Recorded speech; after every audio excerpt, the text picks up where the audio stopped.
In the apocalypse, men are the most dangerous creatures alive. I move that we cast Lu Yuan out of the group to keep us sisters safe. The seventh day after darkness descended, only 19 people remained alive in the entire apartment building. Lu Yuan stood behind the iron door of the safe house, peering through the peephole at a writhing dark mass creeping slowly down the corridor. His hand was steady. The shaft of the fire axe he gripped was wrapped in blood-stained cloth strips. The cloth strips were torn from a resident's corpse during their breakout from the 17th floor the previous day. "You look worn out, Xiao Yuan." A voice came from behind him. Lu Yuan turned to see Qiu Yuan stepping closer, holding out a damp towel. Qiu Yuan was a strikingly beautiful woman in her early 30s, with alluring features and the grace of a married woman. Above all, she had an incredible figure, a slender waist, shapely hips, and curves so breathtaking they commanded every gaze. Her temperament matched her looks, gentle, soft-spoken, the archetype of a mature woman. She was far from ordinary. She owned a financial firm, worth hundreds of millions, and moved in Shanghai's highest social circles. Among the 18 female survivors, she was one of the few who treated Lu Yuan decently. "Thank you." Lu Yuan nodded and took the towel. The moment his fingers closed around it, a clear female voice cut through the crowd. "Lu Yuan." He swiveled his head to see Fang Yaqi stand up from the corner. She was an A-list celebrity from Dragon Country, with 20 million followers on Weibo. Right before the apocalypse, she had just been announced as the lead actress for a high-budget drama. She was wrapped in a premium cashmere shawl Lu Yuan had scavenged from the neighboring flat. Her hair had been messy for days, yet the haughty arrogance in her eyes had not faded one bit. Fang Yaqi fixed her gaze on him. Her voice was quiet, yet loud enough for everyone to hear. "Thank you for everything these past few days. I'll admit, you're a good security guard." Lu Yuan said nothing. He watched her silently, waiting for the inevitable but, Fang Yaqi went on, just as he expected. "Now that we've survived, I believe some things need to be reconsidered." She scanned the room, her eyes sweeping across 17 women's faces. There were senior executives from large corporations in their 30s, wealthy young heiresses fresh out of university, internet influencers with millions of followers. All eyes were on her. "You've all seen what lies outside." Fang Yaqi's tone took on a performative heaviness. "Those monsters, all the people who've died. We are the last ones left. We have to stick together to live. But the problem is," her gaze locked back onto Lu Yuan. "In the apocalypse, men are the most dangerous creatures."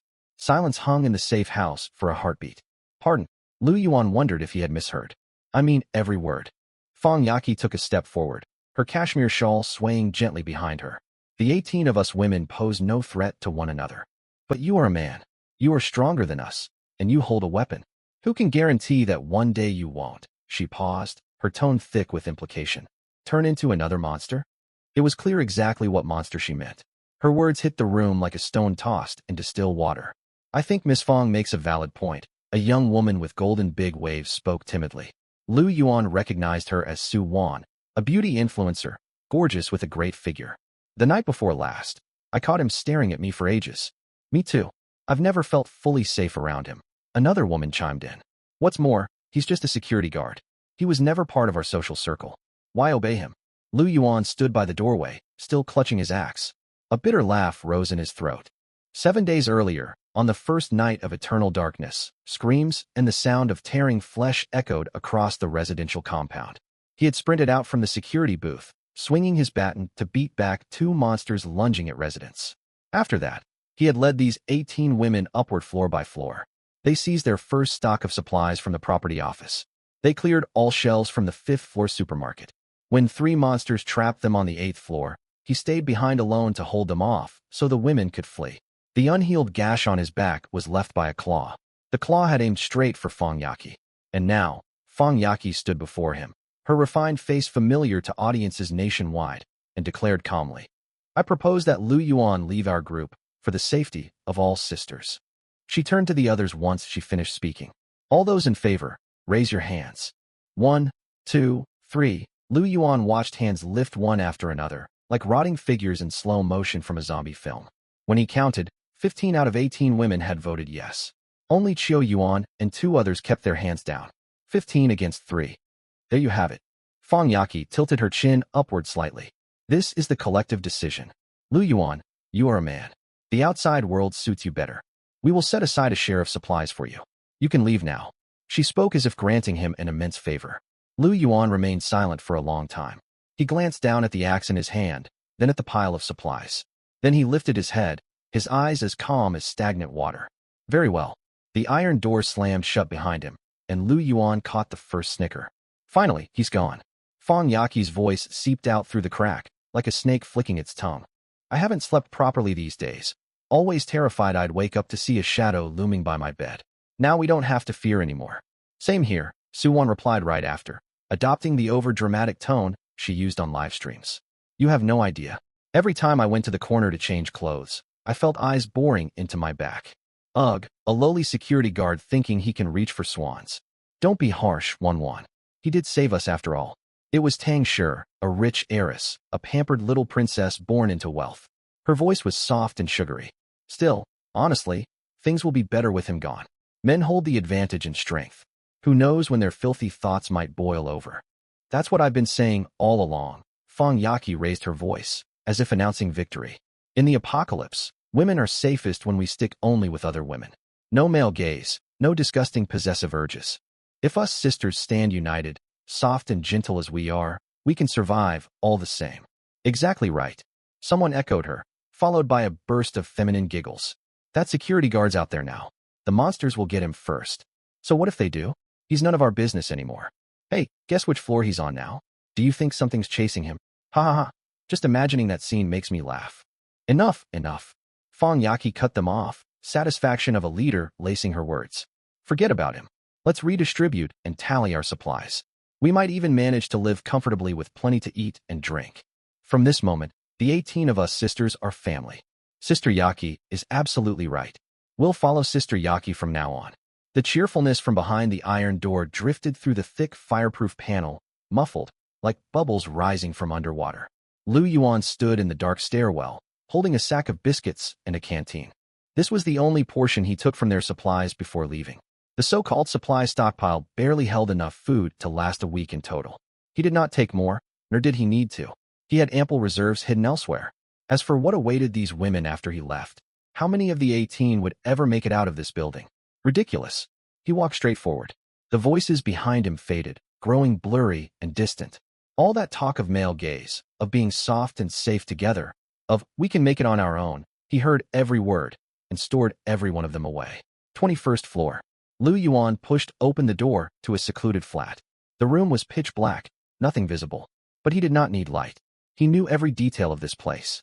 He walked to the wall, opened a cabinet, and pulled out a rechargeable camping lantern, twisting the switch to turn it on. Warm yellow light flooded the living room. Lu Yuan set the lantern on the coffee table and straightened, surveying the scene before him. Cardboard boxes lined 2 neat rows. 6 cartons of bottled water were stacked up. Large storage bags held compressed biscuits and ham sausages.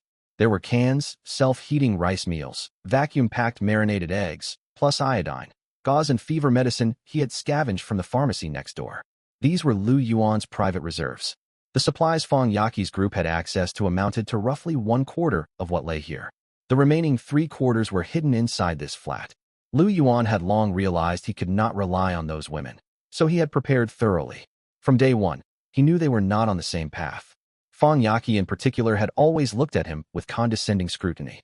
He had seen that look countless times, on the faces of residents entering and exiting the compound gate. That was how people saw security guards. So he had kept a backup plan. He never expected to need it so soon. Lu Yuan walked over to the stack of cartons in the corner, bent down, and dragged a folding chair out. He unfolded it beside the coffee table and sat down. He pulled the packet of compressed biscuits out of his pocket, tore it open, and took a bite. Dry, tasteless, almost like chewing cardboard. The reason he had saved those women in the first place was simple. He had thought this catastrophe would only last 3 to 5 days. Troops would arrive, rescue teams would come, and order would be restored. As a security guard, if he saved a dozen wealthy, influential women, even a small reward or a job offer from any of them would be a fortune beyond imagination. Qiu Yuan ran a financial firm. Fang Yaqi was a top celebrity. Gulan was a group CEO. Any single one of them could hand him enough money to live comfortably for years, if they chose. That was why he had rescued every last one of them. Now, that thought was long gone. 7 days had passed. No planes flew overhead. No vehicle horns echoed from the streets. Networks were dead, radio broadcasts silent.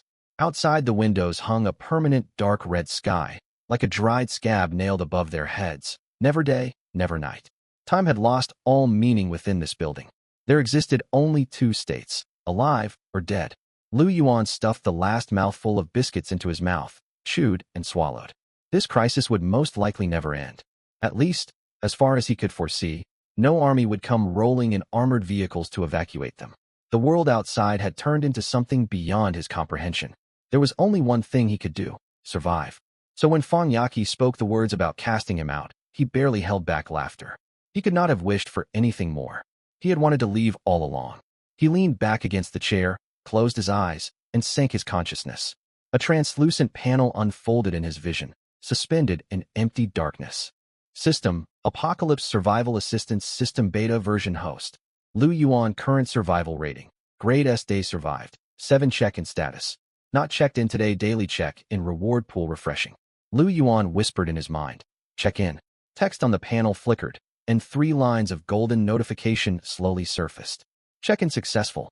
Obtained grade C supplies. 1 carton of Master Kong braised beef noodles grade C, 24 packs.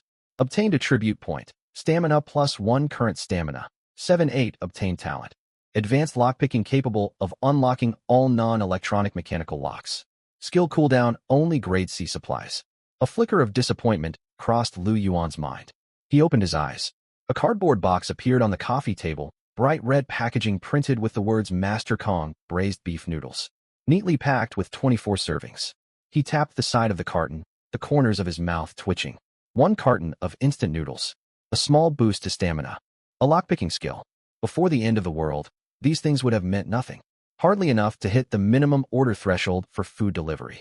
But inside this apartment building right now, a carton of noodles meant he could go another week without touching his core reserves. And they tasted good, too. Instant noodles were premium currency in the apocalypse. Extra stamina meant he could climb from the ground floor all the way to the 21st floor without gasping for breath 3 extra times. As for advanced lockpicking, he glanced toward the front security door, then thought of all the locked flats. Behind every door might lie a cache of supplies. And those doors might as well be left wide open to him now. This system was absolutely incredible. Lu Yuan settled back comfortably in the chair. Elsewhere, flat 201. The atmosphere remained cheerful. Suddenly struck by an idea, Fang Yaqi clapped her hands to draw everyone's attention. Sisters, I have a suggestion.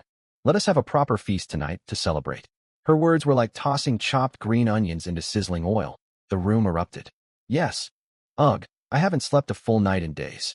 Tonight, I want to eat well and sleep till noon tomorrow. Sister Yaqi knows exactly what we need. I'm ready to unwind. We must celebrate, absolutely. Several young women chattered excitedly. Suwon had already begun rummaging through the supply pile, muttering, let's see what delicious food we've got. Wow, this bottle of Lafite, vintage 2010. My family kept quite a few bottles of this back then. She pulled a bottle of red wine out of a crate and held it up to the candlelight. Is this real? It's genuine. Tangshur leaned over to glance at the label. I think this came from the flat on the 8th floor. I remember they had a whole row lined up in their wine cabinet. Real or fake? Let's open it anyway. Tangshur kept digging through the supplies. Look at this, vacuum-packed Australian Wagyu beef. Let me check the date, still edible.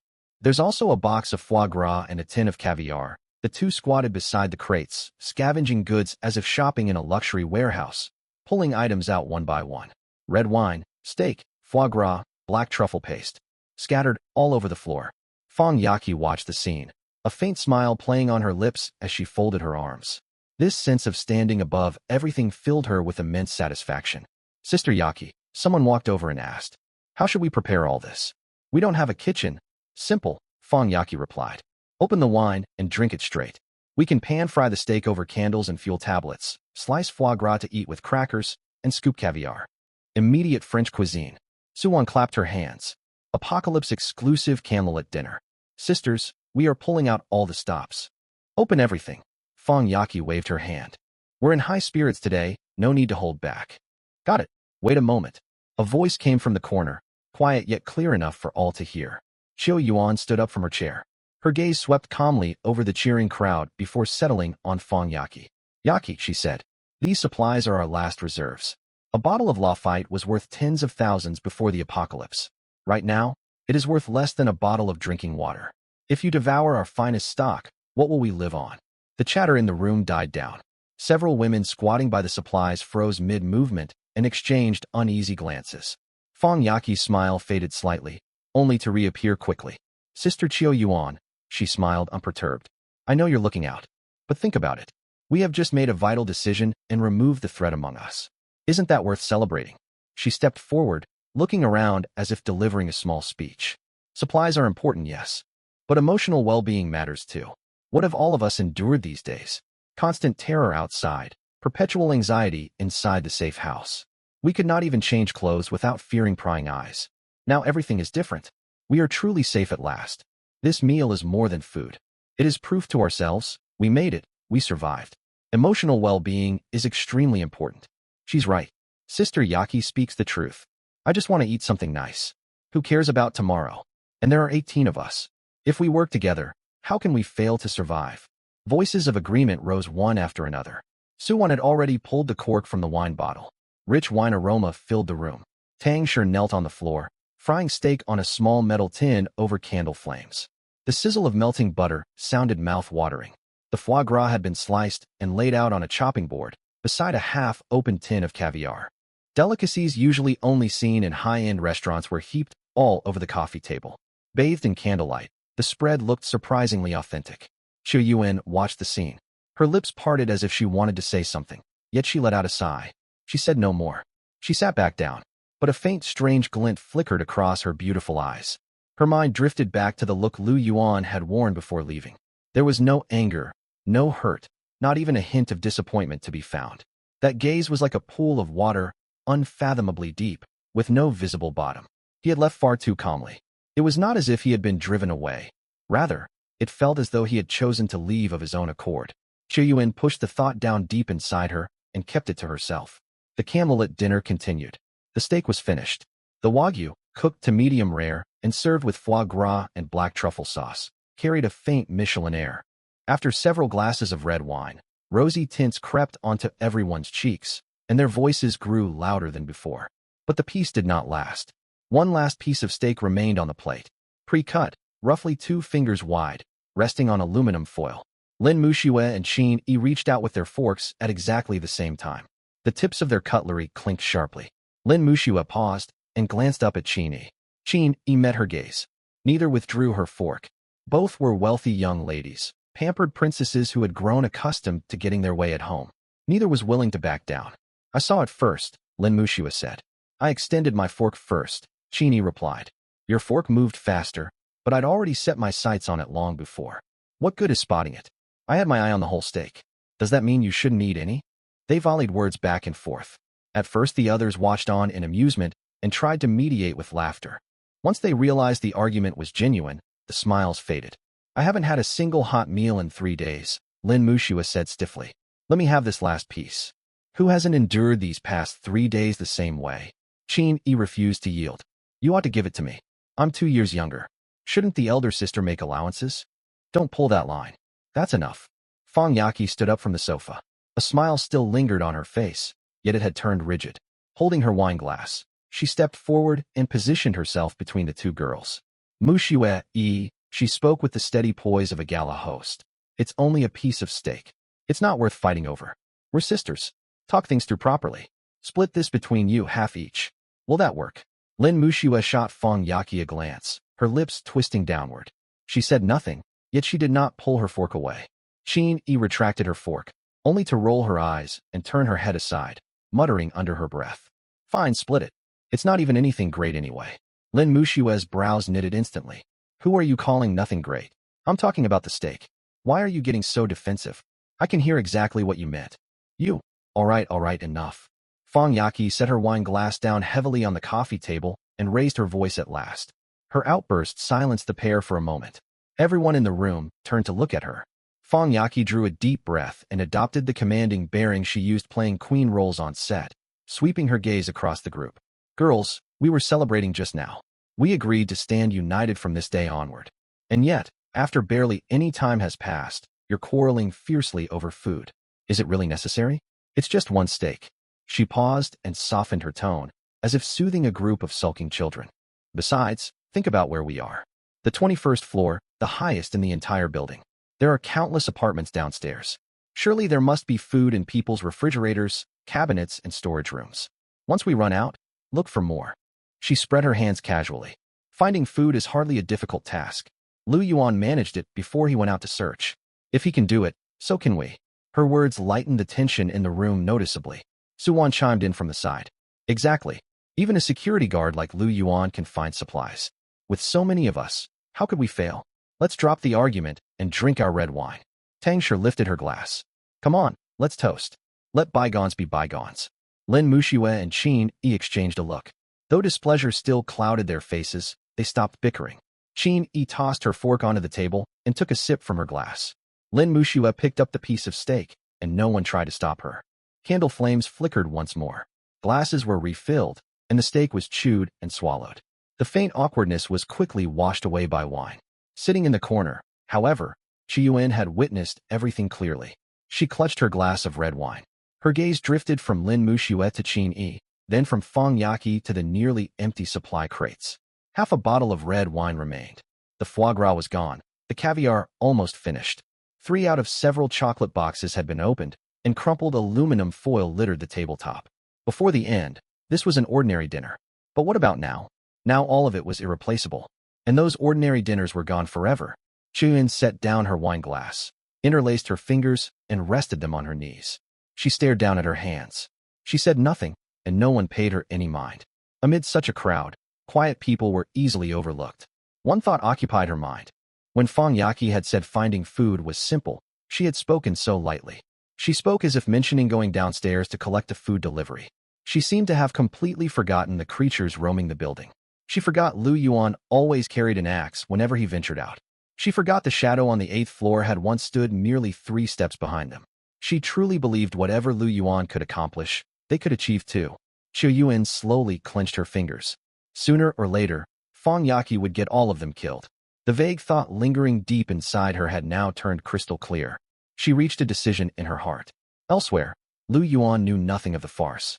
He squatted in the corridor on the 18th floor, tightening the straps of his backpack. The black fog was growing denser. Since the previous day, that gray, corrosive mist had been creeping upward from the lower floors. It was manageable during daylight, but at night it nearly swallowed entire floors whole. One could not even see their own toes standing within it. After observing this phenomenon, Lu Yuan reached a conclusion. If he did not search the lower floors soon, there might not be another chance. The black fog surged up from underground and would eventually submerge all lower levels. By then, venturing down would make breathing difficult. That was why he had headed out promptly at 12 noon. This was a pattern he had summed up over 7 days. Between 11:30 and 12:30 each day, the fog thinned, and monsters grew dormant. He did not know the exact reason, yet the timing was as reliable as an alarm clock. Lu Yuan called this window of opportunity the safe interval. The safe interval lasted 1 hour. He had to finish scavenging within that hour, return to the 21st floor, close the door, and settle in. If he missed the deadline and the fog thickened again, anything could happen. He chose the 18th floor. He had already scouted everything from the 17th floor downward the previous day. He had walked to the 17th floor bend with his axe, only to spot the shadow writhing just around the corner. The stench burned his eyes. He had retreated without hesitation. The 18th floor was the lowest level where he could safely move around during the safe interval. It held another advantage. When they fled upward, they only broke doors easily forced. He would swing the fire axe, shatter lock cylinders, kick the doors open, grab supplies, and rush onward. Several apartments on the 18th floor, however, had reinforced entryways. High-grade security doors fitted with alloy locks. Axe strikes only sparked metal, leaving the doors completely unharmed. Monsters had been chasing them at the time. He had no time to waste struggling with these doors and moved on. Circumstances were different now. Lu Yuan stood before the first apartment door on the 18th floor and ran his fingers over the lock. A Yale electronic fingerprint lock with dual systems and dual drive mechanisms, designed to lock automatically. Before the apocalypse, a complete set of this lock and matching door would have cost upwards of 50,000 yuan, requiring a 3-month advance order. Lu Yuan had overheard residents chatting during his patrol shifts. They said the lock resisted prying, smashing, and technical unlocking, even earning homeowners reduced insurance premiums. As he stared at the lock, an indescribable sensation washed over him, as though a dormant nerve had awakened. He could sense every component within the lock cylinder: pins, leaf tumblers, the mechanical base of the encrypted chip. Every detail unfolded before his eyes like a blueprint. He pulled a thin steel wire. He used a wire and a small metal shim from his pocket, items he had taken from the property office toolbox. He had never known how to use them before, yet his hands moved with effortless fluidity. He inserted the wire, pressed the metal shim into place, twisted half a turn left, and lifted gently. Click. The door unlocked. Lu Yuan glanced at the tools in his hand, then back at the door. System, you really are a game changer. He pushed the door open and stepped inside. The room was pitch black, curtains drawn tightly shut. Lu Yuan pulled a small flashlight out of his backpack, switching it on. He swept the beam across the space. The living room was astonishingly spacious, roughly 70 to 80 square meters. It held genuine leather sofas, a marble coffee table, and a reproduction oil painting with a copper frame. He hurried toward the kitchen.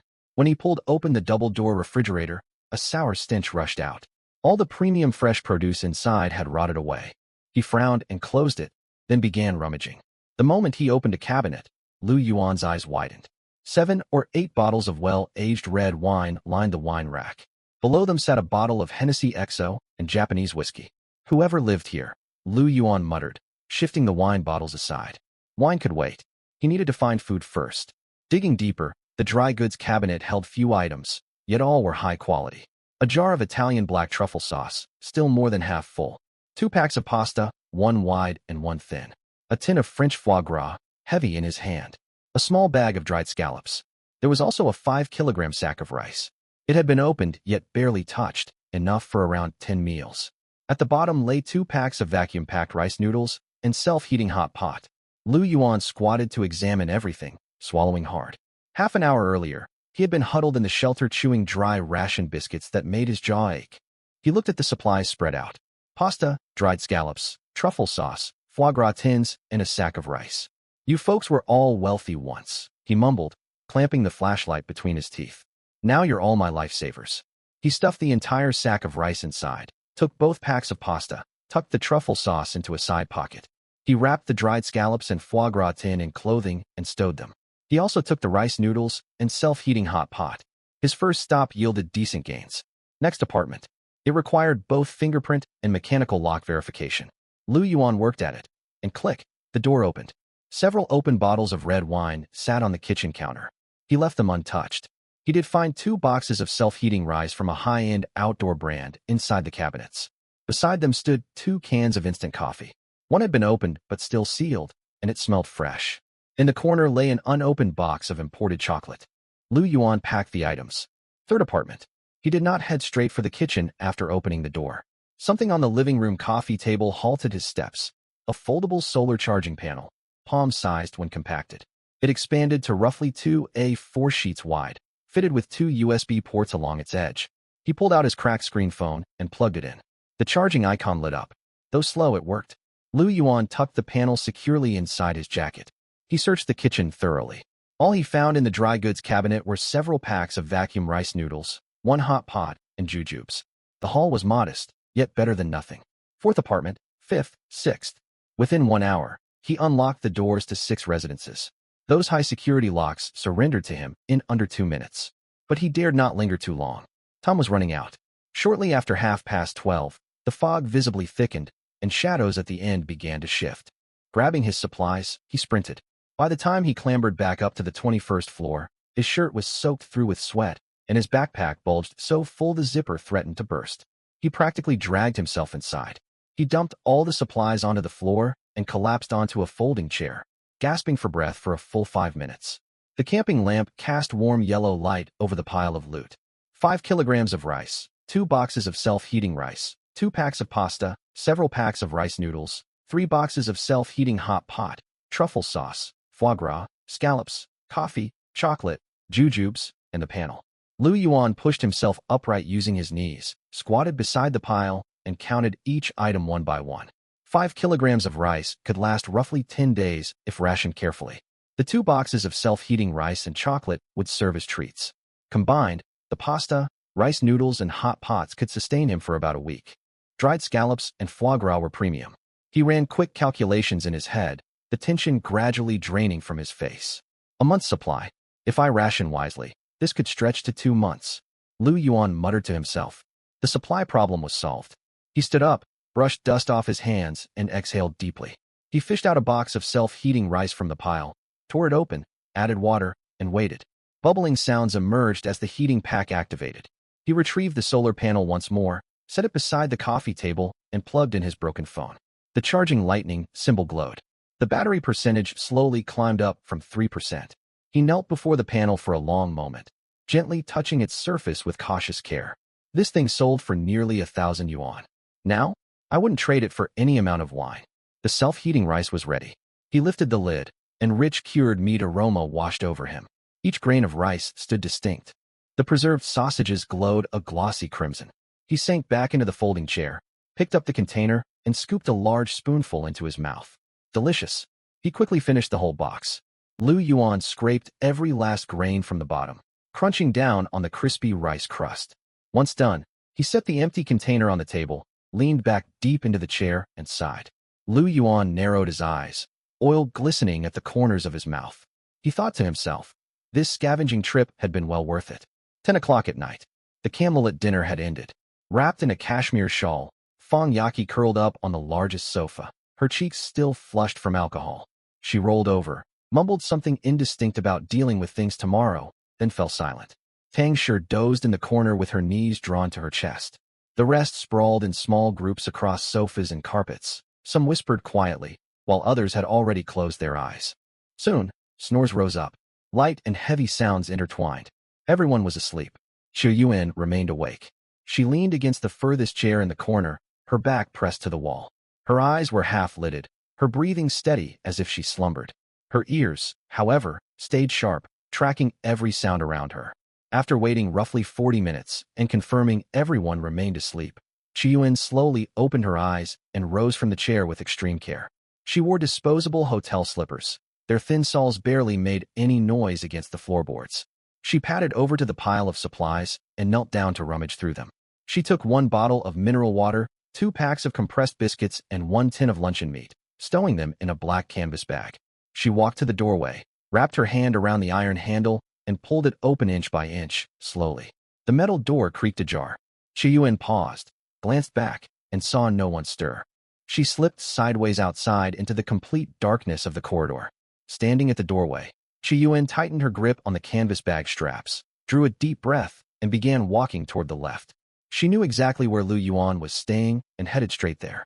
Inside the apartment, Lu Yuan wore headphones, performing dumbbell bench presses. This luxury apartment complex boasted absurdly comprehensive amenities.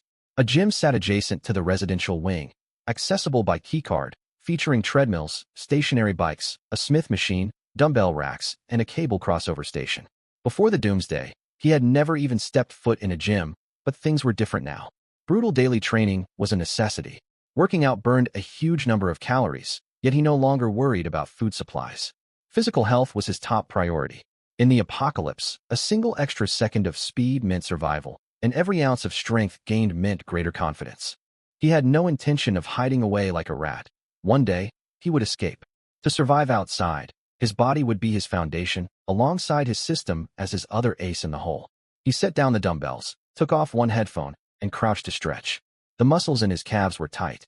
He had just pressed them gently when a faint, muffled sound reached his ears. He froze and turned his head. Tap, tap, tap. Someone was knocking at the door. Lu Yuan stiffened for a split second. He put down the dumbbells, walked to the door, grabbed the fire axe leaning against the corner, and gripped it tightly. Then he pressed his ear against the door panel, listening intently. Breathing sounds came from outside. He did not make a sound, tensing his whole body like a fully drawn bowstring. If the door was smashed open the next second, he would swing the axe without hesitation. He had seen the monsters before. Some could mimic human voices, faking cries for help to lure survivors outside. Over the past 7 days, he had learned a crucial lesson. In the doomsday, verify first, act later. Never trust your ears alone. Lu Yuan, it's me.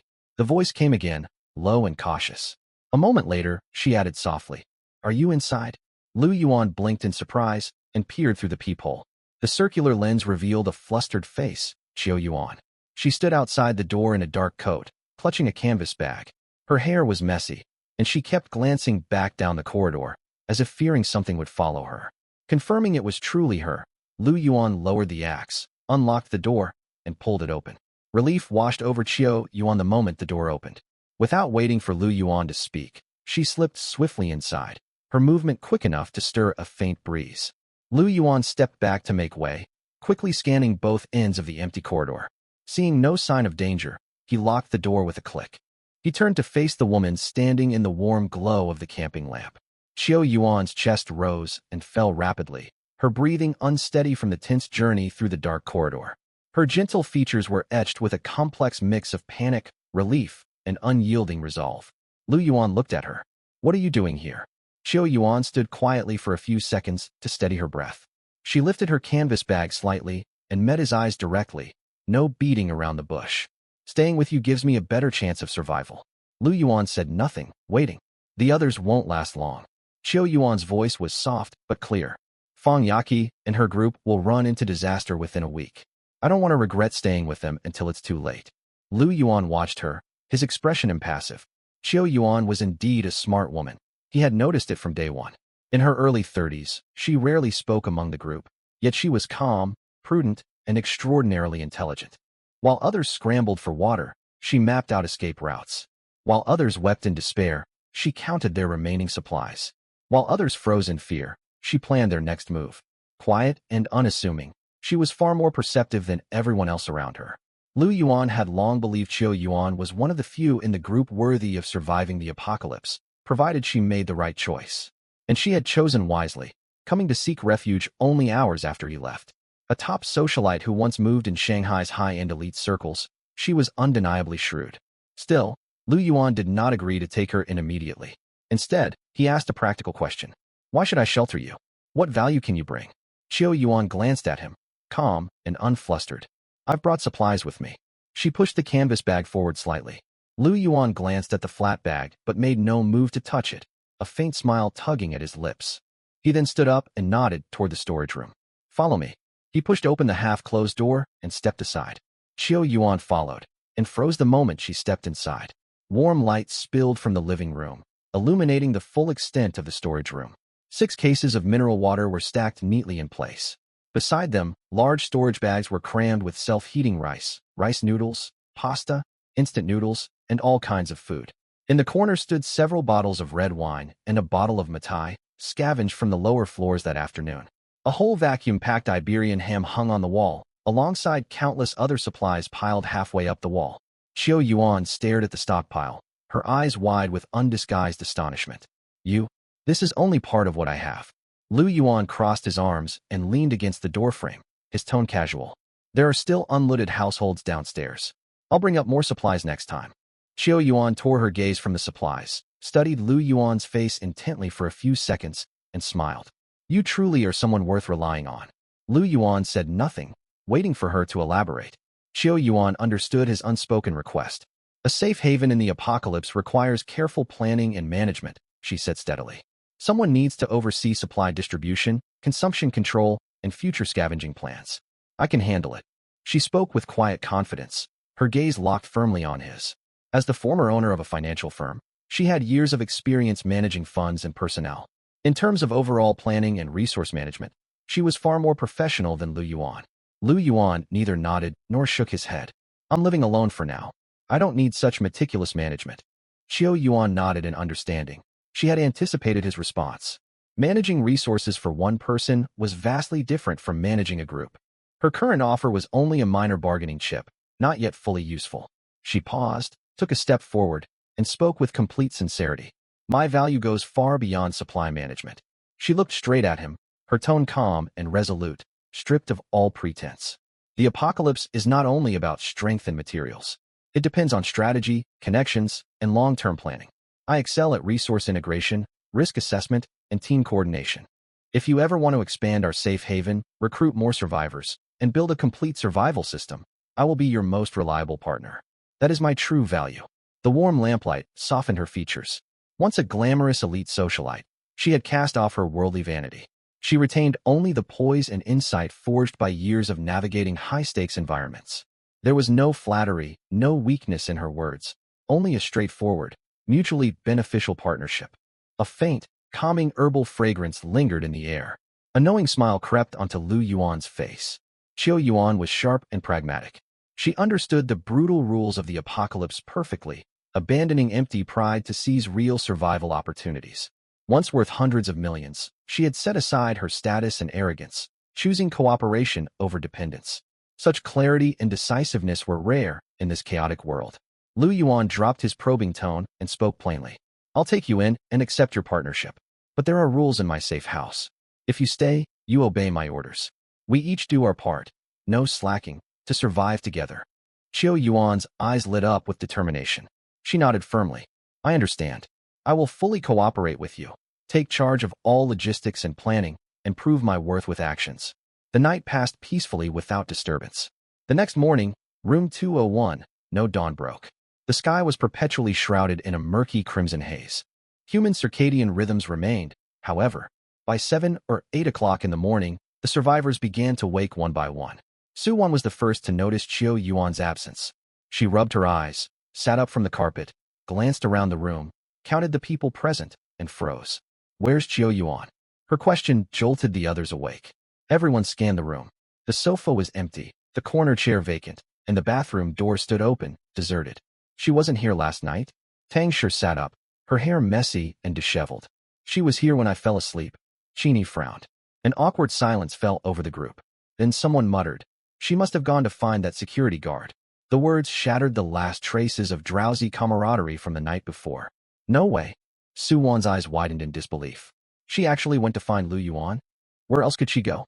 The doors are locked, and the corridors are full of monsters. She took supplies with her. Someone rummaged through their stockpile, voice sharp with alarm. A bottle of water, 2 packs of biscuits, a can of food, and her canvas bag are all gone. The room fell silent for 2 full seconds before Fang Yaqi spoke. She went to find Lu Yuan. Fang Yaqi sat up on the sofa, her cashmere shawl slipping down her waist. Though still drowsy, her haughty demeanor returned instantly. She glanced around the room and let out a cold snort. A wealthy woman in her 30s, groveling to a lowly security guard. How humiliating. She's so stupid, Su Wan scoffed. Lu Yuan was nothing but a doorman before the doomsday, and he's still just a doorman now. What could Qiu Yuan possibly gain from him? It's obvious what she's after. Tang Shi rolled her eyes, her tone dripping with contempt. A woman her age is just starved for attention from men. He's the only male around, so she's settling. He acts like some kind of hero just for leading us out a few times, another woman sneered. He's nothing but a brute with a little extra strength. We could survive perfectly well on our own. A curly-haired woman leaned in and whispered, she's abandoned all of us sisters to cling to an outsider. She's forgotten who her real family is. Enough. Fang Yaqi raised a hand, feigning magnanimity. Let her go. We don't need her. 17 of U.S. sisters can survive just fine without her or that security guard. You're right, Yaqi. Good riddance. We'll have more supplies for ourselves now. Let her cling to him. She'll be begging to come back when she regrets it. Bitterness and resentment boiled over among the group. Qiu Yuan's departure ignited all the hidden jealousy and dissatisfaction beneath their fake sisterhood.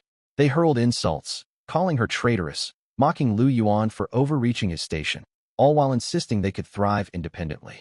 Amid the noisy tirade, Lin Mushuang spoke up. Her voice was quiet yet urgent. Yaqi, it's almost noon. Fang Yaqi glanced at her. Shouldn't we go scavenge for supplies today? The room went dead silent in an instant.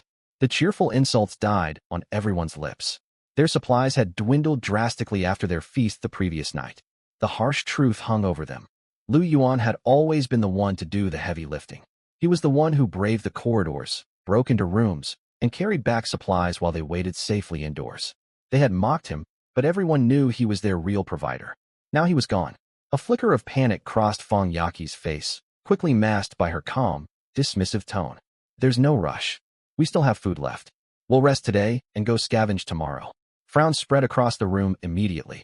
Yaqi, that's too risky, Gulan spoke up. We burned through too many supplies yesterday. We need to restock while we still have the energy. Every day we wait puts us in more danger. She's right, Lin Mushuang added anxiously. Our reserves are nearly gone. The dark fog might grow thicker any day, trapping us inside. Qin sided with them for once. We should go today while we can. I said we rest. Fang Yaqi's voice sharpened, laced with unyielding dominance. She swept her gaze over the dissenters, chin raised. If any of you insist on going, go alone. I won't stop you. Her words silenced everyone. Gulan was a manager by trade, completely unused to physical labor or facing the horrors of the corridors alone. None of the others dared venture into the monster-infested halls by themselves. Suwon stepped in to soothe the tension, her tone airy. You're all overreacting. This building is huge. There's plenty of food to find. Lu Yuan was just wasting our time with his constant scavenging. A lowly security guard can't possibly know more than us. We'll rest up and clear out the whole building tomorrow in one afternoon. Exactly. Tangshur picked up a mirror. I plan on doing my makeup today. We can't let ourselves look like monsters just because the world ended. I have foundation and lipstick too. Can I borrow your mascara? Mine dried up, but I have a new one. The conversation drifted absurdly to cosmetics. Gulan and Lin Mushuang exchanged a helpless glance, choosing to stay silent. The room filled with laughter again.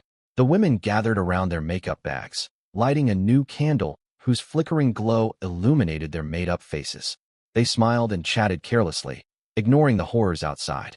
Lu Yuan woke naturally to his internal clock. When he opened his eyes groggily, the camping lamp had long gone out. The room was only dimly lit by a dark red glow seeping through the crack in the curtains. He lay on the bedroom bed, covered by the quilt. The mattress beneath him was so soft that every bone in his body seemed to protest. He shifted, and waves of soreness washed over him. His legs ached, his waist ached, and the muscles on his back felt as if they had been wrung tight. He tried lifting an arm. A taut, dull strain spread across his shoulders, the kind of exhaustion after overexertion. Lu Yuan lay on the pillow, staring at the ceiling and exhaling slowly. He turned his head to glance beside him. Qiu Yuan was still asleep. She lay on her side, the quilt wrapped up to her shoulders. One hand rested beside the pillow, her breathing long and steady, a faint blush still lingering on her cheeks. A strand of hair spilled across the pillow, softening her features. Lu Yuan watched her for 2 seconds before slowly sitting up and leaning against the headboard. The sheet slid down to his waist. He glanced down at his chest. Faint scratch marks ran along his arms, and a bruise marked his flank. These were the marks of last night's frenzy, from the living room to the kitchen, the gym to the bathroom, and finally onto this bed. Qiu Yuan's figure and looks were undeniably overwhelming. Those curves were honed to peak maturity. Her supple waist, her eager initiative, and the quiet, breathless, "Don't stop," she whispered through gritted teeth at times. Just thinking about it made Lu Yuan's temples throb. He hadn't fallen asleep until 4 or 5 in the early morning, and Qiu Yuan had stayed awake even later. In the end, she'd collapsed straight onto his chest, too worn out to lift her arms. They'd fallen asleep tangled together like that. Lu Yuan pulled out a cigarette, grabbed a lighter off the nightstand, and lit it. The hissing of burning tobacco sounded startlingly clear in the quiet bedroom. With the cigarette between his lips, he silently prompted sign in. Words flickered across the panel. Sign in successful. Obtained grade B supplies. Reinforced alloy set grade B $\$ $1, including heavy-duty anti-theft door bolt, anti-pry steel strips, explosion-proof lock cylinder, window frame reinforcement fasteners. Obtained attribute point. Stamina +1 current stamina. $8 / Righter $9. Obtained talent. Enhanced perception greatly sharpens the 5 senses, passive effect. Grade B supplies? That seemed pretty good. Lu Yuan looked at the 3 lines of text, a flicker of surprise crossing his face. The next moment, a warm sensation spread from his chest, flowing through his blood vessels to every corner of his body. It was comforting warmth, and the soreness all over his body seemed to vanish. Lu Yuan sat still for 2 seconds, then threw off the quilt and jumped out of bed. Standing barefoot on the floor, he stretched his arms and legs. Strength surged inside him like a fully charged battery. He felt so energized he couldn't help bouncing lightly on the spot. Good as new again. He turned to look at Qiu Yuan, still sound asleep in bed. She must have been utterly exhausted. She hadn't woken even when he'd thrown back the covers and gotten up. In his current state, Lu Yuan was confident he could go another 100 rounds with her. Of course, he had no intention of disturbing her. He pushed the thought aside. She was far too tired and needed rest. Lu Yuan turned his attention to the supplies he had just received. A large toolbox had appeared on the living room coffee table. He opened it. 4 thickened steel strips, 2 sets of explosion-proof lock cylinders, a box of door bolt fasteners, several window frame reinforcement fittings, plus a rechargeable electric drill and matching expansion bolts. These materials were enough for him to reinforce the shelter from the inside out. Even if whatever lurked outside rammed against the door later, they wouldn't break through quickly. At the same time, he could feel his senses shifting. Faint noises grew sharp and distinct. He could hear wind rushing through a broken window on some floor outside, the whistling sound as air squeezed through cracks in the frame. He would never have noticed such sounds before. Now every one of them reached his ears. Lu Yuan stood in the living room, focused, then opened his eyes. System, you're a lifesaver. Once he'd composed himself, he checked the time, 10:30. There was still an hour and a half until the 12 noon window. His stamina had fully recovered after the sign-in, all weariness swept away. Qiu Yuan would likely sleep straight through until the afternoon. Perfect timing. Lu Yuan walked back into the bedroom and leaned down to pull the quilt higher over Qiu Yuan, covering her exposed shoulders. He then turned and left the bedroom, taking his coat from behind the door and slipping it on. Backpack, flashlight, steel wire, thin metal sheets, fire axe, steel pipe. He strapped each item securely. He checked his gear by the doorway, then pulled open the door, slipped outside sideways, and closed it gently. The corridor was engulfed in darkness. When Lu Yuan reached the stairwell, he closed his eyes to sense his surroundings. His hearing was vastly more sensitive than before. On the 19th floor, something moved slowly. It produced the rustle of fabric dragging across the ground. From the stairwell on the 17th floor came an almost imperceptible rhythm of breathing, as if some creature slumbered there. But between the 18th, 19th, and 20th floors, nothing blocked his path. Lu Yuan opened his eyes, gripped the fire axe tightly, and headed down. Let's go. Time to harvest more supplies. The 18th floor remained normal. The black mist hanging in the air was much like yesterday, a thin layer clinging close to the ground. Yet when he stepped onto the final stair and reached the corridor entrance of the 17th floor, his heart skipped a beat. The atmosphere on the 17th floor sent a chill down Lu Yuan's spine. The black mist was far denser than the previous day. When he had scouted this area yesterday, the fog had been thin, resembling ordinary haze on a cloudy day. He could barely make out silhouettes several meters away. Now, the entire corridor looked as though it had been drenched in ink. Gray-black mist hung thick everywhere, no layers separating it. Peering inward from the stairwell, the walls just 3 meters away were nothing more than blurry shadows. The corrosive stench in the air had also grown stronger. He stayed put and focused. As perception unfolded, he mapped out most of the corridor on the 17th floor in his mind. No obvious movement, no footsteps, no breathing, none of the slimy dragging sounds unique to monsters. Yet an unsettling feeling lingered, hard to put into words, as if countless unseen eyes were fixed on him. His senses were far sharper now. Tiny signals he once failed to detect clung to his nerves like cobwebs. Lu Yuan opened his eyes and reached a conclusion. He could continue searching here, but he could not stay long. With the mist thickening this rapidly, lingering would undoubtedly bring trouble. He edged forward along the wall, pushed open the first door, and scanned the room quickly. Inside the bedroom nightstand, he found an unopened box of vitamin tablets. Beneath the TV cabinet, he touched 2 strips of batteries, roughly 8 or 9 cells in total. In the kitchen, he discovered nuts and milk. The milk was past its printed expiry date, but after sniffing it, he confirmed it hadn't spoiled and was still drinkable. Second household. On the living room coffee table sat an unopened box of cookies and several packets of instant milk tea. He stuffed everything into his backpack. From the bathroom cabinet, he took toilet paper. Third household. The resident was likely an outdoor enthusiast. In the corner of the storage room rested 2 small camping gas canisters and matching portable stove burners. Lu Yuan's eyes lit up at the sight. He quickly packed them away. He searched 4 households, spending roughly 20 minutes. The mist kept growing thicker. Standing in the middle of the corridor, he could no longer make out the house numbers through the haze. Every breath he took carried a metallic tang, and his throat felt stuffed with damp cotton. Just then, Lu Yuan froze mid-step. He felt it. That sensation of being watched surged from all directions, like countless fine needles pricking his skin at once.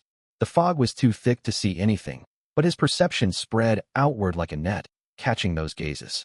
Their sources lay hidden in the darkness flanking the corridor, deep within the densest mist. There were many of them, at least 7 or 8. He had no idea what they were.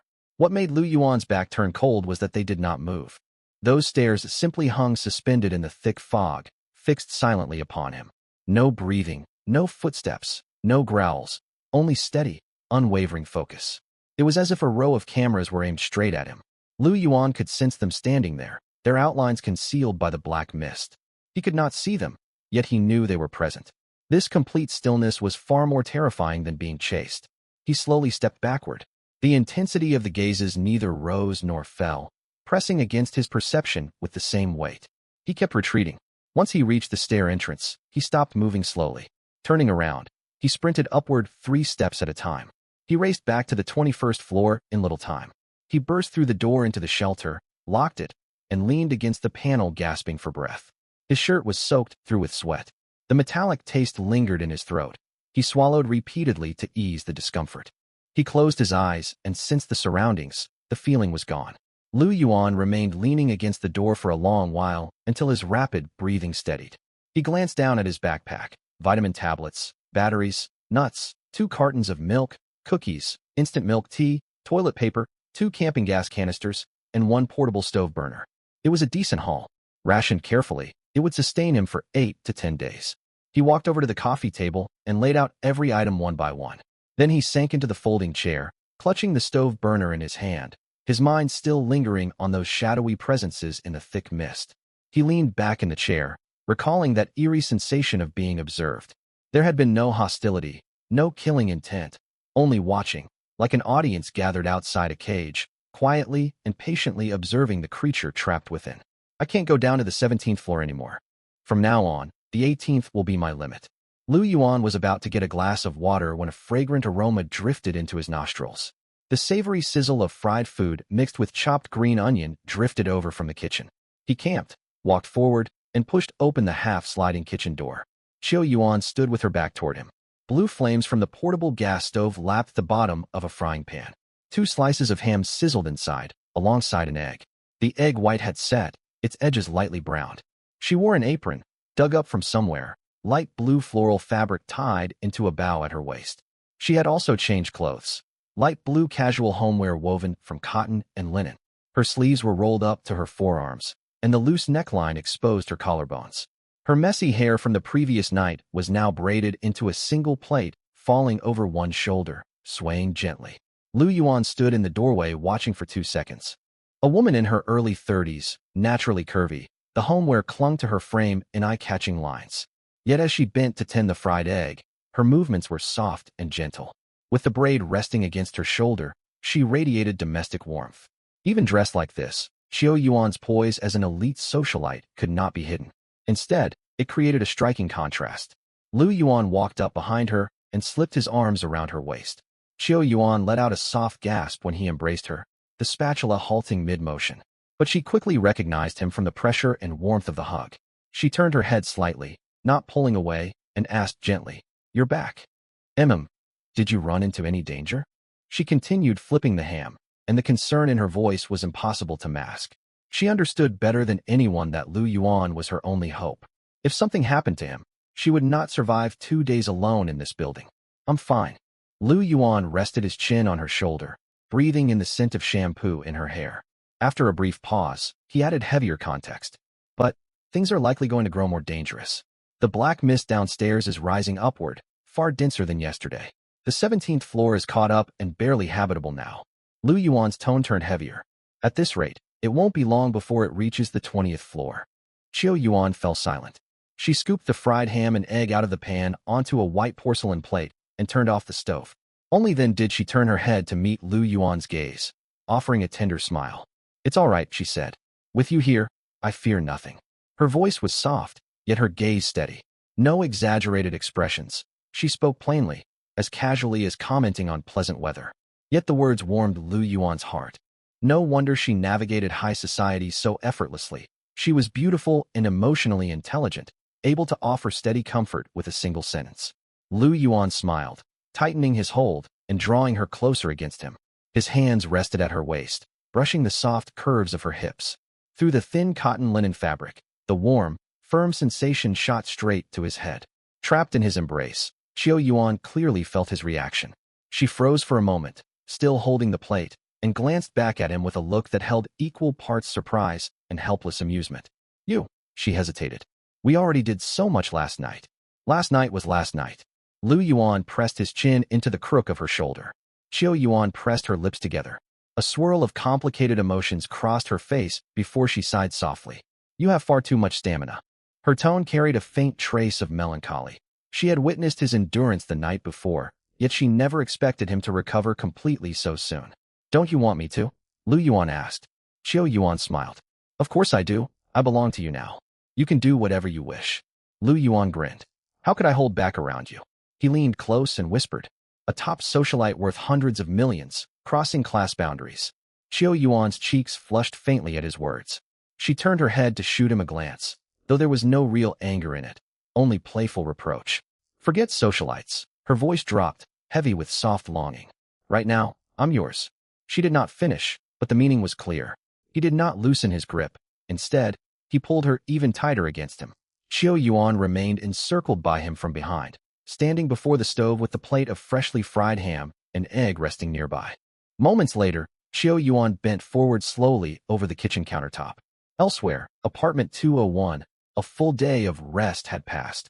No one stepped outside to scavenge supplies.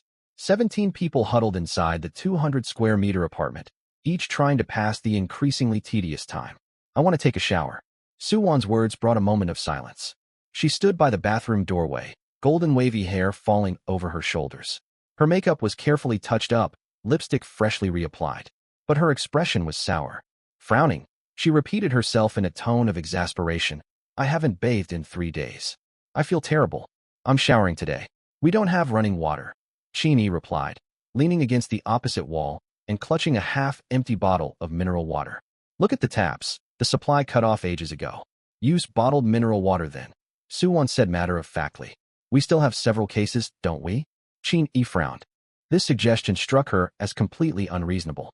That water is for drinking, she said. You want to shower with mineral water? How many bottles would one bath take? An entire case wouldn't suffice. What will we drink once it's gone? We can't just waste it. Can't we just find more water once we run out? Suwon waved her hand. There are so many households in this building. Every family has a few cases of water, don't they? Bottled mineral water is everywhere. Is there any need to be so stingy about it? Qin was left speechless by her words. It took her 2 seconds to reply. It's easy for you to say that. We had leftover water when Lu Yuan was here a few days ago, but that's only because he carried it up. Who's going to haul it now? We can go get some tomorrow. It's not a big deal. As Suwon spoke, she reached for the supply crate to grab some water. Wait. Gulan stood up from a chair in the corner. Her tone was calm, yet the aura forged from years in the business world overpowered Suwon instantly. Suwon, Qin is right. The mineral water is for us to drink, not for bathing. If we ration a whole case, it can last several days. You'd drain it all in one shower. Suwon's expression stiffened. She shot Gulan a glance and did not dare talk back outright, but she pouted and mumbled. There's no need to make such a big fuss over nothing. It's just a shower. This is not overreacting, Gulan said steadily yet firmly. Supplies are supplies. We have to prioritize how and where we use them. Her words hung in the air. Suwon's irritation lingered, but several others spoke up in her defense. Sister Lan, you're being far too tense. Tangshur sat up from the carpet and casually fiddled with her fingernails. I used Evian just to wash my face before. Bottled water isn't all that rare. Exactly, another woman chimed in. We all lived in places like this. Who didn't use premium water back then? Qin, don't call me dramatic. I remember your family only used imported water for brewing tea. It's normal to worry about supplies, but being overly anxious will just make everyone miserable, someone else added. It's only one case of water. We can head down tomorrow to get more. No need to act as if we're about to die of thirst. Gulan stared at the women crowding around to defend Suwon. She pressed her lips together and said no more. She could tell that to these people, the so-called supply shortage was still viewed as something easily fixed by a trip to the supermarket tomorrow. They kept saying they would look for water tomorrow, yet none of them knew what conditions were like downstairs. Fang Yaqi had been leaning back on the main sofa listening all this time. Once the arguing died down, she spoke slowly. All right, everyone, stop fighting. She sat up straighter, adjusted her shawl, and swept her gaze across the room. Her tone was gentle, as if soothing children. We're all sisters. Is it worth bickering nonstop over such trivial matters? The room fell silent, all eyes turning to her. I understand the urge to take a shower. Fang Yaqi glanced at Suwon. It truly is uncomfortable going days without washing. But Sister Gulan also has a point. We need to conserve supplies. She paused and smiled, offering a solution. Here's what we'll do. Hold on for today. Tomorrow, we'll all go out together to search for supplies. We'll bring back plenty and stock the apartment to the brim. Once we have enough water and food, you can shower as often and as long as you like. So let's put an end to this argument for now. Rest up and save your energy for a big scavenge tomorrow. Suwon's temper faded after hearing Fang Yaqi's compromise. Her expression softened. She muttered fine, turned around and sat back down, dropping the topic of showering. Qin also fell silent. She set the water bottle beside the supply pile and sat down. The dispute dispersed just like that. Yet Gulan stood in the corner. She watched Fang Yaqi lean back against the sofa to close her eyes. Then she looked at Su Wan and Tang Shi discussing what shoes would be easiest to wear downstairs tomorrow. Her gaze drifted to the supply crates, which were noticeably depleted. Her mouth tightened. No emotion showed on her face, yet a cold chill rose inside her. When these women gathered, they talked of sisterhood, unity, and sticking together. But the moment real troubles arose, they fractured immediately. Some craved showers, others prioritized drinking water. Some thought supplies were abundant, while others refused to lift a finger and expected others to provide for them. They claimed they would search for supplies tomorrow, yet no one brought up who would lead the way, where to go, or what to do if they encountered monsters. Fang Yaqi had swept all conflicts under the rug with a simple, "We'll deal with it tomorrow," never stopping to think about how they would survive that tomorrow. Gulan turned her head. Through a gap in the curtains, she glimpsed the dark crimson sky outside. Qiu Yuan had made the right choice to leave. If they stayed here much longer, this group might not survive a week, and she herself needed to seriously consider her other option. Elsewhere, a stark contrast to the noisy chaos in Unit 201 hung over Lu Yuan's safe house, silence. Qiu Yuan had been worn out completely over the day. She only managed to fall asleep around 4 or 5 in the early hours. After waking, Lu Yuan pulled her against him by the waist before they made love. More rounds followed after their meal, draining every last bit of her stamina. When it was over, she stepped out of the shower, collapsed onto the bed, and fell fast asleep. Lu Yuan, however, still brimmed with energy. Enhanced by the system, his strength and endurance had grown exponentially. He took out the large toolbox rewarded by the system and set to work. Tools were laid out before him. For thickened steel bars, 2 sets of anti-explosion lock cylinders, a box of door bolt latches, several window frame reinforcement fittings, a rechargeable electric drill, and a pack of expansion bolts. Lu Yuan picked up the drill and weighed it in his hand. He held up a steel bar to measure its length, forming a rough plan in his mind. He stood and began reinforcing the doors and windows of the safe house. He worked nonstop for an hour. He was only halfway finished and about to take a break when, thud, someone knocked on the door. Lu Yuan's grip on the drill jolted. He straightened up, staying quiet, ears pricked to listen. No other sounds came from outside, but the knock sounded a second time. Thud, thud, thud. 3 steady knocks, slow and unrushed, as if someone was casually tapping the doorway. Alarm flared in Lu Yuan's mind. He grabbed the fire axe leaning against the wall, gripped it tight with the blade forward. He crouched, crept toward the door, and pressed himself against the wall to the side. He avoided standing directly in front of it, pressing his eye to the peephole. The circular view was shrouded in murky black. Thick black fog filled the corridor, far denser than when he had gone scavenging for supplies. A figure stood outside the door. Its outline was blurred, wrapped within the mist. He could not make out its face or clothes. He could barely distinguish a human shape, standing motionless, facing the door. 5 seconds passed. The figure did not leave, nor did it knock again. It simply remained there. Lu Yuan lowered his voice and spoke. "Who's there?" Silence stretched on for 2 seconds outside. Then the blurry figure moved, as if tilting its head toward the peephole. A voice drifted out of the fog, intermittent and hoarse, yet undeniably human. I live on the 18th floor." Lu Yuan did not loosen his hold on the axe. "I fled up from downstairs." The voice continued slowly. "Can you help me? Just open the door and give me some food." A resident from the 18th floor. Lu Yuan's mind raced. He had visited the 18th floor many times. Though several apartments remained unsearched, he had checked most of them. There was no way anyone alive could still be there. Lu Yuan stared at the figure through the peephole. After 2 seconds of silence, he said, "We have no food here. Go further down the corridor to Unit 201. It's a large shelter with plenty of supplies inside." The figure outside paused. "Unit 201, further down the corridor." The voice repeated his words, as if processing the information. Then it slowly turned and shuffled deeper into the corridor. Its movements were sluggish and stiff, like a long, unlubricated machine grinding back into motion. Footsteps faded away step by step. Lu Yuan stayed pressed beside the door, watching through the peephole. Only once the blurry figure vanished from sight did he exhale a long breath. "It can talk," he muttered, heavy solemnity lacing his tone. All the monsters he had encountered before could only howl, let out shrill screams that prickled the scalp before lunging to bite. This one was different. It knocked, spoke, begged for food. If Lu Yuan had not known for certain no survivors remained on the 18th floor, he might have believed it. The world of the apocalypse was gradually changing. Once there were only monsters, yet now these eerie, speaking creatures had appeared. Conditions were growing grimmer by the day, but there was nothing he could do to alter the world.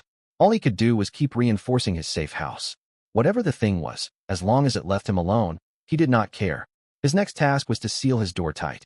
Once all the work was done, Lu Yuan took a shower. It was nearly time to rest. He returned to the bedroom. Qiu Yuan lay on the bed, her clothes askew, revealing smooth, pale skin. At the sight of her alluring figure, a faint smile tugged at Lu Yuan's lips. Having a woman beside you made all the difference in the apocalypse, especially a refined woman. The sense of accomplishment and delight when she submitted beneath him could not be matched by anything else. It brought him immense joy. Lu Yuan climbed onto the bed, wrapped an arm around Qiu Yuan's slender waist, and slowly drifted off to sleep. The window of clear daylight would arrive soon. He would rest for now, then move when the time came.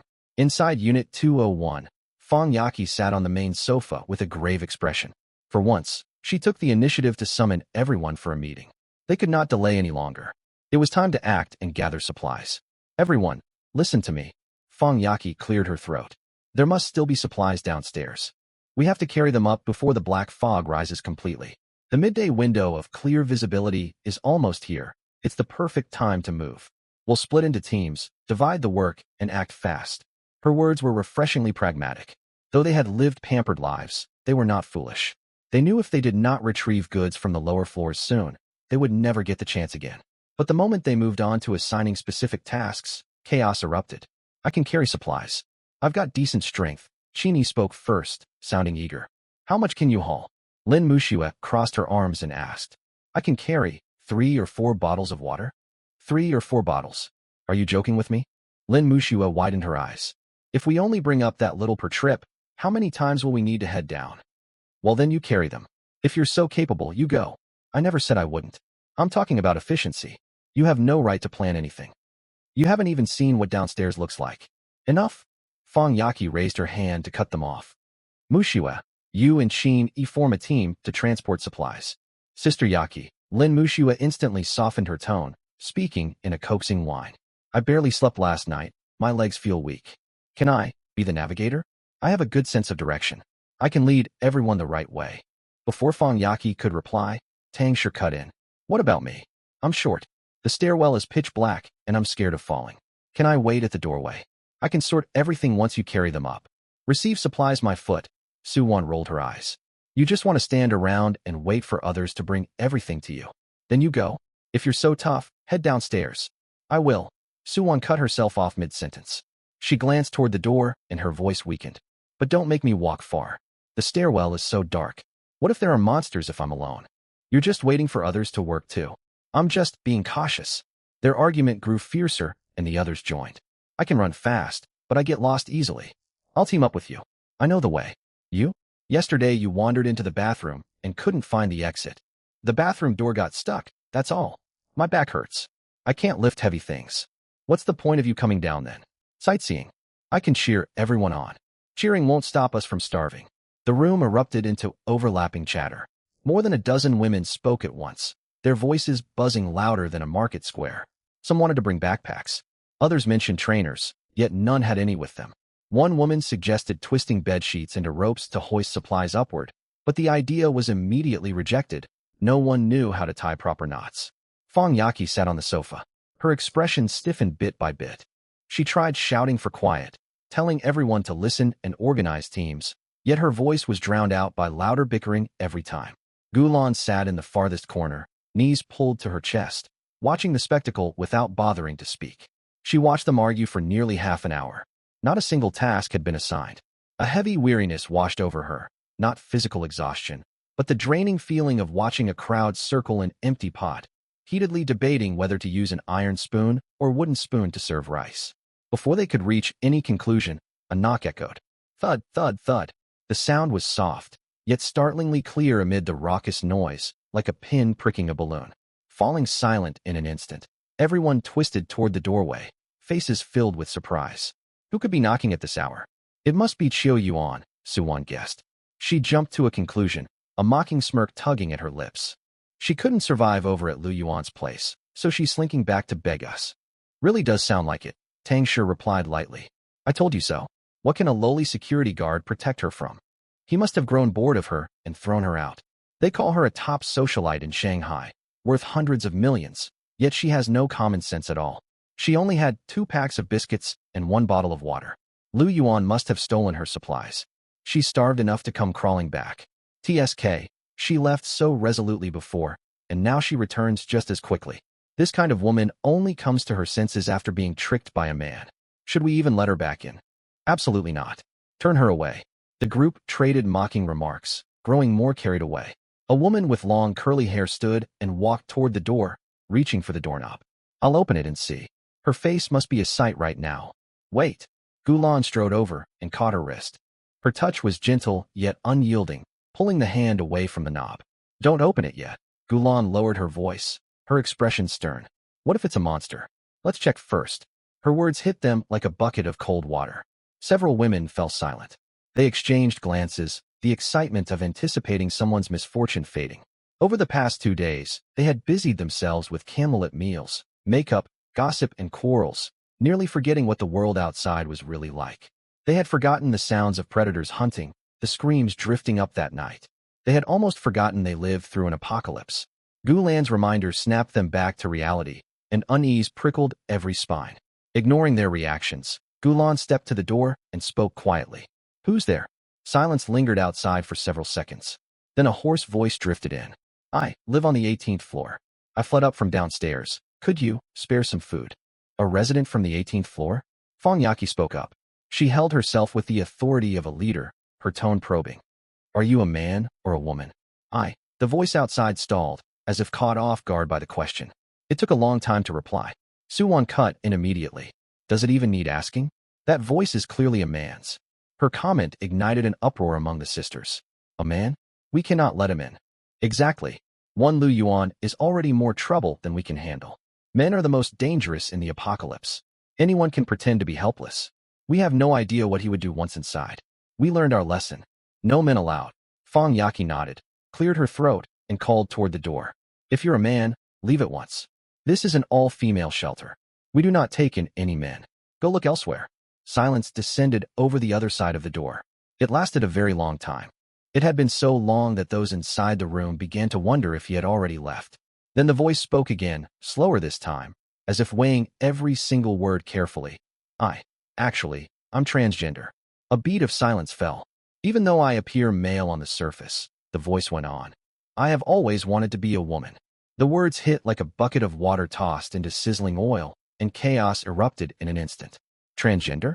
Is that true? Tang Shi's eyes widened first. Wow, so deep down, she's always been a girl. Someone clutched their chest. That must have been so hard. A woman's soul trapped in a man's body. Isn't she a sister oppressed by a patriarchal society? She's completely on our side. Inside, she's already one of us. I used to follow a transgender content creator. She was so brave. Her spiritual awakening was truly admirable. If she identifies as a woman inside, then she is fundamentally a woman. She's nothing like those awful men. Good heavens, she climbed all the way up from the 18th floor and endured so many horrific things. Now she's standing outside the door begging us in such a humble tone. Doesn't anyone feel for her? My heart aches for her. Open the door. Don't make our sister wait out there too long. As they talked, several women surged toward the doorway. Some even began rummaging through their stockpiles for food, muttering, "Get something ready for her. Let her in first, and we'll sort everything out later." Stop right there. Gulan stood in the doorway, spreading her arms to block them, her back pressed against the door panel. She raised her voice several notches. Have all of you lost your minds? Transgender? Have any of you even laid eyes on him? Do you know if what's standing outside is human or something else entirely? Lan Jia. Tang Shi pouted. Why do you have to be such a buzzkill? They already said they're transgender. You believe whatever you're told? Gulan stared at her, her gaze sharper than a blade. What if he's lying to you? What if he isn't human at all, only mimicking human speech? Are you really going to open the door? Are you really going to open the door and let him in? Her words halted the women who had rushed up to the entrance. They exchanged glances. Their enthusiasm faded a little. Yet their faces still bore the expression that read, "You're being far too suspicious." They had seen the monsters before. None of them could speak. Whoever was outside sounded nothing like a monster. The voice from the doorway rang out once more, trembling slightly. I'm not a bad person. I just want to find some food. I truly admire all of you, independent and strong. I want to be just like you. This statement was like dropping a lump of sugar into a honey pot. rekindling fervor in those who had only just calmed down. Listen to that. How sincere. She must carry so much pain inside, enduring the agony of identity on top of surviving in this world alone. I just want to hug her. Don't be afraid, sister. We're opening the door for you right now. Several women moved around Gulan, reaching for the doorknob. Gulan stood her ground in the doorway. She stumbled backward as they pushed against her, yet she refused to step aside, gripping the handle tightly. Do not open it. Gulan's voice turned hoarse as she twisted to shout at the group. Have all of you gone mad? You'd be sold and still help count the money for the trafficker. You don't even know what waits outside this door. But no one listened. The women crowded around the doorway, chattering, urging her to move. They claimed that refusing to let the newcomer in meant discriminating against transgender people, that she was creating division, that her thinking was old-fashioned and backward. Surrounded by shouting voices, Gulan's ears buzzed. Multiple hands strained to twist the doorknob alongside hers. A faint click echoed from the lock. The moment several hands wrapped around the handle and pulled outward, a cold voice cut through the noise from behind the crowd. I dare anyone to open that door. The voice was quiet, yet icy enough. It was as if an ice shard had driven straight down from above, piercing a hole through the room's uproar. Everyone froze. All movements halted, and heads turned involuntarily toward the speaker. The woman speaking stood half a step beside Fong Yaqi, her arms folded, leaning against the wall. She was stunningly beautiful, clad in a sleek black suit with long hair, one hand tucked into her pocket. She was tall, towering over most women in the room by nearly half a head, radiating overwhelming authority. Her name was Zhang Bing, Fong Yaqi's assistant. Publicly, she was a personal assistant, but in truth, she was her bodyguard. Before the end of the world, she had traveled with Fong Yaqi for 5 years, pulling her through countless crises. Much of Fong Yaqi's confidence to lead this all-female group stemmed from this woman. At her words, silence crashed over the room. Suwon's hand hung suspended in midair. Her lips parted as if to speak. Zhang Bing's gaze drifted over and settled calmly on her face. Suwon's Adam's apple bobbed, and she pulled her hand back. Tang Shi also stepped back slightly, pretending to fix her hair, not daring to meet Zhang Bing's eyes. Zhang Bing, Tang Shi forced a nervous laugh. Hear me out. The person outside said they are transgender. I heard. Zhang Bing's tone remained flat. Then tell me, is a transgender person considered male or female? Tang Shi opened her mouth. Deep inside she is. I asked whether they count as male or female. Zhang Bing cut her off, her tone unchanged. Tang Shi fell silent. The room grew deathly quiet. Candle flames flickered, stretching everyone's shadows into twisted shapes along the walls. All the heated chatter about sisters, brave souls and kindred spirits was completely snuffed out by Zhang Bing's impassive face and those 3 simple questions. Fong Yaqi cleared her throat and stepped forward half a pace to stand beside Zhang Bing. She looked down at the crowd, a knowing smirk tugging at her lips. She held a smirk, as if she had anticipated this exact scene. I have said it before. Any person born male, Fong Yaqi spoke gently, yet every word was crisp and deliberate, is forbidden entry into our all-female shelter. It would be a defilement. That includes transgender people. Labels do not change anything. A man is still a man, full of cunning and unclean. She uttered the final word unclean softly, as if speaking of something beneath her consideration. Suwon stood within the crowd, her cheeks flushed. She was usually the first to heap compliments on Fong Yaqi, yet this time she could not hold back. The transgender stranger's story had struck a chord deep inside her. It reminded her of the brave creators she followed online, of the suffering that community endured from society's rejection. Yaqi Jia. She forced herself to speak, her voice reduced to half its original volume. I don't think you're right to say that. They are transgender. They are nothing like those terrible men. They have been persecuted by society and suffered enough. Isn't our all-female shelter meant to accept oppressed women? That's right, Yaqi Jia. Another woman whispered in agreement. I think Suwon has a point. They are the sisters we ought to stand up for. We can't deny someone's female identity just because of their outward appearance. How is that any different from people who discriminate against transgender people? I think we could let her come in. One more sister means more strength for all of us. The remarks drifted out haltingly. Those speaking lacked conviction, yet they voiced their thoughts, all the same. Several women exchanged glances, the glow of naive compassion still lingering in their eyes. Zhang Bing said nothing. She unfolded her crossed arms and let them hang loosely at her sides. She took one step forward. Only a single step. Her sole struck the floor with a sharp, clear sound. The room instantly fell silent, as if someone had pressed pause. Suwon shrank back half a step. Those who had just voiced agreement also ducked their heads, no one daring to speak further. Zhang Bing positioned herself between the doorway and the crowd, blocking the entire passage alone. No matter what waits outside that door, she said evenly, without emotion. Anyone who tries to open it will have to get past me first. No one moved. The air remained frozen for roughly a dozen seconds. The shadow outside stayed quiet too, as if weighing its options through the wooden door. Then muffled muttering drifted through the crack beneath the frame, disjointed syllables tangled together, unintelligible. Still, the tone carried an unmistakable sense of loss and resentment. The voice faded, growing more distant. It sounded as though the shadow wandered slowly toward the far end of the corridor, talking to itself. Its footsteps dragged, heavy and lumbering, one slow thud after another, until they vanished completely after a long while. Gulan leaned back against the door, resting her full weight on the panel. She let out a long breath only once the footsteps could no longer be heard. One way or another, this crisis had passed. But if they escaped this time, what about the next? There was no telling. How much longer would this so-called all-female group manage to survive in the end times? Elsewhere, inside the shelter, Lu Yuan stuffed his last piece of gear into his backpack. He zipped it shut, stood, and tested its weight. It was not overly heavy, yet he had packed everything essential. He packed a water canteen, hardtack, bandages, rope, a steel pipe, and a fire axe. He rolled his shoulders, checking that none of his equipment hung loose, then turned toward the bedroom doorway. Qiu Yuan walked out. She had changed into new clothes. The zipper of her black tracksuit jacket was pulled up to her chest, her hair tied into a neat ponytail. She wore sweatpants and running shoes, looking a little more alert than before. Still, her complexion was poor.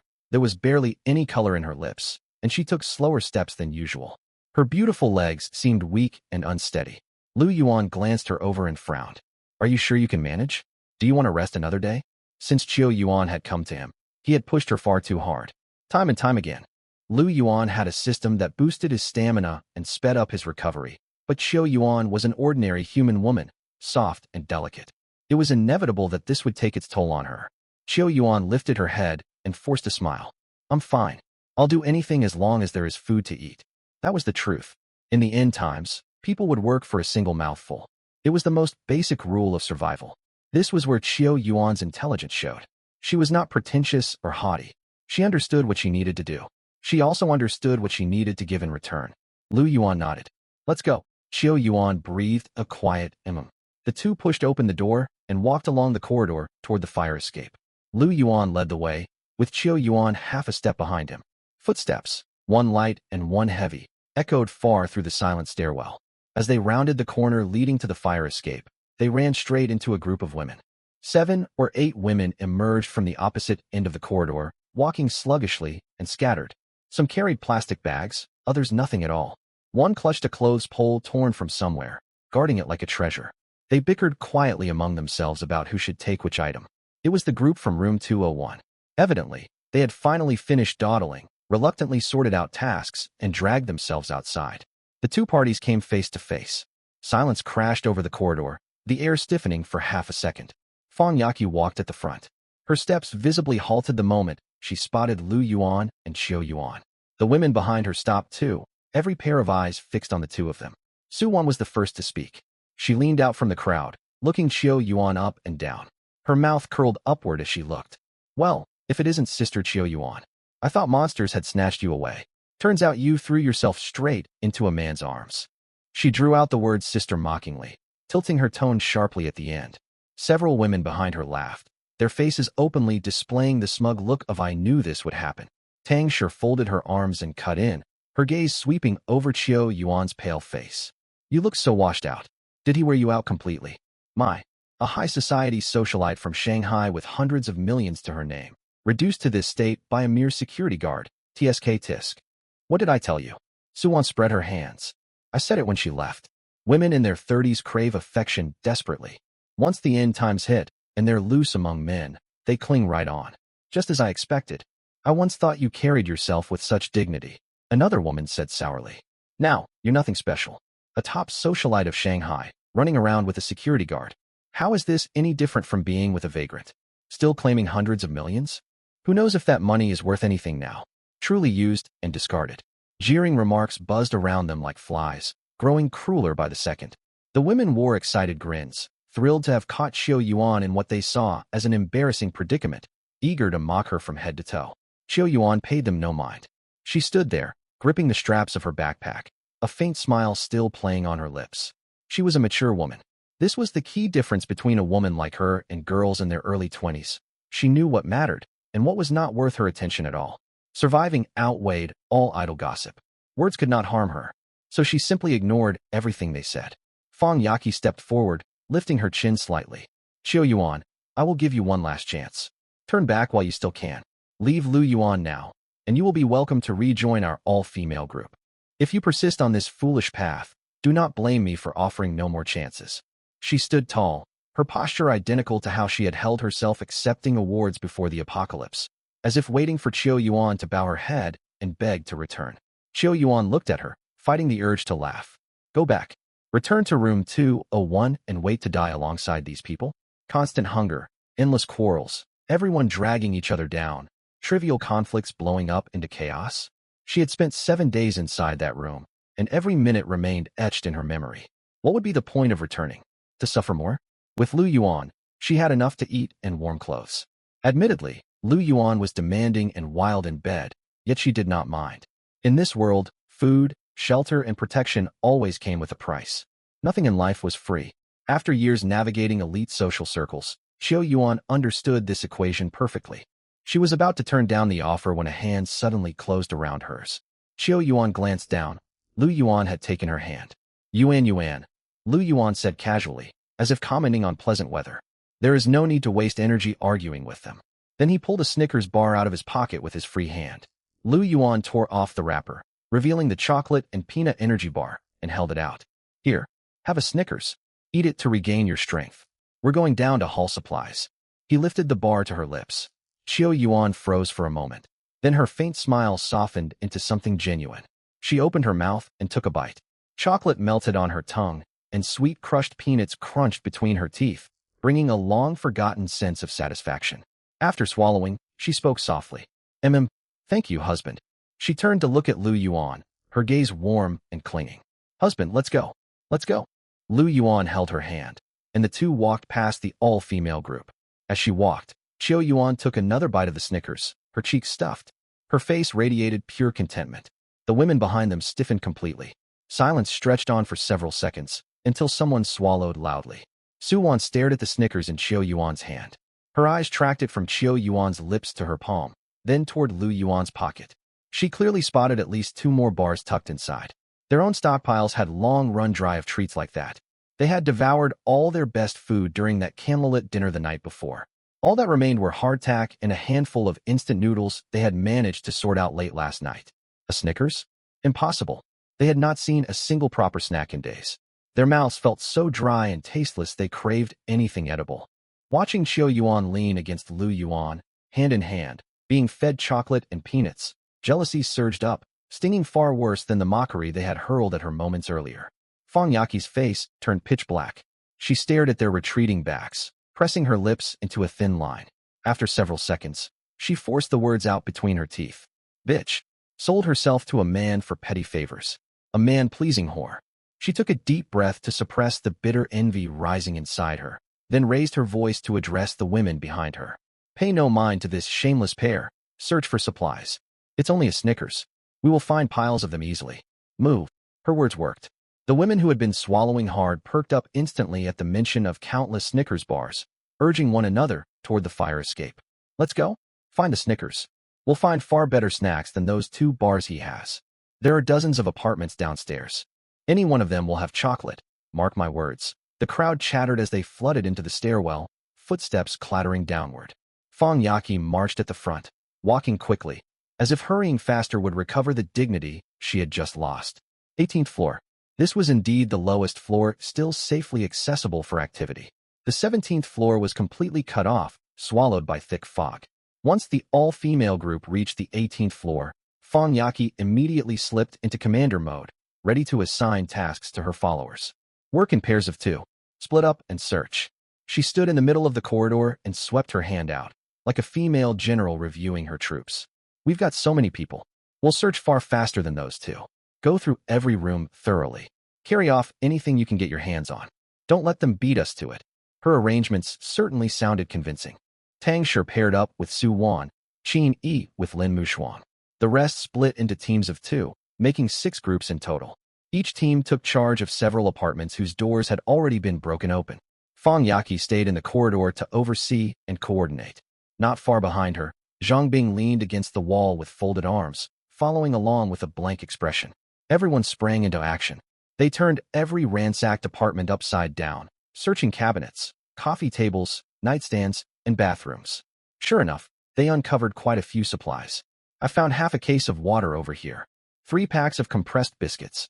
There's a power bank. It still works. I've got several packs of tissues. Item after item piled up in the center of the corridor. Watching the stack grow higher, a smile finally tugged at the corners of Fang Yaqi's mouth. She stood beside the pile with her arms crossed, mentally tallying everything. Water, biscuits, tissues, batteries. Altogether, they had amassed a decent haul. Once we strip every place bare, we'll see what they can do. Fang Yaqi was savoring her triumph when she caught sight of Lu Yuan and Xiao Yuan emerging from the darkness out of the corner of her eye. They walked at a leisurely pace, not looking for supplies so much as strolling down a street. They did not spare a single glance at the doorways. They passed the ransacked apartment doorways, walking straight on by. Fang Yaqi frowned slightly. What's going on? Why aren't they in any hurry? Then she watched Lu Yuan stop in front of a tightly closed security door. Fang Yaqi recognized this door. It had been shut the last time. She and several other women had tried prying it open with chair legs and smashing it with a fire axe, yet the axe only struck a shower of sparks. The door had not budged an inch, forcing them to give up. This high-grade security door was among the hardest to breach in the whole building. It was fitted with a top-tier lock cylinder that could not be opened without its key. She was about to jeer when she saw Lu Yuan pull some kind of tool from his pocket, seemingly preparing to pick the lock. Fang Yaqi froze. What's he doing? Picking the lock. Su Wan also saw and edged closer, muttering quietly. He's just a security guard. Can he even open a lock like this? Neither of them believed he would succeed. But a moment later, click, the lock popped open under his skillful hands. Lu Yuan pushed, and the heavy security door slid inward soundlessly, revealing a pitch-black living room beyond. Fang Yaqi stood rooted to the spot. Triumph faded from her face, replaced first by confusion, then shock. How did he manage that? Xiao Yuan stood behind Lu Yuan and glanced sideways at Fang Yaqi. There was no smugness, no mockery in that gaze, only the calm detachment of looking at a stranger. Then Xiao Yuan stepped through the doorway after Lu Yuan and pulled the door shut behind them. Silence hung over the corridor for several long seconds. Su Wan spoke first. Since when could he pick locks? I have no idea, Tang Shi mumbled. This kind of door was supposed to be impossible to open, but now the damned man kept a trick up his sleeve. All eyes were fixed on the newly closed security door, filled with tangled emotions. They understood exactly what Lu Yuan's lock-picking skill meant. Apartments whose doors remained sealed were almost certainly untouched by looters. Each one was a treasure trove, stocked with vast quantities of supplies. And now all these treasure troves were within Lu Yuan's reach. No wonder Lu Yuan dared leave so confidently. No wonder he could afford to support Xiao Yuan with only a small stock of supplies. He had planned ahead all along. Fang Yaqi clenched her fists, nails digging into her palms. Rage blazed in her beautiful eyes. That security guard. Inside the apartment, meanwhile, Lu Yuan and Xiao Yuan were indulging in a feast. Once inside, they divided the work clearly. Xiao Yuan searched the cabinets, while Lu Yuan tackled locks.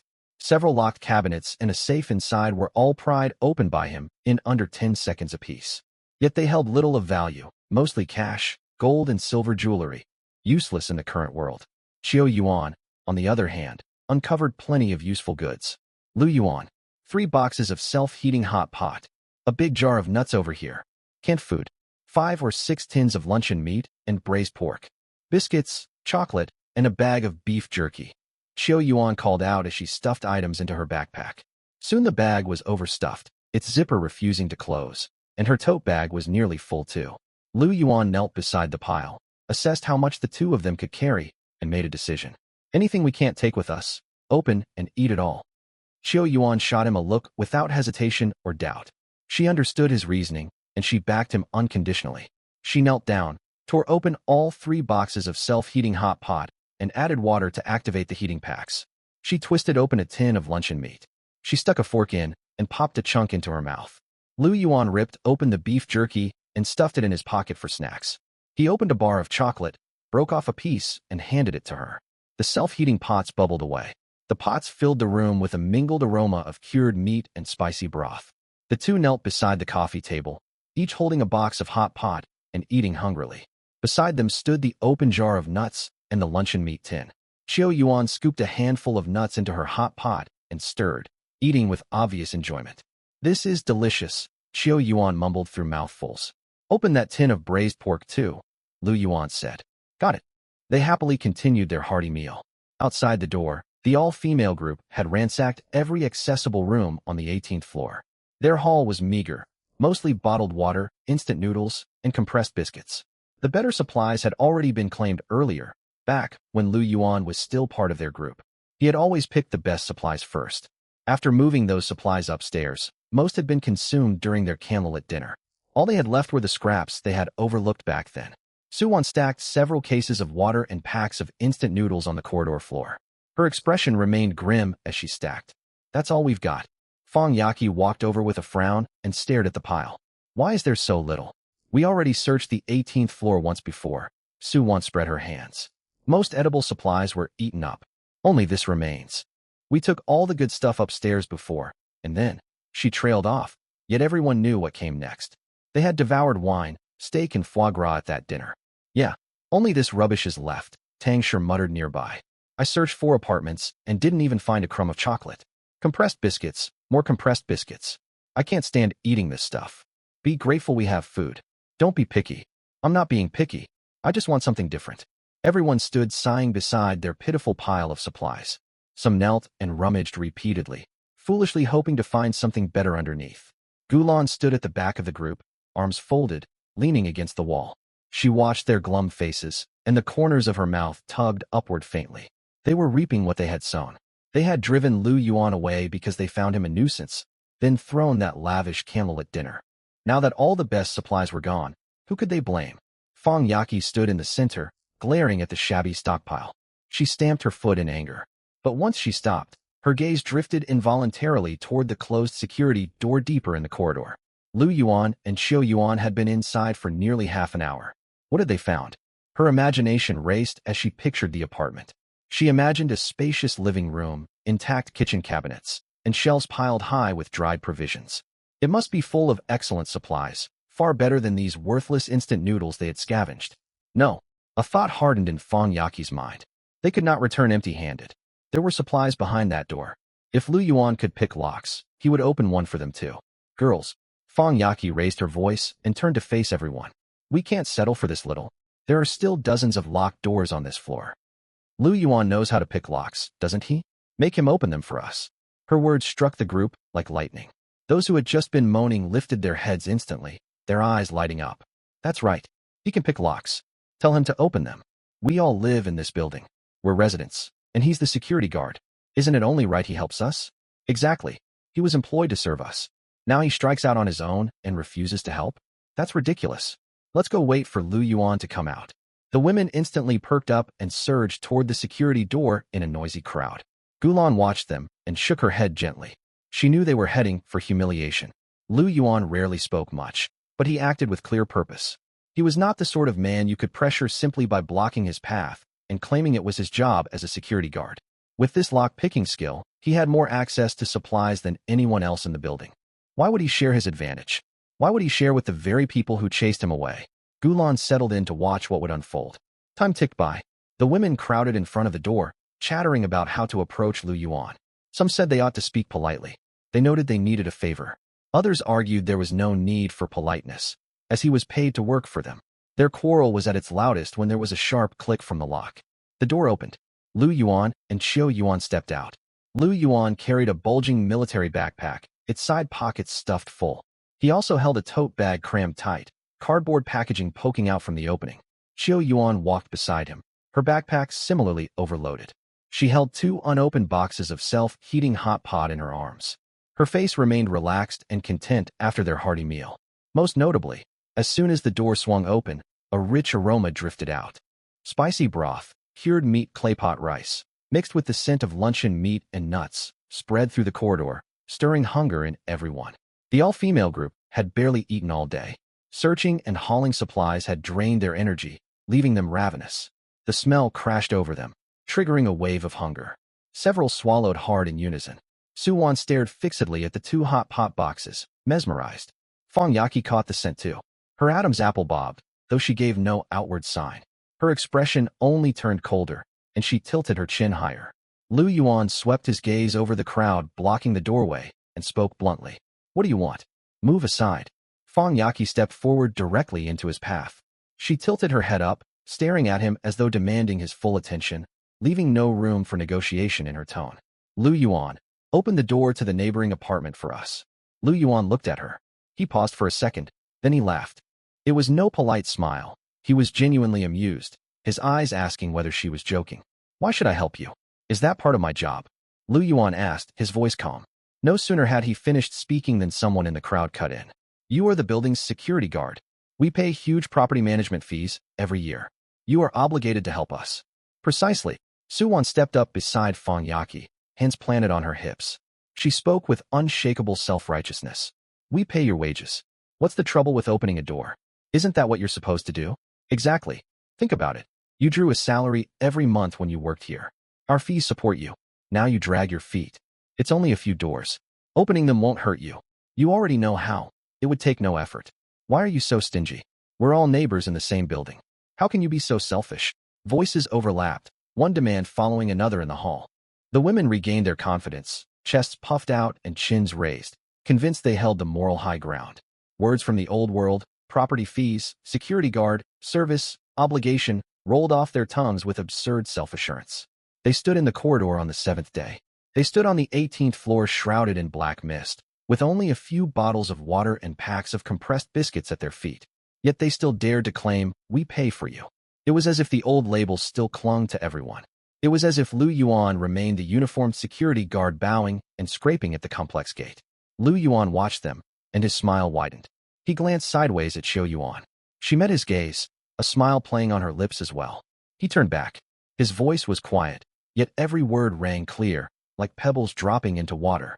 First, I never see a cent of the property fees. That money goes straight to the property management company, not me. Second, I don't work there anymore. As far as I'm concerned, you are all strangers now. What obligation do I have to help strangers? Lu Yuan said calmly. Silence descended over the corridor. The women who had been shouting confidently were struck speechless, mouths open yet unable to reply. Lu Yuan was right. In the current reality, they were merely strangers, even potential enemies. To carry on talking about property fees was ridiculous. But the silence only lasted a few seconds. A shrill female voice cut through the crowd again. Even as strangers, you owe us help. You're a man. It's only natural you help women. Right. Another woman echoed immediately. You are meant to help us. It's your duty. Lu Yuan stared at the woman speaking, paused 2 seconds, then burst out laughing. It was genuine laughter, his shoulders shaking, as if he had heard the funniest joke of the year. He stifled his laughter and looked straight at her. When Miss Fong sent me away, she made one thing crystal clear. Women only need to support each other. Male help is completely unnecessary. Aren't you contradicting her by saying this now? The remark landed like a precise scalpel, cutting straight to everyone's sore spot. The women who had just been chiming in fell silent at once, their faces alternating between red and pale. They remembered every word Fong Yaki had spoken in the safe room. Words like, men are the greatest danger in the apocalypse. Women can survive by sticking together. We don't need men. She had declared them loudly. Now they came begging a man for assistance. Their double standards were staggering. Fong Yaki stood within the group, her face twisted as though she had swallowed a live fly. Rage seethed inside her, yet she could not utter a single retort. Every one of those words had come from her own mouth. Seeing them all fall quiet, Lu Yuan had no patience left for further talk. He glanced at Xiao Yuan. Let's go. The two turned toward the stairwell. You can't leave. Suwon darted out from the crowd and spread her arms to block his path. She tilted her chin up, her jaw tight. You aren't going anywhere until you open one door for us. Her spoiled temper had flared up. She intended to force the issue. The instant the words left her mouth, Lu Yuan raised his hand. Smack! A sharp slap landed squarely across Suwon's fair cheek. The crisp sound echoed down the corridor for several seconds. Suwon stumbled 2 steps sideways and crashed against the wall. She clutched her stinging red cheek, frozen in shock. Her eyes widened as she stared at Lu Yuan, utterly dumbfounded. No one had ever struck Su Wan in her life. Born into wealth, she had been sheltered and pampered at home. Every man she met outside bowed and smiled to please her. No one had even spoken harshly to her, let alone laid a hand on her. And now, a security guard. A lowly guard she would not normally spare a glance for. He had slapped her. Su Wan stood rigid, hand pressed to her cheek, unable to speak. Tears welled in her eyes, yet she was too stunned to cry. An eerie stillness fell over the scene. Every member of the all-female group was stunned, including Fong Yaqi. All stared at Lu Yuan open-mouthed, as if witnessing something that overturned everything they believed. They still thought of Lu Yuan as merely a security guard, even now. Lu Yuan had left, yet they believed they could order him around whenever they pleased. That slap, however, shattered all their delusions to smithereens. At that moment, Zhang Bing moved. She stepped forward swiftly, stretching out her right hand to seize Lu Yuan's wrist, her movement crisp and decisive. But Lu Yuan reacted far faster.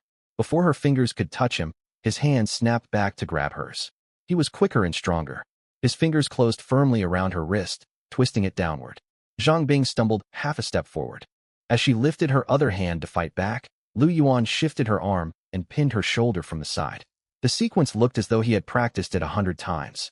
The whole exchange took less than 2 seconds. Zhang Bing froze. She tugged once, unable to break free. She pulled again, yet his grip was as unyielding as an iron vise. She looked up at Lu Yuan. For the first time, a crack appeared on his face. Shock, mixed with fear. This man possessed terrifying strength, far more than she had anticipated. She had practiced Sanda for 7 or 8 years. She knew full well the natural strength gap between men and women, but Lu Yuan's power transcended that ordinary divide, belonging to an entirely different league. Lu Yuan held onto her wrist and did not let go. He swept his gaze calmly over everyone present, his voice quiet and flat. "May I leave now?" No one answered. Fong Yaqi stood in the middle of the crowd, watching Zhang Bing restrained single-handedly by Lu Yuan. The last shred of confidence inside her deflated like a leaking balloon. Zhang Bing had been her final support, the very foundation that let her hold her ground among the group. Now that Zhang Bing had been subdued by Lu Yuan with one hand, what did Fong Yaqi have left? Her lips trembled. She gritted her teeth and whispered, "Let them pass." The words came out with immense difficulty, as if scraped raw in her throat before she could utter them. But she said it. The crowd parted like a receding tide, clearing a path. No one dared to block him. All their previous arrogance and self-righteousness had been wiped away by that slap and that quick hold. A truth finally dawned on them. Lu Yuan was no longer that security guard who would reason with them. Only then did Lu Yuan release Zhang Bing. He turned and walked toward the stairwell with Qiu Yuan. After several steps, Lu Yuan halted and glanced back at Fong Yaqi, a teasing smile playing on his lips. "Oh, right," he said, his tone as if doing them a casual favor. "There's still some broth left from the hot pot inside. If you want it, hurry and take it back. You can soak crackers in it. Just so you know, it has my saliva in it. I hope you won't mind." With that, he walked away without another backward glance. Qiu Yuan followed close behind. The two rounded the corner into the stairwell, their footsteps fading gradually. Silence fell over the corridor, broken only by breathing and suppressed sobs from Su Wan, who covered her face. Fong Yaqi stood rooted to the spot, her face flushing pale and red by turns. Her fingernails dug deep into her palms, leaving pale indentations. Hot pot broth tainted with his saliva, for them to take back and soak crackers. It was an obvious humiliation. As an A-list superstar, she had never endured such shame. And it came from a security guard. Lu Yuan was utterly detestable. Fong Yaqi clenched her fists, her chest heaving. She wanted to say something, yet no words came. She could only watch helplessly as Lu Yuan and Qiu Yuan left. After they were gone, the security door remained open. The aroma of hot pot lingered in the corridor, an invisible force tugging at everyone's empty stomachs. Fong Yaqi took a deep breath and turned to the others. "Let's head back." As soon as she finished speaking, Qin Yi spoke up. Her voice was soft, tentative. "Sister Yaqi, we still have a little time. Should we go inside and take a look?" Fong Yaqi turned to stare at her, her gaze icy. "Why?" Qin Yi shrank back under that cold stare, but having already voiced the thought, she forced herself to continue. "I just thought, there might be leftover food inside. We'll pop in for a quick look and leave, it won't take long." Fong Yaqi fixed her with a frigid look. "Look for what? Leftovers Lu Yuan ate? Are you craving Lu Yuan's saliva?" Her words cut sharply. Qin Yi was stunned. She opened her mouth to retort, Yet Fang Yaqi had hit on exactly what she was thinking. Truth be told, she badly wanted to go inside. Her stomach had growled repeatedly when the hot pot scent drifted out earlier. She had barely eaten all day, only half a ration biscuit, and was starving. The door stood open, carrying the rich smell of meat. The thought, what if there is something left, kept swirling in her mind. Seeing her fall silent, Fang Yaqi thought the matter was closed. But when she scanned the rest of the group, she noticed everyone swallowing hard. Tang Shi squatted pretending to tie her shoelaces, yet her Adam's apple bobbed visibly. Lin Muxue stood with her arms folded, her eyes constantly drifting toward the open doorway. Su Wan still covered her face, her eyes red, yet her gaze kept darting toward the crack of the door. The scent drifting out was overwhelming. The spicy heat of the hot pot base, the savory aroma of luncheon meat, the oily fragrance of roasted nuts, all swirled into their noses. Coupled with empty stomachs that had endured hours of hunger, the gnawing longing was impossible to suppress. Fang Yaqi looked around and understood what everyone wanted. She closed her eyes briefly, as if making a painful compromise. Go inside. Be quick and come back out. The moment she spoke, those who had feigned indifference sprang into action. Qin Yi rushed through the door first. One after another, the others flooded into the apartment, far faster than they had searched for supplies earlier. The apartment was messier than they had imagined. 3 open self-heating hot pot boxes sat on the coffee table.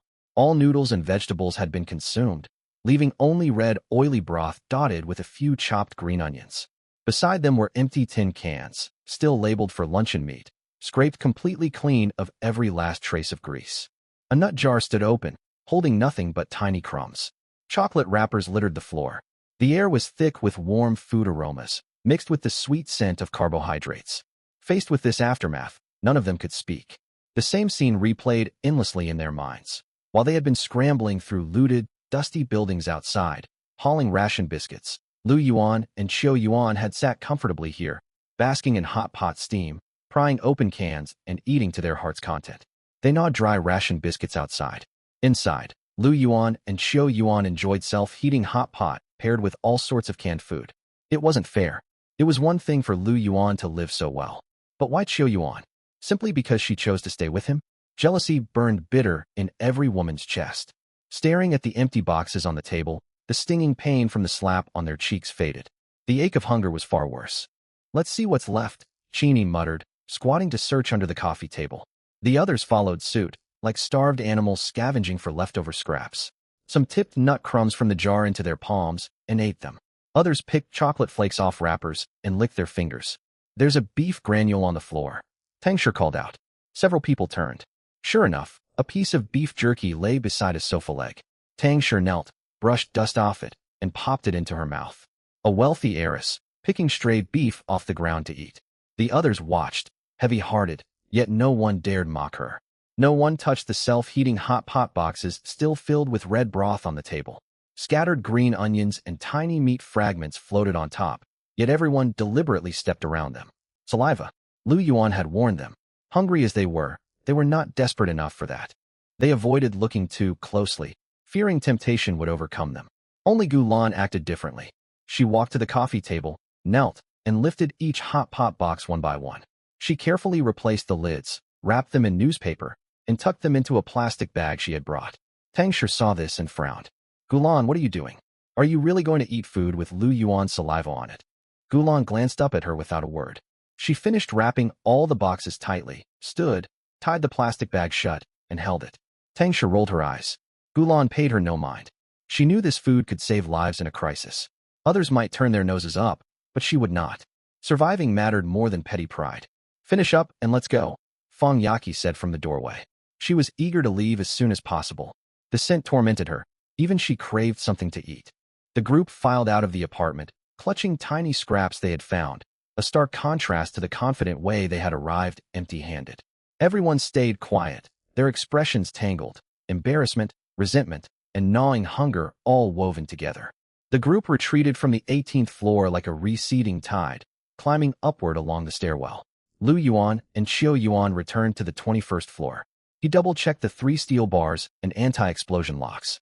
Once satisfied everything was secure, he set down his backpack and let out a long breath. A profound sense of safety wrapped around him. In the end times, possessing a safe house was invaluable. Qiu Yuan set her backpack on the coffee table and relaxed her shoulders. She glanced at the supplies stacked high across the living room. Instead of slumping onto the sofa like Lu Yuan, she knelt and unzipped her largest storage bag. "Pour everything out," she said. "I'll sort it." Lu Yuan had been about to offer to help, but seeing her already hard at work, he held back. He emptied everything from his backpack and tote bag onto the coffee table, then pulled loose items out of his pockets as well. Qiu Yuan took each item one by one. A clean large towel was already spread out beside her, as if she had planned ahead. First, she separated food and daily necessities. Mineral water bottles lined up in a row. Self-heating hot pots were stacked neatly. Cans were sorted into meat and vegetable categories. Snacks went into one bag, batteries and charging cables into a small separate box. She even grabbed a scrap of paper and a broken pencil, scribbling notes, dates, item types, quantities, and an estimate of how long each supply would last. Her handwriting was elegant yet sharp. Lu Yuan leaned back in his chair, watching her work, a faint smile tugging at his lips. Truth be told, if he were alone, he would never bother with such meticulous organization. He would simply dump supplies in a corner and only keep track of what needed to be eaten first. Qiu Yuan was different. She assigned every item a place, set consumption orders, and marked dates. She moved with the poise of a senior executive. Her capabilities were undeniable. As the owner of a financial firm worth hundreds of millions, organizing these supplies was child's play for her. Lu Yuan stared at her side profile, thinking that if this shelter grew larger in the future, Qiu Yuan would fill an irreplaceable role here. After some time, Qiu Yuan stacked the last can, checked her written inventory from start to finish, nodded in satisfaction, then stood and stretched. "I'm going to take a shower," she said. "All right," Lu Yuan replied. They had stored reserves of water, enough for simple showers. Qiu Yuan grabbed her change of clothes and headed to the bathroom. The sound of running water soon echoed out. Lu Yuan did not idle. He walked into the home gym, put on headphones, and began his daily training. Dumbbells, bench presses, pull-ups. He completed his usual full routine. Thanks to system enhancements, his stamina had greatly improved. He only worked up a light sweat and felt no real exhaustion. Around an hour later, Lu Yuan walked out of the gym and wiped sweat from his neck with a towel. As he stepped into the living room, he saw Qiu Yuan out of the shower, standing by the water dispenser pouring powder into a cup. "I mixed protein powder for you," she said, shaking the cup. "Drinking this after training aids recovery. I found the last half can deep inside the storage cabinet.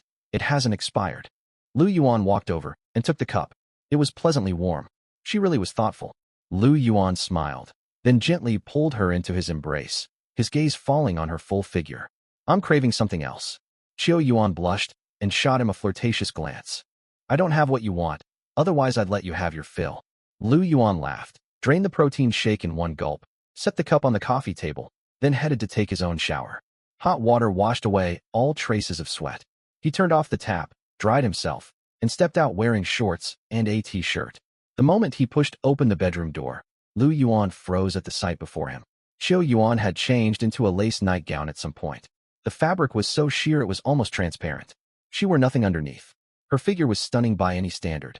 Clad in such thin nightwear with no undergarments, her graceful curves and fair skin created an overwhelming visual impact.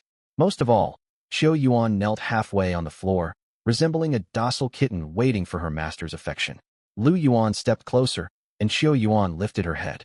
A hazy glow settled over her exquisite, beautiful face. "Where did you get this dress?"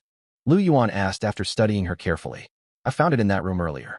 I thought it might come in handy, so I brought it back." Qiu Yuan's eyes glistened. "Do you like it?" Lu Yuan's gaze burned with desire, a smile curling his lips. Mature women certainly knew how to captivate a man. He tilted her chin upward, his grin widening. "I like it very much." The next second, Lu Yuan leaned down and kissed her. Their lips met.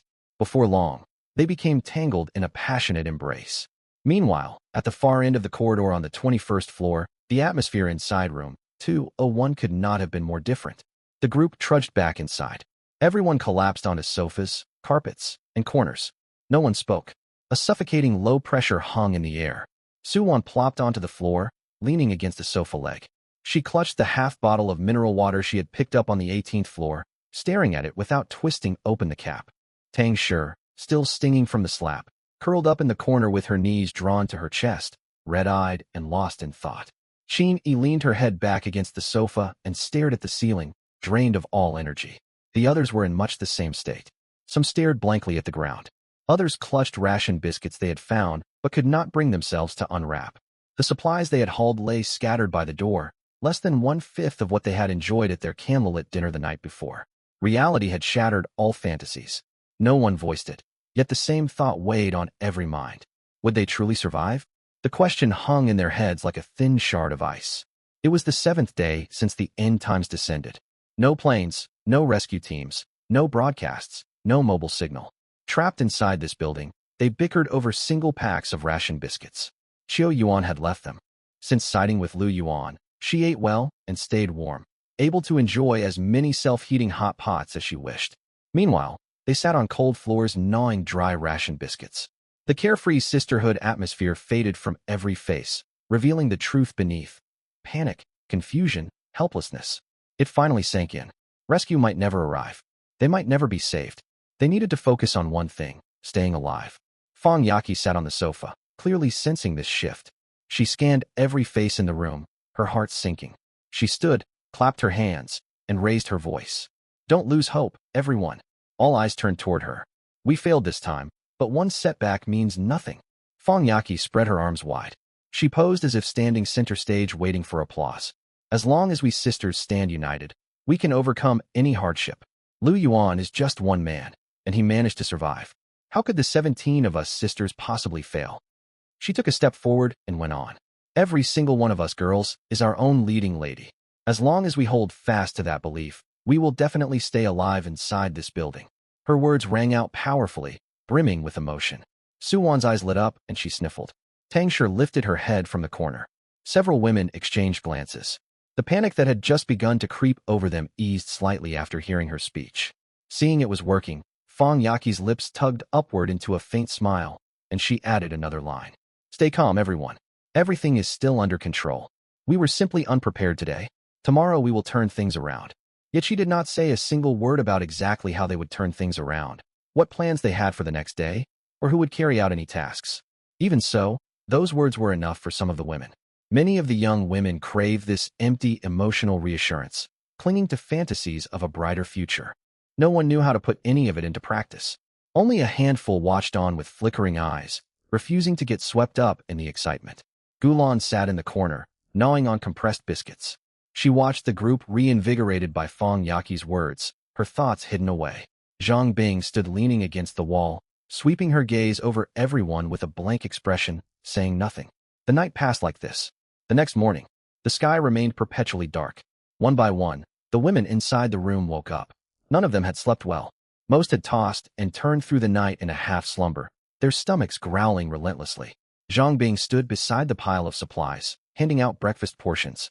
1 block of compressed biscuits for each person. A small half-cup of water apiece. We're eating this again. Su Wan took the rock-hard biscuit and stared at it, unable to hide her disgust. Why is it always this stuff? It has no flavor at all. Chewing it feels like gnawing on wall plaster. I agree. Tang Shi frowned. Where are the instant noodles? Weren't there still some left? Let's boil them. I want something warm to eat too. I've had these compressed biscuits so many times my throat is rebelling. Complaints erupted one after another, like a crowd of hungry children throwing tantrums. Zhang Bing broke off a piece of biscuit for herself, popped it into her mouth, chewed and swallowed it. Her tone was as flat as if she were delivering a work report. We're saving the instant noodles for when we head out at noon.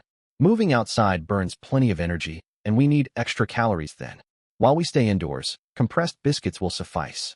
She did not speak much, but her tone left little room for argument. Zhang Bing rarely smiled on ordinary days. Though the women resented her words, none dared talk back to her face. Su Wan pouted and took a sulky bite of the biscuit. There was a sharp crunch. After a couple of chews, her frown deepened. It tasted awful, dry and bland, scraping her throat as she swallowed. Before the apocalypse, she would never have touched such food. Even her weight loss meals tasted better. Now, ravenous as she was, she had no choice but to force it down bite by bite. Putting everything else aside, Su Wan mumbled mid-chew. I want steak, red wine, giant lobster. Her words acted like a fuse, instantly stoking everyone's cravings. Stop talking. You're only making me hungrier.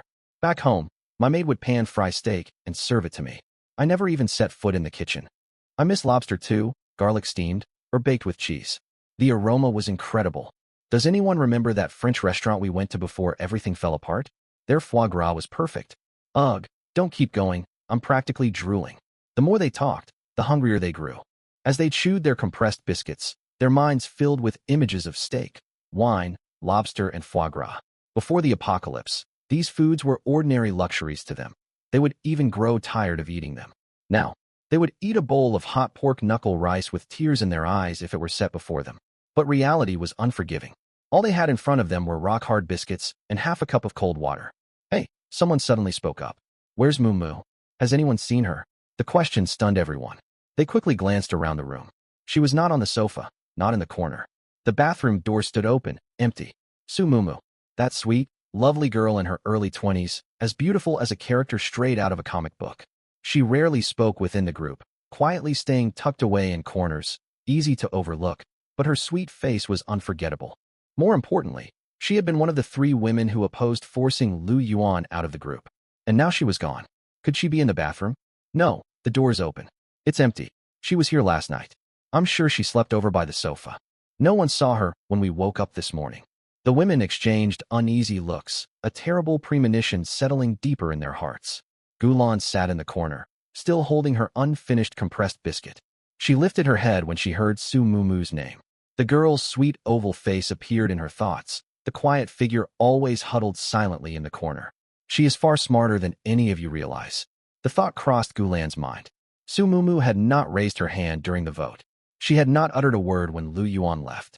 While everyone partied and celebrated last night, she must have already made her choice. Gulan took another crunching bite of biscuit and chewed slowly. That quiet little girl slipped away faster than anyone expected.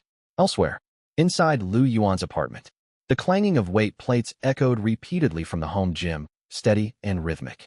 Lu Yuan finished his final set of bench press, racked the barbell, and sat up to catch his breath. He had already completed his daily check-in. The moment he woke this morning, he claimed his reward. The loot displayed on his system panel was excellent. It included something extremely valuable. First among the supplies was an S-rank mystical water tank. Mystical Water Tank S. Once connected to piping, it provides an endless supply of water. Lu Yuan's eyes lit up when he read its effect.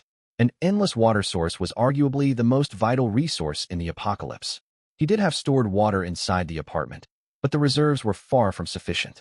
Now that he possessed the mystical water tank, he would never have to worry about water shortages again. The attribute point rewarded this time was not stamina, but strength.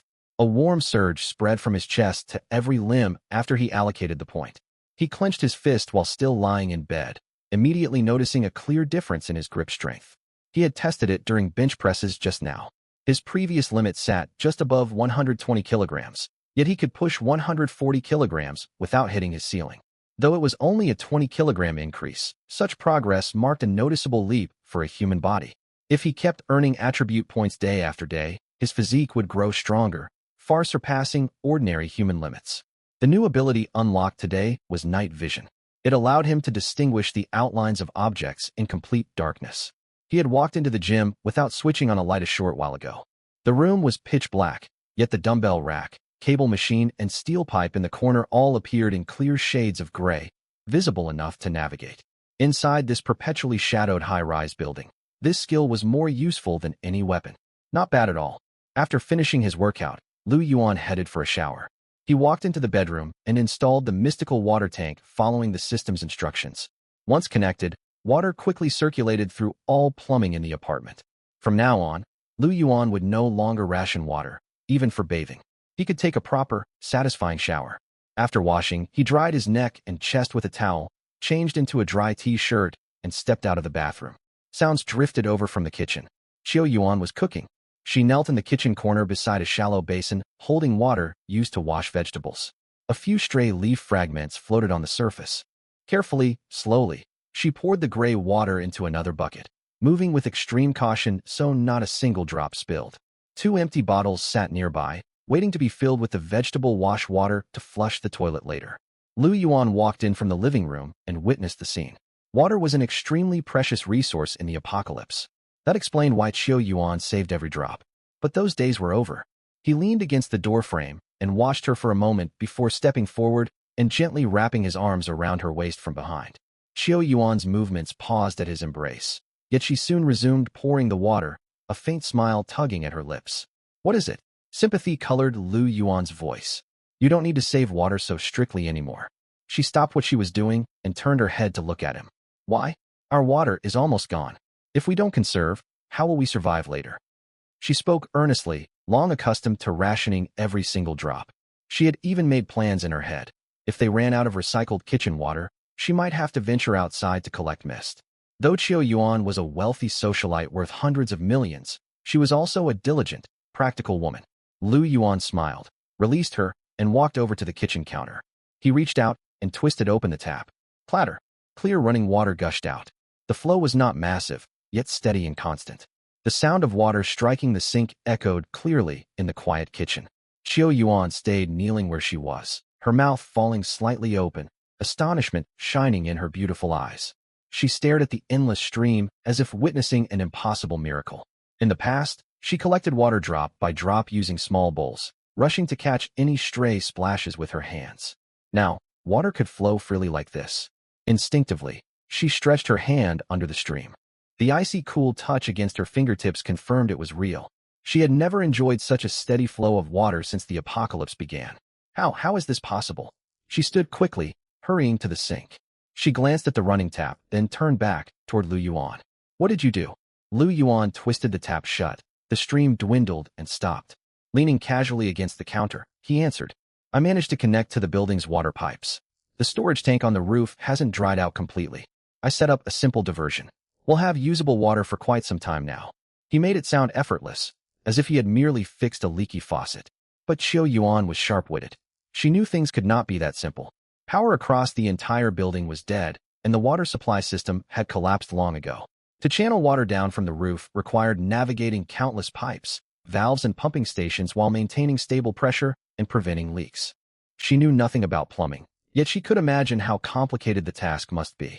And Lu Yuan had pulled it off silently on his own. She looked at him, choosing not to press for details. She had long suspected Lu Yuan harbored secrets she could not comprehend. As long as the outcome was good, as long as their safe house had food and water to sustain them, she did not need to know everything. There was only one truth she needed to hold on to. Sticking with him was the right choice.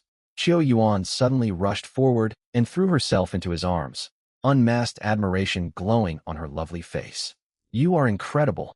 Her charge was sudden and forceful. Lu Yuan stepped backward half a pace to steady himself. Holding Qiao Yuan's soft, graceful figure in his arms, a powerful sense of accomplishment welled up inside him. The mystical water tank was only the first step. With his system, he could gradually turn this refuge into a genuine fortress. Unlimited water, unlimited electricity, unlimited energy, perhaps all within reach. For now, he would lie low, complete his daily check-in, and take things slow, transforming this apartment bit by bit into the safest haven in the apocalypse. The scent of cooked food drifted through the living room. Qiao Yuan laid chopsticks and bowls out on the low tea table. The portable gas stove was switched off. She had transferred food into 2 plates, one with diced ham stir-fried with dried scallops garnished with chopped green onions, glistening with oil, the other a soup made from instant rice noodles, topped with luncheon meat slices and green vegetables. Everything was assembled from instant food and canned goods, yet her cooking made it look genuinely appetizing. Qiao Yuan was quite a skilled cook. Lu Yuan walked over and sat down. He picked up his bowl, took a mouthful of ham and scallops and chewed. Savory flavors spread across his tongue, blended with the distinct seafood aroma of dried scallops, a rare delicacy in this bleak post-apocalyptic world. Qiao Yuan sat opposite him and began eating as well. Halfway through her meal, she set down her chopsticks, her expression turning grave. Have you noticed the black fog in the corridor growing thicker since this morning? Lu Yuan chewed his rice noodles and murmured an hum. I stepped out to check earlier. Qiao Yuan frowned. There was barely any fog on our floor before, but now it's nearly as dense as on the 17th floor. I fear something terrible is going to happen. Lu Yuan furrowed his brow, swallowed his food, set down his chopsticks, and stood up. I'm going to take a look. He walked to the entrance and peered through the peephole. The fog in the corridor was far thicker than yesterday. Gray-black mist hung suspended in the air, blurring the outline of the opposite wall, matching the density seen on the 17th floor. After observing for a moment, he returned to the dining table and sat back down. We've seen conditions like this before.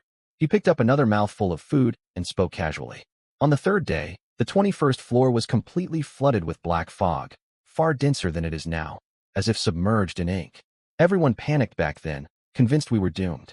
But the fog receded not long afterward. Qiu Yuan had not joined him yet at that time. She had been hiding alone, unaware of the shift. It retreated? Yes. Lu Yuan nodded.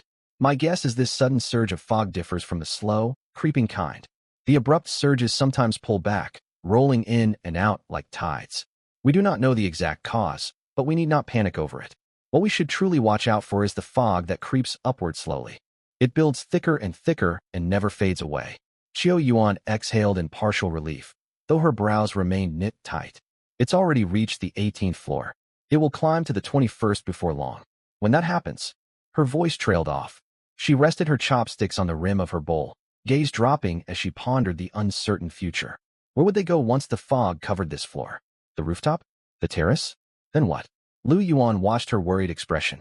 He finished the rice noodles in his bowl, set down his utensils, and spoke in a calmer tone. We'll cross that bridge when we come to it. There's always a way forward. No use overthinking it. Qiu Yuan lifted her eyes and met his unhurried, steady gaze. Some of her inner unease subsided. She thought it over and realized he was right. Worrying achieved nothing for the time being. They would deal with the fog if it arrived. Anxiousness would not change anything. Besides, as long as Lu Yuan was here, everything would work out. She picked her bowl back up and took another mouthful. She had barely finished eating and not yet cleared the table when rapid knocking suddenly echoed at the door. Thud, thud, thud. Thud, thud, thud. The tension spiked instantly. Lu Yuan's chopsticks froze mid-air, and his hand instinctively reached for the fire axe leaning against the sofa. Qiu Yuan set down her bowl as well, grabbed the baseball bat from the corner, and held her breath. They exchanged a glance, neither uttering a word. Silence hung heavy in the room for 2 or 3 seconds. A second round of knocks echoed through the door. Then a voice drifted through the crack, soft and thin, tinged with faint panting. Sister Qiu Yuan, Brother Lu Yuan. It's me, Su Mumu. Su Mumu. An image surfaced immediately in Lu Yuan's mind. A sweet face, eyes curved like crescent moons when she smiled, her voice soft as melted candy. He remembered Su Mumu. When they retreated upward from the first floor, she had twisted her ankle and nearly fallen. He had reached back and pulled her to safety. After steadying herself, she had looked up at him and said, "Thank you, brother," her tone sweet and gentle, eyes forming 2 bright crescents. After that, every time he passed by while hauling supplies, she would murmur, "Thank you, brother," or "You've worked hard, brother." Her voice was quiet, yet pleasant to hear. Lu Yuan had taken note of her back then. She stood out not only for her agreeable manner, but also her background. Word had it that her family ran a sizable medical equipment business. She traveled in an Alpha van, a genuine wealthy young heiress. Before the end of the world, she had ranked high in campus beauty polls and boasted a large following on Zaihongshu, a privileged young woman bathed in admiration. In the old world, Lu Yuan would only have dared to admire someone like her from afar. But now, amid the apocalypse, all her former glory meant nothing. She was merely another beautiful young woman struggling to survive. Still, Lu Yuan clearly recalled the vote initiated by Fang Yaqi. Su Mumu had not raised her hand. She had crouched quietly in the corner, silent, neither voting nor speaking. That alone made Lu Yuan think far better of her than the others. Lu Yuan glanced toward Qiu Yuan. Qiu Yuan thought for a moment and lowered her voice. Mumu is a good person. She's nothing like Fang Yaqi or Su Wan. What's more, she's a medical student from Shanghai University. Lu Yuan nodded. Medical expertise was a desperately needed skill. He walked to the door and peered through the peephole. Thick black fog filled the corridor, yet he could make out a slender figure standing outside. She wore a jaw-length bob and an off-white coat, clutching a canvas bag in one hand. She reached up to tuck a strand of hair behind her ear. Her cheeks showed no streaks of tears, yet her frame trembled slightly. Lu Yuan stepped back and nodded at Qiu Yuan. Qiu Yuan stepped forward. Mumu, is that you? Are you alone? Yes, the sweet voice came from outside. I slipped out without them noticing. I even closed the door quietly when I left. Qiu Yuan asked several private questions known only to the two of them. Su Mumu answered each one quickly and accurately, even volunteering extra details. Once her identity was confirmed, Lu Yuan slid back the steel bars and unlocked the deadbolts one by one, then pulled open the door. Su Mumu hurried inside. She was undeniably stunning. Even without makeup and dressed in plain outerwear, her beauty still shone brightly. Back with the other women, she had always kept to herself, huddled in the corner, her presence overshadowed by loud personalities like Su Wan and Tang Shi. Standing before Lu Yuan now, Her face was so lovely it was hard to look away. A gentle, sweet smile lingered on her features, oddly soothing to behold. Sister Qiu Yuan, Brother Lu Yuan, thank you for taking me in. Qiu Yuan gestured for her to sit and moved the bowls aside. How did you get here? Did you run into any trouble along the way? Su Mumu set down her canvas bag and sat upright, her tone soft. I've been trying to slip away since this morning. I couldn't stand staying there any longer. They aren't easy to get along with. Nothing compares to Brother Lu Yuan. As she said the last line, she lifted her gaze to meet his. Her curved eyes sparkled with undisguised admiration, like a lost child who had finally found someone dependable. Lu Yuan met her stare. He said nothing, but the corners of his mouth twitched faintly. The girl was lovely to look at and spoke gently, offering just the right amount of warmth, not overbearing, just comforting. Qiu Yuan was about to reply when she suddenly frowned. This morning? What time is it now? Lu Yuan checked his phone. Almost 11. 11? Su Mumu stared in surprise, eyes widening. I left at 6. She had set off at 6 and only arrived at nearly 11. For full hours. Su Mumu had wandered the corridors for 4 hours. The walk from Unit 201 to Lu Yuan's safe house took barely 3 minutes. Even with heavy fog and slow progress, 10 minutes would have been the absolute limit. Lu Yuan set down his phone. Tell me exactly what happened on the way. Su Mumu's sweet smile faded as memories surfaced, replaced by a trace of fear. I left my room and headed straight here. But the fog grew thicker and thicker. Before I knew it, I lost my bearings, my mind growing fuzzy. The corridor seemed to stretch on endlessly, no matter how far I walked. Later, I met an elderly woman. She said she'd come up from the lower floors. I asked if she knew where you lived, and she pointed me in the right direction. I followed her directions and eventually reached this door. An elderly woman? Lu Yuan pressed. What did she look like? What was she wearing? Su Mumu tilted her head to recall. She wore gray clothing, with gray hair and deeply wrinkled skin. She spoke slowly, but I could understand every word. She paused, seeming to realize how strange it sounded, her voice softening. Thinking back, if the fog is this thick, how could an elderly woman be wandering the corridors alone? I didn't stop to question it then. I was only focused on finding this place. Lu Yuan and Qiu Yuan shared a glance. They had long suspected the black fog disoriented people, but now Su Mumu's journey proved it. The gray mist did more than block sight, it warped perception. Without the old woman's guidance, Su Mumu might have become lost forever within the haze. As for the elderly woman, was she human, or something else entirely? If she was a monster, why had she guided Su Mumu instead of attacking her? Lu Yuan asked a few more follow-up questions. Su Mumu answered what she could, yet her recollections remained hazy, unable to offer further details. Eventually, she shook her head helplessly, repeating that she could not remember more. Just then, Su Mumu's stomach rumbled loudly. Growl. The sound was quiet, yet strikingly clear in the silent room. A faint blush rose on Su Mumu's cheeks. Her gaze drifted toward the leftover food still on the table. A small bowl held the remnants of stir-fried scallops and diced ham, now cold. Beside it sat half a bowl of leftover rice, extra from Qiu Yuan's morning meal. Su Mumu stared at the leftovers, hesitating. She then lifted her head and looked cautiously at Lu Yuan. Brother Lu Yuan, may I eat these leftovers? There's no need to heat them up for me. This will be fine. Her voice was small, her bright eyes filled with nervous anticipation, as if fearing rejection. She knew perfectly well that food was precious in the apocalypse. Leftovers were far better than nothing.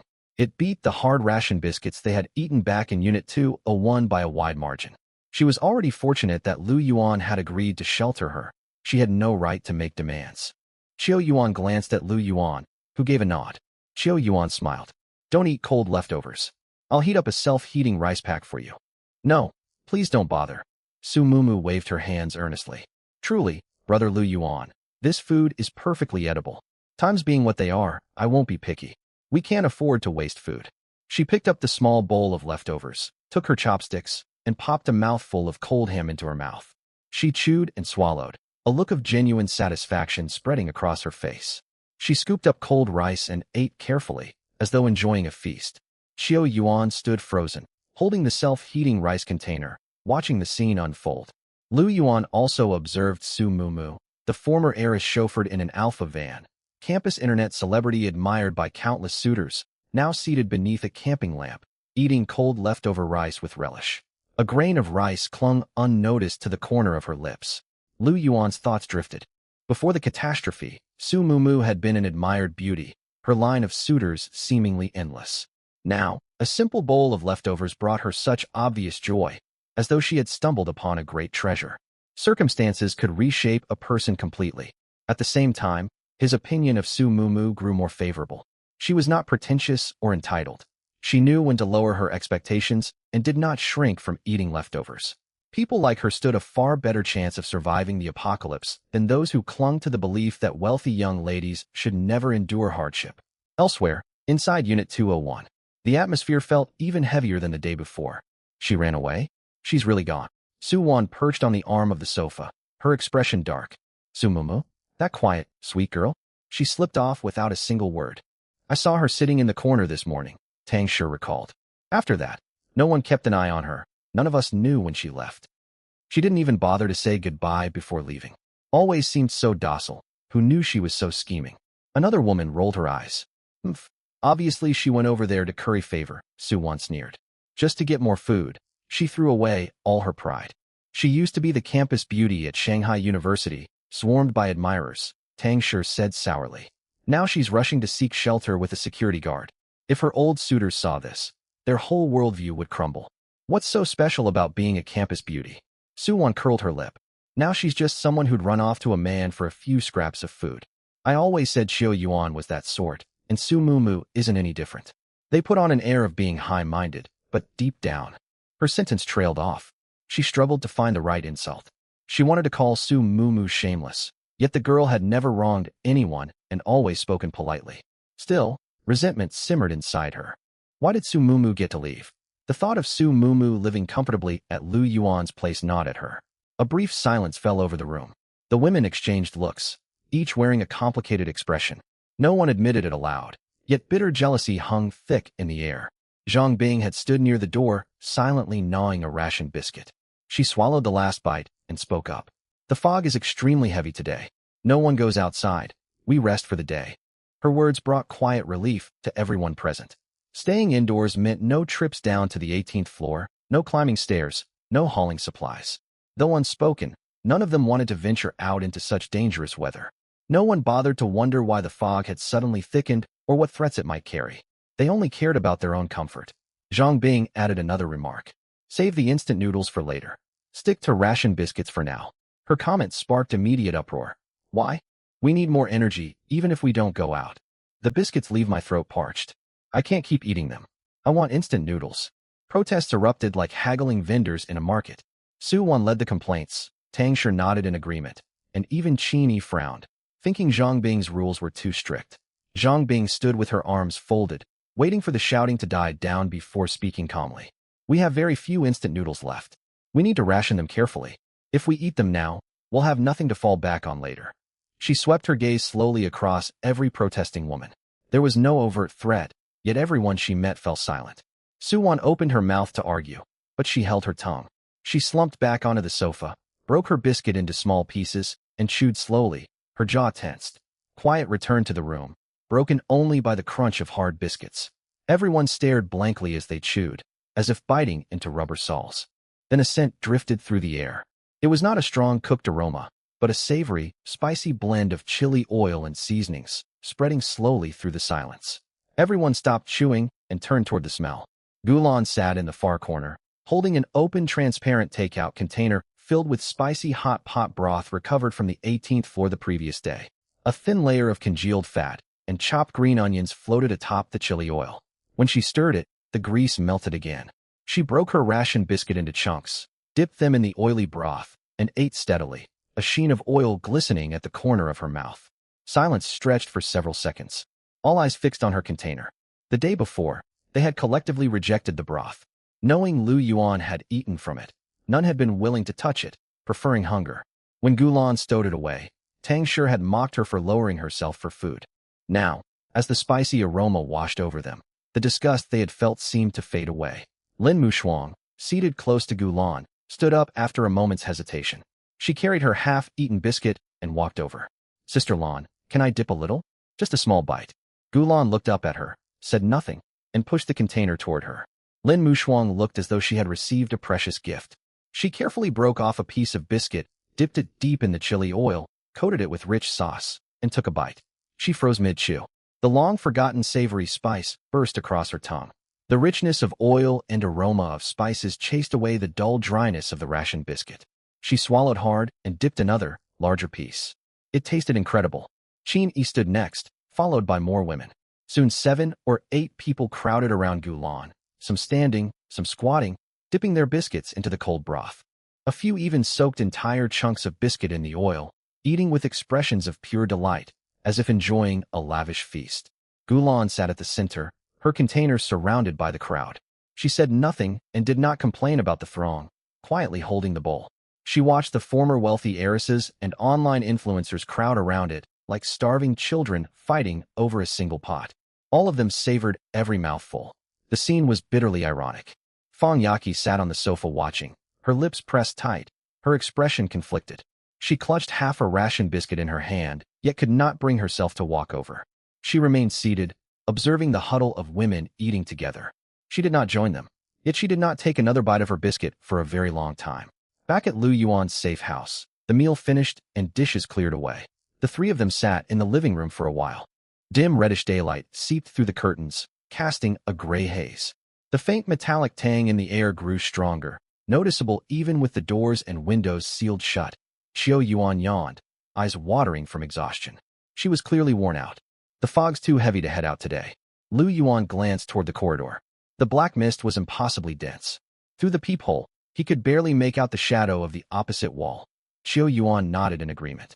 Su Mumu sat neatly on a folding chair, hands resting on her knees, quietly observing. We should rest. Lu Yuan stood up. There's nothing to do right now. Conserving our strength is the best plan.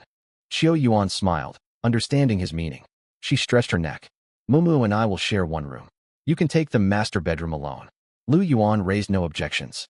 He and Qiu Yuan had expended a great deal of energy over the past few days. While he could endure it, Qiu Yuan's stamina was clearly depleted and she needed proper rest. With Su Mumu around now, Qiu Yuan and Lu Yuan could no longer act as recklessly as they once did. All right, Lu Yuan said. I'll take the master bedroom. You two can use the secondary bedroom. Blankets are in the cabinet. Help yourselves. Qiu Yuan led Su Mumu into the secondary bedroom. The pair rustled about, making the bed, exchanging quiet words now and then. Sister Qiu Yuan, how long have you stayed with brother Lu Yuan? Not very long. How does he treat you usually? Pretty well. He always gives me food first. Are you worn out? Maybe we should turn in early tonight. From outside, Lu Yuan overheard their conversation. He thought Su Mumu's question strayed beyond casual small talk, but he did not dwell on it. He turned, walked into the master bedroom, closed the door, and lay down.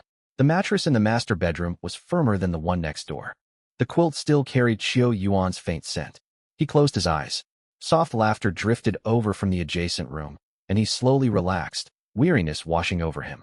Inside the secondary bedroom, Qiu Yuan and Su Mumu lay side by side on the same bed. Su Mumu rambled on about trivial things, shifting topics from food to Lu Yuan, then to the black fog outside. Her voice grew softer and quieter. Qiu Yuan was already exhausted. Drowsiness wrapped around her, and soon her breathing became slow and steady. Su Mumu lay on her side amid the dim crimson glow, staying perfectly still. She listened carefully to Qiu Yuan's breathing. Once she confirmed the other woman was sound asleep, she gently pulled her arm free from under the covers and slowly sat upright. Qiu Yuan turned over, mumbled something indistinct, and slipped back into deep slumber. Su Mumu paused. She waited until Qiu Yuan's breathing steadied again before quietly climbing out of bed. Barefoot, she stepped across the floor without making a sound. Her canvas bag rested beside the bed. She knelt down, unzipped it, and pulled out a neatly folded set of clothes from the bottom. A blue and white sailor-style JK uniform with a pleated skirt, and brand new white thigh-high stockings. She had brought this along on purpose. She quickly and silently changed out of her pajamas, as if she had rehearsed the movement countless times. The blue and white sailor top fit neatly, its bow tie fastened perfectly. The skirt fell midway down her thighs, and the white stockings stretched from her ankles to above her knees. Standing barefoot on the floor with loose, slightly inward curling hair, her delicate features looked even more striking. After changing, Su Mumu glanced at her reflection in the mirror. Her sweet face, pure uniform, and the gentle curves of her legs framed by white stockings made her look exactly like the gentle schoolgirl straight out of a comic. This was her most carefully prepared look. Thinking about what she intended to do next, she took a deep breath, her heart filled with nervous anticipation. Eventually, she bit her lip, steeling her resolve. She carefully pushed open the secondary bedroom door and padded silently down the hallway on bare feet. She stopped outside the master bedroom door. She raised a hand and tapped lightly twice. Tap, tap. A short silence followed inside. Then Lu Yuan's sleepy voice came out. "Who's there?" Su Mumu softened her voice, a faint tremor running through her tone. "Brother Lu Yuan, it's me." 2 seconds of silence passed within the room. Then the door swung open from the inside. Possessing night vision, Lu Yuan clearly saw Su Mumu standing there. She stood barefoot on the floor, toes curled slightly, like a kitten hesitating to cross the threshold.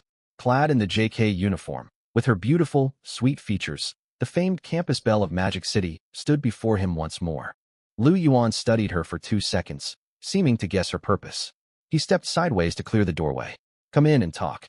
Once inside the master bedroom, Su Mumu halted in the middle of the room, her slender fingers twisting the hem of her pleated skirt. She kept her head lowered, overcome with shyness and anxiety. Lu Yuan watched her for a moment before speaking. "Why have you come over so late at night?" Su Mumu clutched the skirt tighter. She remained quiet for several seconds, seemingly weighing her question over and over in her mind. Then she lifted her head. Bright glimmers shimmered in her curved eyes, and her voice was barely audible. "Brother Lu Yuan, do you like me?" The instant the words left her mouth, crimson flushed across her cheeks, spreading from her earlobes down her neck. Her whole face burned hot. She stood there, waiting for his reply. This was the first time in her life she had asked someone such a question. In the past, she was always the one receiving confessions. As Magic City University's campus belle, she had endless suitors and was an online goddess admired by countless people. Everyone doted on her. Talented young men, wealthy heirs, rising entrepreneurs, all kinds of outstanding men spared no effort to win her over. She never needed to ask if anyone liked her. She only had to nod at whoever she deemed worthy. Things were different now. Here she stood inside a former security guard's bedroom, wearing the JK uniform she had secretly prepared, barefoot, head bowed, like a young girl awaiting judgment as she asked whether he cared for her. Lu Yuan looked her over from head to toe. From her exquisite face and fair neck to the well-fitted sailor uniform, the white stocked legs and bare ankles. He could not deny how beautiful Su Mumu was. Her looks would draw stares anywhere. On top of that, she had a lovely, well-proportioned figure, her form subtly accentuated beneath the school uniform. Any ordinary man would be stirred by such a stunning young woman, standing before him, openly seeking his affection. But Lu Yuan did not answer right away. He thought for a moment and asked, "Why ask this?" Su Mumu met his gaze, earnestness surfacing beneath her usual gentle demeanor. "Because I want to stay by your side."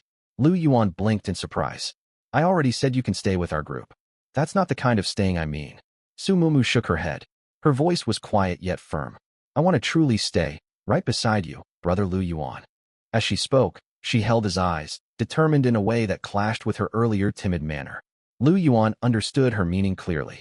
She was not talking about residing in this safe house or remaining part of their team. She wanted to belong solely to him, offering herself entirely. He stared at the girl in the sailor uniform, white stockings wrapping her legs, looking like a character pulled straight from manga. A tangled rush of emotions stirred within him. If Qiu Yuan, the mature, charming woman, had come to him like this, he would have accepted naturally, a mutual agreement between adults, each gaining something they needed. Su Mumu was another matter entirely. She was a doctor, young, sweet, pure as uncarved jade. He felt protective toward her. He hated the idea of her surrendering everything merely to survive this harsh world. Lu Yuan fell silent for 2 beats. "We need your medical skills to survive the end times." "You don't have to." Before he could finish, Su Mumu stepped forward abruptly and threw herself into his arms. She hugged him tightly, looping her arms around his waist and pressing her cheek against his chest like a small creature seeking warmth after a long struggle. Through the thin fabric of their clothes, Lu Yuan could feel her heart pounding. Rapidly. "No." Her voice came muffled against his torso, soft and tender. "There are many other doctors, but I want to be the one who matters most to you." Her hold tightened as she spoke, as though fearing he would push her away. Lu Yuan looked down at the slight figure in his embrace, quiet for a time. Then he lifted his arms and wrapped them around her. She felt incredibly soft in his grasp. Her frame was delicate and youthful, entirely unlike Qiu Yuan's mature fullness.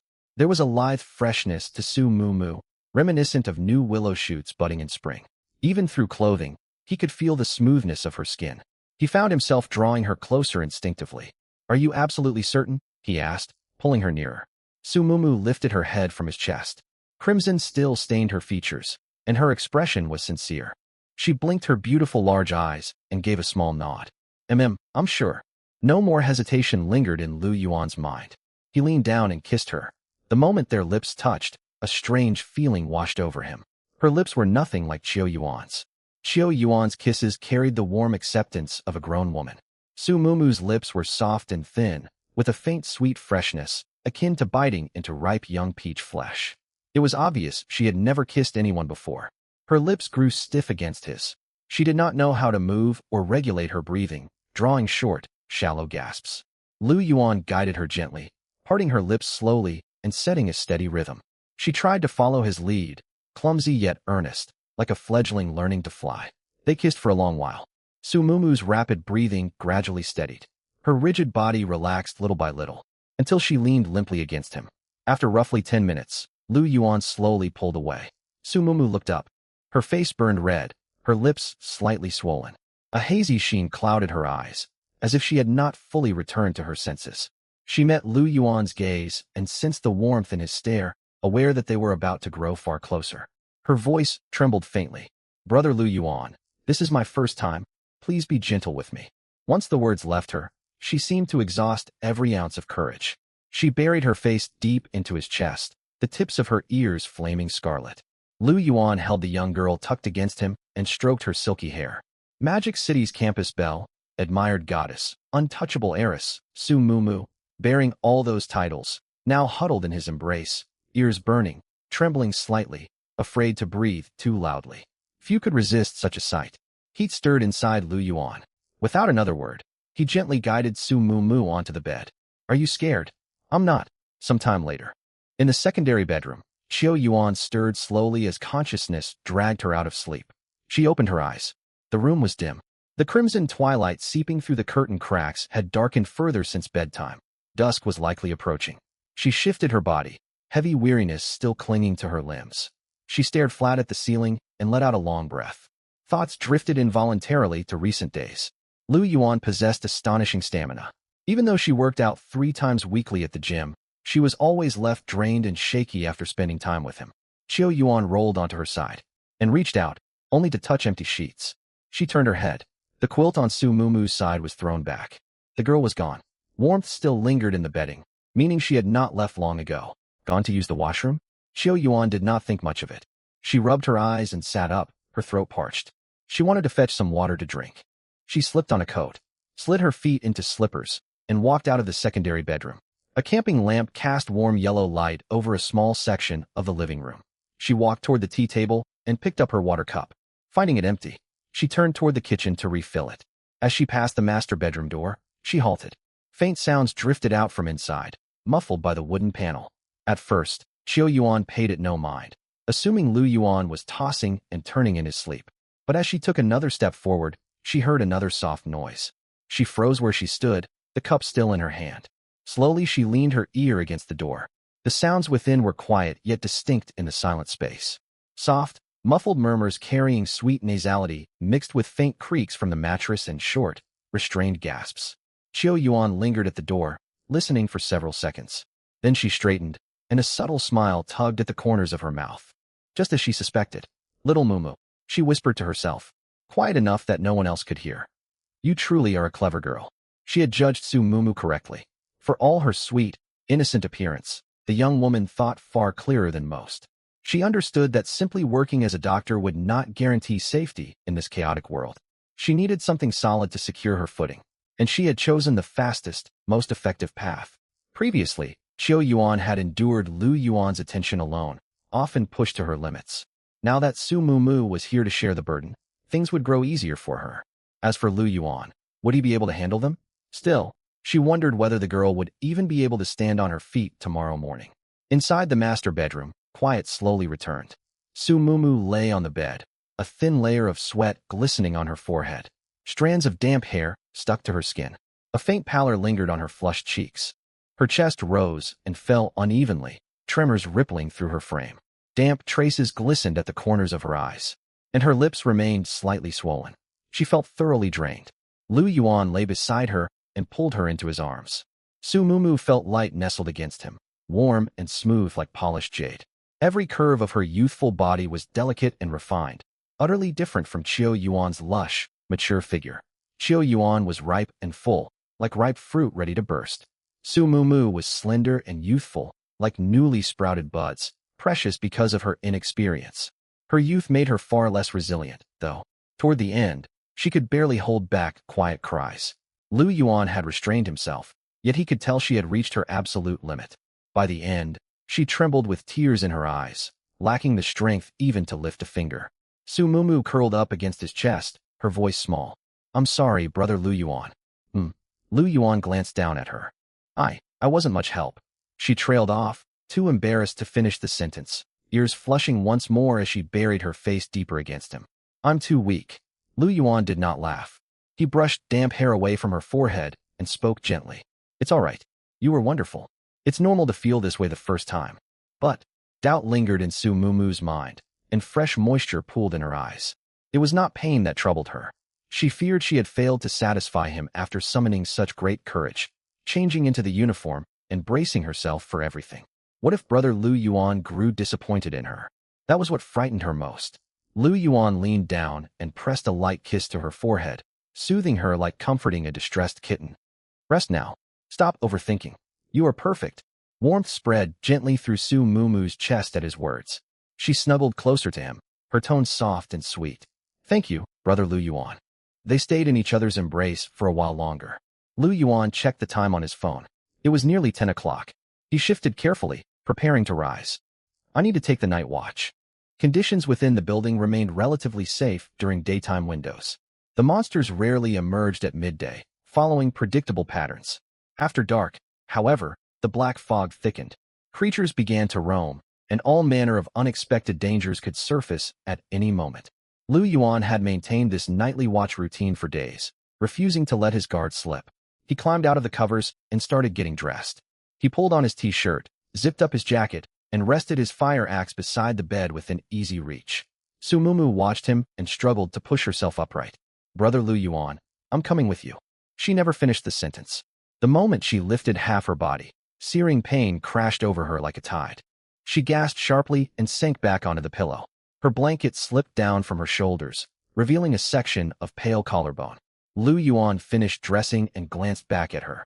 Her small face was drained of color, heavy exhaustion evident in her eyes. Her body had clearly reached its limit. He walked back to the bedside and spoke softly to soothe her. "Rest here.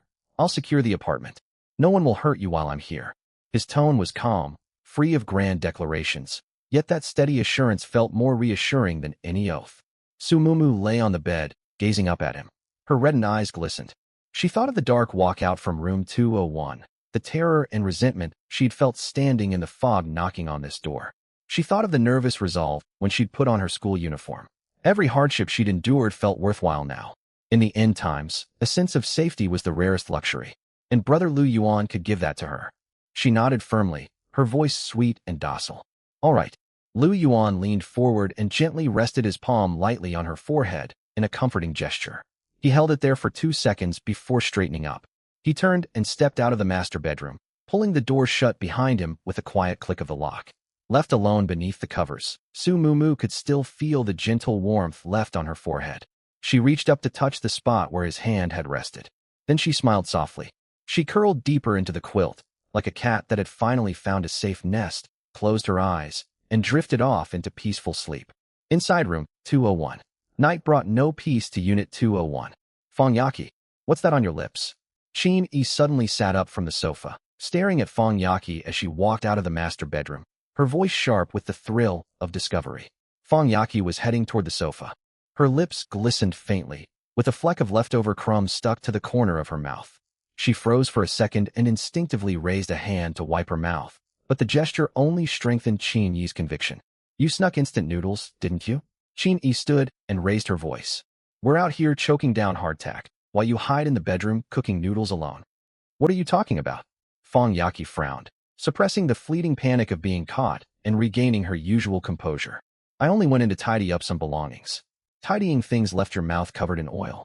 Qin Yi stepped closer. "We can smell instant noodle fumes drifting out under the door. Do you think we're oblivious? At those words, the other women in the room all lifted their heads. Su Wan, Tang Shi, Lin Muxue, every pair of eyes turned toward Fong Yaqi. Tang Shi sniffed the air. I do smell something, instant noodles, I think. I smell it too. Lin Muxue chimed in. Qin Yi fixed her gaze on Fong Yaqi. Explain this. You told us to ration instant noodles, yet you eat them in secret while we survive on hardtack. Fong Yaqi's expression shifted. She tugged her shawl and wiped away the sheen on her lips, then lifted her chin defiantly. I'm the leader of this group. What's wrong with me eating a pack of noodles? I handle all the planning and worry for everyone. I burn through far more energy. Replenishing myself is only reasonable. Must you all overreact like this? She dropped the pretense entirely. A leader? Qin Yi let out a cold laugh. What exactly have you led? You spout random orders all day long, yet never lift a finger to do actual work. Did you go scavenging for supplies? Did you carry cargo? Did you scout ahead? Exactly. Su Wan sided with Qin Yi, a rare occurrence. You keep putting on the airs of a big celebrity. You're not an internet star with millions of followers anymore. No one cares for that attitude now. We already have limited supplies. You sneak noodles for yourself while the rest of us eat dry biscuits. Is this how you treat your sisters? Tang Shi added, her tone filled with indignation. Surrounded by the others, Fong Yaqi's poised mask cracked, yet she refused to back down. I fulfilled my duties. We're supposed to be sisters. Why fly off the handle over one pack of noodles? It's not some priceless resource. We can just look for more tomorrow. It was that same old line about finding supplies tomorrow. A few days prior, those words might have calmed everyone's nerves. Not anymore. After days of harsh reality and endless hardtack, a heavy sense of crisis had settled over them. These women, once pampered, had finally grasped the cruelty of the end times. They understood food was far from easy to come by. Shot her retort straight back. Find more tomorrow? How can you say that so lightly? Haven't you seen the fog outside? Do you know what lurks in the black haze downstairs? Are you certain we'll ever find more instant noodles? What about me? You won't even step outside to search for supplies, hiding indoors eating noodles. What right do you have ordering us around? Fong Yaqi, tell us honestly, aside from running your mouth, what have you done each day? You even sneak food behind our backs. Unbelievable. Is this sisterhood? You get to eat well while we starve.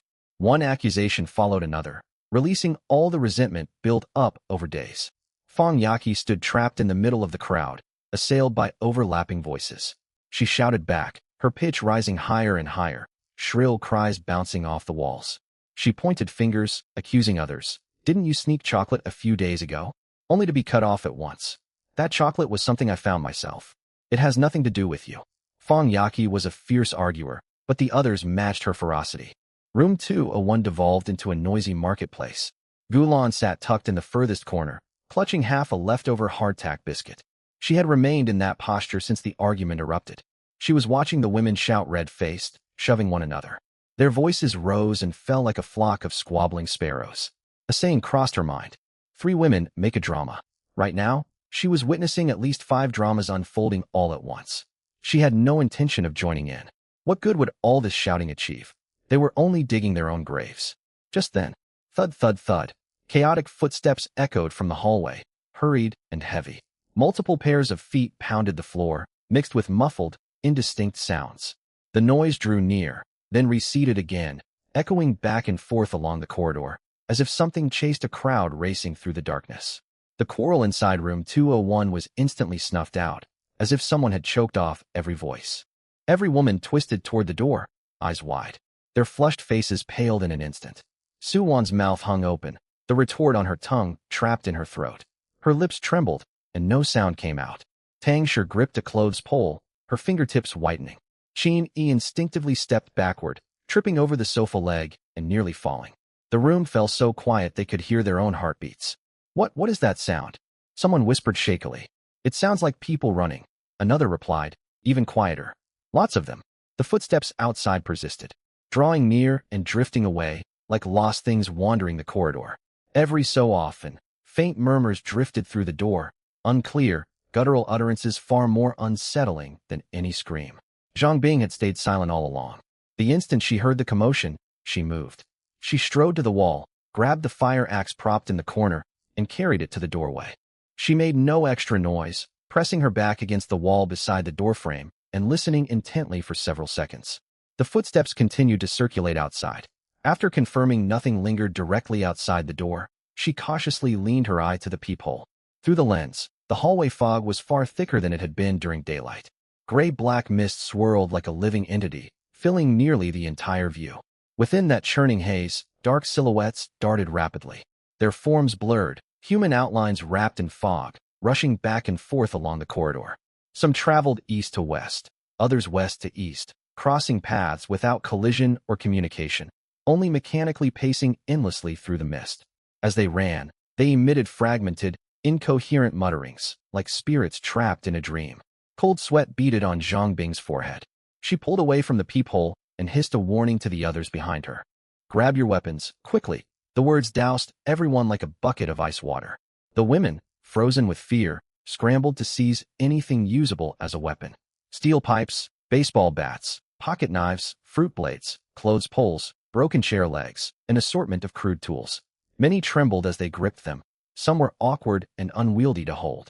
No one dared speak. Everyone breathed as softly as possible. Footsteps still echoed outside. They held their breath and waited, sweat trickling down their faces, hearts pounding wildly. Meanwhile, at the far end of the corridor, inside Lu Yuan's safe house, Lu Yuan had already risen. The moment footsteps resounded in the hallway, he shot up from his night watch chair, fire axe firmly in hand, ready to strike at any second. He stood by the door, listening closely to the racket outside.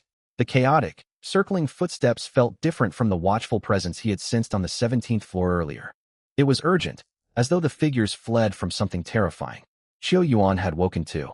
She stepped out of the secondary bedroom upon hearing the noise, her hair disheveled, clutching a baseball bat. She halted half a step behind Lu Yuan, breathing lightly. She glanced toward the master bedroom and lowered her voice. "Mu Mu's still asleep. Don't wake her," Lu Yuan said. "She can't help in this state. Let her rest." Qiu Yuan nodded, offering no further comment. She knew Su Mumu had exhausted all her physical and mental strength after arriving today. Even if roused, the frightened young girl would be unable to contribute and might accidentally make noise that drew danger. Lu Yuan's decision was sensible. The two stood side by side behind the door, axe and bat in hand, holding their breath to listen. Footsteps circled continuously, accompanied by garbled muttering, drifting near and far, like creatures trapped in the corridor searching endlessly for an exit. Then the footsteps abruptly stopped. A brief pause, followed by thud thud thud. Rapid knocking shook the door panels. Layered, hoarse cries seeped through the reinforced steel, desperate, as if torn raw from throats. "Open up. Let us in. Save us. Please, save us." Voices overlapped, frantic and hysterical, as though the figures outside fled from unspeakable horror. The fog-wreathed silhouettes crowded and jostled outside, hammering relentlessly against the door. Qiu Yuan tightened her grip on the baseball bat until her knuckles whitened. The sounds were startlingly authentic, convincing enough to sound like genuine survivors begging for rescue. Her legs trembled slightly, her heart hammering in her chest, breathing growing rapid. She had seen monsters before, creatures that only charged to attack. Never anything that could knock on doors, plead for help, speak with such human-sounding voices. What exactly were these things? She subconsciously edged closer to Lu Yuan. Lu Yuan felt her shift beside him, but did not turn. He simply rested a hand gently over hers where she held the bat. "Stay calm. They cannot break through this door." Some of the tension left Qiu Yuan's hand beneath his touch. She drew a deep breath and steadied herself. Lu Yuan was right. As long as the door held, they were safe. The steel bars, reinforced locks, and plating had all been installed by his own hands. It was impenetrable. She had watched him build it. The pounding and cries persisted for a long time. The voices shifted from urgent to hoarse, then gradually faded, as if whatever force animated the figures drained away. Eventually, footsteps sounded again, sparse and distant, vanishing toward the end of the hallway. Silence fell. Qiu Yuan exhaled heavily, her palms soaked in sweat. Lu Yuan lowered his axe slightly, yet never relaxed his vigilance. He did not move away from the doorway or set down his weapon, maintaining a battle-ready stance. He knew quiet was no guarantee of safety. Sure enough, minutes later, new sounds came from outside. This noise was unlike the earlier commotion. Faint, almost imperceptible, a soft rustle, like fabric dragging against walls, nearly swallowed by darkness. Lu Yuan leaned to the peephole and stole a quick glance. Beneath the dim reddish glow, the narrow view captured several blurred shapes. They were not dark, pale, tinged with sickly red, as though soaked through from within. Their ashen forms drifted through the mist, moving slowly and stiffly, weightless as they floated forward. As they passed the peephole, every hair on the back of Lu Yuan's neck stood on end. He did not look any longer. He pulled away at once, returning to lean against the wall. Neither he nor Qiu Yuan spoke. They stood side by side behind the door, axe and bat in hand, waiting silently. They waited until the faint sounds faded completely. Waited for the hallway fog to slowly thin. Waited for this agonizing night to pass. The dull crimson glow outside the windows hung unchanged, like an unblinking eye coldly watching every living soul within the apartment building. Lu Yuan and Qiu Yuan kept watch until dawn. The crimson light outside never faded, yet activity in the hallway slowly died down. Hardly any noise echoed in the late hours. Once in a while, wind swept up the stairwell with a hollow gust, then silence returned. They took turns resting briefly. Neither truly slept, but they endured until daylight. Lu Yuan approached the door again and peered through the peephole. The hallway was empty.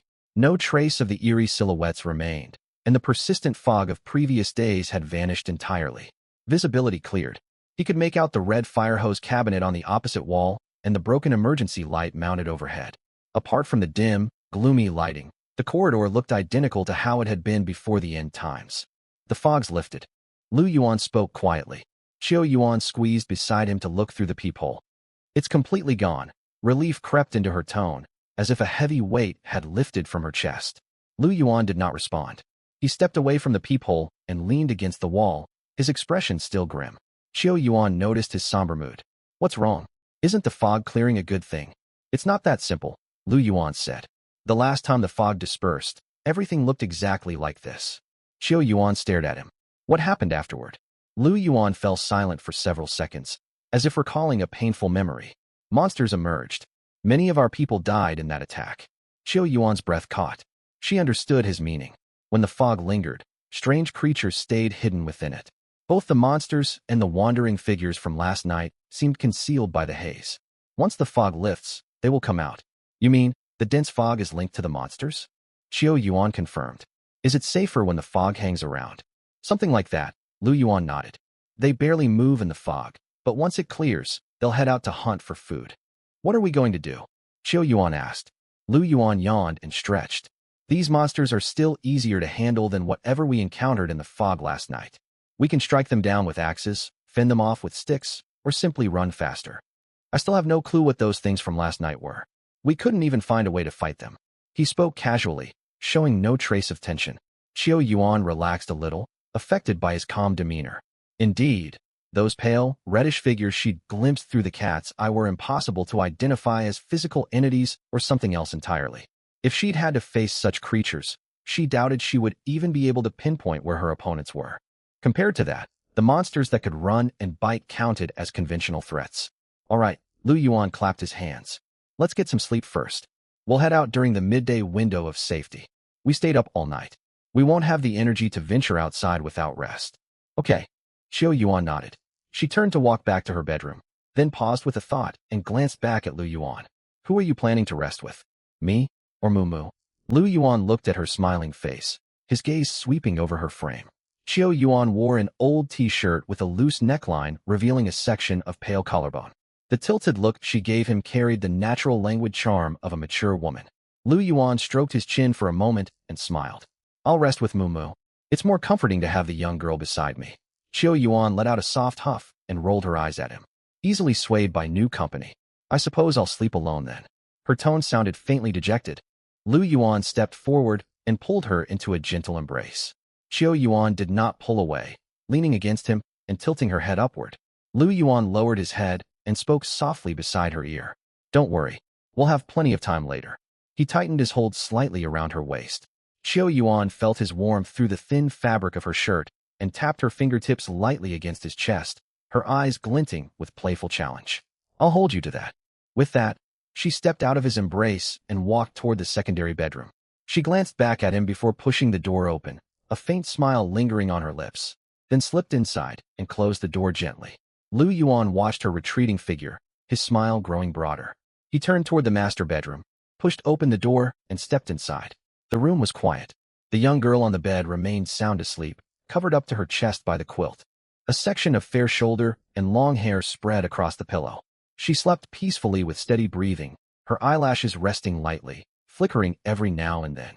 Her delicate face glowed softly in the dim light, as if she had yet to wake from a pleasant dream. The sight was serene. Lu Yuan tiptoed to the bedside, took off his jacket, lifted the quilt, and slid under it. Su Mumu stirred at the movement in her sleep, shuffling closer to him and snuggling into his chest to find a comfortable position. Lu Yuan wrapped his arms around her. The girl's body was warm and soft.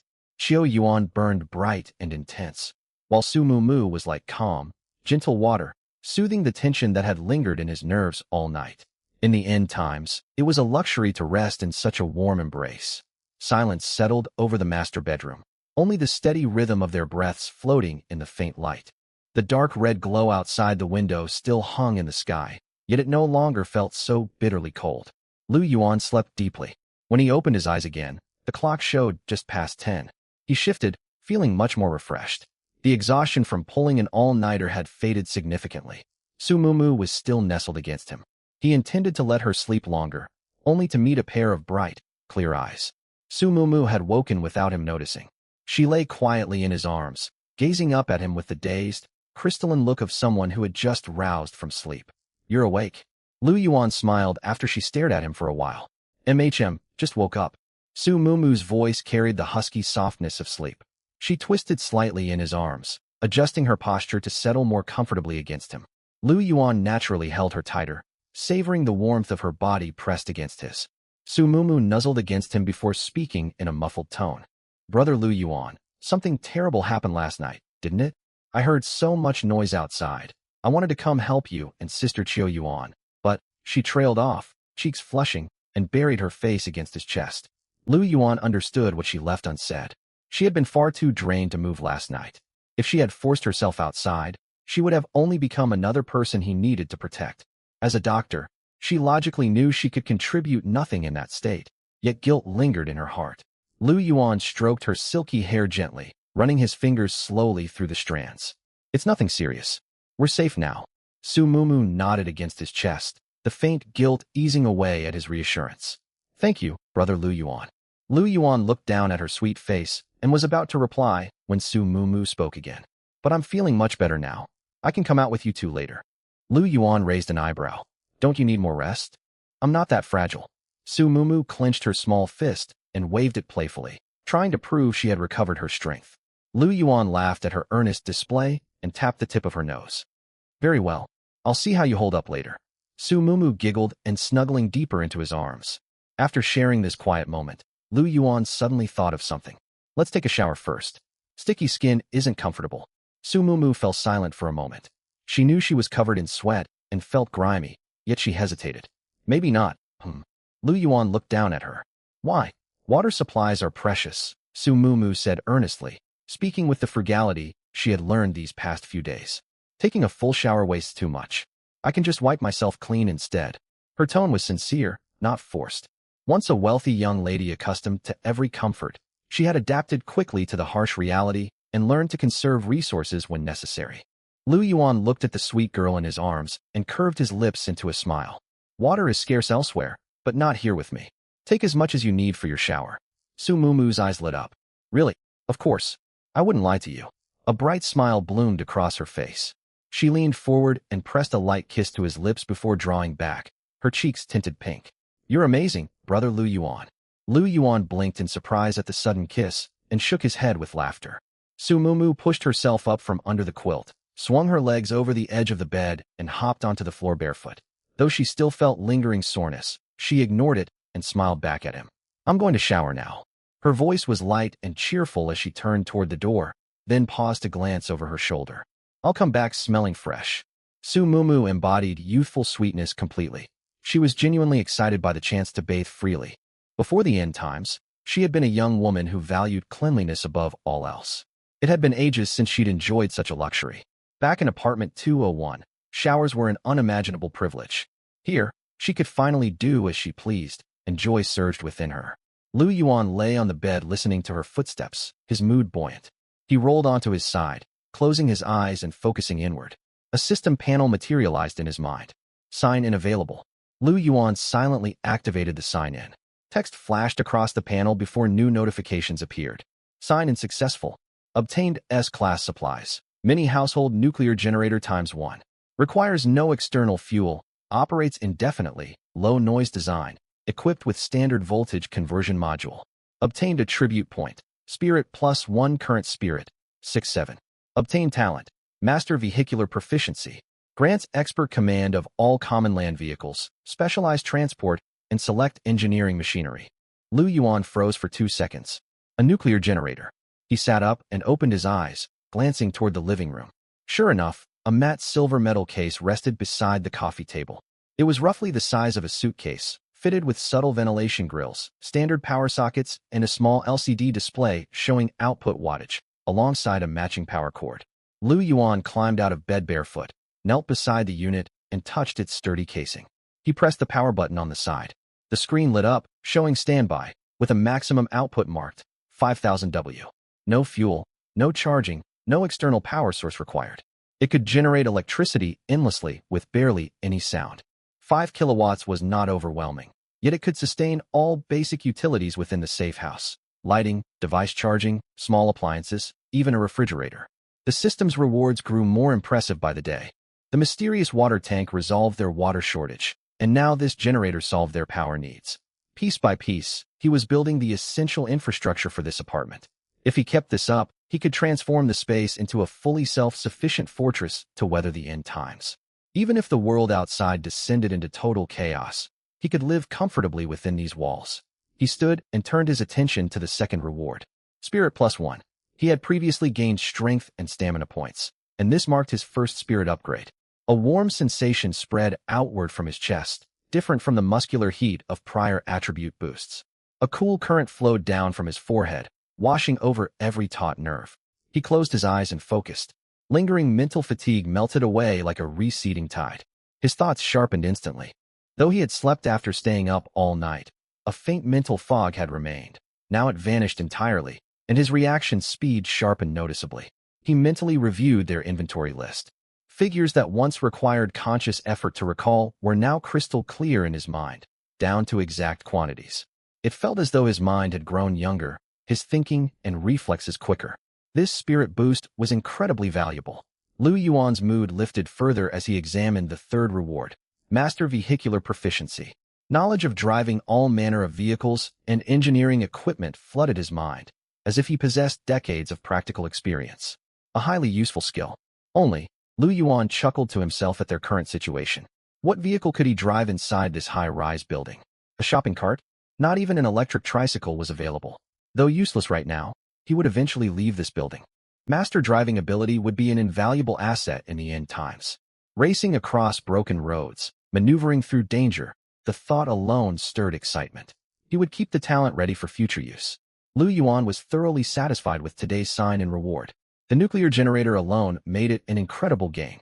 The attribute boost and driving talent were welcome bonuses, sharpening his mind and preparing him for the road ahead. He patted the silver generator case and carefully moved it to the corner of the room. Standing back, he watched it catch the faint glow of the camping lamp. Water from the mysterious tank, electricity from the nuclear generator. The two most vital resources for the safe house were secured. Lu Yuan stretched. He planned to install the generator after they returned. Setting it up would require careful study. For now, they needed to seize the safety window to scavenge more supplies. Even with the system's support, he could not afford to grow complacent. Resources remained critical. He hummed quietly, imagining the improvements reliable power would bring. Flashlights would no longer need disposable batteries. He could replace the gas stove with an induction cooker, swap dim camping lamps for bright LED lighting. Life within the apartment would grow far more comfortable. Meanwhile, inside apartment 201, the atmosphere hung heavy with tension. Nearly everyone huddled in place. Some hugged their knees on the sofa. Others sat against the wall. Several buried their heads in their arms. All wore ashen, pale faces. No one had slept well the previous night. The noises echoing down the corridor had terrified them. Knocking, distant cries, shuffling footsteps. The unknown entities had battered not only Lu Yuan's door, but theirs as well. These privileged young women reacted far more intensely than Lu Yuan. Clutching flimsy kitchen knives and clothes rails, they trembled as the door shook under repeated impacts, listening to indistinct shouts outside. For hours, they feared the barrier would break, and whatever lurked in the hallway would tear them apart. That night taught these sheltered women the true meaning of terror. fear of monsters paled in comparison to the constant dread of imminent death. Throughout the endless hours of anxiety, the same thoughts circled through many minds. If only Lu Yuan were still here. Zhang Bing was capable and brave, standing guard at the door with an axe in hand. Yet she was only one woman. When facing unknown horrors in the dark, a man's presence offered a unique sense of stability, even if he did nothing. Men naturally became anchors and pillars in such moments. This was not a debate about female independence. It was rooted in basic human psychology. Regret weighed on most of them. They should never have driven Lu Yuan away. But it was too late for second thoughts. Fang Yaqi sat on the main sofa, her features tight with strain. She had also spent half the night hiding under her covers, listening anxiously to every sound outside. Now that quiet had returned, she composed herself and reassumed the air of a leader. She clapped her hands to draw everyone's attention. The danger has passed. There is no need to panic. We survived another day together. This proves we can endure even without men among us. Her voice rose, carrying a note of defiant resolve. Yet her words fell flat. Only a few people lifted their heads, their eyes vacant and listless. Su Wan stared at her lap, clutching an unopened pack of compressed biscuits as if it were her last hope. Tang Shi rested her chin on her knees, her gaze unfocused on the floor. Qin leaned against the wall without even lifting his eyelids. No one responded. Everyone was overwhelmed by despair, hunger, and exhaustion. They had spent the whole previous night on edge. Now their stomachs were empty, and all they had was a stale piece of compressed biscuit. Even the hot pot soup stock Lan Gu had brought back the day before had been finished that morning. There was not a drop left for Lu Yuan. In such a state, shouting slogans to rouse their spirits would be nearly impossible. Standing in the middle of the group, Fang Yaqi sensed the heavy gloom. She raised her voice. Sisters, do not lose hope. I know times are tough, but hardship is exactly when we need to stand united. I've noticed the black mist outside is retreating. The immediate danger has faded. When the safe window arrives, we head out to scavenge for more food. Our situation will surely improve. Fang Yaqi paused, then shifted her tone. And there's something I need to say. Some of you keep wishing Lu Yuan were here, pinning all your hopes on him. Let me make this clear. That will never happen. If Lu Yuan stayed, he would only threaten our safety. Driving him away was absolutely the right choice. Her tone turned firm, unyielding. Qiu Yuan and Su Mumu lack good judgment. Sticking with Lu Yuan, they might have been wiped out by those creatures last night. We survived. We are far better off without Lu Yuan. Her words struck a chord. The women exchanged glances, and the faint regret faded a little. Tang Shi thought for a moment and murmured, "You're right. Maybe Lu Yuan's group is having it worse than us." Su Wan nodded, speaking more to comfort herself than anything else. What if they really got eliminated last night? Then there's no point in us feeling remorse. Exactly, another woman chimed in. We've probably built Lu Yuan up in our heads. That security guard doesn't have many skills beyond picking locks. We shouldn't dwell on him. Let's focus on surviving. Seeing heads slowly lift and glimmers of self-assurance return to their faces, Fang Yaqi breathed a quiet sigh of relief. Seizing the opportunity, she turned toward Zhang Bing. Hand out all the remaining instant noodles. 1 pack per person. Eat your fill, and then we go out to search for supplies. Zhang Bing said nothing. She walked over to the stockpile, fetched the last packs of instant noodles, and passed them around one by one. As everyone received their noodles, their moods lifted noticeably. Looking at the packs in their hands, Fang Yaqi raised her voice again. If we sisters stand together, we will get through this hardship. This time, several people nodded weakly at her rallying cry. The safe window arrived. Lu Yuan slipped a bottle of water into the side pocket of his backpack and zipped it shut. Qiu Yuan stood by the doorway in a sleek black jacket, her hair tied into a high ponytail, holding an empty bag ready to carry supplies. She looked alert and steady. Su Mumu stood beside her. Though still worn out from the terrors of the previous night, color had returned to her cheeks. She looked far healthier than she had back in apartment 201. Let's go. Lu Yuan pushed open the door, and the three stepped out in a line. They had only walked a short distance when they ran straight into another group. At the far end of the corridor, Fang Yaqi's all-female team was also heading out. A ragged crowd of more than a dozen women, haggard and drained. Some had puffy eyes, others messy, unkempt hair. A few wore jackets hanging crookedly, zippers half undone. Their weapons remained the same flimsy gear, clothes poles, fruit knives, thin iron rods. None looked equipped to face serious threats. The two parties met face to face in the middle of the corridor. Fang Yaqi halted, her gaze settling on the trio opposite her. When she spotted Su Mumu, her eyes turned cold. Su Mumu wore a clean, loose light gray hoodie. Her washed hair fell softly over her shoulders, and a faint, healthy blush rested on her pale face.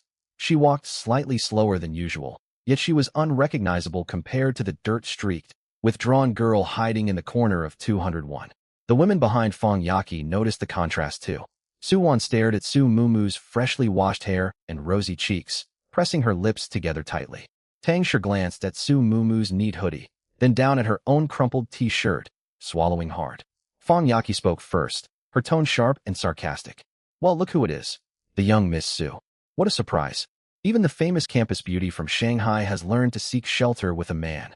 Su-won quickly joined in. Appearances can be deceptive. She always seemed gentle and quiet, yet she ran straight to a man's room. Just as I suspected. That perfect public image hides someone willing to do anything for food. Truly unexpected. Tang Shi added her own bitter remark. Su Mumu paused at their taunts, but her expression stayed calm. She knew exactly how these women thought. Arguing with them would only waste energy.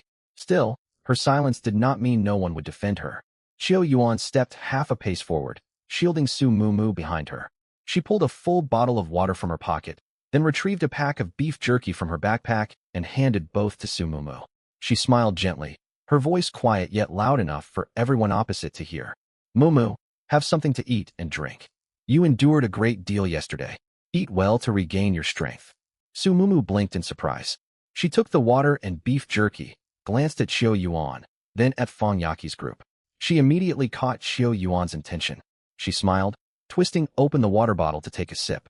After screwing the cap back on, she tore open the jerky packaging, took a strip and bit into it, her cheeks puffing out slightly as she chewed. Seeing Su Mumu eating, Qiu Yuan smiled and added loudly, "Pay no mind to those narrow-minded women. Lu Yuan has plenty of beef jerky and bottled water. You can have as much as you want. When we grow tired later, we can head back, take hot showers, and rest comfortably. Such comforts are out of their reach. It's only natural they're envious." Her words landed like a slap across the faces of the opposing women. Beef jerky, bottled water, hot showers. Each phrase struck their deepest vulnerabilities.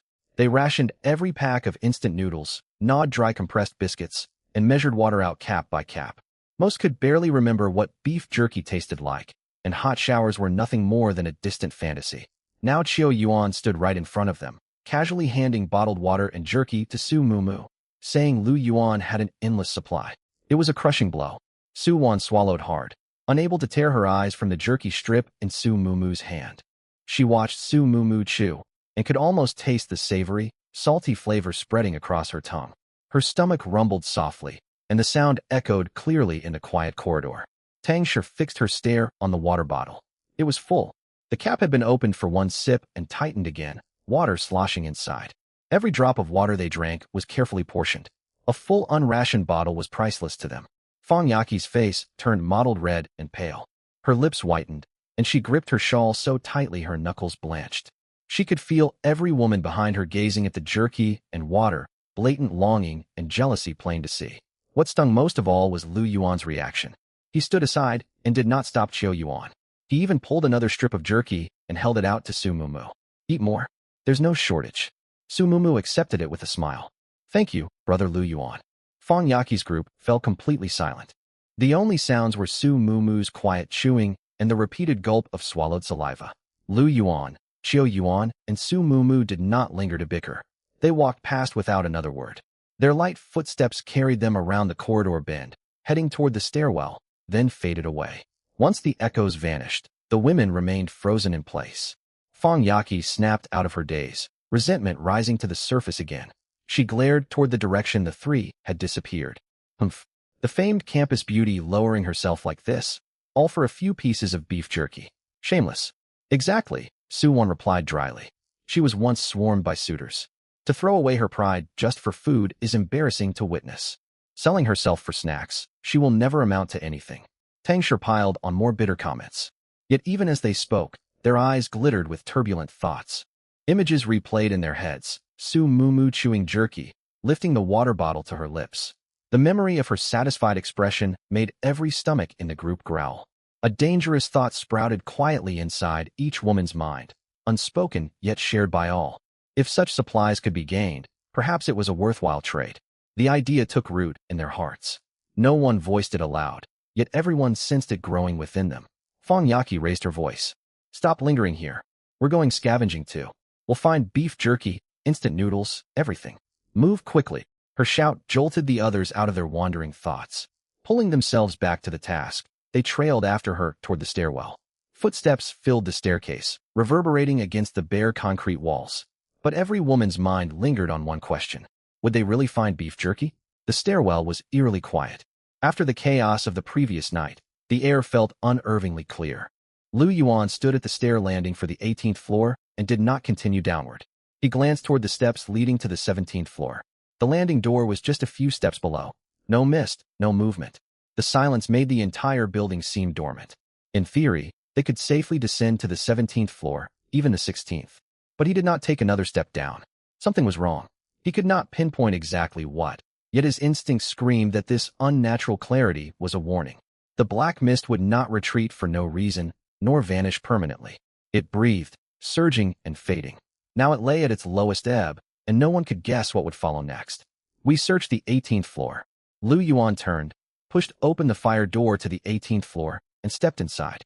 Qiu Yuan followed without asking questions. Su Mumu came right behind her. The three vanished into the corridor of the 18th floor. A few flights higher, Fong Yaki and her team watched his choice unfold. He's heading for the 18th floor, Su Wan said. We spent ages searching there last time and found almost nothing. Most apartment doors were locked tight. Should we go to the 18th floor as well? Tang Shi asked. Fong Yaki frowned and glanced toward the 17th floor. After a moment, she shook her head. No, not the 18th floor. We already combed it thoroughly. Anything valuable was taken. What's left is worthless junk. We can't break through those locked doors anyway. Wasting time there achieves nothing. She walked down a few steps and stood before the 17th floor fire door. She pushed it, and it swung open easily. The corridor beyond was equally free of mist, devoid of any eerie figures. It looked like an ordinary hallway in the early morning.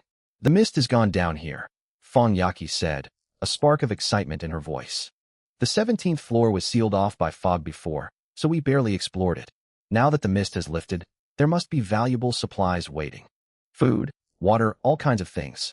Her voice trailed off when she saw hesitation etched across every face behind her.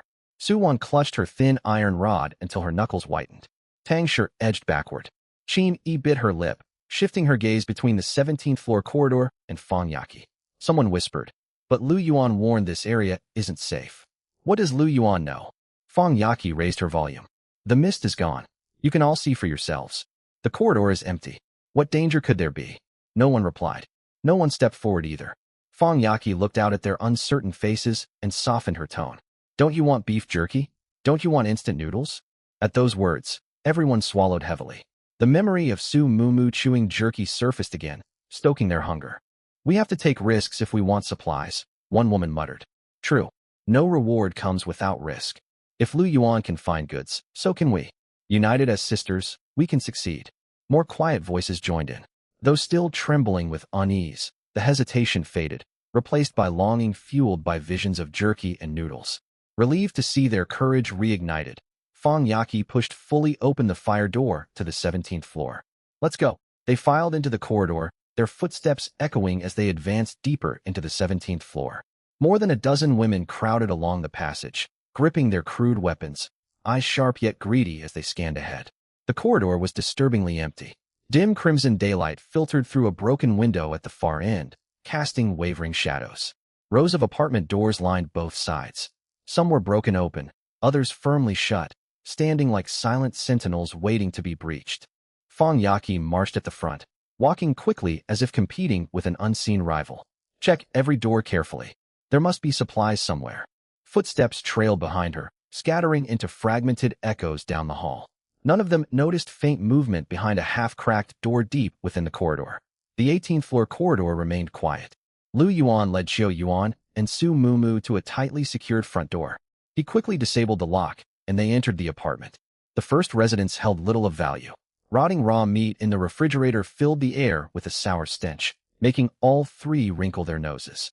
Still, they uncovered useful supplies inside the cabinets. 2 bundles of dried noodles, a bottle of soy sauce, a bag of salt, several cans of luncheon meat, and an unopened half-sack of rice.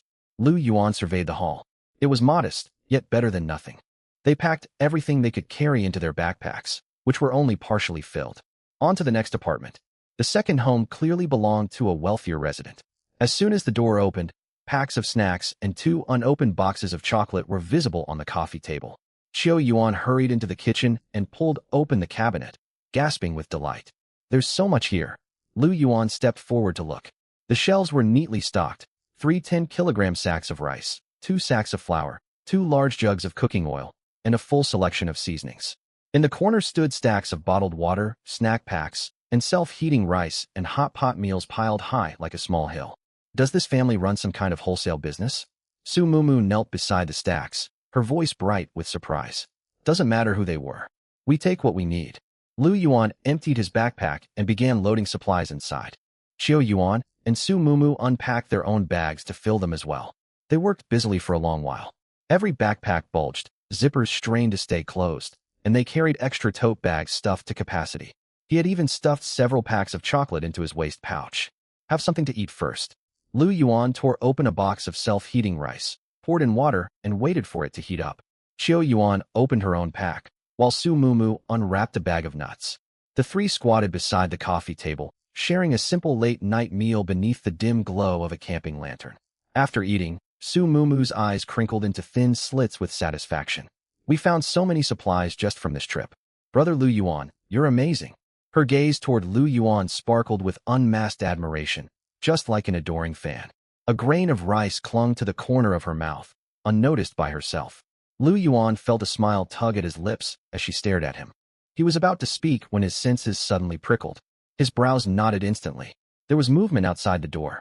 It was faint, like something creeping slowly across the floor, dragging against the surface to produce a soft, rustling sound. His heightened senses picked up the subtle noise clearly, and he could tell whatever it was drawing closer to the entrance. Wait, Lu Yuan lowered his voice. But it was too late. Su Mumu had already stood up. Cheerful and ready to go, she walked toward the doorway. We're all packed. Let's head out. She wrapped her hand around the doorknob and pulled the door open with a smile. In the darkness outside, a twisted shadow solidified into shape, positioned directly facing the door as if it had been lying in wait all along. The creature snapped its head upward the moment the door swung open. A deformed face, barely distinguishable, split wide in the dim light, lunging straight for Su Mumu. Watch out. Lu Yuan surged forward, moving faster than he knew he could. He swept an arm around Su Mumu's waist and hauled her sharply backward. The two stumbled and crashed to the ground together. Su Mumu staggered from the pull and landed in his embrace before rolling away. Lu Yuan's outstretched arm could not be pulled back in time. The monster's claw raked across his forearm, leaving a vivid, bleeding gash. Fresh blood seeped out at once. Su Mumu scrambled quickly to her feet and backed away. Lu Yuan rolled upright, grabbing the fire axe propped against the wall. Blood dripped steadily from the wound on his right arm, yet he paid it no mind. His gaze locked rigidly on the doorway. A monster stood there. The sight made Lu Yuan's heart sink. He had encountered countless monsters before, yet those had at least retained a roughly human shape, heads, limbs, recognizable as people even when badly mangled. This thing, however, bore no trace of humanity whatsoever. It resembled a lump of flesh crumpled and haphazardly mashed together, limbs jutting out at mismatched angles, varying wildly in length. Something that might pass for a face bulged from one side of its torso, with eyes set unevenly left and right, and its mouth located along its neck. It tilted its head where it stood in the doorway. The mouth embedded in its neck slowly stretched open, lined with rows upon rows of jagged teeth. What is that thing? Qiu Yuan's voice trembled, her grip tight on her baseball bat. Su Mumu also rose to her feet. Her face paled, but she did not scream. She pulled a pocket knife from her pocket and clutched it so tightly her knuckles whitened. Lu Yuan stepped forward to shield the two girls, his stare icy as he faced the mound of flesh. His voice was steady as stone. No matter what it is, we kill it. The words had barely left his mouth before he charged outside. He hefted the fire axe high, swinging it with his full strength toward the fleshy abomination. His speed and strength had both increased significantly. Before the monster could react, the axe blade sank deep into its side. Blood splattered across the walls. The creature let out a shrill shriek and lashed out with a twisted limb. Lu Yuan dodged sideways and brought the axe down again, cleaving through one of its limbs. The monster staggered. At that moment, Qiu Yuan swung her baseball bat from the flank, slamming it hard against its warped face and forcing it 2 steps backward. Seizing the opening, Su Mumu drove her pocket knife precisely into the flesh beside its neck and twisted it sharply. 3 against 1. Seconds later, the fleshy heap collapsed to the ground. Lu Yuan delivered one final blow that caved its skull in. Blood pooled across the floor, and a heavy stench of raw flesh filled the air. Lu Yuan gasped for breath. He stared down at the corpse, confirming it would not move again before lowering the axe. Even more grotesque than the ones we've seen before, he said. But about the same level of threat. We can handle it. Su Mumu hurried over. Seeing the bleeding wound on his forearm, her eyes grew watery at once. Brother Lu Yuan, I'm so sorry. It's my fault you got hurt. Let me bandage you. She reached for her bag to retrieve gauze. Lu Yuan glanced at the cut on his forearm. Blood still trickled down, yet the injury was shallow, little more than a minor wound to him. Wounds inflicted by these monsters carried no viral infection like those from zombies. They were just ordinary lacerations. It's fine, just a scratch. Lu Yuan flexed his fingers to test movement in his arm. We can hold off on bandaging. We need to leave now. This place isn't safe anymore. Su Mumu bit her lower lip and set aside her distress with a nod. All right. The three quickly slung their bulging backpacks on. Lu Yuan took the lead, gripping the fire axe, and pushed the door open to step outside. Then he froze. In the empty dark stretches of the corridor, masses of flesh began to writhe.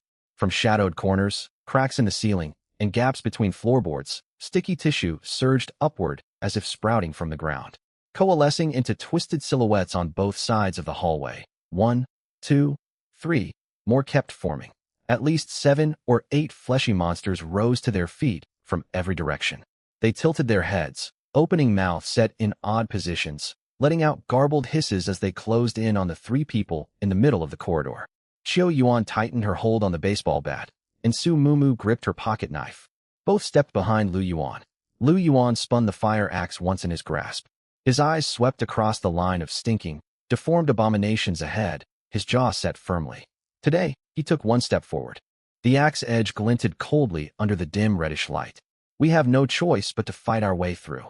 Down on the 17th floor, the all-female group reveled in their successful scavenging. Over here, there are instant noodles in this room. Tang Shi pushed open a door and called out excitedly. I found cans. Spam too. Su Wan's voice rang out as she ran from another room, clutching several tin cans, eyes shining. I've got drinks. They're expired, but they should still be drinkable. Another woman shouted, holding up several unopened bottles of fruit juice. 17th floor held far more supplies than the 18th. The rooms once sealed off by black mist, left untouched for so long, now revealed their hidden stockpiles once the fog lifted. Instant noodles, canned goods, seasonings, emergency rations. Someone even uncovered an entire crate of compressed biscuits. It was vastly better than the sparse scraps left on the 18th floor. Morale among the all-female team soared. Su Wan grinned widely as she held her cans, while Tang Shi stacked the instant noodles like a small mountain of treasure.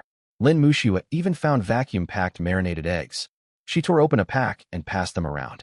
The salty savor spread across everyone's tongues, and several women looked as though they could breathe properly again for the first time in ages. Fang Yaqi stood in the middle of the corridor, watching the bustling scene of supplies being carried out. She tilted her chin up, hands planted on her hips. I told you, as long as we sisters stay strong, we can keep surviving. All these supplies will sustain us for ages. It proves we don't need men at all. Right after she spoke, Zhang Bing, standing beside her, frowned. She did not join in the cheers. Clutching a fire axe, she stood at the corridor entrance, staring toward the deep crimson shadows further down the hall. Something felt wrong, though she could not put a finger on it. It was as if the subtle vibrations in the air had shifted, like something gathering from every direction. Stop searching, Zhang Bing said abruptly, urgency in her tone. We need to evacuate immediately. Fang Yaqi had been smiling, but her expression froze. Why? We've barely started looking. We still have plenty of time. This area isn't right. Zhang Bing cut her off. Something bad is going to happen. Pull back now.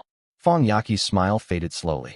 She glanced at the supplies in her arms, then at the other women busily scavenging down the corridor. What could possibly go wrong? It's safe here, the fog's gone. At that exact moment, one of the female survivors ran out from deeper in the corridor, holding something high above her head, overcome with elation. Beef jerky. I found beef jerky. We can have a proper feast later. She held the packet aloft like a trophy and hurried toward the group, a bright smile plastered across her face.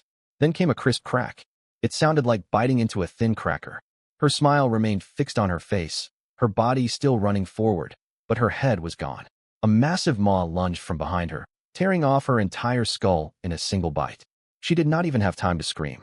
The packet of beef jerky slipped from her limp fingers and clattered onto the floor. Her headless body stumbled 2 more paces before crashing heavily to the ground. Blood gushed from the severed neck, splashing over the people standing closest to her. Everyone froze. The can slipped from Su Wan's grasp and clanged against the floor. Tang Shi's eyes stretched wide, staring at the scene in utter disbelief. The headless corpse twitched, raw flesh curling at the neck stump as dark red blood spread in a large stain across the pale floorboards. The creature responsible stepped slowly out from the darkness further down the corridor, the woman's still smiling head clamped between its jaws. It crunched steadily, chewing as if savoring a delicacy. The sound of teeth grinding through bone carried several meters, thick and viscous, turning every stomach in the group. It was another grotesque, fleshy monster. This specimen was 2 to 3 times larger than the ones encountered on the 18th floor. Its body was covered in a sticky black membrane, countless eyes bulging from every angle, rolling ceaselessly. Run, run, Zhang Bing's voice cut through the stunned silence. She recovered first, lunging forward and hacking her fire axe at a tentacle reaching for them, shouting at the top of her lungs. Flee! Her cry shattered the paralysis gripping the group. Screams erupted, echoing down the entire corridor. Su Wan turned and ran, abandoning all her cans without a second thought.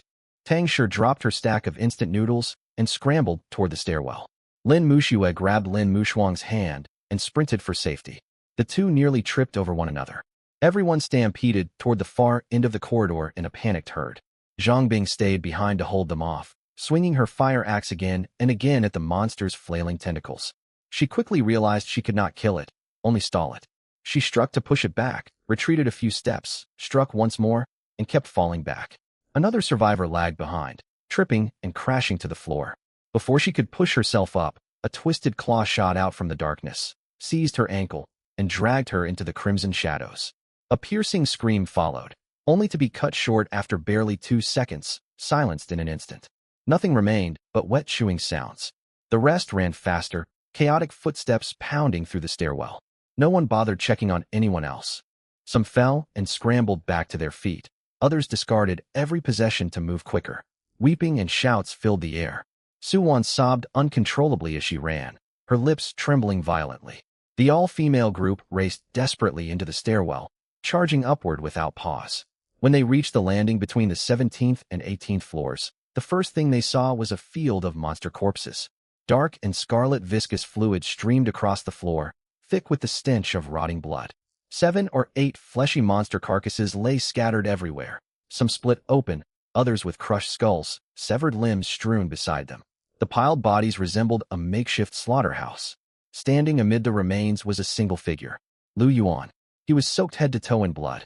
Dark stains covered his black tactical jacket, some dried, others still dripping. Streaks of blood marked his face, running along his jaw down toward his neck. In his right hand, he gripped the fire axe, shreds of flesh and thick black fluid hanging from the blade, dripping onto the ground drop by drop. He stood there, breathing heavily, his gaze sweeping over the crowd pouring out of the stairwell. Every member of the all-female group halted at once, frozen mid-flight. Su Wan's mouth hung open, her breath trapped in her throat. Tang Shi stood rigid, eyes bulging. Lin Muxue squeezed Lin Mushuang's hand so hard their nails dug into each other's skin, yet neither felt the pain. They stared at the mountain of corpses, then back at Lu Yuan standing among them. One identical thought raced through every mind. Had he killed every monster on the 18th floor single-handedly? A chill crawled up every spine. This fear was unlike anything they had known before. It was all. For the first time, they truly understood that the man they had driven away was far beyond anything they could comprehend. Lu Yuan was overwhelmingly powerful. There was no time to process it further. Roars echoed up from the 17th floor. The twisted flesh creatures were climbing the stairs in pursuit. Scuffling footsteps mingled with wet, dragging sounds, growing closer by the second. Move! Lu Yuan wasted no words. He grabbed Qiu Yuan with one hand and Su Mumu with the other, spinning to dash upward. The all-female group snapped out of their stupor and followed, the stairwell filling with chaotic footsteps and ragged gasps. At the bend between the 17th and 18th floors, Lu Yuan spotted Zhang Bing. She was pressed against the wall, fire axe raised to block a charging monster. A huge gash split her left shoulder, blood soaking half her shirt. One of the monster's tentacles coiled around her ankle, while another rose high, ready to crash down onto her head. Zhang Bing's face had paled. She was clearly reaching the limit of her stamina. Yet her grip on the axe never loosened, no sign that she planned to surrender. She fought desperately, but the monster would not grant her much more time. Lu Yuan did not hesitate. He bounded down several steps, swinging the fire axe in a full arc. Leveraging his downward momentum, he drove the blade straight into the center of the monster's head. Flesh splattered. The creature's tentacles twitched, and the limb wrapped around Zhang Bing's ankle slowly slackened. He struck once more, splitting its skull completely, then reached out and seized Zhang Bing's arm. Keep going. Zhang Bing froze for a split second. She looked up at Lu Yuan, a flicker of bewilderment crossing her usual calm features. She had not expected him to come to her rescue. She recovered quickly, pushing off the ground using his grip to stand. Lu Yuan supported her as they ran upward. Blood continued to flow from Zhang Bing's shoulder, yet she did not slow her pace. Fang Yaqi and the rest of the women had already reached the higher stair landings. Su Wan still wept. Tang Shi's screams reduced to hoarse whimpers as everyone scrambled upward. Zhang Bing's gaze swept briefly over the figures ahead before returning forward, her lips pressed tightly together. Lu Yuan paid no attention to the others. He only kept running alongside Zhang Bing. He held little regard for most of the all-female group, but he had always thought reasonably well of Zhang Bing. She spoke little, acted decisively, and never joined the others in pointless squabbling. He could tell she was different from Fang Yaqi and the rest. She only followed orders, bound by a work agreement. She worked as a professional bodyguard hired by Fang Yaqi. Fang Yaqi had once done her a great favor, saving her mother. Out of gratitude for that debt, Zhang Bing accepted every assignment and endured whatever hardship came her way. Lu Yuan had noticed it during those 7 days in room 201. Zhang Bing often frowned privately. Clearly, she disagreed with many of Fang Yaqi's decisions, yet she never uttered a word of protest, merely carrying out orders silently. A reserved woman by nature, she also owed a life debt. To speak up and argue was harder for her than fighting. Still, when all was said and done, she was nothing like Su Wan, Tang Shi, and the others. At the very least, she acted with her own purpose. That was why Lu Yuan could not stand by and watch Zhang Bing die at the hands of the monsters. In the end times, a powerful combatant like Zhang Bing was an invaluable asset. The iron door on the 21st floor loomed close. Supporting Zhang Bing, Lu Yuan rushed up the final steps. Su Mumu had already sprinted ahead to the doorway, yanking the door open and darting inside. Qiu Yuan followed right behind her. Once both women entered the shelter, Lu Yuan dragged Zhang Bing through the doorway and slammed the door shut hard. A click echoed as the latch slid home. Next came the dull thud of steel bars locking into their slots, one after another, until all 3 were secured. Leaning against the door, Lu Yuan caught his breath and listened to the noises from the stairwell outside. The snarls, scuttling sounds, and sticky squelch of flesh dragging across concrete halted on the 20th floor. The creatures did not continue climbing upward. They seemed to stop short at some invisible boundary, then gradually retreated. Their noises faded, vanishing far below. For now, the 21st floor was safe. Yet no one inside the shelter relaxed. The moment she stepped inside, Su Mumu raced toward a waterproof storage box in the corner and emptied all its emergency medical supplies onto the ground. Gauze, iodophore, tourniquets, alcohol pads, sutures, forceps, scissors, everything spread across the floor. Her movements were swift and precise. Her hands remained unervingly steady as she unwrapped bandages. Sit down first, Brother Lu Yuan. She called without lifting her head, then turned to Zhang Bing. Sister Zhang Bing, your shoulder wound is the worst. Let's treat you first. Zhang Bing slid down to sit against the wall. Blood still seeped steadily from her shoulder, draining the color from her face.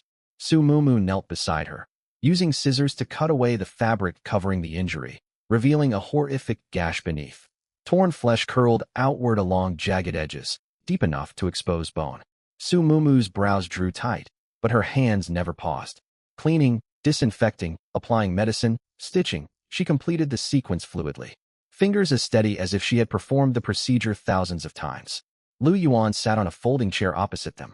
Qiu Yuan knelt beside him, wiping blood from his face and hands with a damp towel. His injuries were minor, mostly superficial scrapes.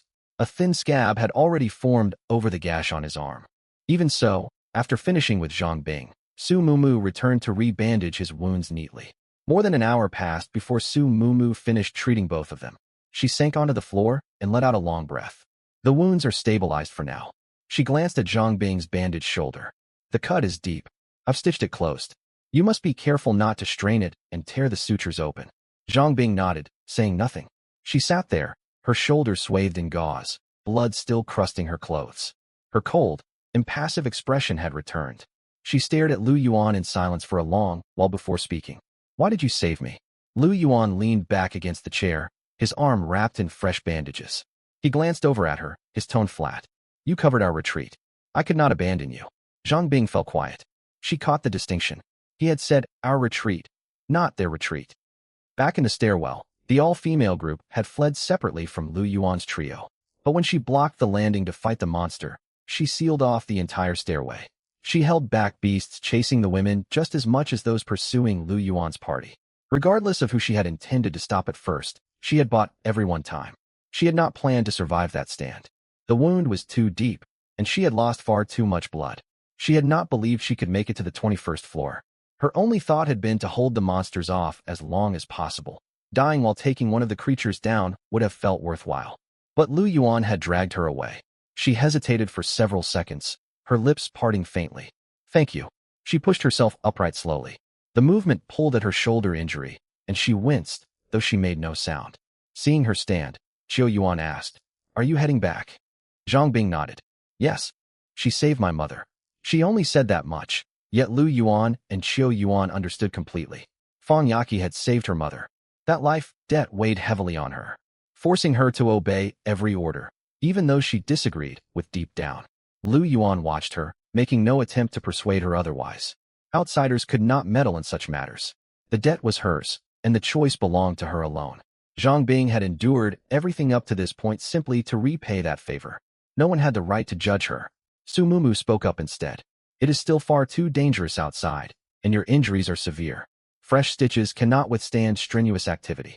If you run into trouble on the way back, you might not even be able to flee. Zhang Bing glanced toward the door, then at the thick gauze wrapped around her shoulder. After a lengthy silence, she lowered herself back to the floor. Very well, she said. Qiu Yuan rummaged through the supplies and handed her a clean towel.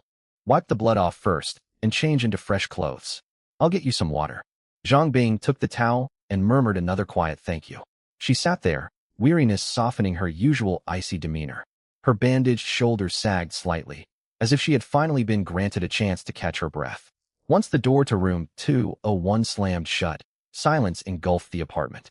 After the last person stumbled inside, the sharp click of the locking mechanism hung in the air, as if time itself had slowed. No one spoke.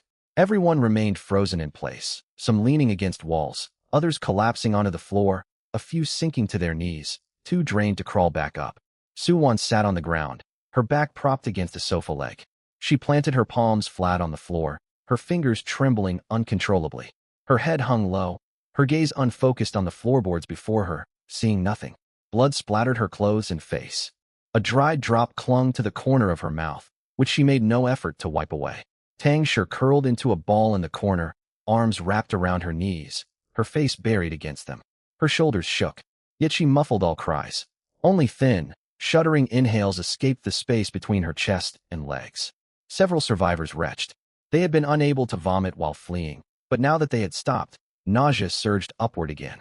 They crouched on the floor, making wretched gagging sounds. Though nothing came out, their stomachs held almost no food at all. They were dead, truly dead. Two living women, just meters away, had their heads bitten off before everyone's eyes. Their bodies dragged into darkness and torn apart. The female team member had run forward holding beef jerky, grinning brightly, delighted at her find.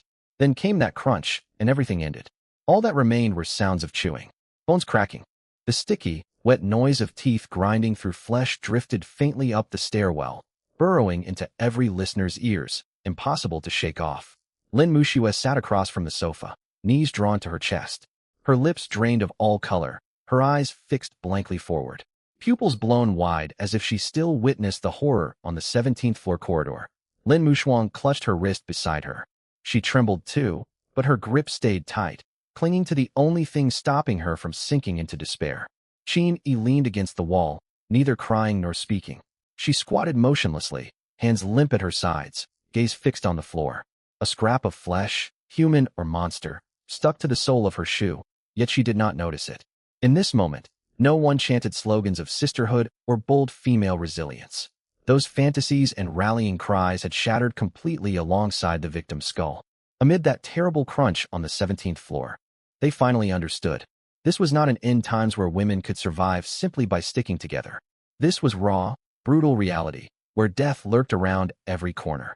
The monsters would spare no one for beauty, online fame, kindness, or looks. They cared about only one thing: whether you ran fast enough, hid well enough, and had someone beside you to pull you to safety. And just now, no one could reach those two girls. They had been dragged away, right in front of everyone. Fong Yaki stayed locked in the master bedroom. She sat alone on the floor beside the bed frame, her back resting against the mattress, knees drawn up. Her hands rested atop her knees, her head bowed, long hair falling forward to obscure most of her face.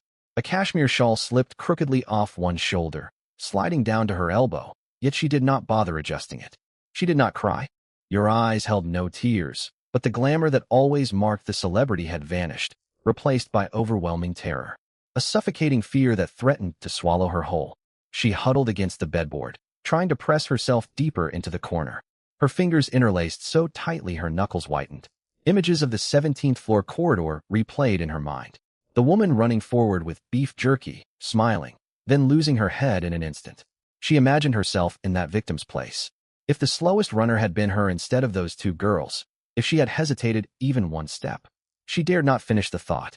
A vastly different atmosphere prevailed inside Lu Yuan's apartment. Qiu Yuan busied herself in the kitchen for a while. Water bubbled steadily inside a pot atop the portable gas stove. She combined supplies scavenged earlier to cook a pot of steaming noodle soup, adding sliced luncheon meat and dried scallops for extra flavor. Simple fare, yet the rich aroma spread throughout the entire apartment. Dinner's ready. Qiu Yuan set bowls and chopsticks on the coffee table and called out. Su Mumu hurried over first, squatting beside the table and sniffing eagerly, a satisfied look spreading across her face. Lu Yuan walked over and sat down, picking up his chopsticks.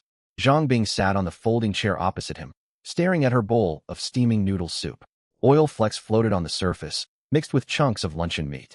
The scent of dried scallops and chopped green onions washed over her. Her grip tightened around her chopsticks. Back in room 201, she had not eaten a proper hot meal in days. She survived on sour hardtack and shared single packets of instant noodles, rationing every drop of broth. Here, a bowl of hot soup noodles waited, filled with meat, scallops, and seafood.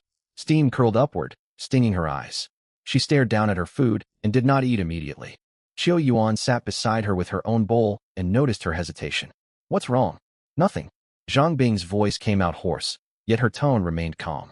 I just didn't think I would get to eat something like this again. She lifted her chopsticks and took a mouthful of noodles. Hot broth slid down her throat, warmth spreading slowly outward from her stomach. She chewed, swallowed, then took another bite. Su Mumu sat across from her, sipping soup gently, watching Zhang Bing quietly with soft eyes. After finishing most of her bowl, color slowly returned to Zhang Bing's cheeks. She set down her chopsticks. Her gaze drifted toward the kitchen, and she froze. Qiu Yuan was washing dishes at the sink. The tap ran open, water rushing to wash grease off the crockery, sending tiny droplets splashing outward. The running water sounded unusually loud in the quiet room, a mundane sight that felt surreal. Once the dishes were clean, Qiu Yuan rinsed the pot and twisted the faucet shut, moving casually. Zhang Bing stared at the tap for a long time. She knew room 201 had long lost running water. Every faucet on the stairwell stood dry, releasing nothing but air reeking of rust when turned. Water was rationed in tiny cups, more precious than food itself. But here, Qiu Yuan freely turned on the tap to wash vegetables and pots, letting water flow nonstop. Zhang Bing glanced toward the bathroom. Earlier, she had seen Su Mumu emerge after taking a shower. She turned to face Lu Yuan. He leaned back in his chair, finishing the last of his soup, relaxed and unhurried. You, Zhang Bing hesitated. Where do you get your running water? Lu Yuan set down his bowl and replied casually. We connected to the building's water supply pipeline. Zhang Bing fell silent. She worked as a professional bodyguard, not a plumber. Yet years traveling alongside Fong Yaki had taught her basic knowledge of buildings and infrastructure. The building's water system relied on rooftop tanks and basement pump stations powered by electricity to maintain water pressure. The whole building had lost power ages ago, so the pumps could not possibly function.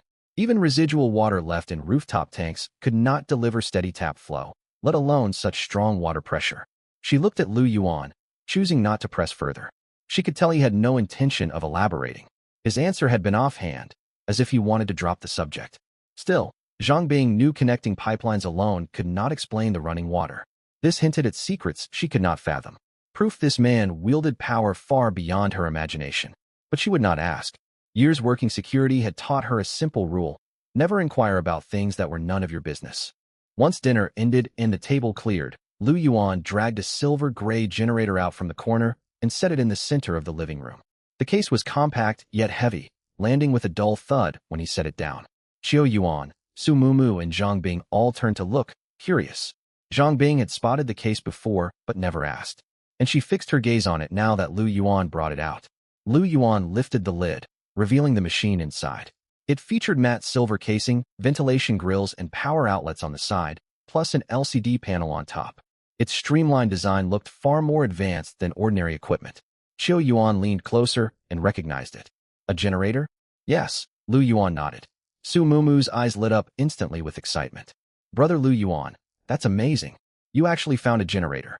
Does this mean we can have electricity in the apartment? Her voice was soft and bright, brimming with hope. Until now, they relied on candles and camping lanterns for light. The dim, flickering glow always left them feeling stifled. Proper electric lighting would turn this place into a true, livable shelter. Zhang Bing poured cold water on her excitement. It is not that simple. Generators require diesel fuel to operate. Fuel consumption is substantial. Running it continuously means you will need to scavenge more oil soon. She paused. Diesel is an extremely scarce resource in this building. Finding even a few barrels would count as a major haul. And once burned, it is gone forever. Her words dampened Su Mumu's smile, yet the girl still looked hopefully at Lu Yuan. Lu Yuan did not contradict her. Instead, he smiled and turned toward Zhang Bing. Zhang Bing, do you understand electrical circuitry? Zhang Bing blinked, surprised by the question. After a brief pause, she nodded. I know the basics. Professional bodyguard training covered far more than combat skills. First aid, building structure, basic mechanical and electrical maintenance were all part of the curriculum. She was no expert, but she could run wiring and make simple connections. Help me link all the apartment circuits to this generator. Lu Yuan handed her the main power cable. Zhang Bing accepted the wire without asking extra questions.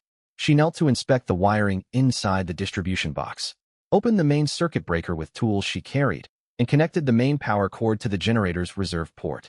Her movements were sharp and assured, every step precise.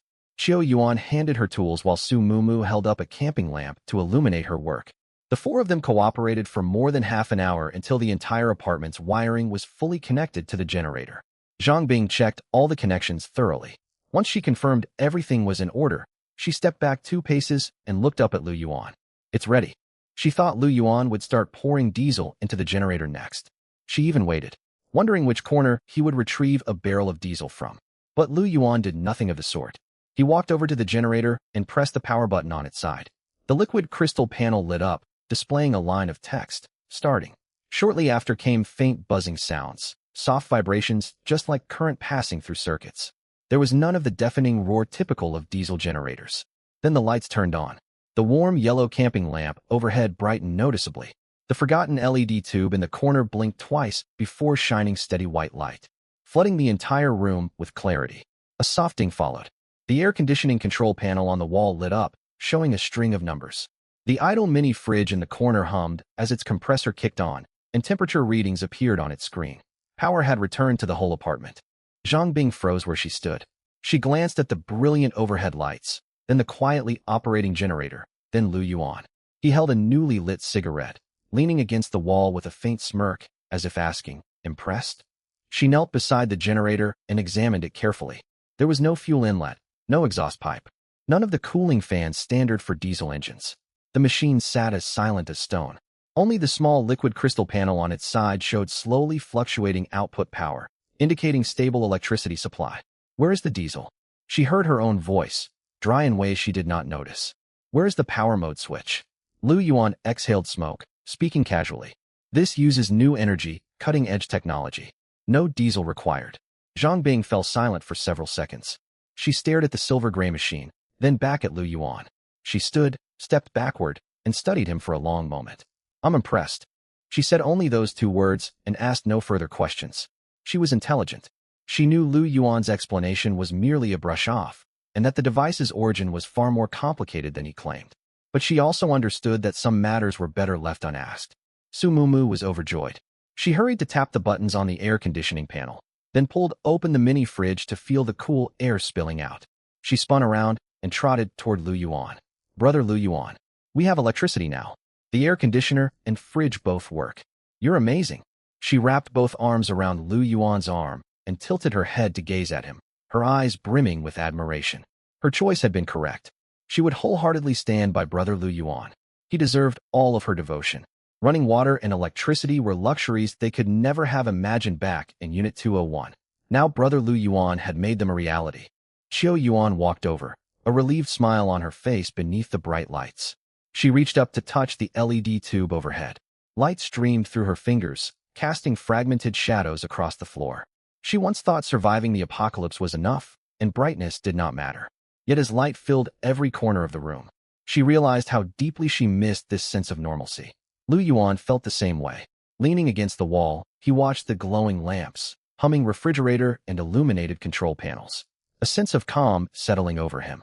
He took one final drag of his cigarette and stubbed it out in an ashtray.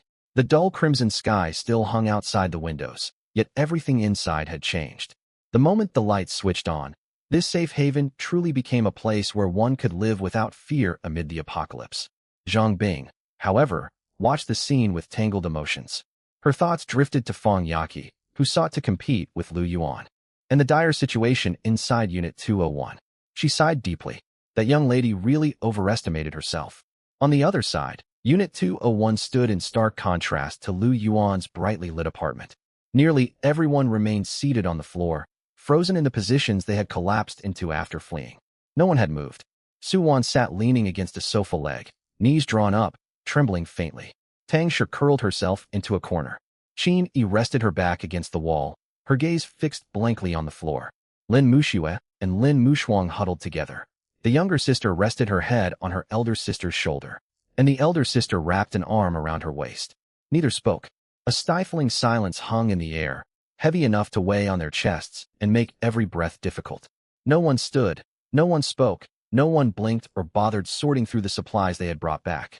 Instant noodles, canned food and energy biscuits lay scattered near the doorway, ignored just like the beef jerky that had slipped from the hand of their fallen companion days earlier. Fang Yaqi had not emerged. The master bedroom door stayed shut, not a single sound coming from within. Ordinarily, she would have stood up to rally everyone with speeches, but not today. The glamorous celebrity had no rallying cries left to offer. Gulan sat in her usual corner. She twisted an unopened energy biscuit between her fingers, rubbing the edge of its packaging. She had been observing, waiting patiently. She waited for panic to fade, for screams and weeping to subside, until everyone sank into numb silence. Now, the time had come. Everyone. Her voice was not loud, yet it cut clearly through the quiet of Unit 201. Slowly, every head lifted, all eyes turning toward Gulan. Gulan set the biscuit down and sat straighter. She met the gaze of everyone present, her tone steady. "I know what just happened has terrified all of us. We lost 2 companions, and my heart aches for them as well. Even so, we must pull ourselves together. You all understand by now. We struggle to survive in an apocalypse. This is no gathering, no game. If we want to stay alive, we have to face reality." She swept her eyes across every face. Some nodded faintly, some parted their lips hesitantly, others looked away, avoiding her gaze. She continued speaking. "There are times when we have to yield. You all saw Lu Yuan's strength. He is powerful, overwhelmingly so. Our only chance to survive this apocalypse is to attach ourselves to him. This is our single opportunity." Silence filled the room for several seconds after she finished. Someone inhaled shakily. The first reaction after this truth was laid bare. Several lowered their heads, jaws clamped tight. Others gripped the hems of their clothing until their knuckles paled. No one voiced an objection. Every word Gulan spoke struck at the core of their predicament. These thoughts had lingered vaguely in all their minds, yet none had mustered the courage to say them aloud. Now that Gulan laid it out plainly, they could no longer avoid the truth. It was simple. They needed Lu Yuan. They needed him, not merely for his lockpicking skills or combat prowess. They needed the man himself, the presence who could calm their fears and stand on the front lines to block monsters. But a problem remained. How they had treated Lu Yuan before.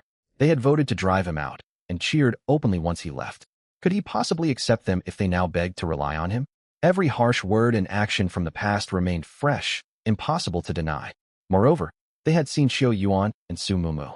Life had treated the two well after they chose to stay with Lu Yuan. Everyone witnessed the price they had paid. Once a famed socialite of Shanghai and the campus belle, both had surrendered themselves to earn Lu Yuan's acceptance. Every woman in the room was once a sheltered young lady, wealthy heiress, prominent socialite, or internet celebrity. None had ever imagined bowing before a man, let alone becoming someone's dependent. Yet what alternative existed if they refused? Could they keep going like this? Watch supplies dwindle, monsters grow more numerous and powerful, and witness more companions perish one after another? Who would be next to die? Su Wan, Tang Shi, or herself? No one held the answer. Heavy silence descended over the room once more. Gulan said all she needed to. She did not press them further. She picked up the energy biscuit again, tore open the packaging and bit into it slowly, leaving space for each woman to weigh her choices. Her words were seeds planted deep inside every heart, slowly beginning to sprout. Some stared at the floor, fists clenched until knuckles whitened. Some bit their lips, tears glistening at the corners of their eyes, yet they refused to cry. Some gazed toward the doorway, their expressions tangled as they struggled with internal calculations. After finishing all her business, Zhang Bing prepared to leave. Before stepping out the door, thick bandages wrapped her wounded shoulder, yet she stood tall. She glanced back at Lu Yuan and spoke only one sentence. "I'm heading back." Lu Yuan did not stop her. He leaned against the wall and studied her impassive face. "Are you certain?" "Yes." Zhang Bing nodded calmly. "I swore to my mother that I would always protect her. That vow will never change." She offered no further explanation or hesitation. She pushed open the door and stepped outside. The door clicked shut behind her. Her footsteps echoed down the hallway, gradually fading in the direction of Unit 201. Lu Yuan returned to the master bedroom to rest. After the chaos of the previous day, the night was quiet. Power had been restored, and the newly wired circuits banished the dim gloom that had filled the room before. Lu Yuan lay on the bed, hands folded beneath his head as he stared at the ceiling, replaying the day's events in his mind. The flesh monster, the ambush, the chase along the stairwell, and the two young women who had left with the all-female group. Lu Yuan had since learned they had been brutally killed by monsters. These grotesque, terrifying creatures continued to multiply within the building. The early monsters resembled zombies, horrifying yet recognizably human.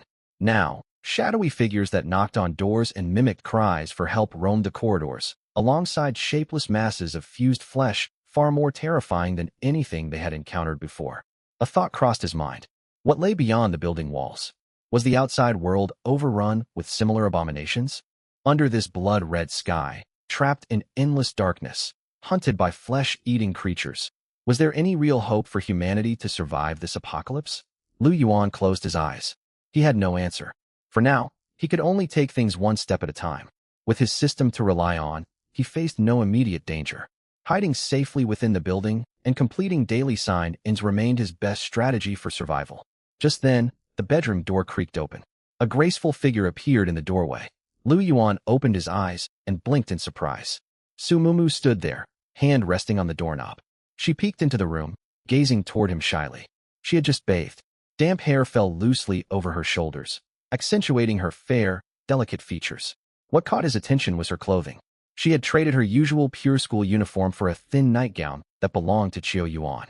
Thin shoulder straps rested lightly on her shoulders, and the modest neckline revealed a sliver of collarbone. The hem fell to mid-thigh. Lu Yuan recognized the nightgown. It was not Su Mumu's. The young girl had borrowed Qiu Yuan's clothes. The innocent charm of Su Mumu paired with the delicate nightgown created a striking contrast. It was easy to guess that Qiu Yuan had given her the suggestion. "Brother Lu Yuan, may I come in?" Su Mumu twisted the hem of her dress, her voice shy. A faint smile tugged at Lu Yuan's lips. "Of course." "Okay," Su Mumu replied sweetly. Barefoot, she walked gently toward the bed. The moment she reached him, Lu Yuan reached out and pulled her into his arms. "Ah, brother Lu Yuan." Before she could speak further, Lu Yuan kissed her, and she melted softly against his chest. They spent the rest of the evening enjoying each other's company. 2 hours later, Su Mumu drifted off into a peaceful sleep. Lu Yuan remained wide awake. Spending time with the gentle young woman brought him a quiet sense of comfort. Seeing her bright expressions lifted his mood greatly. Truly, she was a doctor, capable of soothing weariness in every way. When Zhang Bing pushed open the door to Unit 201, every pair of eyes snapped toward her at once. Sister Zhang Bing. Su Wan cried out first, shock and joy in her tone. You're alive. She pushed herself up against the wall. Her legs still trembled, yet relief washed over her face. Tang Shi lifted her head. Her eyes remained red-rimmed, yet they lit up the second she spotted Zhang Bing. Qin Yi stood and scanned Zhang Bing from head to toe, confirming she had returned unmaimed. All of them had assumed Zhang Bing had perished at the hands of monsters. To see her return filled them with delight. Sister Zhang Bing is incredible. Admiration colored Su Wan's voice.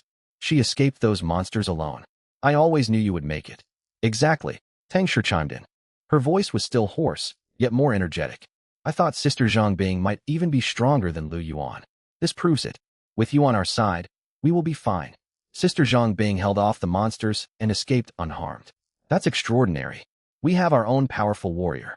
Why fear monsters? The women surrounded Zhang Bing, showering her with praise.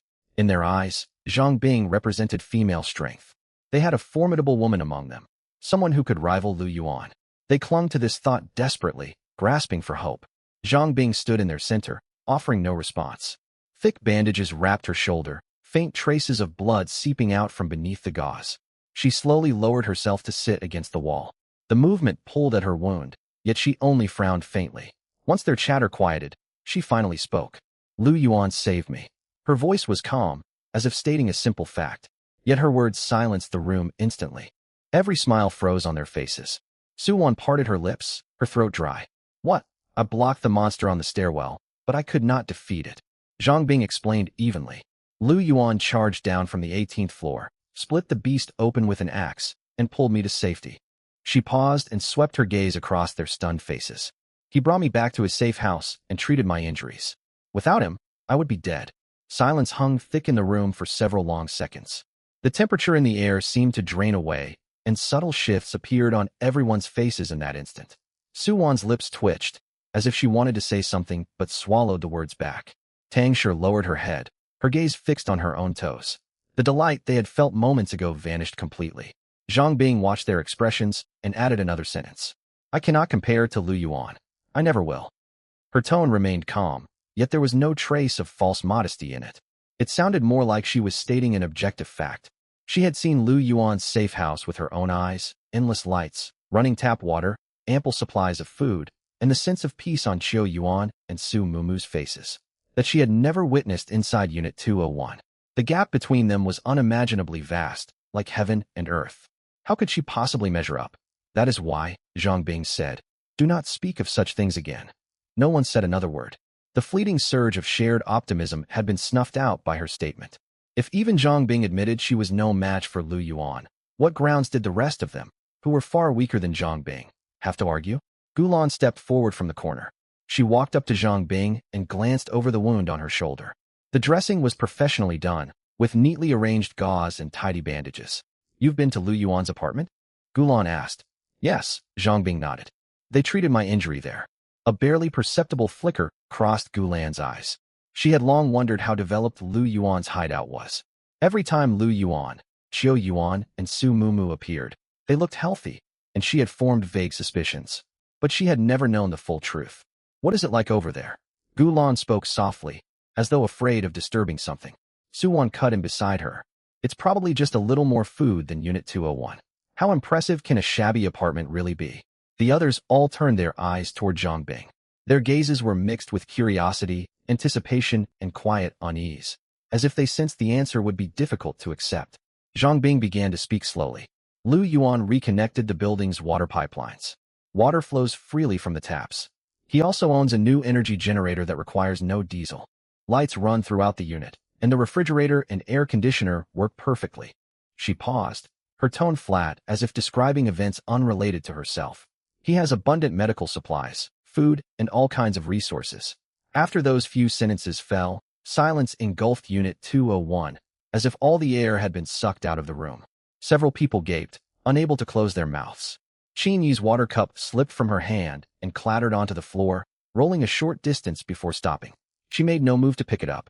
Lin Muxue gripped her younger sister's wrist so tightly her knuckles whitened, as if she had been struck hard on the back of the head. Tang Shi leaned against the wall, staring blankly, struggling to process information far beyond what she could comprehend. They could have guessed there would be plenty of food and supplies. Every time Lu Yuan showed up, he carried abundant provisions, and the healthy color on Xiao Yuan and Su Mumu's cheeks could not be faked. But running water and electricity? It was common knowledge that power and water had failed after the apocalypse.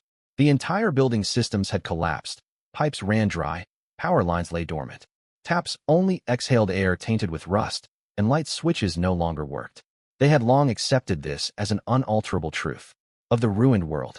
Yet Zhang Bing was telling them, Lu Yuan had running water, electricity, working air conditioning, a refrigerator, hot showers, and constant lighting.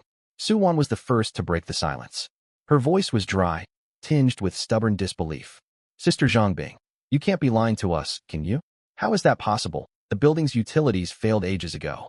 Tang Shi quickly chimed in, speaking rapidly. Exactly. The power grid collapsed long ago. Without electricity, the water pumps cannot function. How could he possibly? Is he some kind of magician?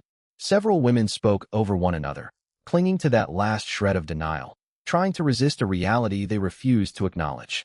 Zhang Bing waited until they had all finished arguing, then looked at their anxious faces and said calmly, Do you think I would lie to you? Her words carried little volume, yet they stood like a wall, blocking every doubt. It was true. No one suspected Zhang Bing. Inside Unit 201, anyone might twist the truth, but not her. She never wasted words, and she never fabricated stories. Everything she said was genuine. If Zhang Bing was telling the truth, Su Wan slowly sank to the floor.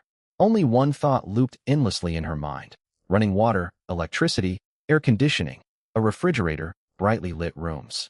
While she gnawed hard ration biscuits and ration water drop by drop from bottle caps, Lu Yuan turned on taps, adjusted air conditioning, and kept every room illuminated.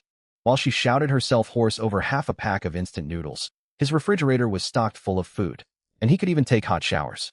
Suddenly, the dry ration biscuit stuck in her throat tasted unbearably bitter, as though a thick layer of dust coated her tongue. Then an idea struck her, and she spoke up. If Lu Yuan managed to reconnect the pipelines, we can too. If he found a generator, we can find one as well. What do we lack compared to Lu Yuan? If he can do it, so can we. Someone echoed her. Su Wan is right, we can do it. We simply haven't tried yet. If we make an effort, we might just. Zhang Bing leaned against the wall and regarded Su Wan with a calm gaze. There was no mockery in her voice, and that lack of scorn made her words feel all the colder. Lu Yuan succeeded because he is incredibly capable, extraordinary, and possesses methods of his own. As for you, you cannot even locate a single pack of instant noodles. What makes you believe you can accomplish such things? Su Wan was left speechless. Her lips parted repeatedly, yet not a single word emerged. The other women fell quiet too. When Su Wan first voiced her idea, a flicker of hope had ignited in some of their eyes. Zhang Bing's two sentences snuffed that light out entirely. Zhang Bing shifted her gaze away from Su Wan and continued. I know I cannot achieve such things. Restoring water and power cannot be solved merely by scavenging. The pipelines are fractured, the water pumps lack power, and the water supply system is long dead. I understand the state of this building better than anyone. You are welcome to attempt it if you believe you can. But I cannot. She could speak with such certainty because she had already tried.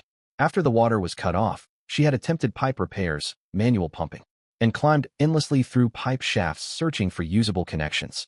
She labored for 2 full days, yet all her efforts were futile. Once the water supply failed, it was gone. It was not a problem that could be fixed by casual searching. As for how Lu Yuan had pulled it off, she had no answer.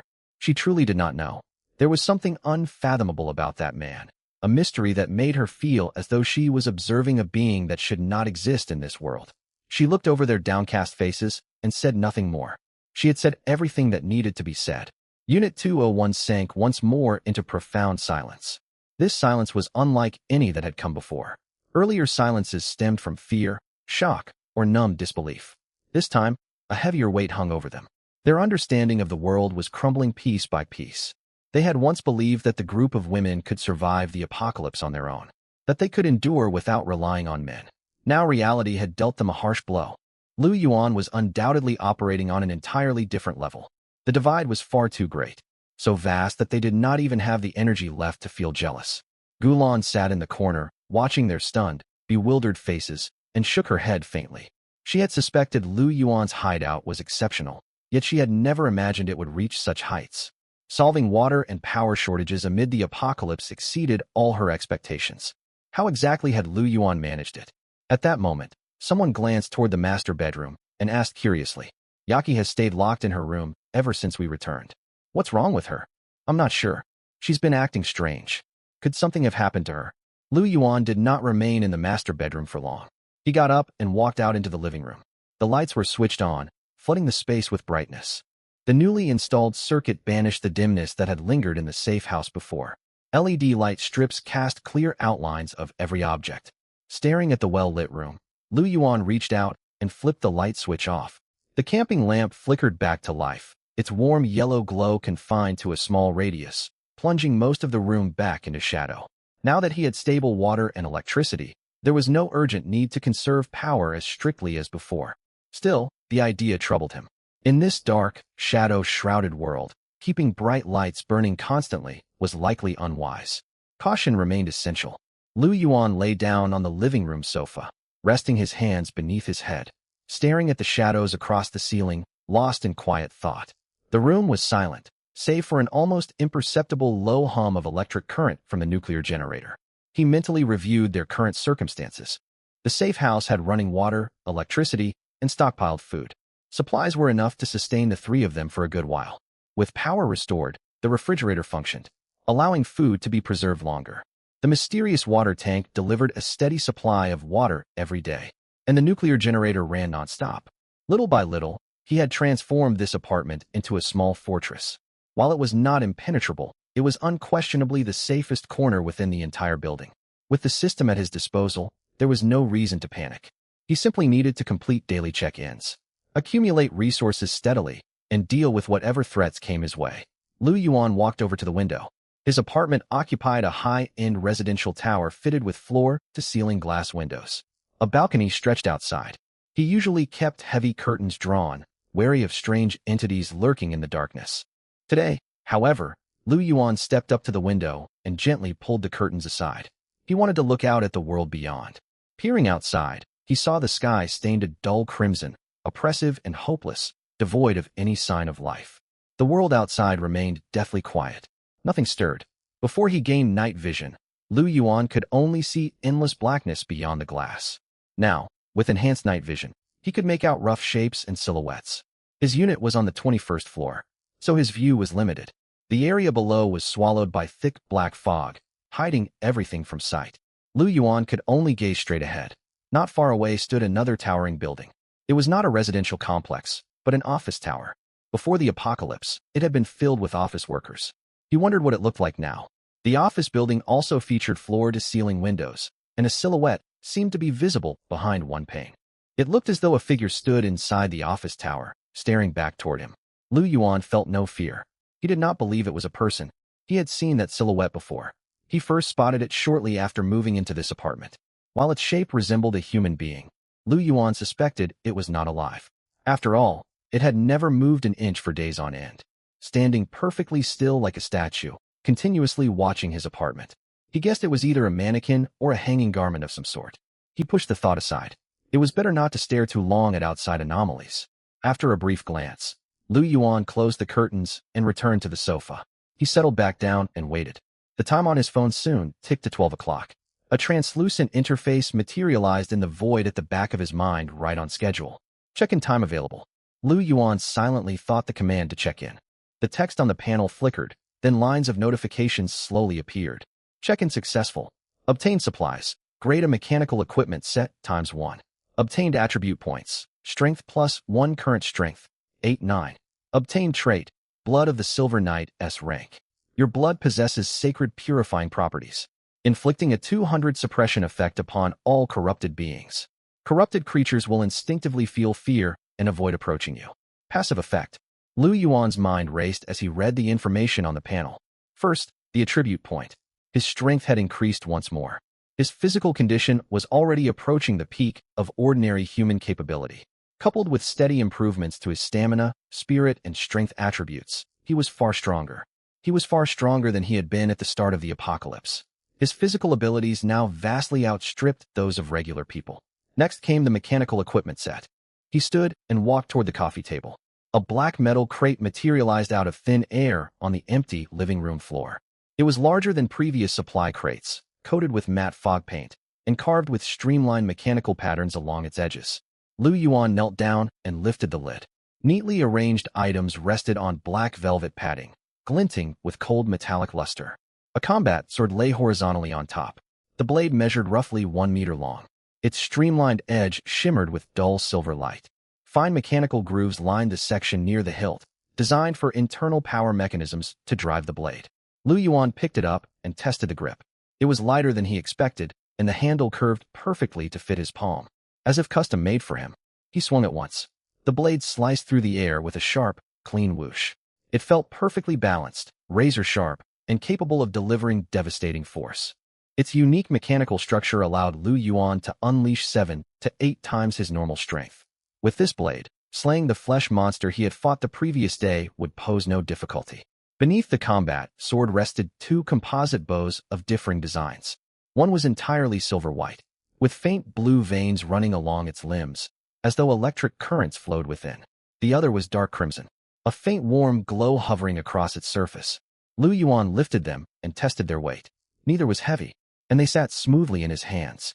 If these mechanical composite bows required minimal physical strength and only basic aiming skill to fire, they would be an invaluable asset for his group, which lacked any long-range weaponry.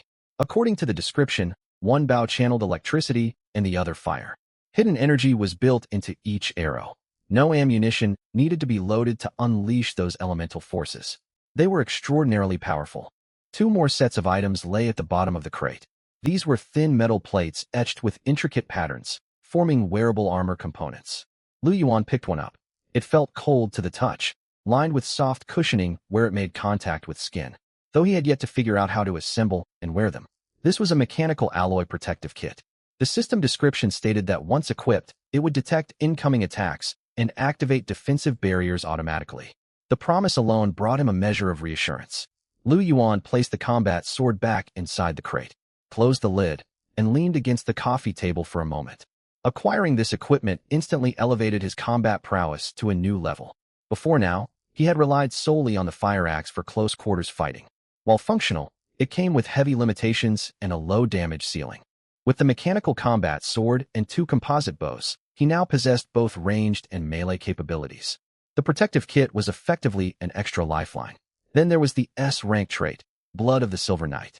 A warm current surged through Lu Yuan's body. His blood briefly shimmered with a sacred golden glow before returning to normal. Beyond that, he felt no immediate change. It granted him the ability to intimidate corrupted beings. He was unsure exactly what qualified as corrupted beings. Did the flesh monsters fall into that category? What about the shadowy figures that spoke in the corridors? Or the pale, drifting specters he had seen the night before? The system offered no precise definition, only stating that all corrupted creatures would feel fear in his presence. The scope could be broad or narrow. If the ability affected all monsters, he would constantly carry an aura of intimidation wherever he went. If it only worked against specific types of entities, its utility would be more limited. Still, he was in no hurry. An S-rank trait would never be a useless reward from the system. He would learn when and how effectively it functioned when the time came.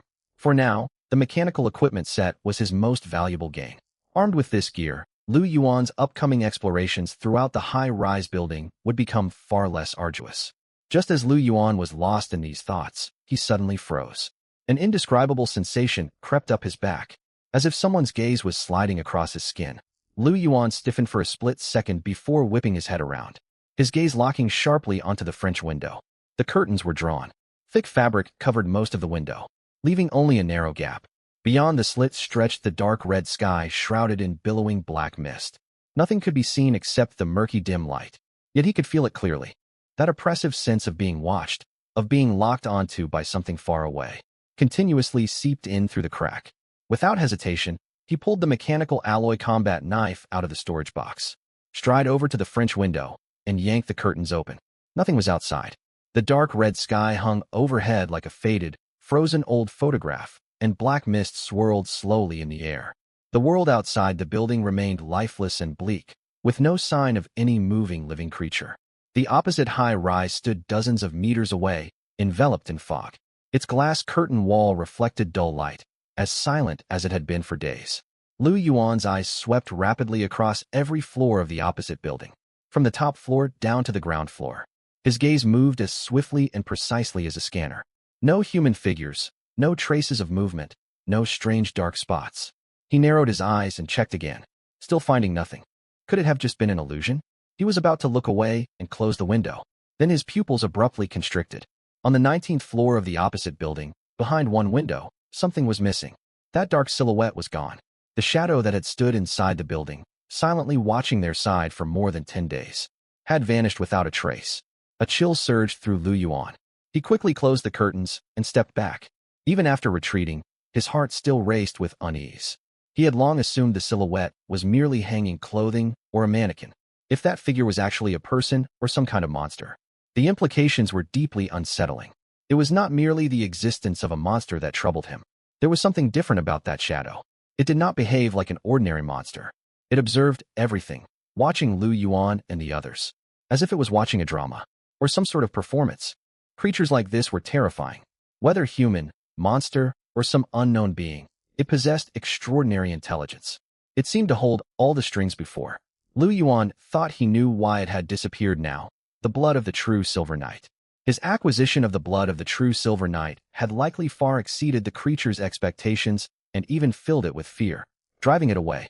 Interesting, rewards granted by the system were truly never inferior. A cold smirk tugged at the corner of Lu Yuan's mouth. He did not need to worry excessively. When soldiers come, we block them. When floods rise, we build dikes. With the system supporting him, he only needed to keep signing in quietly, and everything would be fine. No matter how powerful these strange entities were, could they possibly surpass the system? In the corner of room 201, several people sat huddled together. Su Wan, Tang Shi, Qini, Lin Muxue, and Lin Mushuang gathered in the relatively quiet space beside the sofa, talking in hushed voices. The rest of the group rested lazily on the other side, paying them no attention. The door to Fang Yaqi's master bedroom stayed shut. A thin streak of light leaked out from beneath the door frame, yet there was no sound of anyone opening it. Su Wan spoke first, her voice lowered but urgent. Girls, I believe all of you understand our current situation. Fang Yaqi has shut herself away. We cannot count on her anymore. If things continue like this, we will keep surviving only on compressed biscuits until our food runs out, and we will starve to death. Su Wan's words pressed against everyone's chest like a slab of cold iron, sending a shudder through each of the wealthy young women. A few days earlier, they would have dismissed such words outright. Back then, they still believed they could find food and were certain rescue would come. But these past 2 days, witnessing 2 people die right before their eyes, the chase in the 17th floor corridor had shattered all their illusions against the harsh reality. No help was coming. Food would not materialize out of nowhere. They might truly starve to death inside this room. Lin Mushue's voice trembled slightly. Then, what are we supposed to do? After she spoke, silence hung over the group for several seconds. No one answered. What options did they even have? They could not locate supplies, could not fight the monsters. Even Zhang Bing admitted she was no match for Lu Yuan. Other than themselves, they possessed no resources left. Su Wan glanced around the room, gritted her teeth, and appeared to reach a firm decision. The only path forward is Lu Yuan. He has far more food and water than all of us combined. Lu Yuan. A flicker of hope lit up Lin Mushue's eyes, only to fade away just as quickly. Her older sister Lin Mushuang spoke in a pragmatic tone. We treated him terribly before. He'll never share anything with us. So what? Su Wan huffed, folding her arms and tilting her chin upward. We wronged him once, but that's all in the past. We can simply go apologize. Once we say we're sorry, what else could he want? He's just a security guard at the end of the day. If we offer him a chance to reconcile, he'll rush back to us willingly. She spoke as if it were common sense, her tone carrying the implication that her apology was an enormous favor. It was as though Lu Yuan stood waiting, hoping to receive their forgiveness. Lin Muxue frowned and lowered her voice. That doesn't feel right. Lu Yuan has no reason to forgive us. Why wouldn't he? Tang Shi cut in. She had remained quiet until now. Lifting her head, she spoke with the arrogance of someone constantly catered to. No matter how capable Lu Yuan is, he is merely a security guard. We are property owners, effectively his superiors. Before the apocalypse, he would not have been worthy to serve me. Now he just got lucky, and he thinks he can rise above his station? She paused, her tone laced with contempt. If we give him some incentives, he'll come back to assist us. At worst, we can make him an empty promise. For instance, if he agrees to support us, I could allow him to pursue me. In the past, the line of people wanting to court me stretched from the school gates to the campus entrance. Few people ever receive such an opportunity. For a lowly security guard to be acknowledged by me is already a great honor. She said all this without the slightest hint of self-doubt. Countless men had pursued her for years, and she had grown accustomed to the idea that a simple show of goodwill from her would draw others to her side. Though the world had changed, her mindset remained trapped in the old order. Lin Muxue and Lin Mushuang exchanged a look, complicated emotions swirling in their gazes. The elder sister pressed her lips together and stayed silent. The younger sister lowered her eyes and twisted the hem of her clothing between her fingers. Neither of them offered a reply. Suwon clapped her hands, settling the matter. All right, who's willing to go try first? She glanced toward Tang Shi. Tang Shi met her gaze. In that instant, both understood the other's intention. Each hoped the other would be the one to humble themselves first. Both kept their chins raised, neither volunteering to speak. To bow before Lu Yuan felt utterly humiliating. The two sisters kept their heads down and said nothing. Just as the silence dragged on, Qin Yi suddenly spoke. I'll go try shortly. Her voice was soft yet steady. All heads turned toward her, filled with surprise. Qin Yi sat up straighter, gently biting her lower lip as she reaffirmed her decision internally. Suwon stared for a moment before breaking into a smile. Great. Yi, you go first.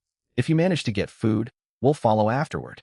Qin Yi shot her a brief, emotionless glance. The perspective shifted to Lu Yuan. Inside the shelter's living room, Lu Yuan tested the dark red mechanical compound bow in his hands. A faint warm glow hovered along the bow limbs, which felt slightly warm to the touch, like flickering flames. He handed the bow to Qiu Yuan and gestured for her to grip it properly, adjusting her stance. No need to pull with brute force. This bow has mechanical assistance. All you need to do is aim. Lu Yuan stepped back 2 paces and watched her posture. Align the 3 points. Aim for the bullseye. Qiu Yuan leveled the bow as instructed, closing one eye to target the paper target taped to the wall. Beside her, Su Mumu held her silver electric compound bow and copied her movements, aiming at a separate target. Both bows relied on robust mechanical structures, requiring little upper body strength from the user. Qiu Yuan adjusted her angle and released the string. A soft twang echoed as the arrow embedded firmly in the outer ring of the target. It did not strike dead center, yet it was a decent shot for a first attempt. Su Mumu loosed her own arrow, which veered off and stuck into the edge of the target sheet. She pouted. This is so hard. Practice makes perfect, Lu Yuan said. Accuracy comes with repetition. As soon as he finished speaking, all 3 froze. Knock, knock, knock. Someone rapped on the door. Su Mumu and Qiu Yuan locked eyes. Reacting instantly, they raised their compound bows and aimed toward the entrance. Lu Yuan held out a hand to calm them, though neither lowered their weapons. Lu Yuan, open up. I need to talk to you. A woman's voice came from outside, urgent yet carrying its usual sharp edge. Qin Yi. All 3 recognized her immediately. Su Mumu and Qiu Yuan looked to Lu Yuan for his call. Lu Yuan thought for a moment and nodded. Qiu Yuan lowered her bow, peered through the peephole, and asked several identity-verifying questions through the door. Only then did she slide back the steel security bars and pull the door open. Qin Yi stepped inside. Once she entered the apartment, her gaze swept from the bright overhead lamp to the spotless reflective flooring, neatly stacked supply crates, the silver generator in the corner, and finally the 2 mechanical compound bows held by Su Mumu and Qiu Yuan. She froze in the doorway, stunned for a long time. The living room was brightly lit. The air was fresh and dry, free of moldy dampness and the sour stench of dust and sweat. The floor was immaculate. A half-empty water cup sat on the coffee table beside a plate of leftover nuts. The generator in the corner hummed quietly, its liquid crystal display cycling steady numbers. Qin Yi swallowed hard. When Zhang Bing had described this place, she had secretly suspected exaggeration. Unit 201 had devolved into a makeshift refugee camp. How impressive could Lu Yuan's apartment really be? She assumed he only had a slightly larger stock of supplies. Seeing it firsthand changed everything. Compared to the gray, dim, sweat-soaked, despair-laden Unit 201, this space was bright and clean, like another world entirely. If 201 was a refugee camp, this was paradise. Qiu Yuan set down her bow, folded her arms, and spoke coldly. What brings you here? Qin Yi snapped out of her daze. She took a deep breath to suppress her shock, lifted her chin, and resumed her haughty bearing. She ignored Qiu Yuan entirely, not sparing her a glance, and fixed her eyes on Lu Yuan. Lu Yuan, can we talk? Her voice was deliberately modulated to sound composed. Lu Yuan watched her pretentious demeanor, as if granting him the privilege of speaking with her, and sneered inwardly. Even now, this woman still failed to grasp her position. Very well. He was curious to see what scheme she had planned. Fine. Lu Yuan nodded. Come inside and talk. He turned toward the master bedroom, pushed open the door, and stepped aside. Qin Yi shot a glance at Su Mumu and Qiu Yuan, then walked in with her chin held high. The bedroom door closed softly behind her. Su Mumu and Qiu Yuan remained in the living room, exchanging a silent look. They raised their compound bows once more and continued aiming at the targets on the wall. They would not meddle in Lu Yuan's affairs. Their only job was to stay ready. Inside the master bedroom, Lu Yuan leaned against the nightstand with folded arms, his face impassive, though a faint smirk tugged at the corner of his mouth. He studied the privileged young woman standing rigidly in the center of the room and asked bluntly, "What do you want?" Qin Yi stood in the bedroom, unable to stop her eyes from wandering across the space. A tidy bed covered with clean sheets, warm lights spilling from the bedside lamp, the air conditioner set to 22 degrees, two unopened snack bags resting on the windowsill. It felt like a dream. Before the apocalypse, living in such comfort was ordinary for her. After days of suffering, witnessing this scene filled her with disorientation. She had nearly forgotten what it felt like to sleep on clean bedding. Qin Yi regained her focus, forcing her gaze away from the comfortable bed. She cleared her throat and maintained her princess-like posture as she faced Lu Yuan. Lu Yuan, I recall we've had quite a few unpleasant run-ins, haven't we? Her tone resembled that of a superior interrogating a subordinate. Lu Yuan met her self-assured gaze and replied flatly. There have indeed been conflicts. He thought back on everything he knew about Qin Yi. Before disaster struck, she was an undeniably spoiled young heiress. She drove her sports car through the community each day, always holding her head high, looking down on everyone around her, radiating an aura that others were beneath her notice. Once, she sped through the complex and nearly hit a pedestrian. Lu Yuan reminded her to slow down and drive carefully. She flew into a rage immediately, rolling down her window to shout at him. Mind your own business, you security guard. What gives you the right to lecture me? Get back to your post. Lu Yuan had chosen not to argue back and let her pass. He knew he possessed no power or influence. Fighting with wealthy people would only bring trouble onto himself. Even so, he received a disciplinary notice from the company the next day. He was fined and penalized on his performance review, losing several hundred yuan in total. It was a minor incident, yet one he remembered clearly, especially with his modest salary back then. Now Qin Yi stood in his bedroom speaking to him in this manner, bringing up the past dispute.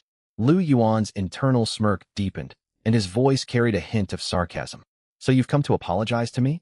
He expected Qin Yi to flare up at this, roll her eyes and snap back, acting as if visiting him was already a great favor. To his surprise, Qin Yi fell silent for 2 seconds and gave a slight nod. Yes, I'm here to offer an apology. She paused and added, I was in the wrong about that incident. And what happened when we pressured you to leave? Qin Yi continued. We were wrong as well, and I can say sorry for that too. She still kept her chin raised as she spoke. While she believed she sounded sincere, her arrogant attitude never wavered. It was as if uttering those words was an immense concession, and Lu Yuan ought to be overwhelmed with gratitude. Lu Yuan watched her, his smile growing wider. He had already guessed her reason for coming. She would not humble herself and speak gentle words merely to catch up. And Lu Yuan asked tonelessly, as though discussing something irrelevant. Qin Yi froze for a split second at his question. She anticipated some sign of softening or joy after hearing her apology. Receiving an apology from her was something most people could only dream of. Yet Lu Yuan showed no emotion whatsoever, as calmly as if she were commenting on the weather. She suppressed her unease and clung to her condescending attitude as she continued. Therefore, we invite you to return to Unit 201 and help us build our shelter. She strove to sound equal. In her mind, extending an invitation rather than an order was the greatest goodwill she could offer. She believed she had done everything possible, humbled herself, apologized, and treated him as a partner. Such sincerity should move anyone. Lu Yuan stared at her words, stunned for a heartbeat. Then he laughed. A small curve formed at his lips first, followed by a quiet chuckle, which grew louder and louder. He laughed out loud as if she had told the most absurd joke imaginable. Qin Yi grew confused, her expression darkening. What are you laughing at? Lu Yuan recovered slowly, straightened up, and looked at her with baffled amusement. Let me get this straight. You want me to abandon my shelter, my running water, my power supply, this air-conditioned room, my comfortable bed, All the supplies I've gathered over days go back to serve all of you and work as your guard. He articulated every word clearly. Qin flushed, pressing her lips repeatedly, yet unable to find a retort. She could not deny it. What reason did Lu Yuan have to leave here? He had water, electricity, food, air conditioning. The doorway was reinforced with steel bars, the windows locked tight. His shelter was impenetrable. What would he gain returning to Unit 201? Sleep on the floor? Survive on hard ration biscuits? Endure constant quarrels with Su Wan, Tang Shi, and the others? She opened her mouth and struggled to speak after a long pause. Lu Yuan, that's not how you should see it. This would be a partnership, not forcing you to work as our guard. Her voice weakened as she spoke, for she realized her argument held no weight. Then a thought occurred to her, and a strange look crossed her face. She stepped forward quickly, closing the distance between them to less than an arm's length. Qin tilted her head upward, her expression softening, and spoke in a mild, suggestive tone. Lu Yuan, we haven't interacted much, but I can tell you hold some favorable opinion of me. Her voice softened further. You are fond of me, aren't you? She believed she had found the key to persuading him. She had always been confident in her appearance and charm. Many men had pursued her, lining up to win her favor. She rarely needed to exert effort. A small gesture of kindness from her was enough to draw others close. She assumed Lu Yuan was the same. After all, she was beautiful and born into wealth. It was only natural for a security guard to harbor some admiration for her. If she offered a little goodwill, he would surely soften. But when she looked up at him, she met Lu Yuan's calm, almost frigid gaze. He had once found Qin appealing. To be precise, he had admired her looks. Qin possessed striking beauty and elegant bearing. Before the apocalypse, she drove her sports car through the neighborhood, always dressed stylishly. Her poise caught the eyes of many young men. Lu Yuan was no exception. Any man in his 20s would glance at an attractive woman, but it never went beyond casual admiration. What drew him was simply the visual appeal of her appearance. It was comparable to casually liking an attractive video online. The idea that he liked her as a person was utterly ridiculous. Now Qin stood before him striking this pose, convinced she had discovered his weakness. She had no idea how ridiculous her behavior seemed to him, even more off-putting than her earlier haughty demeanor. She intended to use this as leverage to negotiate with him. Yet she failed to consider one thing. Did she hold any bargaining power against Lu Yuan now? If Lu Yuan chose to take advantage of the situation, she would be powerless to resist. Lu Yuan studied her delicate face, aware of the subtle scent she intentionally brought closer. He smiled silently to himself, maintaining an unreadable, neutral expression on the surface. He did not step back or dodge. He simply stood where he was, looking down at Qin as she drew near, as if watching a stranger perform a clumsy play. Seeing that Lu Yuan offered no response, Qin grew confused, unsure of where he stood. A vague sense of unease crept over her, and she pressed anxiously. Lu Yuan, what exactly do you mean? Will you agree or not? Irritation bubbled up inside her. She had already gone this far, and she could not fathom what was holding him back. Come closer. Lu Yuan smiled and waved her over, gesturing for her to approach. Confused, Qin hesitated before taking half a step forward and tilting her face nearer. She thought Lu Yuan had finally softened and was about to make peace with her. Yet the moment her face drew close, Lu Yuan's expression turned icy in an instant. The next second, he lifted his hand, swung it wide, and delivered a solid slap against Qin Yi's fair, delicate cheek. Crack! The sharp sound echoed through the quiet bedroom for several seconds. The force sent Qin stumbling backward several paces. The heels of her shoes scraped harshly against the wooden floor, and she nearly lost her balance. Her head jerked to one side. Strands of hair fell across her face, and a clear palm print bloomed on her left cheek before her eyes. She covered her face and looked up. Her beautiful eyes glistened with shock and disbelief. Lu Yuan, what are you doing? Why did you hit me? She could not process what had just happened. She had believed she held the upper hand, that she had Lu Yuan wrapped around her finger. How could his attitude shift so abruptly, striking her without the slightest mercy? Lu Yuan shook his stinging hand, gazing at her with frigid eyes, his voice cold as ice. This slap is repayment for what you did before. Qin froze where she stood, still struggling to absorb his words, when Lu Yuan stepped forward and raised his hand once more. Crack! A second heavy slap landed squarely on her other cheek, harder than the first. This time Qin tumbled onto the floor. She propped herself up on one elbow to avoid crashing fully to the ground. Both of her cheeks swelled, burning bright red, and a thin streak of blood appeared at the corner of her mouth. She lifted her head to look at Lu Yuan. Tears welled in her eyes, filled with terror and grievance, like a cat whose tail had been stepped on. Lu Yuan loomed over her, his tone still unyielding. The second slap is for your overconfidence. He took another step and stood before her, staring down at the tearful young heiress with swollen cheeks on the floor. You want me to return and help your group build a shelter? What makes you think I would come back? Your people. He bent down and locked eyes with Qin Yi. Do you truly think you are something special? Fear drained the color from Qin Yi's face. She huddled on the floor, covering her cheeks as tears streamed endlessly down her face. She had never been treated like this. Growing up, she had rarely even been spoken to harshly. Now a man had struck her twice, knocked her to the ground, and spoken words so cutting she could find no retort. She fully understood now. Lu Yuan would grant them no mercy. Old grievances and new grudges would all be settled, every last one. But she realized it was not over yet. Lu Yuan bent down, hooked a finger gently under her chin, and lifted her tear-streaked, swollen face to meet his gaze. You look rather pitiful like this, undeniably beautiful. His tone remained flat and cold, as if stating a plain fact. So I will tell you the third thing. You claim I am fond of you. He paused, his gaze drifting from her bruised cheeks to her shoulders and collar. You are not wrong. Your status as a wealthy heiress, paired with your looks, certainly holds appeal for many. A flicker of fragile hope flashed across Qin Yi's eyes. She thought she might have found a way to turn things around. Lu Yuan's next words snuffed out that spark entirely. I can acknowledge your outward appeal. He lowered his voice slightly. But if I wanted to force you to comply, do you believe you would have any say in the matter? Qin Yi's pupils widened sharply. As the words faded, Lu Yuan reached out and seized the front of her coat. Rip! The sound of tearing fabric cut sharply through the silence of the bedroom. Her thin outer coat was torn open, and her inner top split along a seam, exposing a stretch of pale skin beneath the warm bedroom lighting. Qin Yi let out a short cry of alarm. She instinctively tried to shield herself, flustered and unsure where to cover first, curling up on the floor with her shoulders trembling violently. Lu Yuan straightened and moved forward. Qin Yi shrank back in fright. Crunch! Lu Yuan did not stop there. He tore more of her clothing, revealing more of her skin. You.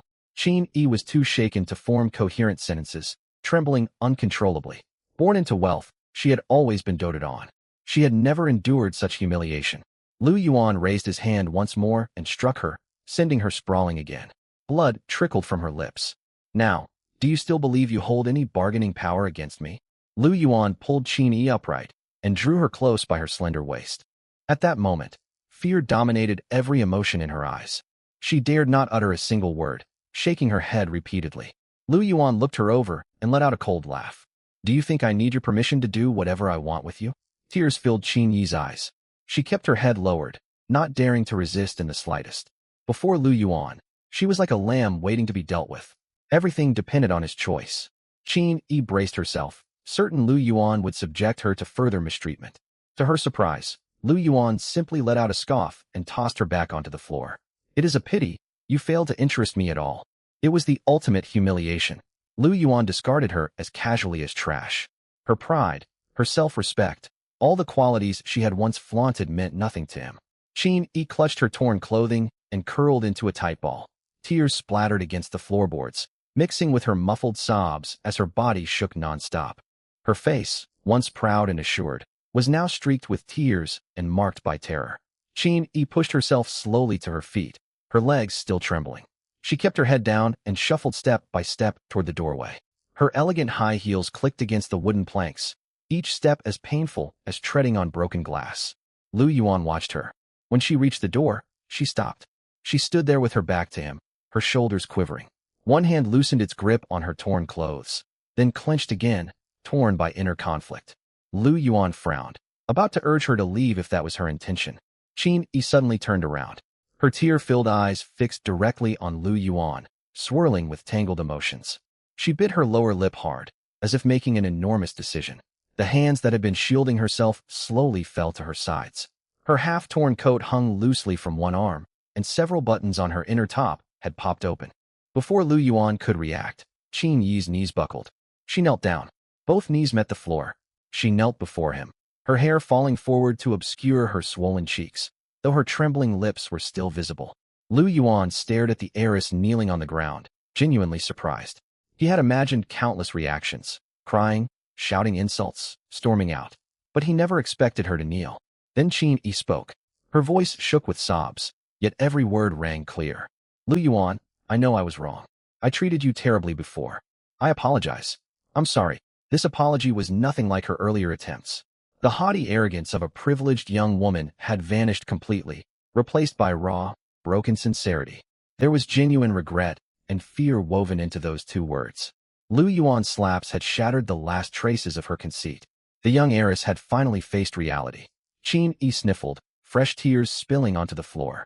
You can hit me or treat me however you wish. I will endure it all. If only you can forgive me. She bit her lip, crushing the last of her self-esteem. I will do anything you ask. Lu Yuan remained silent. The meaning behind her offer was unmistakable. Qin Yi's breathing quickened, her tone edged with desperation. I just want something flavorful to eat. Beef jerky, Snickers, anything. Just a few packs. She lifted her head and looked at him through blurred eyes.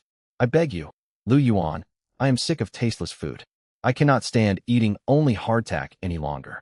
Just a little food, that is all I ask. Truly. Her voice overflowed with desperate longing, the primal hunger of someone pushed to the brink, forcing her to set aside all dignity.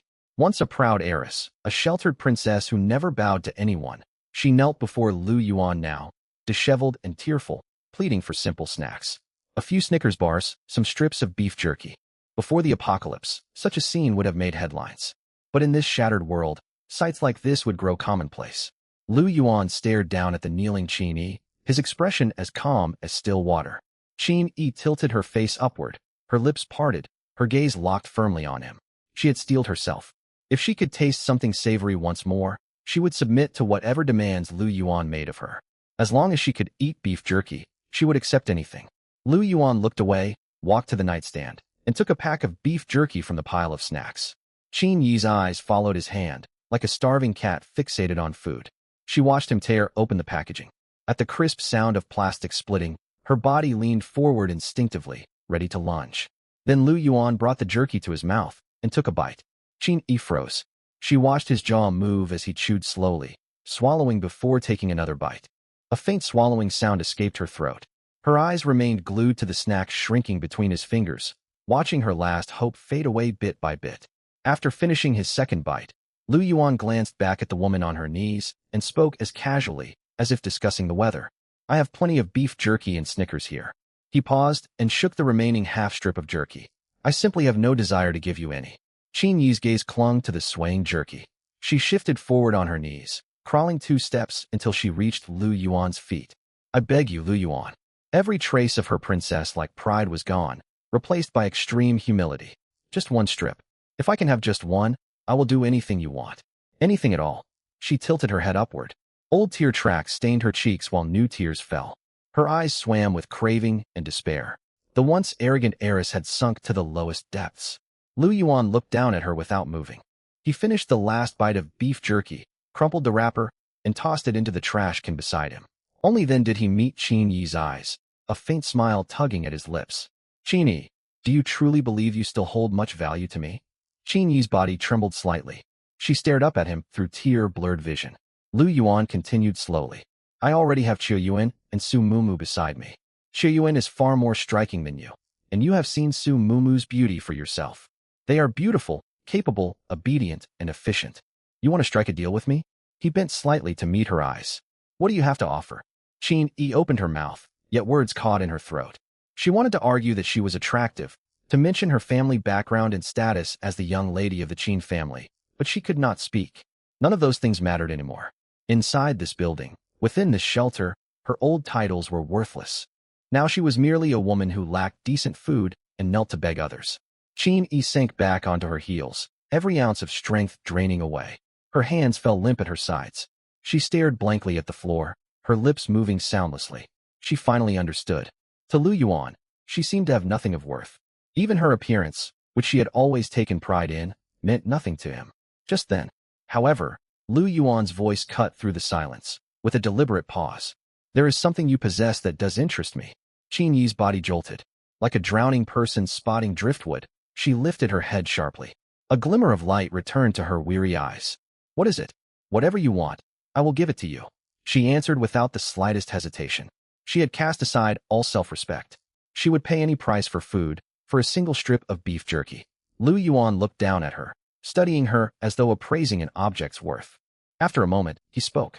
If I recall correctly, both of your parents hold senior positions at Tianfu Pharmaceuticals? Qingyi blinked, caught off guard by the question. She nodded instinctively. That's right. My father is the vice president, and my mother works as the director of the Research and Development Center. She paused, recalling information she once knew well, and added. They are among the top professionals in the entire Longhua pharmaceutical industry. Lu Yuan fell quiet for a short while, organizing his thoughts before continuing. Then, have you ever heard either of your parents mention anything, even a single sentence, related to the current catastrophe? Qingyi stared, trying to process his question. The catastrophe? You mean, this end-of-the-world disaster? Yes. Lu Yuan's tone remained steady. This was one of Lu Yuan's most important objectives. Women like Qin Yi, Feng Yaqi, and Su Wan were of limited practical use in the apocalypse. Their main appeal lay in their looks, making them commodities that could be traded. But useless as the women might be, their parents were far from ordinary. Before the end of the world, these people stood among the tiny elite at the very top of the Dragon Kingdom, holding access to core intelligence, cutting-edge resources, and hidden channels. He had long known the identities of Qingyi's parents. Both were towering experts within the pharmaceutical industry. Tianfu Pharmaceuticals was involved in biochemical research, viral testing, and pharmaceutical development of all kinds. When such a catastrophic global disaster unfolded, there should have been omens under normal circumstances. Therefore, Lu Yuan suspected that a small circle of top figures must have sensed something before the apocalypse arrived. There existed an even more terrifying possibility. This end of the world was not a natural disaster at all, but a man-made catastrophe. It could be the result of an incident orchestrated by an organization, a faction, or even an alliance of powerful figures at the highest level. If everything had truly been planned and set into motion, traces would inevitably remain from before the apocalypse. Of course, these were merely speculations. It would be nearly impossible for Lu Yuan alone to uncover conclusive proof. Qin Yi and those like her represented his best opening.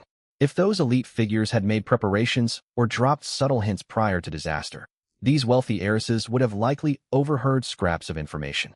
He paused, his gaze growing far more serious. In the days and weeks leading up to the apocalypse, did your parents say anything strange to you? Did they warn you about anything, or act unusually tense? Qingyi combed through fragments of memories of time spent with her parents before the catastrophe. Her mother called to ask if she would come home for the weekend. Her father checked whether her sports car had undergone maintenance. She had planned a shopping trip with friends, and her mother reminded her to return early. She replayed every phone call and every conversation in her mind again and again. No matter how hard she searched, she could find nothing out of the ordinary. Her parents had carried on with work and daily life as usual. They left no special hints, uttered no odd remarks, and displayed no abnormal anxiety. Qingyi's complexion paled, fine beads of sweat forming on her forehead. The harder she strained to remember, the emptier her recollections became, filled only with trivial routines. I can't think of anything. Her voice trembled dryly. No hints, my parents never told me a thing. Lu Yuan stared at her as her face drained of color, clearly showing she had uncovered no useful information. His eyes slowly turned cold. There was no anger in that look, only unvarnished disappointment. As if he was examining an object he had hoped held value, only to discover it was worthless trash. Then you are of no use to me. He spoke flatly, yet that calm tone chilled her far more than any shouting or rage. Qin Yi froze in place beneath his stare, a cold shudder running down her spine. She sensed Lu Yuan's shift in mood. He was growing frustrated. She could not guess what he intended to do next. Her heart felt as though it was being squeezed tight. This could not go on. Desperately, she rummaged through her memories, like a drowning person grasping for something to cling to at the bottom of the water. Suddenly, two words surfaced from the depths of her mind. Her parents had not told her about them, nor had she heard them shortly before the apocalypse. Long ago, she had accidentally overheard them spoken during a phone call at home. She had been scrolling on her phone at the time, catching the two words without paying it any mind, assuming it was the name of one of their work projects. The words were distinctive, however, and had lingered, buried away in her memory, forgotten yet never fully erased. Qin Yi's eyes suddenly lit up, as though a streak of light had cut through endless darkness. Ignoring the fact that she was kneeling on the floor, she scrambled forward until she reached Lu Yuan's feet. Lifting her head, her voice shaking with excitement. I remember something. I really did overhear something unusual. Lu Yuan's gaze settled on her face. My parents never mentioned anything to me before the apocalypse, Qin Yi rushed to explain. But once I heard them say a term over the phone. I think it was elixir. I have no idea what it refers to. She spoke disjointedly, overcome with agitation. Elixir? Lu Yuan looked down at Qin Yi kneeling before him, eagerly offering up this word as if presenting a treasure. His eyes shifted slightly. He turned the term over in his head, trying to connect it with everything he already knew. Elixir. The word sounded far from ordinary, carrying an air of eerie mystery, something one would expect to find in science fiction or fantasy novels. Lu Yuan could not determine exactly what this elixir was, but if high-ranking executives of a top pharmaceutical group had discussed it in such a tone, it could not possibly be a commonplace substance. Lu Yuan pressed further. Do you recall any details about this elixir? Still kneeling, Qin Yi saw that Lu Yuan was interested in the term, and hope flared within her. She strained to search her memory once more. The fragments of recollection were like sand paintings worn away by time, leaving only faint outlines. That is all I have. Only those 2 words stuck with me. I cannot remember anything else. They never brought up anything similar afterward. She paused, another thought occurring to her. But I remember how cautiously they spoke when mentioning it, as if discussing something of immense importance, nothing like their usual tone for work matters. Lu Yuan gave a slight nod. Whatever it was clearly significant enough to make senior staff at Tianfu Pharmaceuticals treat it with such gravity. Still, 2 single words formed far too thin a lead. He could not guess what the elixir did, or whether it was linked to the apocalypse. He would need to gather more clues to uncover the truth. Lu Yuan, is this information valuable? Qin Yi knelt there, watching him sink into thought, and asked cautiously, uncertain whether what she had shared would be enough. Lu Yuan glanced down at her.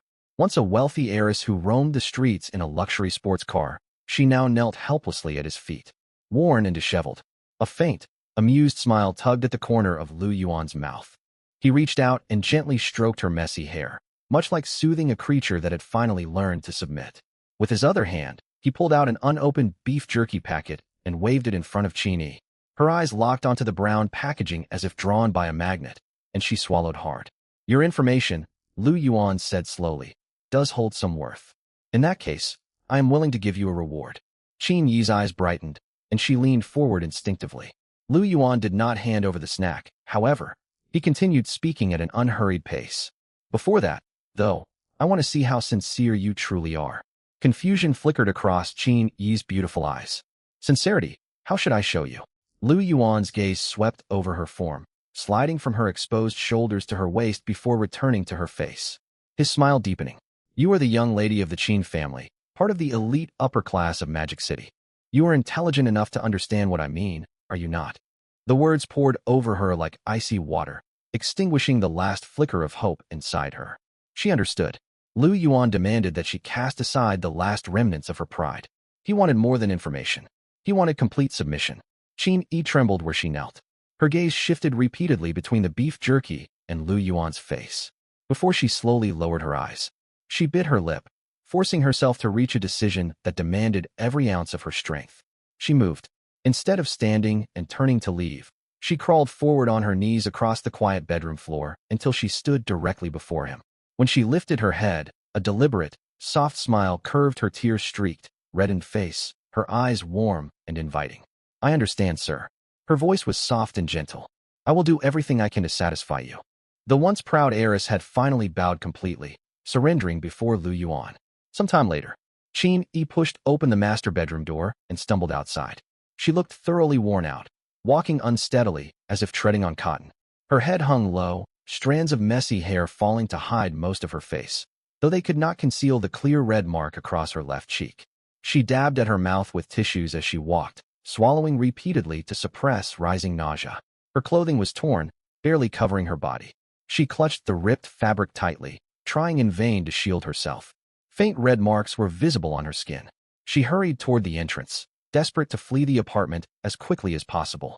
In the living room, Qiao Yuan and Su Mumu halted their archery practice and turned their eyes toward her. Qiao Yuan's fingers remained steady around her dark composite bow. She gave Qin Yi a brief, "Come once over," before looking away. Su Mumu blinked her large, lovely eyes and pressed her lips together, holding back the questions on her tongue. Qin Yi left the apartment. Silence settled over the space once more. Su Mumu stared at the closed door for a moment. then turned toward Qiu Yuan, her tone hesitant and concerned. Sister Qiu Yuan. Worry clouded her beautiful eyes. Qiu Yuan was sharp-witted and knew exactly what troubled Su Mumu. Up until now, Lu Yuan had acted restrained and mild in front of them, avoiding excessive cruelty. The way he had handled Qin Yi revealed his ruthless side. It was only natural for Su Mumu to feel uneasy. Qiu Yuan, however, showed no trace of anxiety and spoke calmly. To be merciless toward enemies, yet restrained and steady toward one's own people. Those are essential qualities for a capable leader in the apocalypse. She raised her bow again and adjusted her stance, her voice even. Let us resume practice. Su Mumu absorbed her words, gazing at Qiu Yuan's unperturbed expression. She nodded, lifting her silver electric bow once more and aiming for the bullseye on the target. The bowstring twanged, and the arrow shot forward, embedding itself in the paper target. Inside the master bedroom, Lu Yuan leaned against the headboard, staring toward the closed door, lost in thought. Qin Yi was gone. Outside in the living room, the steady twang of bowstrings continued, occasionally accompanied by Qiu Yuan quietly correcting Su Mumu's posture. He closed his eyes briefly, replaying all the information he had just obtained. Elixir. Qin Yi had spoken the term with certainty, and her description of her parents' extreme caution when discussing it reinforced his suspicion. The apocalypse might not be a natural disaster, and hidden forces could be behind everything. This elixir could well be the core of the entire crisis. Was it a medication, a biochemical agent, or something entirely different? Qin Yi could offer no further specifics. She had merely chanced to memorize the name. Lu Yuan himself still knew far too little. One fact was confirmed, however: the elite of the Dragon Kingdom, and likely influential figures all across the globe, had possessed foreknowledge of the coming catastrophe long before it struck. Whether it was a carefully planned disaster or an accidental outbreak, he lacked enough evidence to judge for now. Yet investigating the root cause was not his top priority at this moment. The world had already fallen to ruin. For a mere security guard trapped inside this skyscraper, uncovering the truth could wait. Survival came first. He needed to stay alive long enough to gather the strength to dig for answers. Before Qin Yi departed, he had instructed her to send the other women to him one by one, especially Su Wan, Tang Shi, Lin Muxue, Lin Mushuang, and the other wealthy heiresses. Their parents occupied the highest tiers of society. Like Qin Yi, they might have overheard passing comments they had ignored at the time. With Qin Yi as his first breakthrough, these women represented valuable sources of information. As for whether they would choose to cooperate, once they arrived here, they would have no choice in the matter. Lu Yuan pushed the lead about the elixir to the back of his mind, standing and walking to a black metal crate in the corner. He lifted the lid. A dark silver mechanical alloy longsword rested neatly on black velvet lining, alongside its matching protective gear. He studied the blade for a moment, grasped the hilt, and lifted the weapon, swinging it lightly. A sharp whoosh cut through the air, and faint clicks echoed from the mechanical components inside the hilt as they responded to his movement. This mechanical equipment would greatly boost both his combat power and exploration capabilities. He planned to venture deeper into the lower floors during their next expedition. He might even find a way to escape the high rise entirely. Lu Yuan returned the sword to the crate and closed the lid, rolling his shoulders to loosen his muscles. The sound of archery practice persisted outside, along with Qiu Yuan's quiet guidance. He pushed open the bedroom door and faced the two women practicing in the living room. Finish this round of practice, then pack your supplies. We are heading downstairs soon. Understood. Su Mumu and Qiu Yuan replied in unison. Room 201. Qin Yi pushed open the door and stumbled inside. The moment the door shut behind her, Su Wan, Tang Shi, Lin Muxue, and Lin Mushuang swarmed forward. They had been waiting anxiously, hoping Qin Yi would return bearing news and food. 109. When they saw her disheveled state, every one of them froze. Su Wan's eyes widened. Qin Yi, what happened to you? Did Lu Yuan hurt you? Tang Shi stepped closer. Your face, your clothes, what did he do? Qin Yi scanned the surrounding faces, her lips parting slightly. She could see surprise and curiosity in their expressions, yet genuine concern was absent. They questioned her only to learn what had transpired, hoping they might also gain access to resources. Qin Yi recalled Lu Yuan's instruction to bring the other women to him. She lowered her gaze, remained silent for 2 seconds, then lifted her head, forcing a faint smile onto her face. It is nothing. I had an accident and fell on the way. Fell? Su Wan frowned, studying Qin Yi's face and torn clothing repeatedly. You look nothing like someone who simply took a fall. Tang Shi eyed her suspiciously. Exactly. Look at your clothes. She did not finish her sentence, but her skeptical stare made her meaning clear. Her disheveled appearance could hardly be explained by a simple fall. I truly fell. Qin Yi raised her voice slightly to override their doubts. Lu Yuan and I resolved our disagreement. He apologized to me, and she lifted the beef jerky packet and waved it in front of everyone. He gave me food. All eyes snapped toward the brown packaging, fixed on the snack as if pulled by a magnet. Beef jerky. How long had it been since any of them had laid eyes on something like this? Ever since one of their female team members had her head torn off while holding beef jerky, the snack had become a symbol that filled them with equal parts longing and dread. But the beef jerky resting in Qin Yi's palm right now was intact, unopened, real. It lay quietly in her grasp, glistening faintly with oil under the dim light. Su Wan's Adam's apple bobbed. Her voice rose involuntarily, laced with self-satisfaction. Lu Yuan is exactly as weak as I thought. He caved after just a few words. I wondered how long he could keep up that tough act. Right? Tang Shi chimed in with a scowl. I thought he had more backbone. Turns out he's nothing special. Someone echoed her. Just a lowly security guard. What could he possibly achieve? Makes sense. That's all he'll ever be. Another woman added. Only Lin Muxue and Lin Mushuang refrained from joining the jeering. Elder sister Lin Muxue frowned, her gaze shifting repeatedly between Qin Yi's swollen cheek and the hand clutching the beef jerky. Something felt wrong, yet she could not pinpoint exactly what. Qin Yi. Lin Muxue spoke softly yet earnestly. When will Lu Yuan come back? Will he bring back his supplies? Water, electricity, things like that. Lin Mushuang nodded beside her, hope flickering in her eyes. Does he really have running water and power where he lives? Is he willing to share them? The longing in their voices was plain, cautious yet fervent. Starvation and the lack of water in Unit 201 were pushing them to the brink. Once they heard Lu Yuan's apartment had constant water, electricity, and ample food, only two questions occupied their minds. When would he return, and would he bring supplies with him? Would that water, that electricity, the endless stock of food, one day be available inside 201 as well? Qin Yi shook her head inwardly. These women truly failed to grasp their predicament. They still imagined the security guard would return to Unit 201 with water and power, waiting on them the way he had catered to residents before the catastrophe. They saw him merely as a security guard, convinced that a little apology and a show of goodwill would send him scrambling back to serve them. Qin Yi knew better. Sooner or later, Su Wan, Tang Shi, Lin Muxue, and Lin Mushuang would all step into that master bedroom one by one and leave utterly defeated.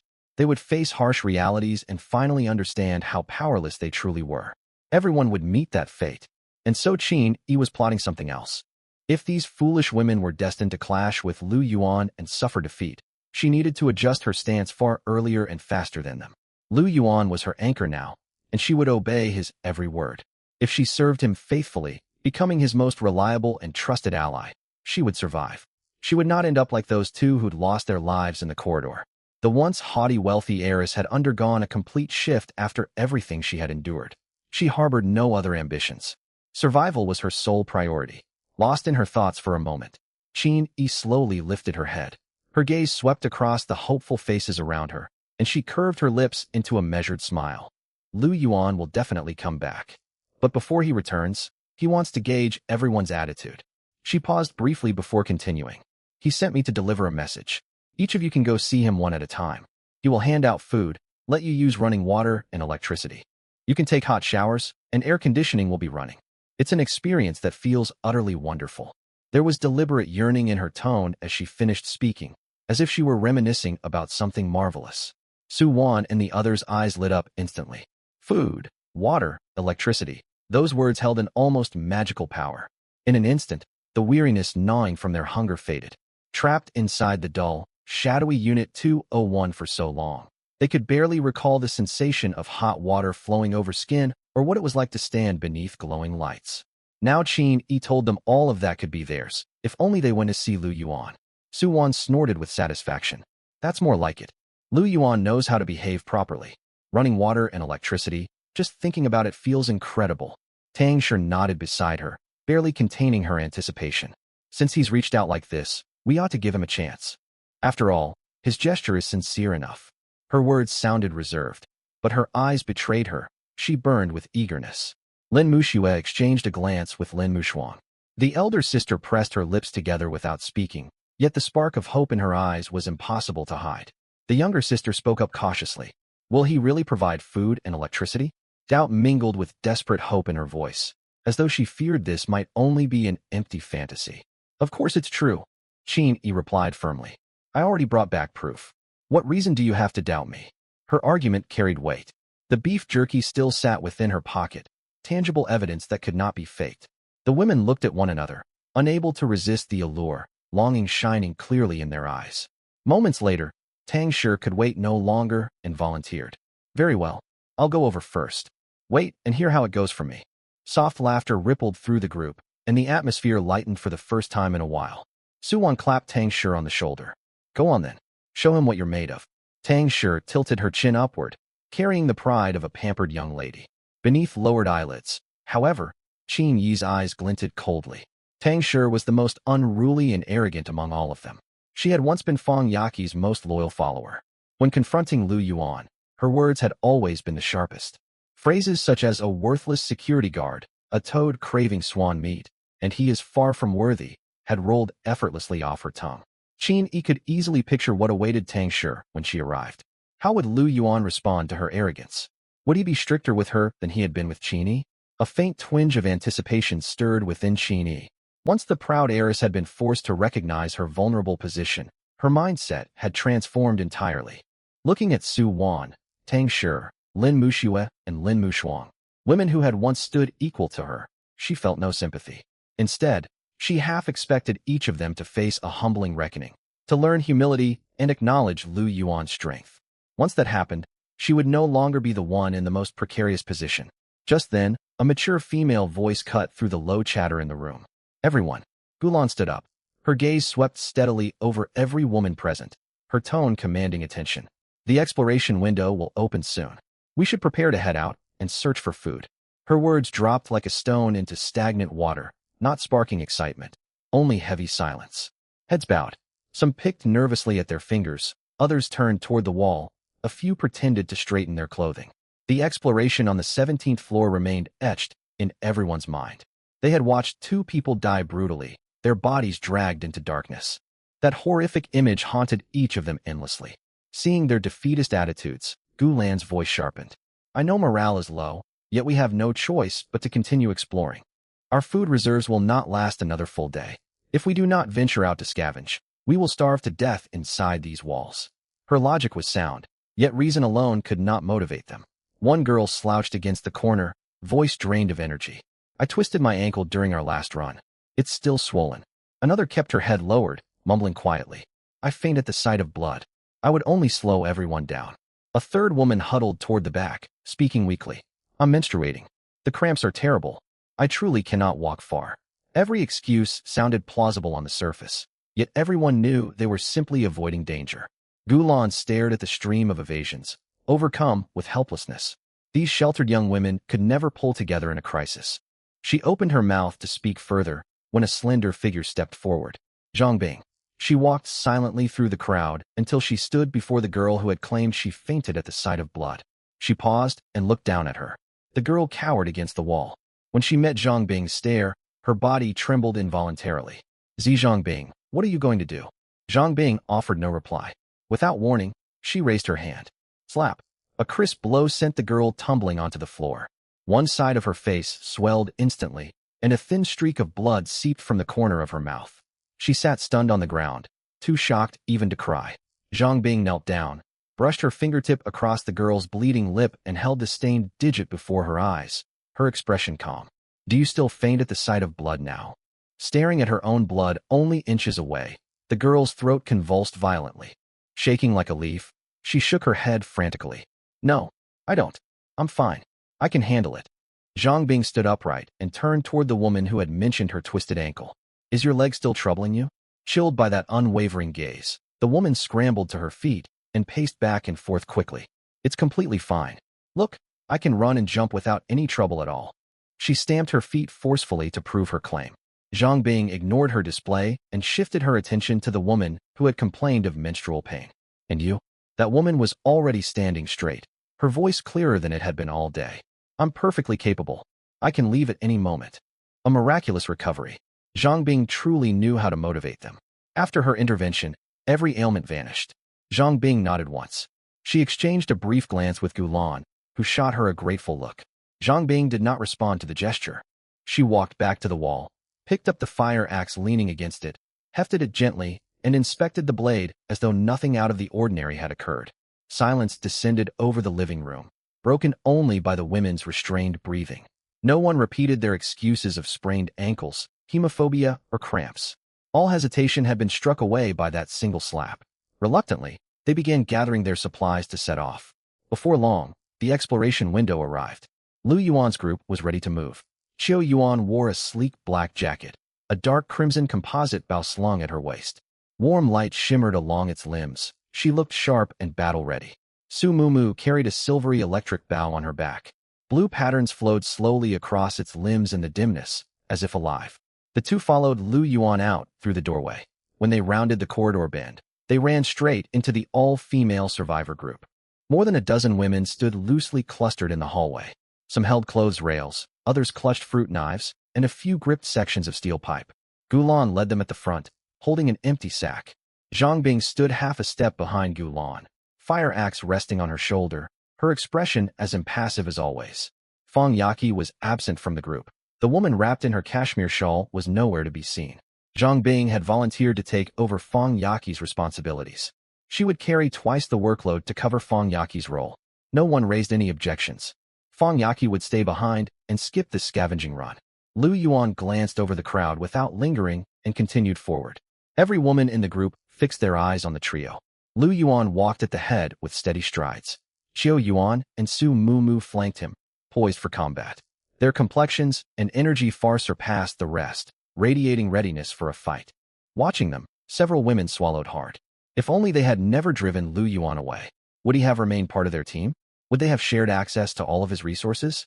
That thought flickered through every mind, a sharp sting of bitter regret. Lu Yuan. Tang Shi leaned forward from the crowd, lifting her chin. Her tone suggested she was doing him a favor by calling out. She stared at his back, waiting for him to halt and turn around.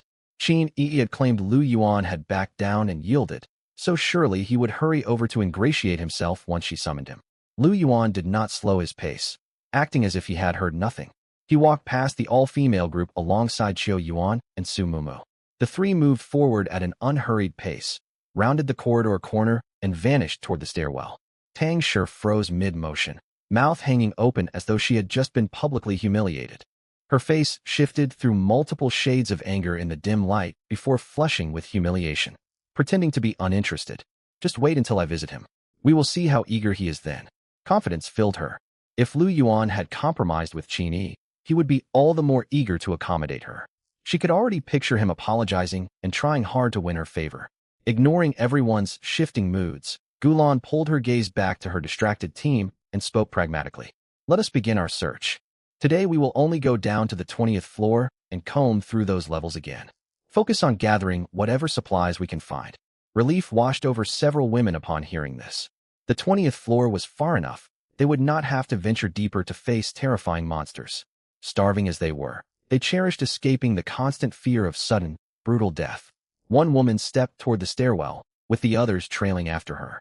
Zhang Bing brought up the rear, firmly gripping her fire axe. Gulan led the way. The all-female group filed loosely into the stairwell, footsteps dragging.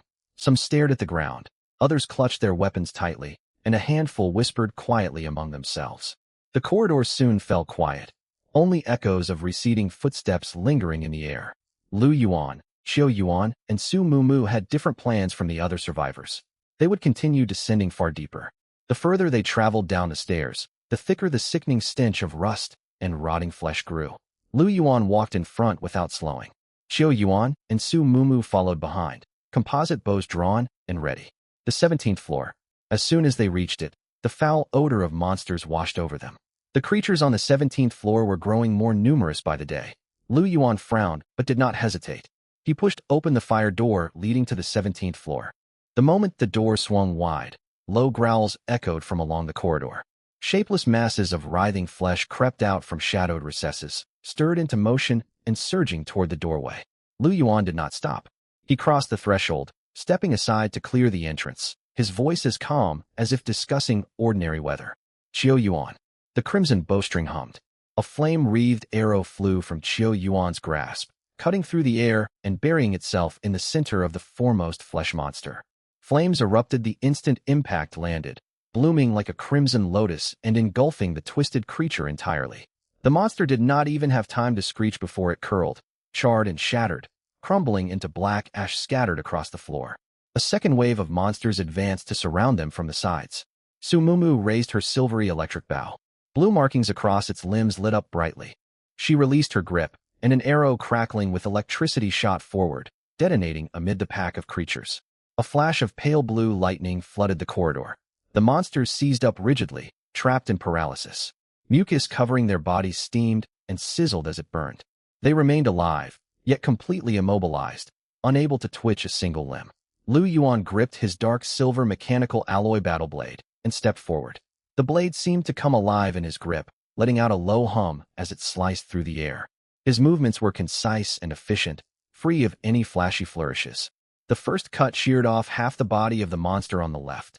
Thick black fluid splattered across the walls.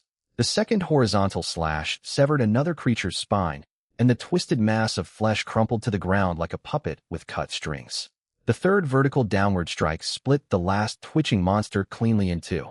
Black fluid and fragments of tissue sprayed out in every direction. Dim reddish light seeped through the broken window at the end of the corridor, casting a murky hue over the pools of black liquid and scattered chunks of flesh littering the floor. Lu Yuan flicked the viscous residue from his blade, the silver edge gleaming crisply in the faint darkness. Qiu Yuan lowered her bow, the flame on her arrow slowly fading away. Su Mumu pressed her lips together, staring at the remains on the ground. Her fingers tightened slightly around her bow before she relaxed them again. Clearing the 17th floor had gone faster than expected. Bolstered by their mechanical gear, Lu Yuan and the two women's efficiency at eliminating monsters had risen dramatically. Long-range suppression from fire and electric arrows paired with close-quarters finishing blows from the combat blade meant those flesh abominations that once triggered dread could barely hold out for more than a few exchanges against them. Qiu Yuan's fire arrows incinerated several flesh conglomerations on the eastern side of the corridor, while Su Mumu's electric arrows swept away the shadowy creatures to the west. Lu Yuan mopped up the last stragglers. In little more than 10 minutes, the corridor on the 17th floor fell completely silent. That's about all of them. Lu Yuan shook the blood from his combat blade and sheathed it. He glanced at the cleared corridor stretching to both sides. Start searching. Once certain no threats lingered, the three moved onward. Lu Yuan approached each closed security door one by one and picked the locks.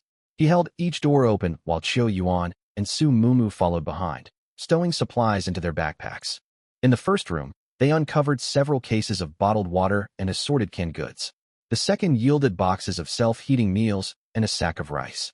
These were standard provisions, nothing overly abundant, but better than nothing, enough to replenish their shelter stockpiles. The third room held an unexpected haul. Su Mumu rummaged through the drawers of the bedroom nightstand. Neatly stacked inside were first aid kits, iodine, bandages, tourniquets, sterile gauze pads, and multiple unopened boxes of antibiotics. Her eyes lit up. She knelt to sort the medical supplies one by one and pack them away, then called out toward the hallway. Brother Lu Yuan, there's loads of medicine over here. Lu Yuan walked over to take a look. By his rough estimate, the supplies would last them quite a while. In this post-apocalyptic world, medical supplies were sometimes more valuable than food. When they reached the final room, deep within the living room, they spotted an unusual door. It had a metal frame fitted with tight sealing gaskets, and the panel was twice as thick as an ordinary interior door. An electronic panel hung on its side. Its screen was dark, yet a tiny green indicator light in the lower right corner blinked steadily. Lu Yuan pushed against it, but the door did not budge. He leaned in to examine the panel, then studied the sealed framing all around, murmuring quietly. A cold storage room. The emergency power is still running. Qiu Yuan leaned forward to observe the blinking green light. That's why the indicator's lit. Lu Yuan nodded. This building housed upscale residential units. Wealthy residents often installed dedicated storage spaces or compact cold cellars to store premium ingredients and wine. Cold storage units operated on independent emergency power systems. They could continue running long after the main building power failed, though there was no telling how much runtime remained. Whatever lay inside was almost certainly valuable. Lu Yuan knelt to inspect the locking mechanism, a dual security setup combining an electronic passcode lock and a mechanical cylinder, far more complex than a standard security door. He could open it, but it would take time. The safe window of opportunity was already more than half over. If he spent 20 to 30 minutes breaking into this door, remaining on the 17th floor once the window closed would expose them to unknown dangers at any moment. Lu Yuan stood and brushed dust from his palms. We don't have time today. We'll come back to open it later. Let's go. Neither Su Mumu nor Qiu Yuan raised objections. They quickly secured their backpacks, confirmed they had not missed anything, and followed Lu Yuan outside. Lu Yuan brought up the rear. After stepping out, he pulled the cold storage door closed again, glancing at the flickering green light on the frame and marking the location firmly in his mind. Let's move. He turned to catch up with the two women, and the three headed back down the corridor. As they rounded a bend, Lu Yuan's footsteps halted abruptly, his expression darkening instantly. He shot an arm out to block the others, growling sharply. Watch out. Qiu Yuan and Su Mumu had stayed vigilant. At his warning, they threw themselves sideways instinctively. A split second later, two twisted shapes surged from the corridor darkness. Clawed limbs made of raw flesh swiped through the exact spot where they had stood, carrying a putrid gust of air. Lu Yuan struck. His mechanical combat blade cleared its sheath. The dull silver edge traced an arc through the dim light. The first cut sank into the neck of the monster on the right, dragging horizontally as scarlet blood sprayed outward. Without pause, he reversed his grip and slashed toward the creature on the left, cleaving diagonally from its shoulder down to its waist and splitting it cleanly in two. Su Mumu climbed back to her feet, brushing dust off her hands and shaking her head. Yeah, I swept the whole area a minute ago. I thought we'd killed every last one. Both women turned toward Lu Yuan. He did not meet their gazes. His eyes were fixed deep within the pitch-black corridor ahead, his expression heavy with tension. Others could not see clearly, but his night vision revealed the truth. Scattered remains of the monsters they had just slain, bodies that should have lain motionless, writhing eerily. Shattered limbs shifted as if manipulated by invisible hands, piece by piece drawing together, striving to reform into some shape. Thick bodily fluid seeped up from the floor, wrapping around the fragments, sticking mismatched monster remains to one another. What sent a chill down Lu Yuan's spine was the network of ultra-fine flesh threads connecting the broken parts, like tendrils sprouting up from beneath the ground. They burrowed into the chunks of meat, dragging them toward a single direction. They were not regenerating on their own. Something was controlling them. Something extended unseen tendrils from underground to piece the slain monsters back together. We need to leave. Dread surged through Lu Yuan. He offered no explanation, his voice low and urgent, leaving no room for hesitation. Back to the stairwell. The two women asked no questions and sprinted after him toward the stairway entrance. More monsters lunged out from shadows lining the corridor. Lu Yuan led the way forward, swinging his blade repeatedly, each strike precisely severing vital points of the charging abominations and denying them any chance to counterattack. Qiu Yuan and Su Mumu fought alongside him, firing alternating fire and electric arrows to intercept creatures attempting to flank them. When the three reached the stairwell doorway, Lu Yuan glanced backward. Deep in the corridor, the monster carcasses he had just cut down were writhing once more. Flesh threads crept upward from the floor, tangling around the broken limbs again. He tore his gaze away, pushed the door open, and rushed into the stairwell. Su Mumu and Qiu Yuan gasped for breath, preparing to head upward. But Lu Yuan stopped short, standing in the center of the stairwell and staring down the steps leading deeper. Qiu Yuan noticed him halt, her voice rising with anxiety. What's wrong? Lu Yuan fell silent for a moment, then spoke 4 words. We're going down to take a look. What? Qiu Yuan thought she had misheard. They had barely escaped the 17th floor. Under normal circumstances, they would want to leave as quickly as possible. Now Lu Yuan wanted to head downward. The 16th floor lay below, an uncharted deeper level. No one could guess what waited for them there. Su Mumu's eyes widened, her grip tightening around her electric bow. Brother Lu Yuan, going down now is far too dangerous. Lu Yuan did not turn around.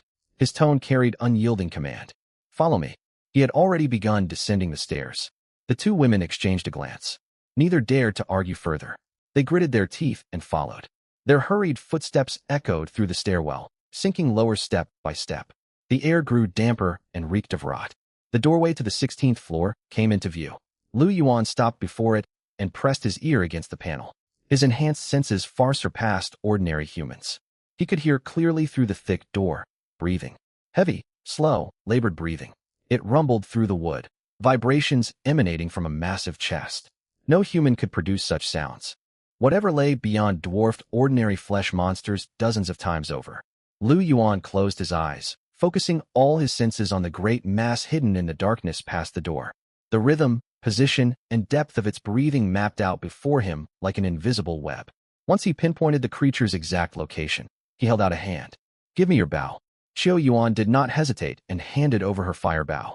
Lu Yuan took it, knocking an arrow as mechanical components along the limbs clicked into place. He spoke to the two women. "Open the door." They stepped forward, each gripping one side of the door, and shoved it wide.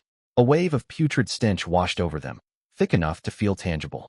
Black fog billowed out from the room, visibly churning, far denser than the mist on the 17th floor. Even with night vision, Lu Yuan could barely discern outlines more than a meter ahead through the haze. Yet he had no need to see the full form.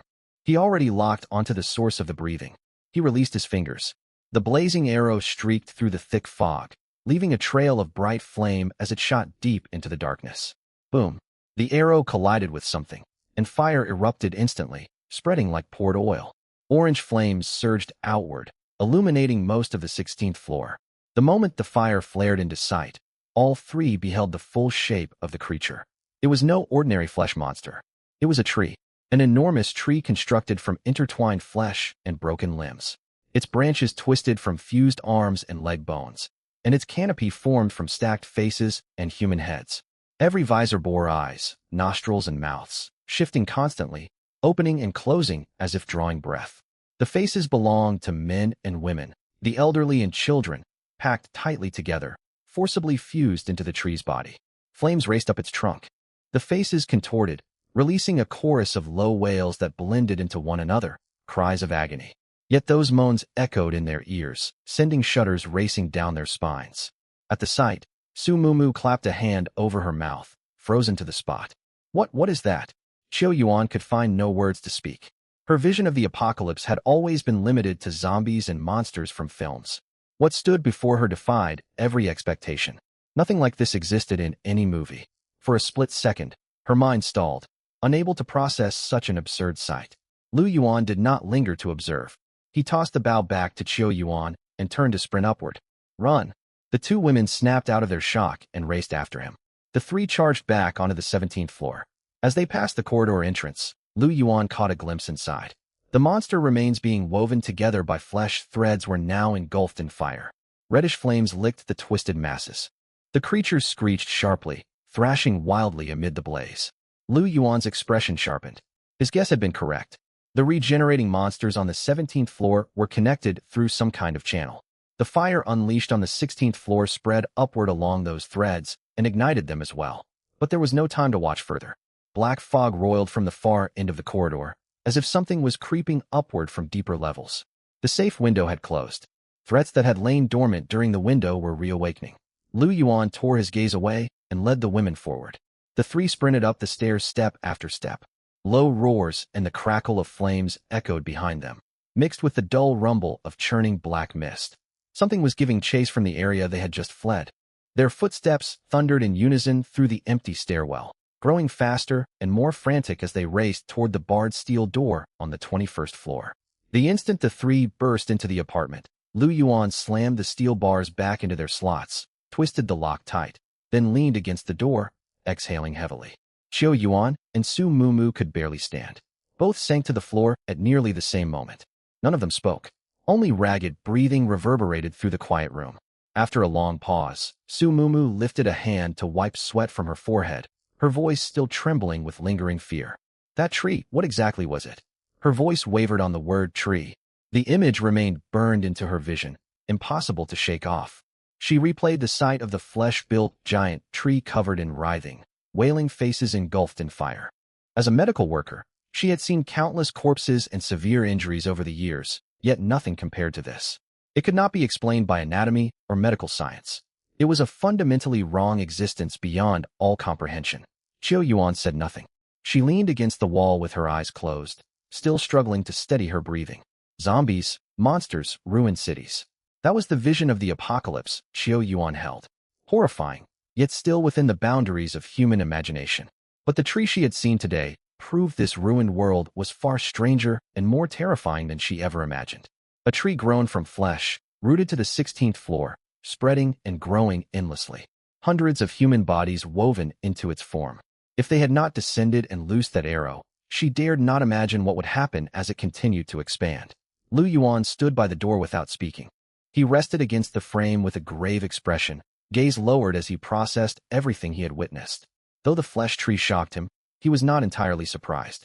Clues from Qin Yi's magic formula had long made him suspect this apocalypse was not a simple biochemical disaster or natural catastrophe. It stemmed from something far more bizarre and incomprehensible. He had not expected such strangeness to reveal itself so abruptly and vividly. A flesh tree rooted on the 16th floor, already grown to such scale. The faces, the connecting threads, the monsters being continuously reassembled and controlled in the corridor, all made him realize the truth behind the end of the world might be far worse than his worst fears. Still, the arrow had been loosed. He had seen flames devouring the tree's body, the twisted faces writhing in agony.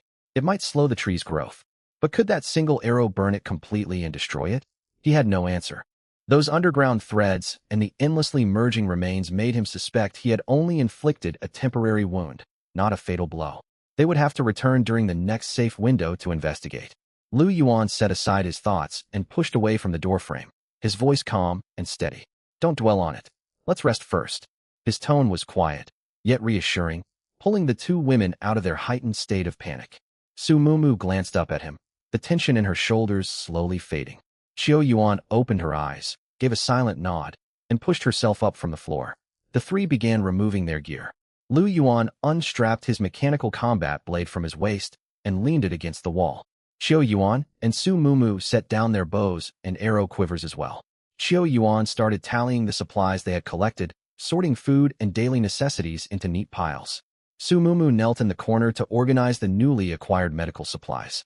She counted iodine, bandages, and antibiotics one by one before carefully storing them inside a waterproof case. Lu Yuan walked into the bathroom and took a shower. He turned on the tap, and hot water streamed out, steam quickly filling the small space. He stood beneath the shower head with his eyes closed, letting the hot water wash over him. Images of what he had seen circled in his mind, but he forced himself not to dwell on them, turning the temperature up slightly and letting the steam wrap around him to push those troubling thoughts temporarily aside. When he finished and stepped out, Qiu Yuan and Su Mumu took turns bathing. Hot showers were a precious luxury in this apocalypse. Steam drifted out from under the door, carrying the faint scent of body wash. Once all three had washed and changed into dry clothes, much of their exhaustion faded, leaving them feeling far more relaxed. Qiu Yuan headed to the kitchen to prepare food. Water bubbled in a pot on the portable stove. She combined ingredients they had scavenged to cook a pot of hot noodle soup, topping each bowl with slices of luncheon meat. When she carried the steaming meal to the coffee table, warm fragrance filled the living room. The three sat together, each holding a bowl and eating in silence. The quiet carried a sense of relief, the chance to finally rest. After eating, Qiu Yuan cleared the dishes and Su Mumu wiped down the table. Night was approaching. It was time to get some rest. Lu Yuan would stand watch overnight. Though Su Mumu and Qiu Yuan had repeatedly offered to share guard duty, he had always refused.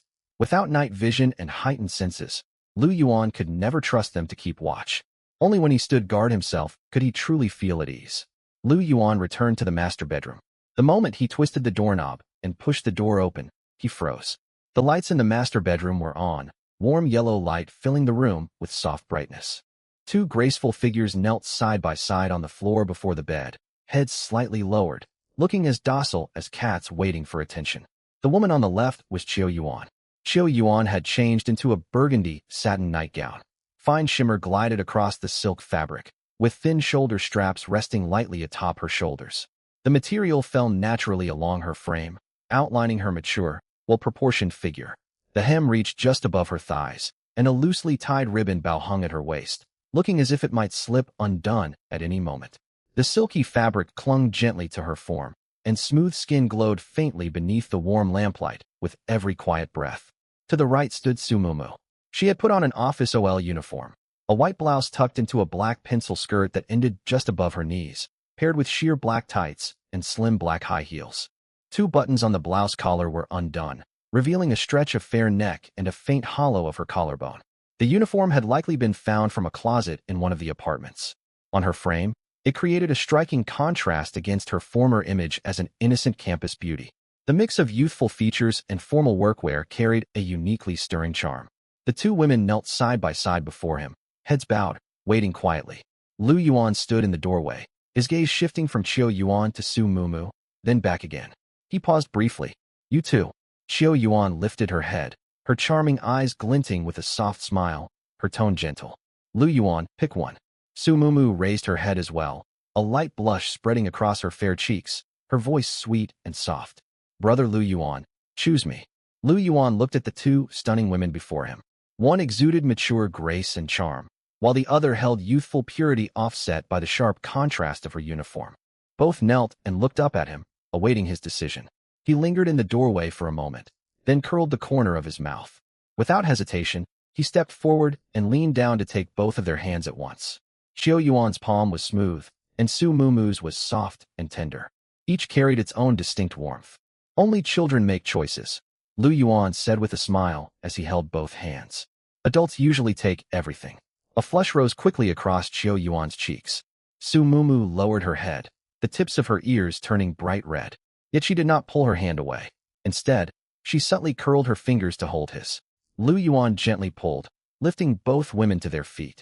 As Qiu Yuan stood, the hem of her satin nightgown fluttered lightly. Su Mumu stumbled half a step when rising, her knee brushing against the edge of the bed. The two women understood well. After the tense, dangerous ordeal they had endured earlier, Lu Yuan needed a chance to unwind now. And they were the ones who could help him find peace. Bang! The bedroom door closed soon after. The night passed in quiet companionship. Time slipped by quickly. Qiu Yuan and Su Mumu stayed beside him. One carried quiet, mature warmth, the other gentle, youthful tenderness. Thanks to the physical enhancements granted by his system, Lu Yuan remained steady and alert. Eventually, exhaustion washed over the two women. Qiu Yuan lay on her side on the bed, one strap of her burgundy nightgown sliding down her arm. The silk fabric loosely draped over her graceful figure. Su Mumu lay face down against the pillow, several buttons of her blouse undone.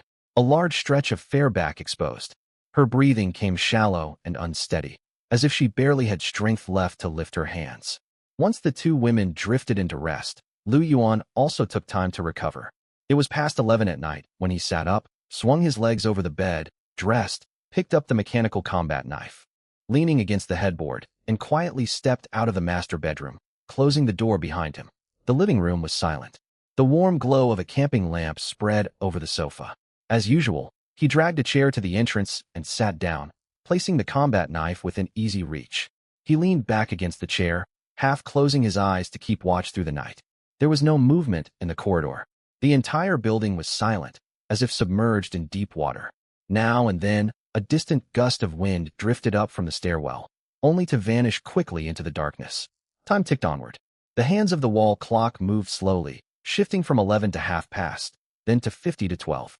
Lu Yuan's consciousness hovered in a state of half-asleep vigilance.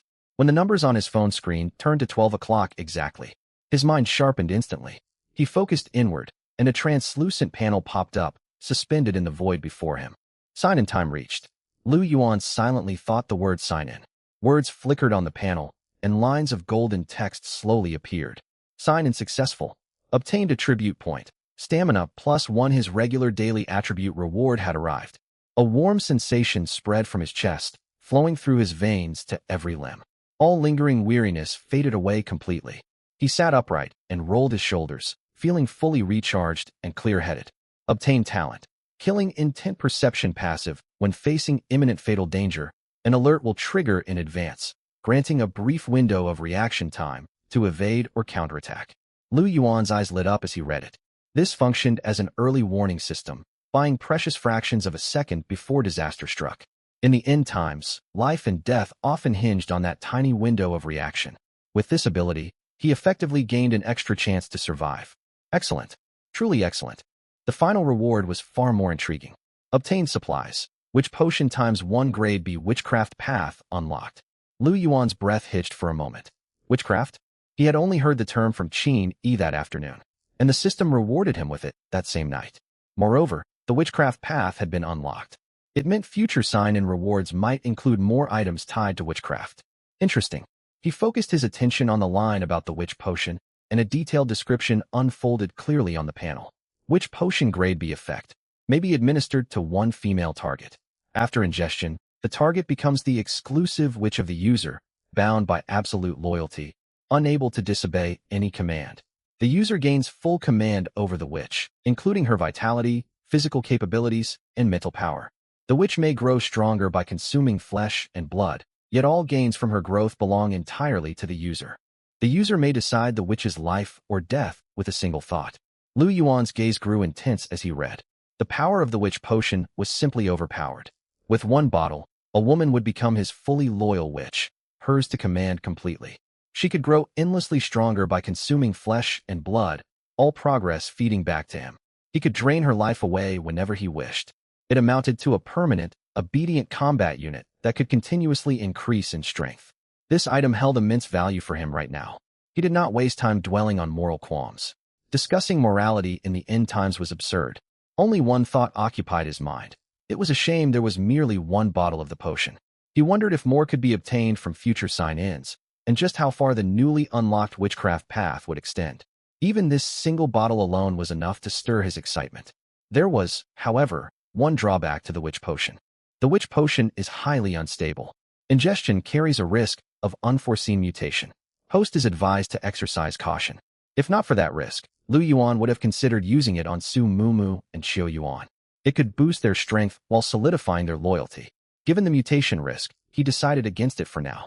After all, compared to Su Mumu and Xiao Yuan, Lu Yuan already had a better candidate in mind to test the potion. A faint smile tugged at his lips at the thought. For now, he simply needed to wait patiently for his opportunity. Arrows for his compound bow had also been restocked for the day. After sorting through his gains, he gripped his combat knife, leaned back against the chair, and resumed his night watch.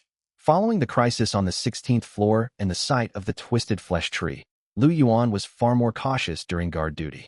He dared not relax in the slightest. His five senses stretched wide, forming a net covering the doorway and corridor, capturing every faint sound. The first several hours remained quiet. The whole building sank into oppressive stillness, interrupted only by occasional distant wind drifting up the stairwell and fading into darkness. Lu Yuan maintained his semi-alert posture. Every so often, he stood and peered through the peephole to check the corridor. Before sitting back down to continue his watch, conditions shifted in the late hours of the night. Lu Yuan rose and approached the door to peer through the peephole. Thin black mist, barely visible earlier, was slowly creeping upward from the lower floors. The fog moved as if alive, seeping along cracks in the walls and floors. It advanced gradually rather than surging violently as it had the day before, yet this slow, steady spread felt even more unsettling. He frowned. The black mist had returned. After the battle the previous day, the monsters below had quieted considerably, only for the mist to spread upward in their place. It felt like a cycle of balance. When monsters retreated, the mist advanced. He kept watch for another 2 or 3 hours. When he checked again, the mist had thickened dramatically. The entire corridor lay submerged in murky gray-black haze. The outlines of walls blurred beyond recognition. Fire hydrants and emergency light signs swallowed entirely by fog. The dense air carried a faint metallic tang, tightening Lu Yuan's nerves. He knew well what came with thickening mist. Strange phenomena always surfaced in these conditions. Shadowy figures, pale, drifting shapes with reddish features, all emerged amid heavy fog. He retreated to his chair and mentally reviewed the plans he had made during the day. Originally, once the safe window arrived, he intended to head to the 17th floor to open the refrigerated cabinet and retrieve whatever valuable supplies lay inside. Afterward, he would descend to the 16th floor to check the state of the flesh tree engulfed by fire. If it still stood, Lu Yuan planned to deliver a finishing blow to ensure it burned completely. If it had already turned to ash, all the better, removing a major threat. But the spreading mist altered everything. Past experience warned him that traveling outdoors amid dense fog multiplied risks many times over. Twisted flesh monsters were horrifying, yet they possessed tangible bodies that could be cut and burned. If he could see them, he could fight them. The entities within the mist were different. The shadowy forms that knocked on doors and spoke, the drifting pale shapes, he still could not determine what they truly were. He was unsure whether his combat knife could harm them. It remained unclear if they even possessed physical form. All things considered, the flesh monsters were far easier to handle. Lu Yuan's gaze fell to the door reinforced with steel bars and metal fittings. He regretted abandoning his original plan, yet he recognized it was the only sensible choice. Venturing into the mist would be reckless. Having witnessed the bizarre horrors on the 16th floor, one wrong judgment could bring irreversible consequences for himself, Qiu Yuan, and Su Mumu. He postponed the plans for the 17th floor cabinet and 16th floor flesh tree, resolving to wait until the mist receded. They had time to survive. There was no need to rush. Still, he wondered what eerie beings this wave of mist might bring. He remembered clearly the strange disturbances from the last fog event. Those shadowy figures haunted his thoughts. If not for some unknown rule restraining them, Lu Yuan suspected even his system might not hold them off should they break through the door. Fortunately, for some reason, they had never launched a direct attack. Most appeared to lack hostile intent, merely fleeing from something far more terrifying. Lost in these thoughts, Lu Yuan stood and walked toward the floor-to-ceiling window in the living room. Ever since learning the shadow in the opposite building was a living entity, he rarely pulled back the curtains, afraid of catching sight of something he could not unsee. Now, however, he wanted to look outside. Staying confined within the apartment for too long weighed heavily on his spirits. Past observation suggested no immediate danger came from simply gazing outward. Even when the shadow had lingered, nothing threatening had occurred. Lu Yuan grasped the edge of the curtain and pulled it aside. The first thing he saw was the crimson moon hanging in the sky. Its scarlet hue stirred unease. As he stared, he noticed the moon appeared redder than it had been in previous nights, as if its color might drip down from the heavens. He frowned and shifted his gaze downward. Boundless black mist swallowed the world, shrouding surrounding skyscrapers so thoroughly. Their outlines vanished. Only one nearby building remained faintly discernible, and that was all. The shadow that once stood behind its windows had vanished entirely. The building stood empty. The whole world seemed trapped in deathly silence.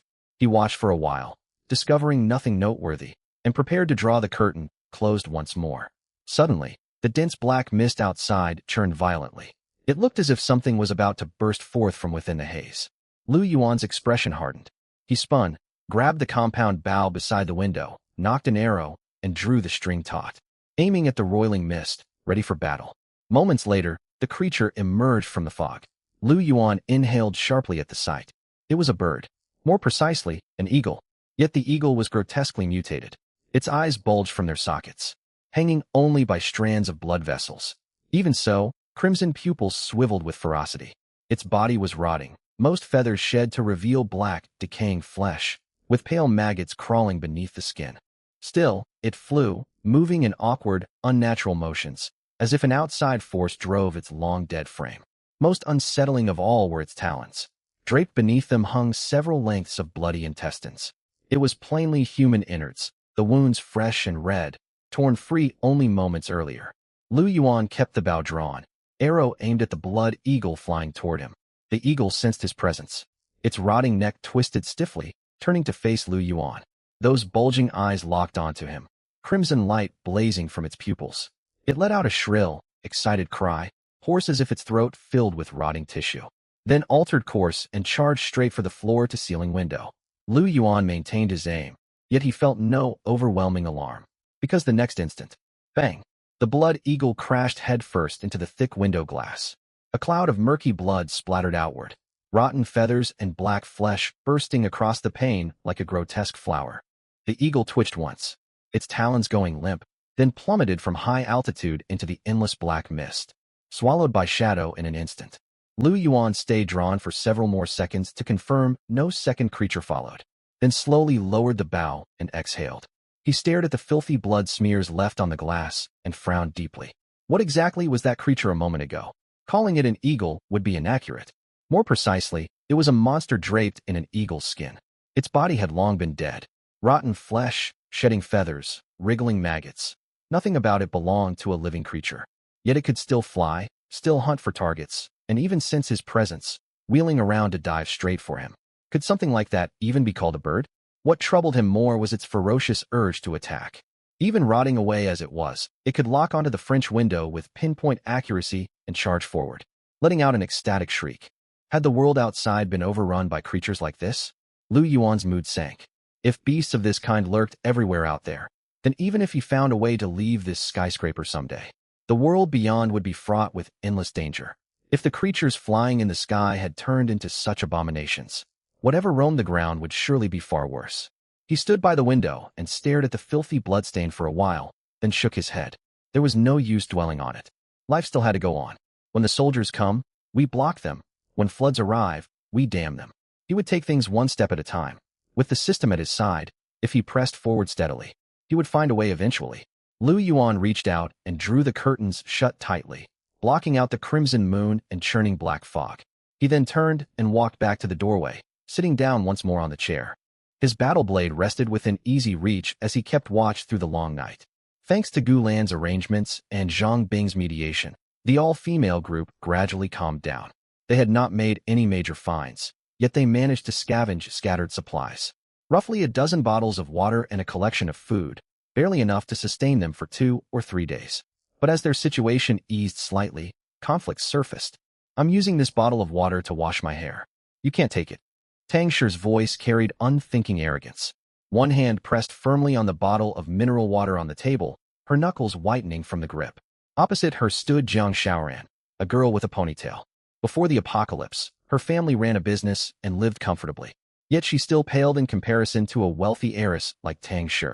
Wash your hair. Jiang Xiaoran raised her voice. Tang Shi, this water is for drinking. We only have this little left. If you waste it on washing your hair, what will the rest of us drink? There are several more bottles over there. Tang Shi tilted her chin toward the pile of supplies in the corner. My hair is filthy. I can't stand it like this. Why can't I wash it? If you can't stand it, bear it. This is the apocalypse. Do you think you're still in your family's villa? Jiang Xiaoran, what exactly do you mean? You know exactly what I mean. I'm saying you're not thinking straight. Jiang Xiaoran refused to back down. She stepped forward, her tone sharp and firm. Before all this, you heard me call you Sister Shi again and again. We called each other best friends and close sisters. Now trouble arrives, and you fight with me over resources? What kind of friend acts like this? Tang Shi brought up old grievances, yet she still refused to let go of the water bottle. Before, Jiang Xiaoran let out a cold laugh. I only acted that way because your family had money. Tang Shi, do you truly believe the world still revolves around you?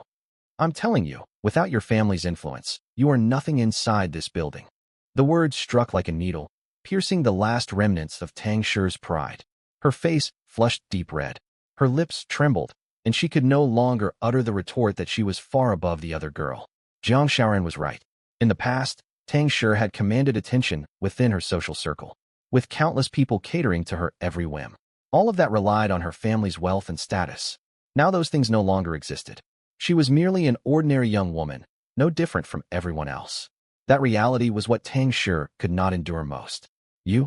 Tang Shi lost her temper and lunged forward, crashing into Jiang Xiaoran. The two girls tumbled into a fight, like two enraged cats. Women's brawls usually followed the same pattern, tugging hair, scratching faces, tearing clothing. Tang Shi grabbed Jiang Xiaoran's ponytail and pulled hard backward. Jiang Xiaoran clawed at Tang Shi's collar in response, her nails leaving red marks along her collarbone. They rolled across the floor twice. Their shoes slipped off, and their hair became a tangled mess. None of the other women in the all-female group stepped in to separate them. Some leaned against the wall holding water cups, watching as if viewing free entertainment. Others sat in the corners with their knees drawn up, barely lifting their eyelids. A few even whispered bets over who would win, many placing their hopes on Jiang Xiaoran. Scuffles like this had become commonplace in room 201's all-female group, erupting almost every other day. No one had the energy to break up fights anymore. They had grown numb. 3 women made enough drama, and here there were far more than 3. Tang Shi, the sheltered heiress, was clearly no match for Jiang Xiaoran. Her scratches landed on her opponent, yet she lacked strength and proper angle, unable to inflict any meaningful harm. Jiang Xiaoran fought far more ruthlessly. She seized Tang Shi's coat collar and pulled hard. There was a sharp tearing sound as the fabric ripped open from the neck all the way to her waist. Tang Shi let out a cry and instinctively raised her arms to shield herself, but Jiang Xiaoran pulled once more, tearing loose her inner shirt. Tang Shi curled up on the ground, face burning red, tears welling in her eyes. She bit her lip and glared at Jiang Xiaoran. Yet the haughty confidence from earlier was gone, replaced only by shame, anger, and grievance. Jiang Xiaoran stood upright, brushing dust and stray hair from her hands. She looked down at Tang Shi. Still planning to wash your hair? Tang Shi bowed her head and remained silent, clutching her tattered clothing. The bottle of water still sat on the table, untouched by anyone. Someone among the onlookers let out a laugh, and soon scattered snickers followed. Tang Shi heard the laughter. She bit her lips until they turned pale, her fingers squeezing the torn fabric so tightly it dug into her palms. After a moment, she lifted her head abruptly, jaw clenched tight, staring furiously at Jiang Shaoran, who stood before her with hands on her hips. Her voice shook, yet her tone was icy. "Just you wait." She spoke every word with immense force, pouring all her humiliation and grief into that sentence. Jiang Shaoran only let out a scoff and turned away, not sparing her another glance.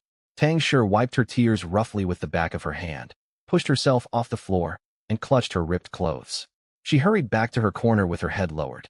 She crouched against the wall, burying her face in her knees, shoulders hunched, like a wounded cat hiding away from the world. Her coat hung open, yet she paid no mind to covering herself. She only curled up, hiding her face as if she could separate herself from the humiliating conflict. No one came to comfort her. The women who had laughed moments ago returned to their own spots. Some resumed eating compressed biscuits, some leaned against the wall to rest their eyes, and some stared down at their fingernails, acting as if nothing had happened at all. Such was the false friendship between them. Before the apocalypse, they gathered to take selfies and swore to be best friends forever. None imagined it would end up like this. Now, forever felt impossible to achieve. They could barely get through a single day without strife. A single bottle of water was enough to spark a fight, and nobody would step forward to mediate or offer comfort afterward. The small conflict in room 201 finally came to an end. Nobody cared what had transpired. Such farces were far too ordinary for the women living in room 201. The scene shifts elsewhere. Lu Yuan peered out through the peephole. The black fog in the corridor had thickened to an extreme degree, filling nearly the entire passage. Even the outline of the opposite wall blurred beyond recognition. There would definitely be no safe window of opportunity today. Fog this dense made venturing out impossible. Merely gazing into it sent a chill down his spine. Lu Yuan stepped back, sat down on his chair, and waited a while longer. After confirming there were no strange noises in the corridor, he stood and walked toward the center of the living room. Su Mumu and Xiao Yuan were already prepared, each holding a composite bow. The dark red and silvery bow limbs glowed softly in the faint indoor light. Lu Yuan strapped his mechanical battle blade to his waist, ready to draw it at any moment. The three exchanged few words. They sat down, placing compressed rations and cans on the tea table, eating a simple meal to fill their stomachs before continuing their vigil. In such dangerous times, everyone needed to stay fully alert for unexpected developments. Time ticked slowly onward. The living room fell quiet, save for the faint hum of the nuclear generator and the ticking second hand of the wall clock. The black fog remained still, and the corridor was deathly silent, eerily quiet. Yet this stillness felt deceptive. It was as if something lingered beneath the calm, ready to surge forth at any second. The atmosphere grew stifling. Lu Yuan sat closest to the door, blade beside him, his gaze never leaving the steel-reinforced door. Su Mumu and Xiao Yuan sat on either side behind him, arrows knocked on taut bows, ready to fire instantly. After roughly 2 more hours, sound echoed from the corridor. The noise was nothing like the frantic running, pounding doors and screaming they had heard before. It was a steady, even set of footsteps, as if someone wandered slowly through the black mist, each step spaced at identical intervals, without the slightest rush. It moved extremely slowly, each stride seemingly carefully calculated. Footsteps echoed from the far end of the corridor, drawing nearer at a constant pace through the gray-black fog. It paused outside one apartment door, and 3 knocks followed. Thud, thud, thud. When no reply came, the footsteps moved forward once more, heading for the next door. Again it paused, knocked, waited, and moved on. Su Mumu's breath hitched. Xiao Yuan's fingers tightened silently around her bow. Lu Yuan listened to the distance and rhythm of the footsteps, calculating silently in his mind. The creature was knocking on every door one by one. At this pace, it was 3 doors away, then 2, then 1.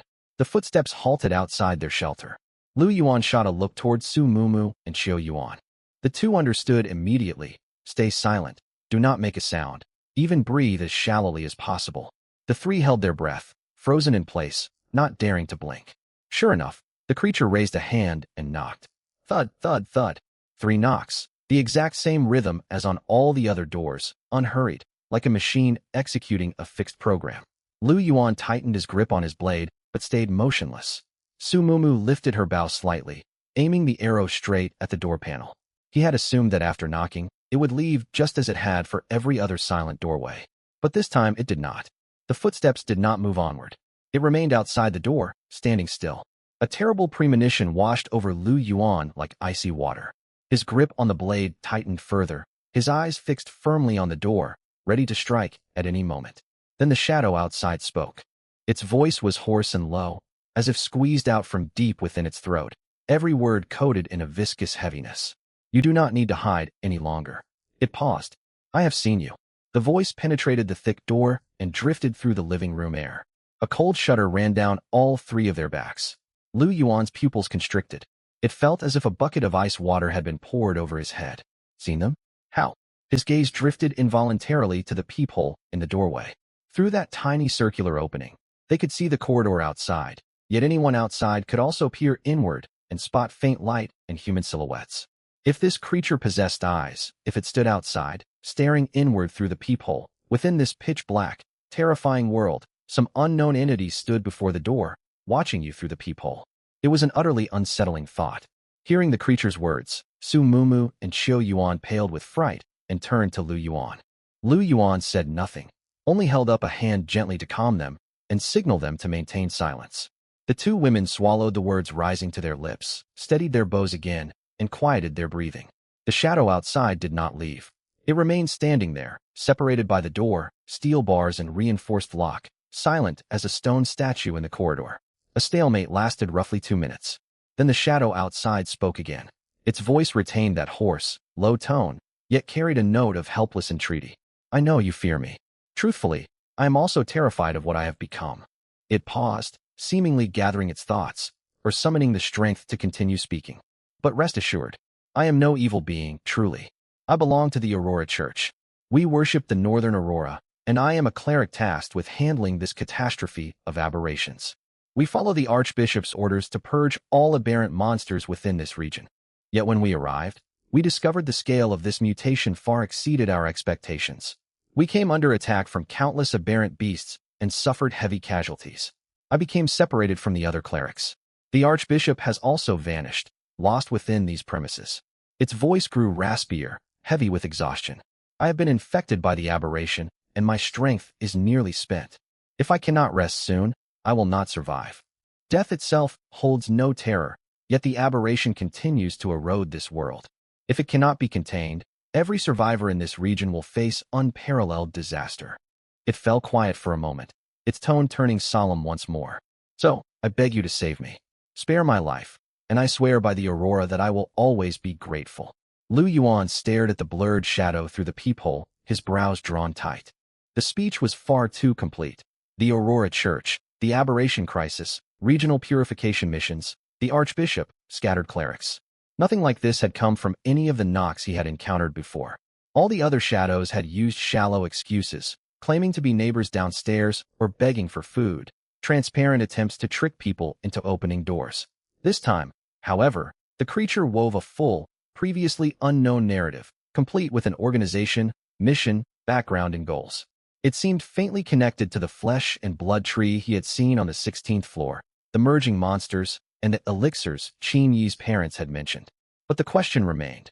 In the apocalypse, how much trust could anyone place in words spoken by a monster? After a long silence, Lu Yuan chose to speak. His voice was quiet, traveling through the door in a steady, probing tone. Why have you come here of all places? There are countless empty rooms inside this building. You could easily take shelter in any of them. Staying there would be no different than seeking refuge with us. He voiced the confusion weighing on his mind. It was true. The tower held dozens of vacant apartments. Why single out his shelter to knock on? The shadow outside fell silent for a time, seemingly mulling over how to answer. Then it replied, its voice still hoarse yet calmer.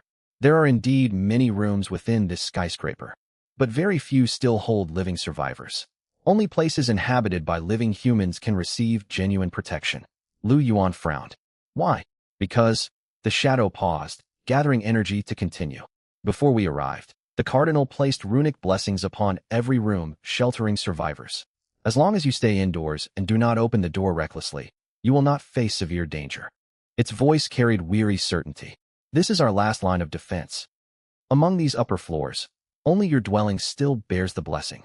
You are therefore my last hope. Lu Yuan sank into silence. If these words held truth, they would explain many puzzles that had troubled him before. Why hiding inside a room shielded people from corruption by the black fog? Why had those dark shadows and monsters lingered outside the door for so long without actually breaking in? Everything would make sense if some kind of seal or protection was at work. But the question remained, how credible was that claim? The figure called himself a cleric, yet he was already tainted by the corruption.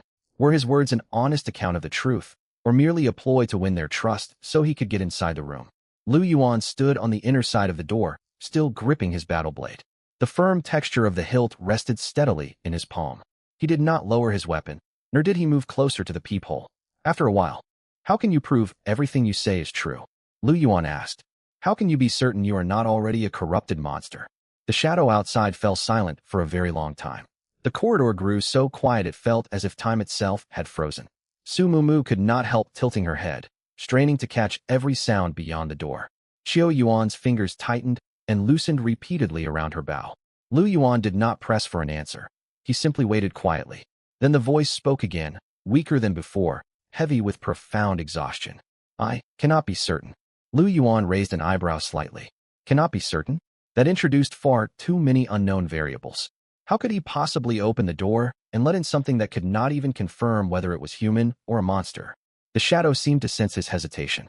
Its tone turned a little more urgent, yet it strove to maintain a steady, pleading cadence. "Sir, you must believe me. I swear by the Aurora. And trust me, this is your last chance to survive." Lu Yuan's gaze sharpened. "Why?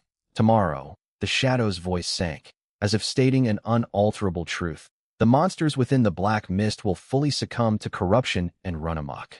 If no outside force steps forward to eliminate them by then, every single one of us here will die. No exceptions." It paused, its tone laced with earnest entreaty. "Sir, whether for your own sake or everyone else's, please, you have to trust me." Lu Yuan's frown deepened. The cleric's words sounded coherent and well-structured, with a logical chain too complete to have been fabricated on the spot by a mass of mutated flesh or a mindless shadow. But in this apocalyptic world, traps and ruses lurked everywhere. Who could say whether monsters had evolved to the point of using fluent human speech to lure prey? He dared not take that gamble. There was no way for him to verify the truth of every single statement the shadow had made. Faced with this situation, he thought of the safest, perhaps best available option. "Head further down the corridor," Lu Yuan said evenly, his tone as calm as if giving directions. "Go to room 201. There is another human shelter there. It should also be protected under your cardinal's ward." Silence stretched outside the door for a moment. "Sir," the shadow seemed about to say more. "I know disappointment might weigh on you from this rejection." Lu Yuan cut it off. "But for our own safety, I cannot let you enter. If you truly are human, you ought to understand my choice." A lengthy silence followed outside. Eventually, that hoarse voice spoke once more, reduced to a quiet single word. "Very well." Footsteps sounded again immediately afterward. This time they headed deeper down the corridor, slow and unrushed. It appeared the figure had finally given up on this doorway and turned toward the next destination. Lu Yuan listened as the footsteps faded into the distance. The tension coiled within him did not ease. He turned to head back to his seat, then paused mid-step. After a moment's thought, he called out once more. "Wait." The footsteps outside halted. "When you reach room 201, Lu Yuan said, "tell them I sent you. My name is Lu Yuan." A short while later, the hoarse voice drifted back from far down the hallway. Only 2 words. "Thank you." Footsteps resumed, growing fainter and fainter until they were swallowed by the black mist. Lu Yuan leaned against the wooden door and closed his eyes. Qiu Yuan and Su Mumu watched him, their faces marked by the same mix of unease, curiosity, and an indefinable sense of worry. Lu Yuan walked back to his chair and gestured for the 2 young women to relax. Only then did Qiu Yuan and Su Mumu lower their bows slightly, though they did not fully drop their guard. They sat beside him, their breathing gradually steadying. A silence lingered, until Qiu Yuan broke it first. "Lu Yuan, do you think what he said was the truth?" Lu Yuan's expression was grave. He leaned back in his chair and pondered for a long while before speaking slowly. "It certainly sounds believable." He voiced his genuine thoughts. Every detail the cleric had offered slotted neatly into a consistent logical framework. The church, the corruption, the cardinal, the sealing marks, protective wards. These details did not sound hastily invented. They sounded like facts the speaker had long accepted. A typical mutated creature would struggle to construct such a complete narrative. What was more, it used terms such as cardinal and the aurora, and even spoke of seals and divine protection. Honestly, mutated monsters born in the modern world would likely never have even heard those words. Still, he paused and added another thought. Yet we cannot rule out the possibility that it is a high-tier monster. If corrupted beings can evolve to possess full linguistic ability and rational thought, everything it just said might be a fabrication meant to trick us into opening the door. Su Mumu sat nearby, her fingers tightening slightly around her electric bow, her voice tinged with anxiety. If what it said is true, then that would be terrifying. Lu Yuan and Xiao Yuan both understood her meaning.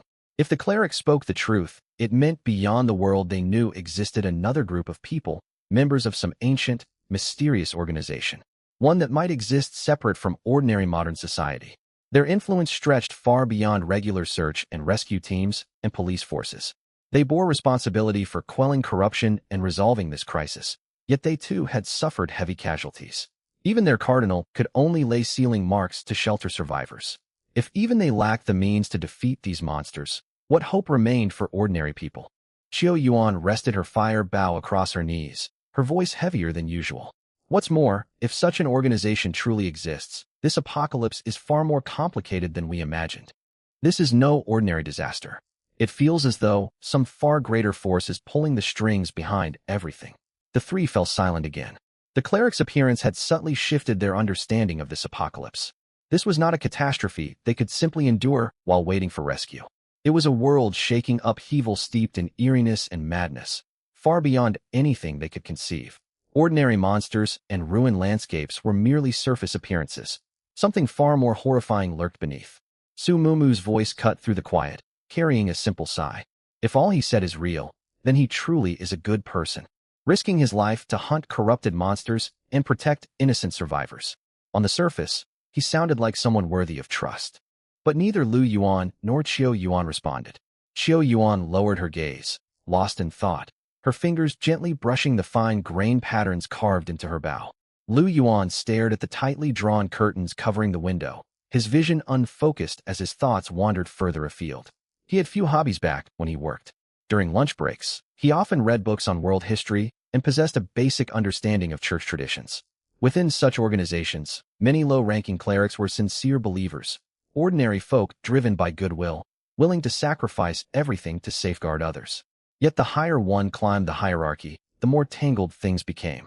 No outsider could tell what cards those at the top held, or what schemes they pursued. An event powerful enough to plunge the entire world into chaos overnight could never be orchestrated by a minor faction. Countless threads must connect to what had happened. What role did the powerful figures hidden deep within the Holy See play in this catastrophe? We must be extra vigilant from now on, Lu Yuan said, drawing his battle blade back within reach. Whether his words are true or false, we cannot afford to grow complacent. Understood. The two women replied in unison. Meanwhile, far down the corridor, the horse footsteps steadily approached the door of room 201. The shadowy cleric came to a halt outside room 201, raised a hand, and knocked 3 times, just as he had before. In that weak, gravelly tone, he repeated the same account he had shared earlier. He belonged to the Aurora Church, a cleric tasked with eradicating corruption. Separated from his companions and afflicted by corruption, he required rest and begged for shelter. He spoke even more slowly this time, the weariness in his voice more pronounced, as though every sentence drained the little strength he had left.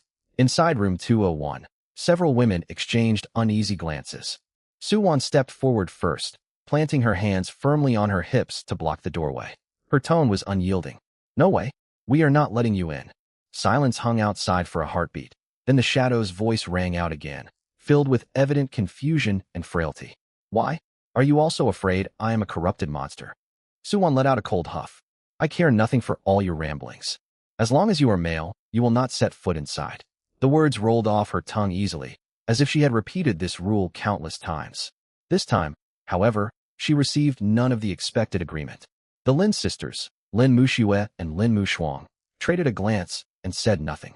Qin Yi sat huddled in the corner, head bowed, clutching an unopened beef jerky packet.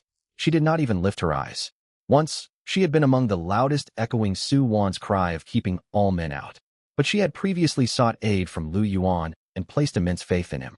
She could no longer bring herself to repeat those words. Zhang Bing and Gulan also remained silent. They stood where they were, not uttering a word.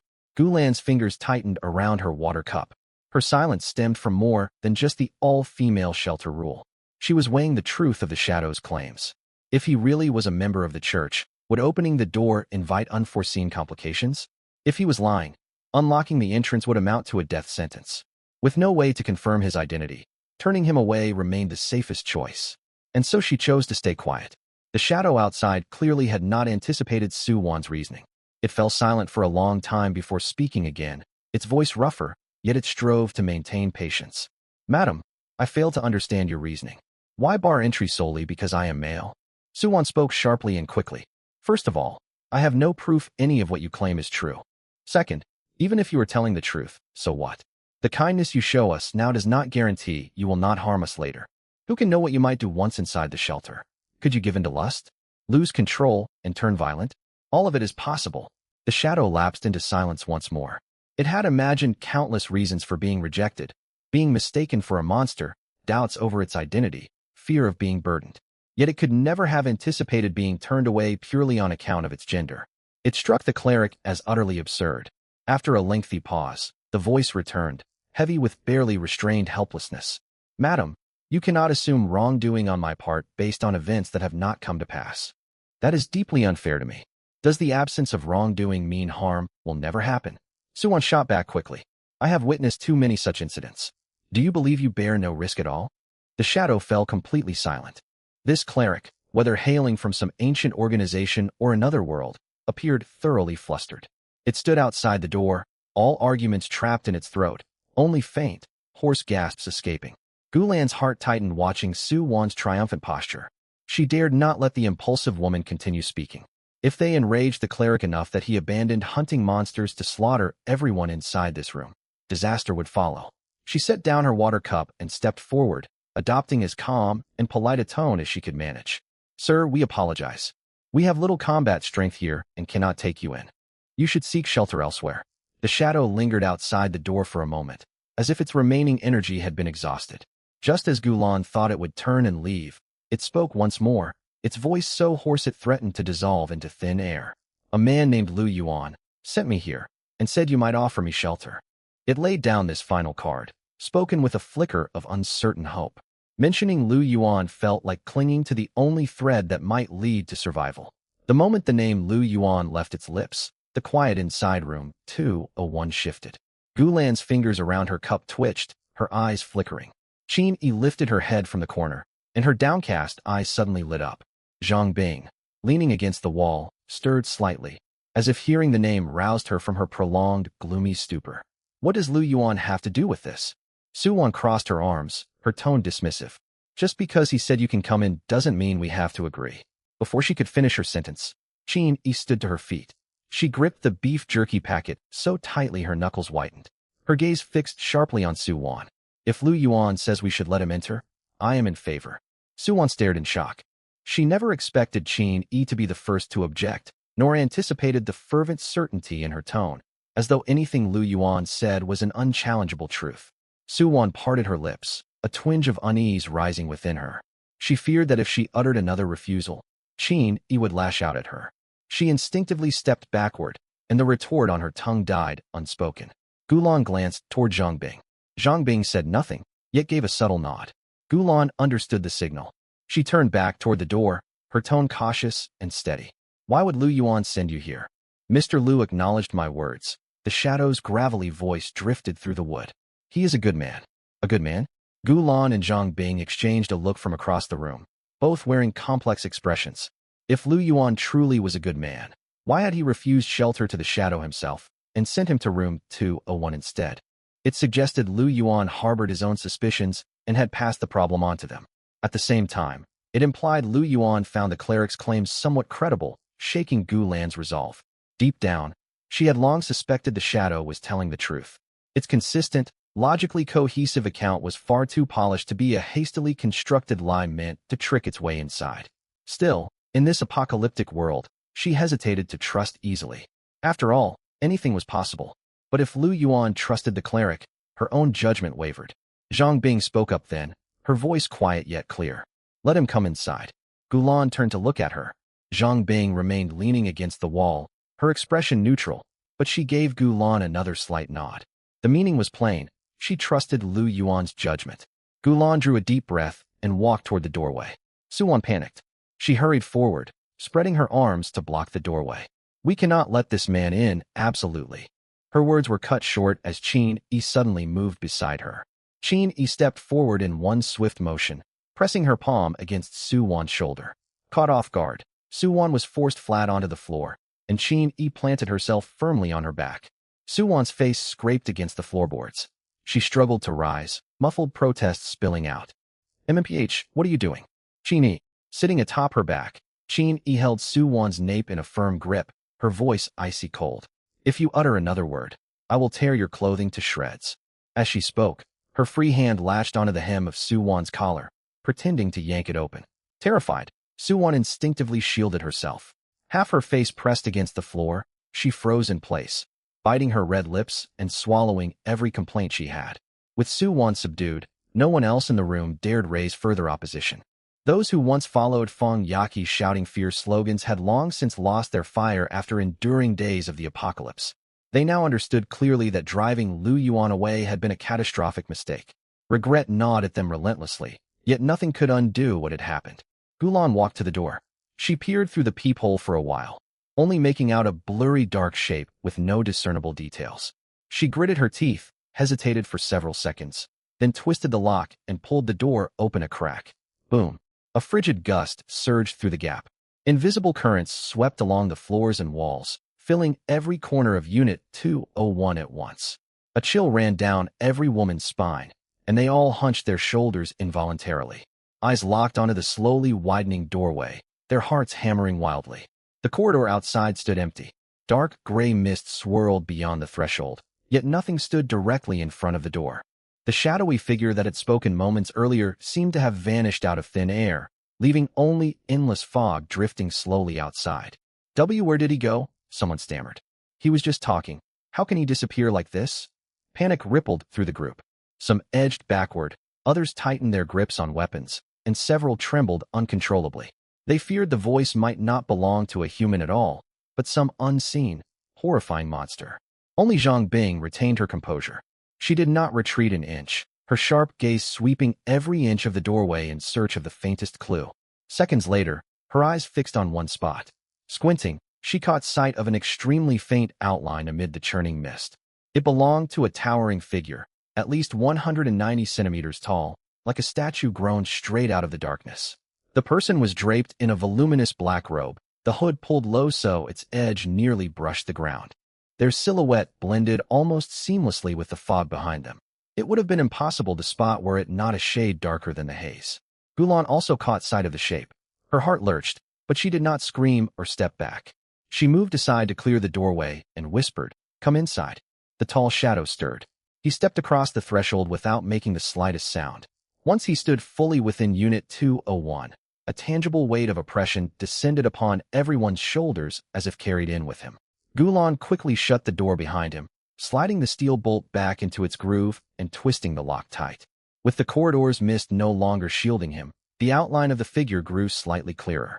Still, the hood remained low, obscuring most of his face. Only a hard jawline and a strip of pale skin were visible. Every woman inside Unit 201 stared straight at the tall figure standing in the center of the living room. Their gazes held fear, curiosity, and vigilance, yet no one spoke a word. The shadow tilted his head slightly, as if sensing all the eyes fixed on him. He slowly turned, his gaze settling on Suwon. His stare was silent, yet its weight soaked Suwon's back with cold sweat instantly. "Were you the one speaking to me earlier?" the shadow asked. Suwon's face drained of all color. Her lips trembled, but she clenched her teeth and lifted her chin. "So what if I was?" The shadow fell silent for a moment before slowly lifting a hand hidden within the wide sleeve. The hand was gaunt and pale, with long knuckles, as though it had not seen sunlight in ages. His lips moved, and ancient, obscure syllables flowed forth, each word carrying tangible weight. Before Suwon could react, an invisible crushing force slammed into her from behind. Her knees crashed heavily against the floor, forcing her down into a cramped kneel, her forehead nearly touching her kneecaps. She pushed against the floor, trying to stand, yet the power bearing down on her was overwhelming. It felt as though an entire mountain rested on her back, rendering her completely immobile. "You," Suwon's eyes widened. She forced out a single word from between gritted teeth and could manage nothing more. The shadow glanced at her indifferently. "Stay on your knees." With that, he ignored Su-won and turned toward an empty corner. The broad black robe swayed gently as he walked. He settled down in the corner and fell silent, resembling a statue brought into the room. He made no further movement and uttered no more sound. Su-won remained kneeling in the middle of the living room. Her face burned red with effort, yet she could not rise no matter how hard she struggled. Gulan and Zhang Bing exchanged glances from a distance. Both spotted a flicker of reluctant understanding in each other's eyes. As long as he did not attack them, his presence could be tolerated for now. As for how to coexist and what to do next, they could only take things one step at a time and watch for opportunities. Quiet settled over the room once more, yet it felt vastly different from the silence before. An invisible tension hung thick in the air. Everyone held their breath, stealing quick glances toward the corner before hastily looking away. No one dared speak again. As for Su-won, she stayed kneeling on the floor, and nobody stepped forward to help her. A superficial calm returned to Unit 201. Time passed. Suddenly, thud, thud, thud. Massive footsteps echoed from the end of the corridor. Something heavy was drawing closer with every step. Each impact boomed dully, traveling through the floors and walls into Unit 201. It sounded like a colossal beast advancing through the thick fog, heading straight for them. All the women in Unit 201 lifted their heads, their faces turning pale. They held their breath, their hearts pounding heavily within their chests. The hooded shadow in the corner raised his head slightly. The edge of his hood shifted as he listened to the approaching footsteps. After a moment, he spoke, his voice deep and hoarse as if seeping up from beneath the earth. "They are coming." Elsewhere, with Lu Yuan. When the tremendous noise rumbled from the end of the corridor, Lu Yuan was polishing his mechanical combat blade. His fingers stilled, cold light from the blade flickering across his pupils. Qiu Yuan and Su Mumu lifted their heads simultaneously, their relaxed expressions hardening in an instant. The footsteps carried unnatural weight. It sounded as though some giant creature was climbing upward from the lower floors, creeping closer inch by inch. "It's here," Lu Yuan muttered quietly, gripping the combat blade firmly and leveling the edge forward. No further words were needed for Qiu Yuan and Su Mumu. Both raised their compound bows at once. The crimson and silver limbs glinted beneath the lights, arrowheads aimed at the reinforced door. Thud, thud, thud. The footsteps passed one room after another. Unlike the hooded cleric who had knocked gently on every door earlier, this presence brought destruction. Crashes, splintering wood, doors being violently torn apart echoed nonstop. At every room it passed, it halted, as if checking for something hidden inside. Then it would kick the door down or crash through it by brute force to search thoroughly. Dull impacts filled the entire corridor, shaking the floorboards inside the room through the walls. It appeared to be hunting for something, or someone. Lu Yuan met Qiu Yuan's gaze. They reached the same conclusion wordlessly. If the cleric's words held truth, this new threat was coming for him. The footsteps drew nearer and nearer. It smashed open door after door, each blow savage and destructive, closing in relentlessly. Then, at last, the footsteps halted outside their shelter. No crash, no splintering timber. It simply stood quietly beyond the door, as though it had finally located the target it sought, stopping right outside. Lu Yuan, Qiu Yuan, and Su Mumu could all hear heavy, labored breathing from outside. The breaths were deep and ponderous, like an old windmill forced to turn. Wet, sticky sounds lingered in the air, following a rhythm nothing like human respiration. None of them moved, none of them made a sound. The shelter fell silent apart from that heavy breathing. It sounded as if a massive creature had lowered itself, pressing its nose against the crack beneath the door, sniffing carefully for the scent of living people within. After a minute or two, the breathing shifted. Slow, searching inhalations turned rapid and excited, as if the creature had locked onto its target. The next second, a deafening crash slammed against the door boom. The whole doorframe shuddered under the blow, dust sifting down from cracks along the walls. The steel reinforcement bars gave a dull, resonant groan, compressed violently before snapping back into their slots. Yet the door held fast. Reinforced steel and an anti-brake lock absorbed the impact. The door panel caved inward for a split second, then sprang back into place. But the monster would not give up. Boom, boom, boom. A second blow landed, then a third and a fourth. Each strike carried tireless brute force, as though it meant to tear the door right out of its frame. Qiu Yuan gritted her teeth. Su Mumu's fingertips blanched. Both kept their bows drawn, ready to loose arrows at any moment. Lu Yuan stood furthest forward, mechanical combat blade in hand. He held the tip slightly raised, planted firmly behind the door like a deep-rooted tree. He did not step back, nor did he waver. He simply waited, prepared for the instant the door gave way. The moment the monster broke through, his blade would strike without hesitation. Thankfully, after several impacts, the monster seemed to realize it could not breach the room. It paused outside. Heavy, labored breathing pressed against the door for more than 10 seconds, filled with hesitation and confirmation. Then heavy footsteps retreated, tramping slowly down the corridor toward room 201. Lu Yuan maintained his stance for another dozen heartbeats. Only once the footsteps faded did he lower his blade and exhale deeply. Qiu Yuan set down her bow. Her hands still trembled faintly. Su Mumu leaned against the wall, chest heaving until her breathing steadied. Lu Yuan tilted his head, listening carefully to noises from the hall. The footsteps never stopped, heading straight for 201. It's going for 201, Lu Yuan whispered. Qiu Yuan frowned tightly. Their door isn't nearly as sturdy as ours. Lu Yuan said nothing. He walked back to the door, pressed his ear against it, and strained to catch every sound from the corridor. Footsteps halted outside room 201. Another massive, muffled crash rang out boom. Even separated by 2 doors and half a corridor, the noise rang clearly. Shouts and screams filtered through the walls, sharp with raw panic and terror. Then the heavy footsteps fell silent. No further blows.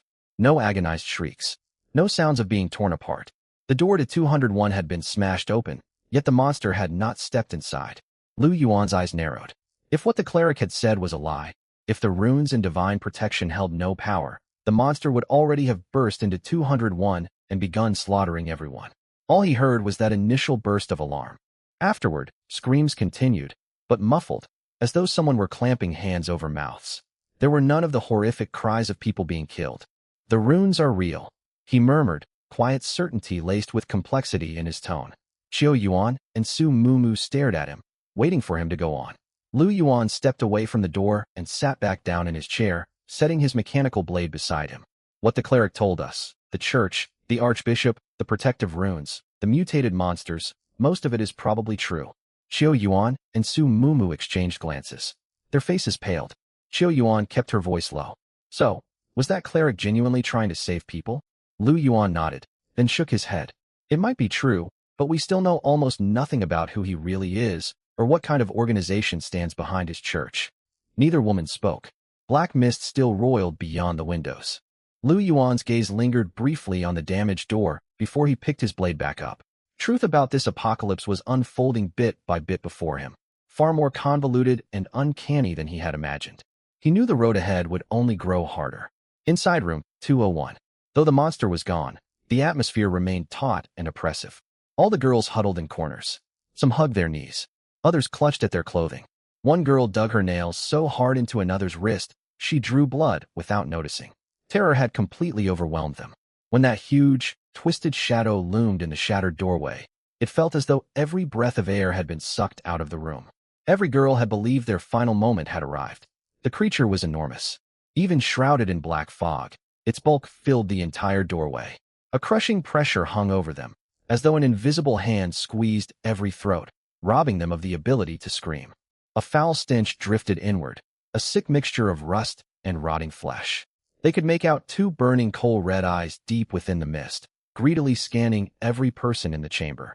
Each girl was utterly convinced that one more step forward would see them ripped apart and devoured. Yet that horror never came to pass. The shadow paced back and forth across the doorway. It seemed to search for something, yet simultaneously held back by an unseen barrier. Low, frustrated growls rumbled in its throat. It circled restlessly several times, filled with obvious rage and frustration. Then it slowly retreated into the black fog deep within the corridor. The instant the massive shadow vanished completely from the doorway, air flowed back into room 201. Some collapsed onto the floor, gasping for breath. Others bit down hard to muffle sobs. Several slid limply against walls, tears mixing with sweat streaming down their cheeks. Survival after brushing so close to death left everyone drained, overwhelmed by delayed shock. Gulan leaned against a wall, her palms slick with sweat. Zhang Bing still gripped her fire axe so tightly her knuckles whitened. Across half the room, their eyes met. Both glanced toward the silent hooded figure seated in the corner. The cleric had not moved an inch, as if nothing at all had happened. His claims of the church, protective runes, and mutated beasts had been proven correct by the monster's retreat. The sheer horror of this ruined world exceeded anything they could have imagined. Gulan and Zhongbing said nothing more. After a short respite, they gathered girls still capable of standing and set about repairing the broken door. These young women, once privileged and sheltered before the apocalypse, now labored at manual work. Some carried planks, others passed tools, a few steadied the warped doorframe. Their movements were clumsy. Yet under Zhongbing's direction, they managed to refasten the door. Meanwhile, in another corner, several girls sat on the floor wrapped in relief. Their complexions stayed pale, yet color slowly returned. "We are so lucky," one girl said, pressing a hand over her chest. "We survived something absolutely terrible. Fortune truly smiles on our group." "Yes," another agreed. "Our luck is incredible. Fortune must be watching over us. And most of all, we stuck together. We never would have made it this far otherwise. Our group is amazing." They talked over one another, attributing their narrow escape to vague good fortune. Framing their terror as mere luck made the trauma easier to bear. One girl sitting with her knees drawn up spoke softly. "This wasn't luck. That church follower saved us." She nodded toward the black-robed figure in the corner. Several girls followed her gaze. Then one looked away with a scoff. "You believe everything he says? That story sounds totally made up. Nothing that supernatural could really happen." "Exactly," another chimed in. "Why trust a man? It's obviously a lie. He looks barely strong enough to keep himself alive. How could he possibly protect us? Don't be ridiculous." Voices echoed in agreement, tinted with habitual disdain. "We only survive because of our own good luck. It has nothing to do with him. He could still be dangerous," one girl whispered. "Who knows what he really is? He might bring disaster down on us." Their whispers grew steadily louder. Old familiar talking points surfaced without effort, even after everything they had endured. Glances drifted repeatedly toward the shadow in the corner. Beneath his hood, most of the cleric's face stayed hidden in shadow. At a faint angle, the corner of his mouth tugged upward into a subtle smile, eerie, amused. He offered no reply, made no rebuttal, and stirred not a muscle. He sat perfectly still, like some ancient statue that had listened to countless tales. No one noticed that one member of their group was missing. Tang Shi. Sometime earlier, she had slipped away unnoticed. Meanwhile, Tang Shi crept along the fog-choked corridor wall, heading toward Lu Yuan's apartment. She trod even more softly than Qingyi once had, a quiet, self-assured smile playing on her lips. After being publicly humiliated by Jiang Shaoran, having her hair pulled and clothes torn, Tang Shi had reached a bitter realization. Many girls in this all-female group lacked clear judgment. Staying among them meant constant, unnecessary peril. So she had slipped away during the chaos, determined to seek out Lu Yuan. She hoped he would offer safety and shelter. Only then could she feel truly secure. Inside her head, she rehearsed every line she intended to speak, practicing every expression. She wanted Lu Yuan to understand that she was nothing like Qingyi. She was not groveling for favors. In her mind, coming to him was granting him an honor, a privilege for him to be able to help her. Black mist swirled all around her. She smoothed back her hair and kept walking forward.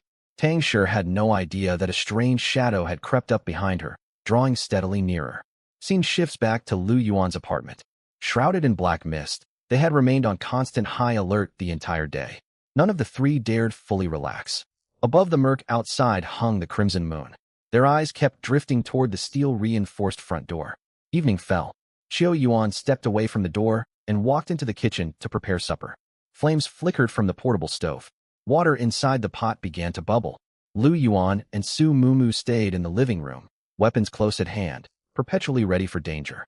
Su Mumu rested her cross bow against her leg, brushing her fingertips over faint blue patterns carved into its frame. Her fingers glided across fine mechanical grooves, producing faint metallic clicks. Lu Yuan leaned back in his chair with his eyes closed. His mechanical combat blade sat always within easy reach. His breathing stayed shallow, his ears tuned to every sound outside. Suddenly, someone knocked. Knock, knock. Knock, knock. Heavy knocks carried through the door, stark against the quiet living room. Lu Yuan's eyes flew open at once. His hand closed silently around his blade. Su Mumu instantly raised her crossbow, aiming straight for the entrance. A clink of crockery came from the kitchen. Qiu Yuan hurried out, firebow already leveled. The three shared a quick look. Nobody spoke.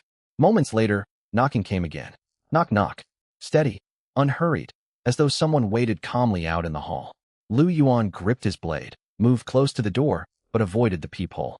pressing himself against the wall beside it. He called out, "Who's there?" Silence answered him for a short while.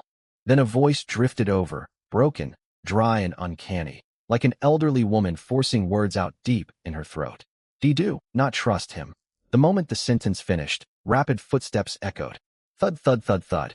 Someone sprinted away down the corridor and quickly vanished into the far-off darkness. The voice arrived and vanished as suddenly as a gust of wind sweeping through thick fog, leaving nothing behind. Silence filled the apartment for a long time. Lu Yuan stayed pressed against the wall. All three held their breath, waiting. Only once they were absolutely certain no more sounds came from outside did their taut nerves slowly unwind. What did that mean? Chiu Yuan spoke first, confused. Who is him? Su Mumu frowned in bewilderment. Lu Yuan did not reply immediately. He leaned forward to peer through the peephole. Black fog swirled thickly in the corridor, blocking all clear sight. The mysterious speaker had completely disappeared. Stepping back, he rested against the wall, head bowed. The words echoed repeatedly in his thoughts. Do not trust him. Who was meant by him? Only one possibility sprang immediately to Lu Yuan's mind. The hooded cleric from the Aurora Church. He was the major new figure they had recently encountered, shrouded in secrets and unknown origins. It must be the cleric, Lu Yuan said. Chiu Yuan blinked, understanding dawning, and sank into deep thought. At that moment, Su Mumu stepped to the door and glanced through the peephole. She spotted something on the floor just outside. Lu Yuan. There is someone out there. Someone. Lu Yuan frowned and moved to look through the peephole himself. Huddled on the corridor floor amid swirling fog lay a figure, motionless on their side, as though knocked unconscious and abandoned. Light-colored outerwear, disheveled hair. He recognized her face right away, confused. Why was she here? Tang Shi, Lu Yuan murmured, his brows drawing tight. Inside the apartment storage room, Tang Shi remained unconscious when Lu Yuan dragged her inside. Her body went limp, slumping against stacked cardboard boxes in the corner. Dark smudges from corridor grime marked her coat. Strands of messy hair fell across her face. Unconsciousness stripped away her usual sharp arrogance, lending her a vulnerable appearance. Lu Yuan stood over her, looking down with a cool gaze. He had never thought highly of Tang Shi. She had been among the loudest in their earlier group, spouting hostile remarks. Even Qin Yi understood when to read the room, yet Tang Shi carried herself with ungrounded arrogance. He bent down, lifted her chin with one hand, so her face turned toward him. She stayed unconscious. Her eyelids rested shut. Eyelashes trembled faintly in dim light. Her forehead creased as if trapped inside an unpleasant dream. Lu Yuan studied her for several seconds, a faint dry smile tugging his lips. He pulled a bottle of witch potion from his pocket and pulled out the stopper. A faint purple glow emanated from the bottle, carrying a strange, eerie scent. Without hesitation, he gently pried open Tang Shi's mouth and slowly poured the shimmering purple liquid down her throat. As the fluid flowed inside, Tang Shi's forehead twitched sharply. Her throat bobbed involuntarily as instinct made her swallow. A thin streak of pale purple light glided down her esophagus before fading away deep within her torso. Lu pocketed the empty bottle and stepped out of the storage room, closing the door behind him. He chose not to stay inside to observe the reaction. System notes for the witch potion explicitly warned of transformation risks. If a subject's body could not cope with the change, they might mutate into a monster. He needed to wait and confirm the transformation stabilized before checking on her. He returned to sit in the living room near the storage room door, blade resting beside him. From time to time his gaze drifted toward that closed door. Sounds began filtering out of the small chamber. At first only quiet breathing, then soft rustling fabric.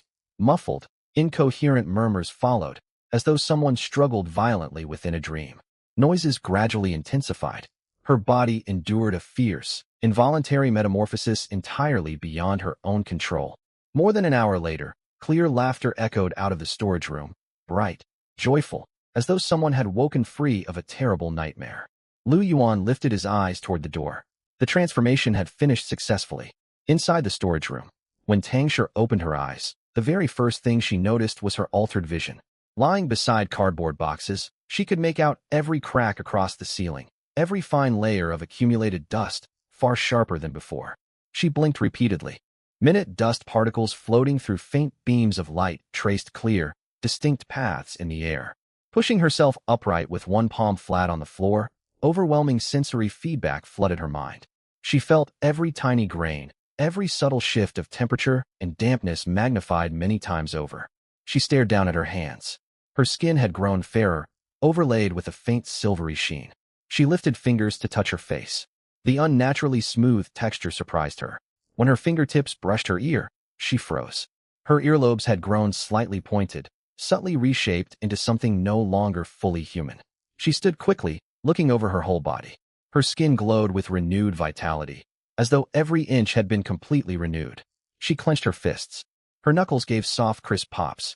Her physical strength had multiplied drastically. Merely squeezing her hands, she could feel power gathering at her fingertips. She drew in a deep breath. Every faint scent in the air, dust, timber, rust, stood sharp and distinct. It felt as though she had been pulled out of stagnant, lifeless waters, remade from head to toe. Tangshur stood there and smiled. Slowly she tightened her fists in front of her and whispered to herself what it feels like to hold power. She did not fully understand what had altered her body, yet the profound sensation of rebirth filled her with overwhelming joy. Power surged inside her, and she could feel herself transforming. Power meant confidence in the end times. It meant being able to live like a human being. No more huddling in corners gnawing on hardtack. No more living at other people's mercy. She had gone from being weak, exhausted, perpetually on the brink of death to something entirely different. Better adapted to this broken world, finally holding real footing amid the ruins. This was her chance. Tangshur's chance. The greatest gift she had received since the end of the world began. But soon her eyes turned cold. She thought of Lu Yuan, of all the moments she had pictured herself begging for his favor. She no longer needed to. Now that she wielded power, she would not cling to anyone, least of all a man. How could Tangshur ever depend on a man for survival? She felt deep-seated revulsion toward men. Utter loathing. She saw herself as pure. No man was permitted to lay so much as a finger on her. That would be defilement. Once she had been powerless to defend that ideal. But after her transformation, she could uphold it. With these newfound hands, she would take back what belonged to her. Just then, the storage room door was pushed open from outside. Lu Yuan stood in the doorway, leaning against the frame. He carried no combat blade. His gaze settled calmly on her, sweeping slowly over her figure. There was no denying how drastically Tangshur had changed after her witch-like transformation. Her skin had grown fairer, smooth as a freshly peeled boiled egg, glowing faintly in the dim storage room light. Her facial features remained largely unchanged, yet subtle forces had refined her contours. Her fine-boned eyes now held an otherworldly allure. Barefooted, with long hair spilling over her shoulders, an intangible, witch-like aura wrapped around her like fine gauze. She scarcely resembled the girl she had been. Lu Yuan leaned against the doorframe and studied her. Awake. Tangshur did not answer right away. She stared down at her fair, soft hands, feeling power surging inside her. Cold resolve hardened her features. She remembered Lu Yuan's former arrogance toward her group. She remembered how he had turned them away when they pleaded for help. Transformed, with senses and strength far beyond ordinary humans, she no longer needed anyone's protection. She was strong enough to rise up and subdue Lu Yuan. She stood tall, bare feet pressing against the cold floor, and walked slowly toward the doorway. Her chin lifted, ready for confrontation. She was still framing her opening line. She was preparing to make it clear she was no longer someone he could treat lightly when Lu Yuan spoke first. Kneel. His voice was soft, no raised tone, hardly an order, more like stating an established fact. The surge of defiance building inside Tangshur was crushed by an invisible force pressing down upon her. Instinctively her knees buckled, and she dropped heavily to the floor with a dull thud. She knelt there, head tilted upward. Shock gave way to disbelief, then stark fear. The power she had felt was real. She ought to be able to fight back, yet her body refused to obey. She could not muster the slightest resistance. Before she could process what had happened, Lu Yuan stepped forward. He placed a hand on her shoulders and forced her flat against the ground, pressing one foot firmly against her shoulder blades. So she could not push herself up. Dust and scraps of cardboard stuck to her pale skin. Her newly beautiful face pressed against the cold floor, heavy with humiliation. Lu Yuan looked down at her, his tone level. Now do you understand your place? Trapped beneath his foot, Tangshur's pupils shook violently. She wanted to struggle, shout, scramble to her feet, yet every ounce of strength seemed drained from deep within her bones. The truth dawned on her. Just like in novels and films, a master-servant bond, something even deeper, linked her to Lu Yuan. She was his thrall, exactly the dominated slave she had dreaded becoming. A woman who had once despised men, a proud young woman who had scorned relying on them, had become utterly bound to one. Rebellion existed only in her thoughts, Her body submitted completely. She bit her lip hard, fighting inwardly, before her jaw relaxed. In a quiet voice she whispered, "Master." Lu Yuan's lips twitched. He lifted his foot, turned, walked out of the storage room. He sat down in a chair in the main room. Without looking back, he gestured toward the figure still kneeling behind him. "Crawl over here." Tangshi stayed on her knees. Those 3 words burned against her ears like hot iron. Shame washed over her. Her fingers trembled. Still she obeyed. She lowered herself onto her hands and knees and crawled slowly toward him. With every movement her head sank lower, tamed without hope of resistance. She halted at his feet, head bowed, posture utterly deferential. The mighty, newly transformed powerhouse knelt submissively before the man she had once held in contempt, quiet as a newly forged artifact, waiting for further instructions. Amusement deepened in Lu Yuan's eyes. He leaned back in his chair and gazed down at her strikingly beautiful face. "Show me greater proof of your loyalty." Tangshi trembled. She had knelt, crawled, called him master. What more loyalty could he demand? She guessed what he expected, and the thought filled her with dread. Her lips pressed together, eyes dropping. Every fiber of her being rebelled. But when she met his gaze, her inner resistance melted like snow before flame. A soul-deep compulsion to obey made the choice for her. "Very well, master," she murmured. "I will prove my loyalty to you." She rose lightly to her feet, no hesitation in her movements. She shrugged off her light jacket, which slipped to the floor. Next she pulled off her inner top, baring her fair shoulders and the elegant line of her spine. Then she removed her skirt. Dressed only in undergarments, she knelt once more before him, making no attempt to hide herself. She leaned forward and brushed a gentle kiss across the top of his foot. She lifted her eyes, pale purple light shimmering within them, resigned and docile. "Master," her voice was soft and steady. "I am yours to command. Do with me whatever you wish." She drew closer, eyes lowered like a tame cat, all defenses set aside, waiting for his touch. Lu Yuan's gaze grew warmer. Truth be told, he had never held much regard for Tangshi before. Arrogant, headstrong, shallow, valued only for her looks. But her witch-like transformation had changed her entirely. Refined by unknown forces, she radiated hypnotic charm. Even kneeling silently, she was hard to ignore. Curiosity stirred in him. He reached out and brushed her cheek with his fingertips before pulling his hand away. "Go and lean against the storage shelf." Tangshi stared at him, blinking in momentary confusion. She quickly pictured the posture he wanted. Dread welled up.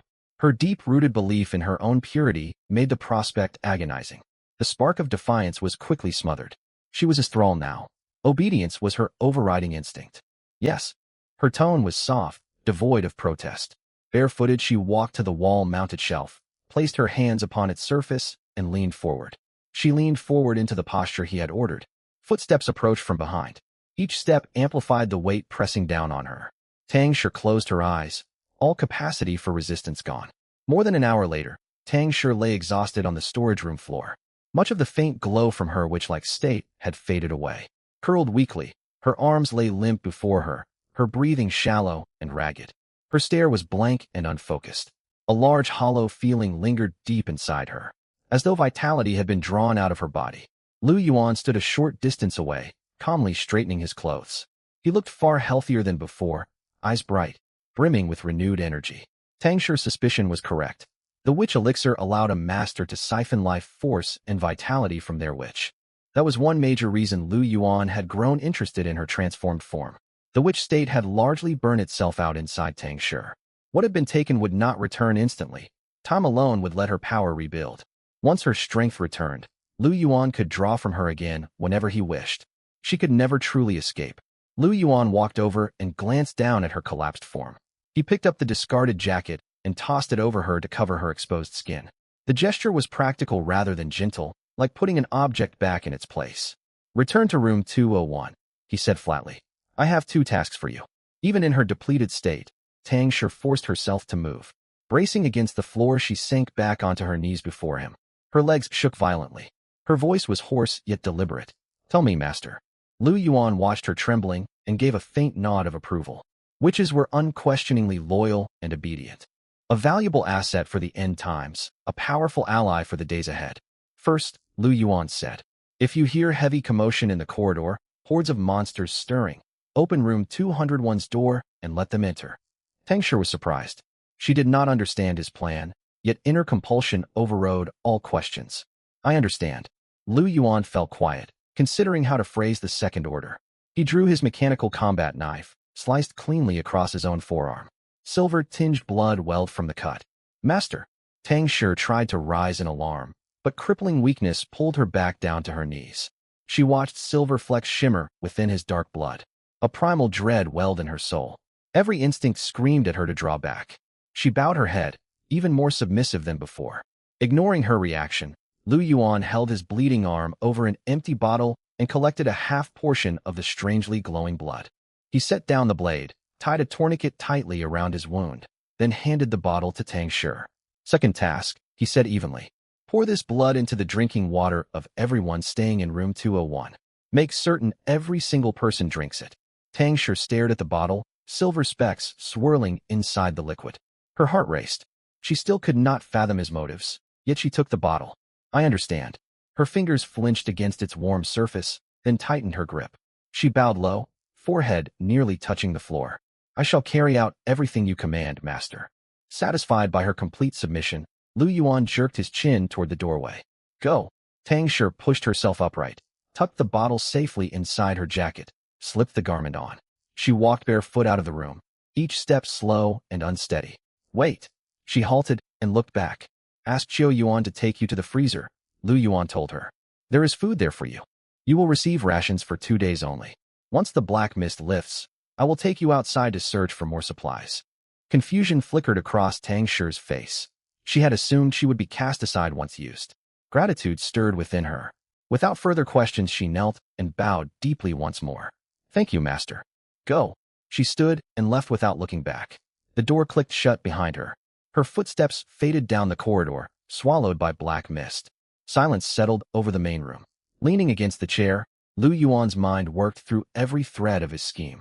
His 2 orders were not truly aimed at the all-female group in room 201.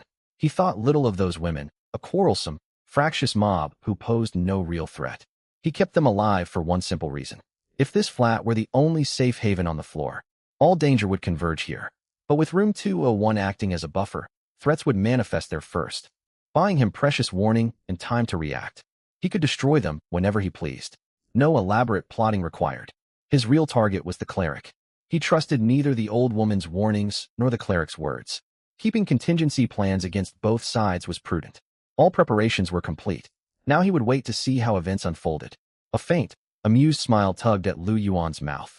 Tang Shi arrived back inside room 201. Several women occupied the space. Some leaned listlessly against walls, some huddled in corners eating hardtack, others whispered among themselves. At her entrance, every head turned toward her. Su Wan hurried over first, her manner overflowing with apparent concern. Sure, where have you been? We were so worried about you. While speaking, her eyes scanned Tang Shi from head to toe, searching for clues. The other women crowded around, asking similar questions. Their words sounded caring, yet their gazes were sharp and suspicious. Tang Han wore an impassive expression. She saw clearly that for all their outward enthusiasm, none of these women truly cared where she had been or what she had gone through. They had simply guessed she had gone to find Lu Yuan and were eager for news. Whether she had obtained supplies, whether Lu Yuan could be manipulated. No one genuinely cared if she lived or died. Tang Han wasted no words. She planted herself before the group. She pulled several bottles of water out of her bag and set them one by one on the table in front of her. Clear water sloshed gently inside the transparent plastic bottles, glinting alluringly beneath room 201's dim lighting. Eyes lit up across the room. Though room 201 still had water stocks, rations were strictly rationed. Each person received only a few sips a day, barely enough to moisten their throats. Seeing so many bottles laid out like exhibits, every woman's throat bobbed involuntarily. Su Wan stepped forward first, barely able to contain her excitement. Great, sure. You actually came back with this much water. Another girl chimed in, sounding smug. I knew it. Lu Yuan still thinks like a security guard. As long as we go to him, we can get supplies. A second girl joined the conversation. He hasn't come back only because he is still putting on airs. If we keep going to him, he will cave in eventually. Then all his supplies will be ours. We can take whatever we want, and we will call the shots. They grew more animated, already picturing Lu Yuan bowing and scraping before them, standing among them. Tang Han listened to their ridiculous remarks without the slightest change in her features. When they finished talking, she spoke in a flat, calm voice. Divide this water among everyone. Make sure each person gets at least 3 cups. At those words, the light died in every woman's eyes inside room 201. None had expected to be included. Though outwardly united, the women inside room 201 had long fractured into small cliques. 14 women remained in the all-female group. Excluding the reclusive Fang Yaqi, 13 were present. They were split into 4 factions. Tang Han, Su Wan, Lin Mushuang, Lin Mushua, and Qin Yi formed one group. Jiang Shaoran led a second group of 4. Gulan and Zhang Bing made up a third. The final 2 women had no formal allies and mostly stayed on the sidelines, yet they functioned as an informal fourth clique. The 2 chatty girls who had just spoken belonged to this last faction. Sharp-tongued and opportunistic, they were the same pair who had mocked the priest earlier. Shortly after Tang Han suggested sharing the water, Su Wan was the first to object. She planted her hands on her hips and raised her voice sharply. Why should we share? We are the ones who want to get it. What does this have to do with them? Her words were like a match tossed onto dry tinder. Chaos erupted inside room 201. Jiang Shaoran stepped forward from her clique, anger undisguised in her tone. We are supposed to be one group. Why shouldn't we share? Exactly, the girls behind her echoed. We are all part of the same all-female group. What is wrong with you, Su Wan? You are being so selfish. You didn't get this water. Tang Han did. Who do you think you are acting like this? You keep forming little cliques and think you are some kind of leader. One protest followed another, directed straight at Su Wan. Even women who usually stayed quiet spoke up. The room sounded like a noisy market square. Stung by the criticism, Su Wan refused to back down and shot right back. Now you suddenly remember we are a team? How many supplies did you hide when we scavenged earlier? You know exactly what you did. Why didn't you share back then? Her remark brought the heated chatter to an abrupt halt. The women glanced nervously at one another, opening their mouths, yet saying nothing, clearly guilty. They really had hoarded supplies. Right after moving into room 201, everyone tried to keep extra resources for themselves. No one volunteered to share, and none admitted how much they had stashed away. Harsh as Su Wan's words were, they rang true. In the brief silence, they exchanged uneasy glances, struck by her accusation, and nobody dared speak first. Gulan and Zhang Bing stood in the corner, observing the spectacle without taking sides. They exchanged a look and shook their heads. Here we go again. This was just another of room 201's countless quarrels, endless, repeating over and over. After the short pause, Su Wan puffed out her chest like a triumphant hen, satisfaction clear in her voice. Cat got your tongues? Keep talking. Talking about being one team. What hypocrisy. Her triumph was short-lived. Jiang Shaoran's group regrouped and fired back quickly and sharply. You hid supplies too, Su Wan. Don't pretend otherwise. You accuse us, but you are just as guilty. We hoarded because we knew you would do the exact same thing. In the end, you are the root of all this trouble. How dare you criticize us? You stashed more than anyone. Su Wan's face flushed red then pale. She tried several times to retort, yet could find no rebuttal, as though her breath had been snatched away. Everyone surviving inside room 201 knew how to fight for themselves. No one was weak, and they spared no mercy turning on each other. Su Wan held her ground stubbornly for a moment before insisting loudly. I say we don't share. This water belongs only to us. It has nothing to do with the rest of you. Stop talking about collective sharing. Jiang Shaoran advanced another step, raising her voice even higher. You didn't bring this water back? Tang Han did. Your opinion means nothing, right? Let Tang Han decide. Every pair of eyes swiveled toward Tang Han, waiting for her verdict. Su Wan grabbed Tang Han's arm urgently. Sure, don't give any to them. We keep this water for ourselves. Standing in the middle of the crowd, Tang Han slowly swept her gaze across every face, her expression unchanged. She glanced at Su Wan and spoke clearly, her voice quiet yet firm. Share it. Su Wan froze. Sure, you share it. Tang Han cut her off, her tone turning colder. Lin Mushuang and Lin Mushua stood up, ready to pour and hand out cups of water. Su Wan gritted her teeth, threw her arms across the bottles, and blocked them, desperate and unyielding. Tang Han may have fetched the water, but I suggested going to find Lu Yuan. I deserve a say. We cannot give it away. For 2 seconds, the whole room fell silent. Gulan shook her head. Zhang Bing pressed her lips together. That line of reasoning was utterly absurd. Su Wan's resistance ended right there. Jiang Shaoran strode forward, seized her arm, and pulled her roughly aside, speaking with unyielding authority. Get out of the way. Su Wan stumbled backward. She tried to lunge forward again, but facing Jiang Shaoran's fierce glare plus the 4 women behind her, she hesitated and backed down. She could not win a physical fight against Jiang Shaoran. and nobody rushed to defend her. Lin Mushuang and Lin Mushua stood still. Qin Yi kept her head bowed, pretending not to notice. Left isolated, Su Wan burned with anger and frustration. She turned toward Tang Han, hurt and accusatory. Sure. I never thought you would be so naively idealistic. I misjudged you. Tang Han ignored her and gave no reply. She watched Lin Mushuang and Lin Mushua pick up the bottles, pouring water cup by cup and passing them to every woman present. Clear liquid streamed from the bottle mouths into cups, shimmering faintly beneath room 201's yellowish dim light. The first woman to receive a cup drank deeply. The second, then the third drank as well. Cup after cup circulated around the room. When the cups reached Gulan and Zhang Bing, both reached out to take one. Gulan held her cup without drinking it once, staring down at the transparent surface.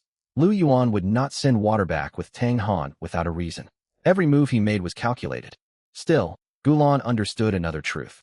If Lu Yuan truly wanted to harm them, he would never resort to such roundabout tactics.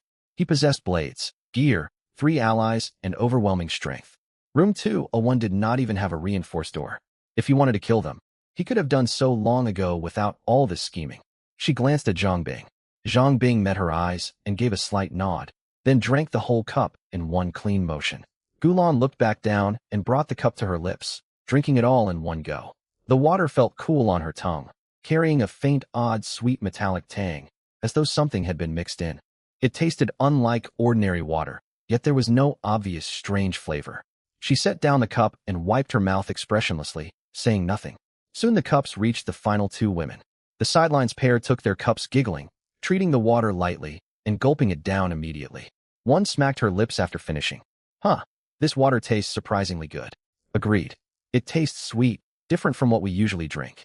The second woman peered into the empty cup, trying to spot whatever might have been added. Several others who had drunk the water nodded along. Some attributed the flavor to better quality water. Others said their long-standing thirst made it seem sweeter. They chattered casually, none suspecting anything out of the ordinary. Standing near the edge of the crowd, Tang Han only relaxed her fingers hanging at her sides once the last 2 women finished drinking. She did not know Lu Yuan's motives or what effects the water might bring. But she did not need to know, she only needed to follow his orders. Her mission complete, the heavy weight pressing on her chest lightened a little. Subconsciously she glanced toward the corner, toward the still figure draped in black robes sitting quietly there. She had originally assumed Lu Yuan cutting his wrist to draw blood was meant for this priest. Among everyone inside room 201, this mysterious towering shadow seemed the only person worthy of such unusual measures. Yet after returning, she saw the priest required no sustenance at all. He sat motionless in the corner, never asking for food or water. His form blurred so heavily, she sometimes doubted whether he possessed a physical body. Twice she had asked whether he wanted water, yet he never responded or even turned his head. After 2 attempts, she stopped trying. Everyone retreated into quiet activities. Some leaned against walls lost in thought. Some sharpened their blunt fruit knives. Others set empty cups on the floor and closed their eyes to rest. Room 201 sank back into heavy, stagnant waiting, like a ship stranded on sand, unable to sail away or sink, biding time for whatever chaos lay ahead. Outside the windows, the dull crimson sky lingered. Black mist swirled silently. A heavy hush draped over the whole room, as though some unpredictable event was slowly rising out of this fragile calm. Night fell. The perspective shifts back to Lu Yuan's apartment. Lu Yuan sat on the chair by the doorway, his mechanical war blade resting beside him. His eyes were half-lidded, yet his ears remained alert to every sound drifting along the corridor.